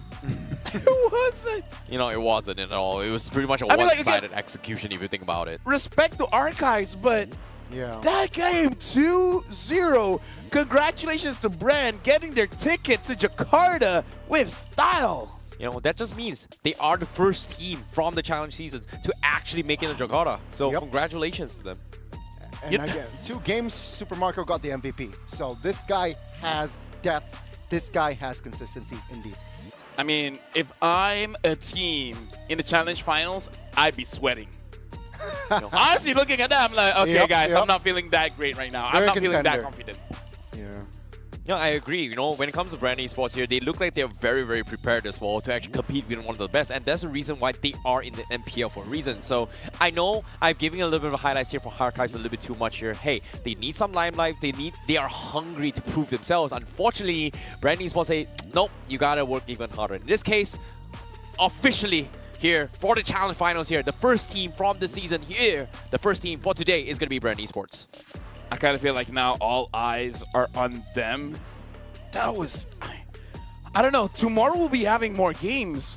Will we see the next team going to the challenge final in this dominant fashion? Let's hope so. Let's hope so. I want to be the challenge finals to be the climax, because the 6 teams that are waiting are also top tier teams, LaFell. Yeah, it's scary if you think about it, Lafel. If you think about it, like, which team at this point, I don't want to think about it. You know, really, dude, like, this is overwhelming. Yeah. It's overpowering. I don't want to think about it right now. Like, we'll deal with it when we get there. Cause, dude, that's from Bread. Like, if other teams are showing the same kind of level, how will the challenge finals look like? Well, it is going to be intense. Bloody.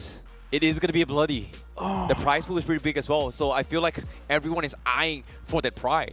You know, it's all about the pride and glory, man. Can they prove themselves to be the best at the best? So far, Indonesia has won in MSC. But I'm curious to see what you have to say as well. You know what? This is the point where we got to talk about the coach. Oh. Because we're going to go to an interview with Coach Ducky about the performance of his team. Like, is he up right now? Coach Ducky, are you on? Hi. Hello. Hello. Okay, first of all, Hi. we got to do this. Congratulations. Brad winning that one. Coach, I got to say, that was too dominant. That looked almost unfair. Like, what happened? What happened to the team? Honestly, after the SEA Games, Brad looks way too strong. Mm-hmm. Right, we just basically regroup, you know, learn from our mistakes from MPL Season 11 and looked at, you know, our games in the SEA Games, looked at everyone's games, recalibrate, regroup, and just move forward. We're just looking forward. We're just looking ahead in their future tournaments. You know, Coach, I got a question here, right? Be honest with us. Be honest with the viewers. Was this phase easy for you? I would be lying if I said it was hard. Thank you. Like that. Thank you. Thank you for your honesty. You know what? At this point, going to Jakarta with the performance that the team has been going through, just let us inside your mind for a bit. How do you guys feel, and how are you gonna prepare going to Jakarta later? It's gonna be difficult for us actually, because prior to Jakarta we have another, you know, tournament coming up in Riyadh, Saudi Arabia. So we're gonna be flying from Saudi Arabia to Indonesia, so that's gonna be a tough task for us. But you know, we'll just take it one game at a time, probably for now. You know, one step at a time, Ducky. But now I've got another question as well. Since that you guys are the first team from the SPS to actually qualify to Jakarta, I've got a question here. Is there any team in particular that you are going to be looking out for, or to actually face off here from any region? Well, I think everyone was looking at Onyx Indonesia since they just won MSC 2023. So you know, we're looking at that team, and probably, you know, the boys are actually excited playing them in this tournament in ESL Snapdragon. One more question real quick here, LaFell, Terrence. Coach, with that in mind, with Onyx hovering around the challenge finals, how confident are you in winning it all? I would say I'm pretty confident since the boys are really hungry for that W. Particularly that Indonesia got the trophy again this time. So, we're looking for a rematch, Philippines versus Indonesia in this platform. You know what? At this point, I'm looking forward to that as well. But with that being said, Coach Ducky, to all the viewers that are watching, especially fans of Brand Esports, do you have anything to say to all of them? Oh, yeah. A special shout outs to all the supporters and fans of Brand Esports. Maraming salamat sa pagsupport. Please continue supporting Brand Esports and all the other teams that are currently competing here in ESL Snapdragon. So please stay tuned. I think there's some more games coming up. So yeah, continue watching, guys. All right, thank you very much. Now we're going to let you go and celebrate with the team because, dude, you guys deserve it. If they continue winning this one, I kind of feel like all the tournaments in between shouldn't be a problem. See you, Ducky. Thank you, man. Thank you, guys. Wow. Wow. What a Chad. I love his English, by the way. Nice accent. I love it. I love it too, yeah. Yeah, it's sexy. And on top of it all, it seems like their schedule seems to be very packed as well. So I guess Brand Esports, that's the life of a professional gamer, right? You got to be competing 24/7. You got to be training. You got to be at the best of the best. And so far, they are currently the best for today. First team qualify. Will they be able to maintain it? That's going to be something that we hopefully get to see when it's Jakarta. And Here's the thing. I don't envy our content team right now because we're going to look at the top 3 plays of the day. Woo. And my goodness, we got a lot of plays for today.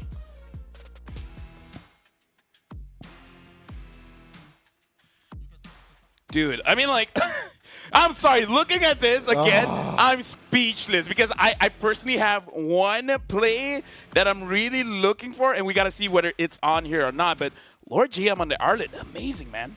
This was this morning, and he was already pumped, right? Unfortunately, they lost, but what an opening match. Hold on. I'm looking down here, Lord GM, Crit, as well as Chibi. If this is the clip that I'm thinking about, I'm waiting for it. Crit did well, but I'm sorry. Please be the correct clip. Please, for the last one. Cast your votes, by the way. Which one do you guys think is the best play of the day? Is it as well? Oh! Hold on. Take the damage.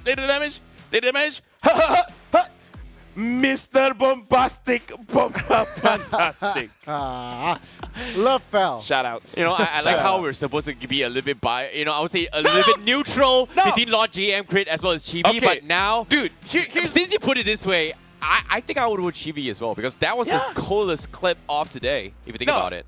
Here's the thing. That's the meme that no matter where you're from, Southeast Asia, North America, South America, everyone can appreciate it. One Punch Man? No, it's bringing down the sword, bringing down the hammer. Drop the hammer, all right. What's the other one? Atomic. Divine Judgment. No, what? No. That went with south real quick, didn't I? Drop the hammer. LaFell, control your friend. I plead the 5th. Let's look back at the bracket. Okay, let's Gani, take over. Okay, let's see here. With that said, right, Bren is going to be the first team qualified to challenge finals. If you support Archive, no worries. They got a life left. They're waiting for Flash and as well as Bleed Esports there. Who wins it will go up against Archive. Exactly, and of course, whoever in that final series here, whoever wins that chance will be qualified into another grouping, which is the last chance qualifiers, which is known as Group E. And from there, they have to battle out with another team, another 3 teams to compete for the final 2 slots. So that's going to be something that I feel like it's a little bit difficult to do, considering that you have to play the other groups. But however, let's talk a little bit more on Group B. Now you guys can continue. Oh, well, we can see here the Indo-Malay group, right? It's 1-1. EVOS won against SMG, but Homeboys knocked RRQ out of the park there. So RRQ, 1 life left. They need to battle against SMG to have a chance to stay in this competition. Meanwhile, one team will move forward and advance to the challenge final. You know, I'm going to be extremely excited to see how this go down here, Gani. Here, this is personal. It's Malaysia versus Indo, so 1-1. Evo's homeboys, they are going to prove it. One of them is going to qualify as the second team by the end of tomorrow. However, SMGRQ in the bottom side as well is going to be put in their position. However, let's talk a little bit more on the recaps here. No, we got to look at the schedule, man, because for tomorrow, this is the thing that we got to look forward to, because the first game is already homeboys going up against EVO's Icon. So if you guys can't wait, you guys don't have to wait that long. But after EVO's going up against homeboys, we're going to look at Blacklist International going up against Aura Fire. Afterwards, Alter Ego going up against Bigatron Alpha. And then CFU Gaming will be going up against Dewa United Esports. Oh boy, big matches here. So looks like, you know, the wait isn't too long. Tomorrow we settle it here. Who is it going to be better, Malaysia or Indonesia for the first match? However, Blacklist International and Aura Fire seems a little bit spicy as well, since Blacklist International's I would say devastating loss in the grand finals. However, they are still one of the top teams around the world. I mean, they're changing roster, so that's going to be very interesting to see as well. Yeah, we're going to be seeing the teams from Group C and D. So new teams here in this tournament. But yeah, this is going to be the official bracket for Group C. Yep. We have Blacklist going up against Aura Fire for the first match, and then Alter Ego and BTR on the bottom side. However, seems like it is going to be a little bit difficult, considering that this roster, this group itself, is very heavily dominant for the Indonesian sides. Yeah, definitely Blacklist is feeling just a little bit lonely, but this is also a very good opportunity to make sure that they're topping the groups, because the moment Blacklist loses twice, we're just going to add more Indonesian teams into the challenge finals. And now this is Group D. CFU will go up against Dewa. And then RC and Yudu Red Giants. Very interesting. To see from the get-go, two Malaysian teams is going to be facing off against each other. So I feel bad, but at the same time, competition is competition. We got to make it fair for everyone. And I believe the draws was a little bit randomized as well. So I feel like sometimes you get what you get. And thankfully, it wasn't LaFell that actually voted this. Draw this lot. I think it was Flava. Oh, wow. Straight up calling out the man, even though it's not working to it. No, I mean, like, I'm shouting him out. I'm pretty sure he appreciates it, but anyways. So long story short, you're trying to, you know, divert your blame, aren't you? Weren't you the guy that, you know, everybody blames during the M series for drawing really bad draws for teams? I kind of feel like at this point, Indonesia is thanking me and Mirko. Sonic did win. Okay.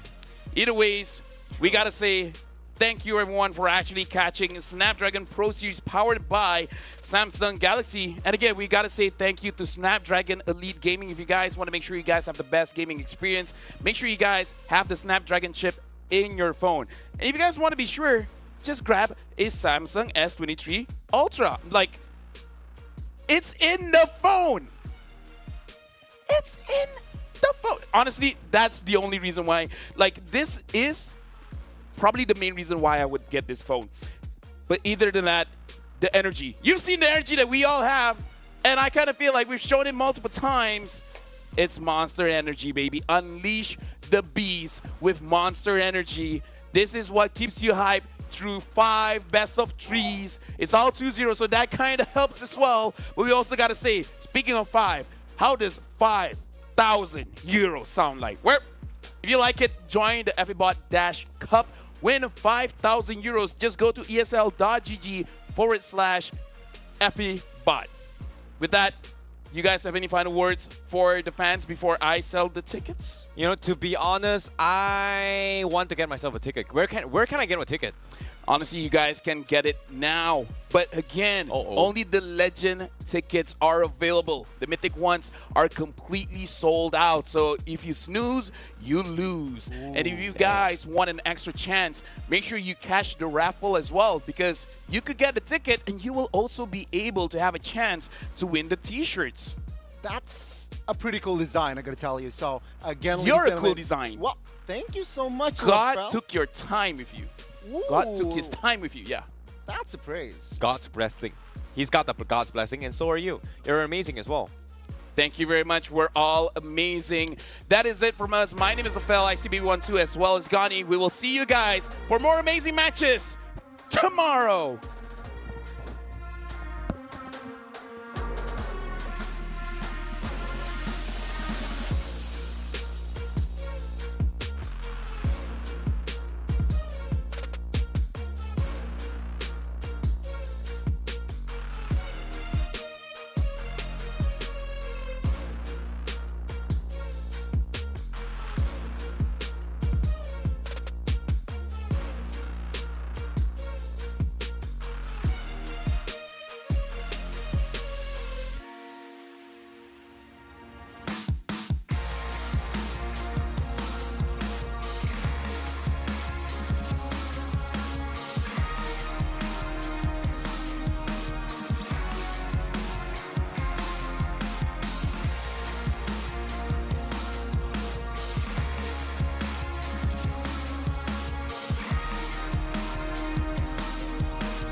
Mobile Legends.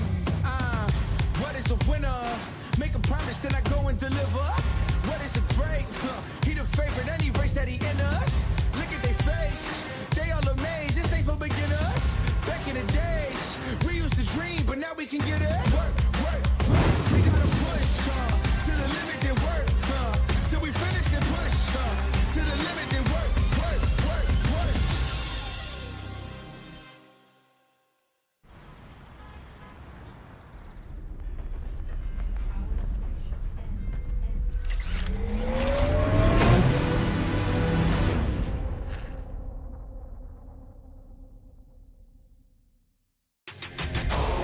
Welcome back to the Snapdragon Pro Series Mobile Legends Bang Bang.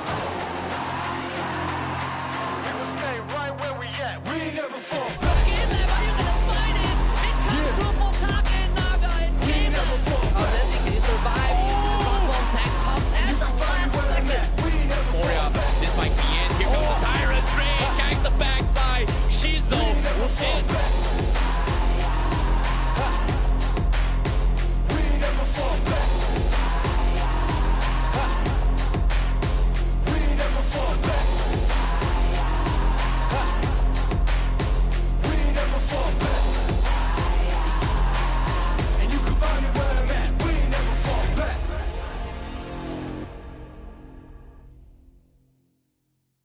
The Snapdragon Pro Series powered by Samsung Galaxy is brought to you by Snapdragon Elite Gaming, Samsung Galaxy S23 Ultra, Monster Energy, and DHL.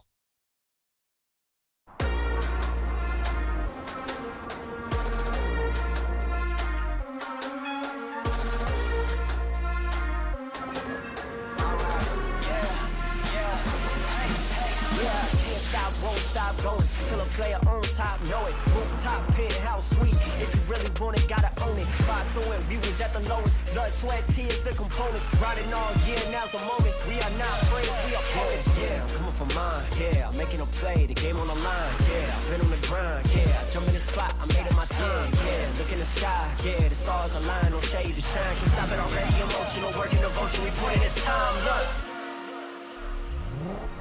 you won't stop.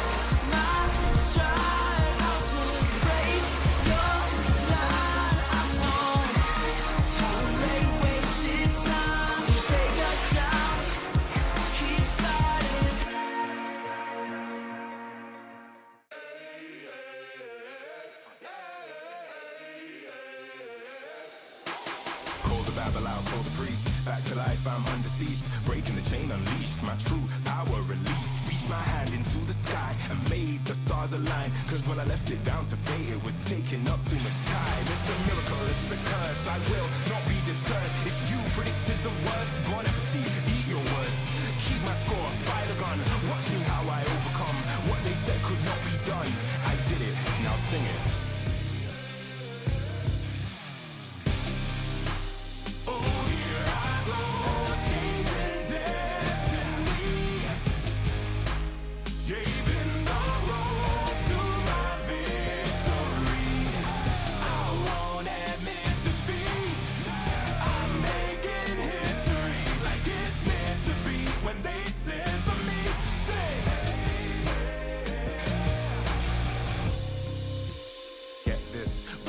The birth of a legend, the past tried to trap me too bad. My future beckoned, I crashed, and yes, I burned. Hardest lesson that I learned was how to take a fall and crawl back out the dirt. Now I'm back from the grave, revived. Time after time, they tried to take my life, and still I wouldn't die. Survive, now come salute him. No man can dispute him. Back and I am biting, street fighting, Ryu Hadouken. What they said could not be done, I did it, now sing it.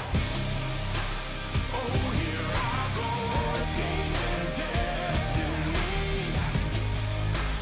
saving the road to my victory. I won't admit defeat. I'm making history like it's meant to be. When they said to me, say, no man can dispute him. Might as well salute him. What is written isn't done. Trust me how I overcome.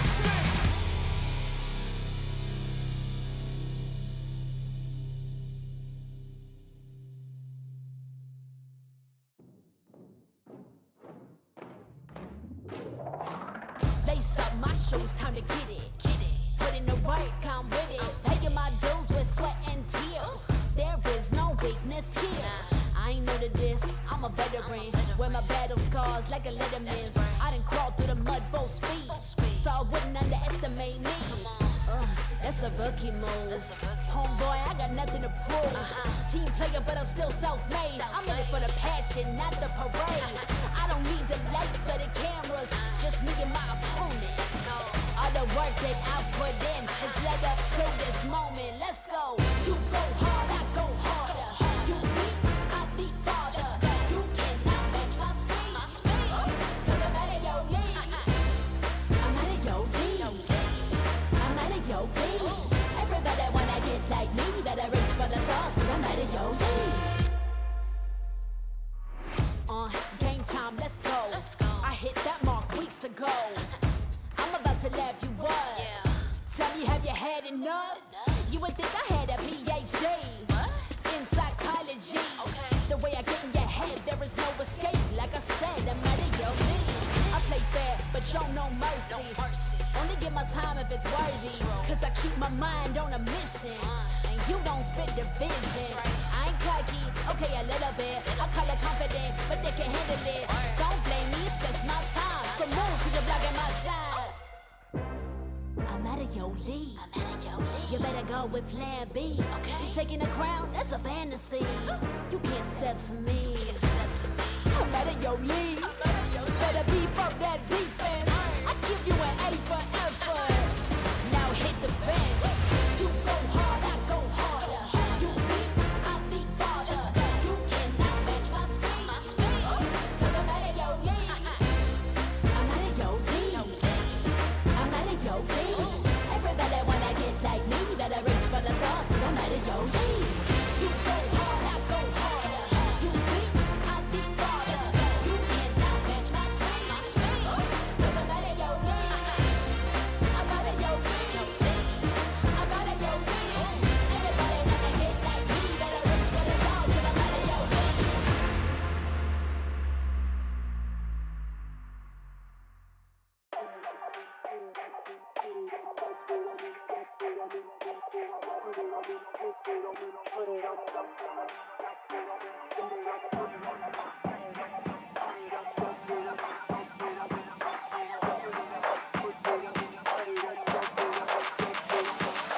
Put it on me, put it on me, put it on, dump it on me, dump it on me, put it on, dump it on me, put it on me, put it on, dump it on me, dump it on me, dump it on me, put it on me, put it on me, put it on, dump it on me, dump it on me, put it on, dump it on me.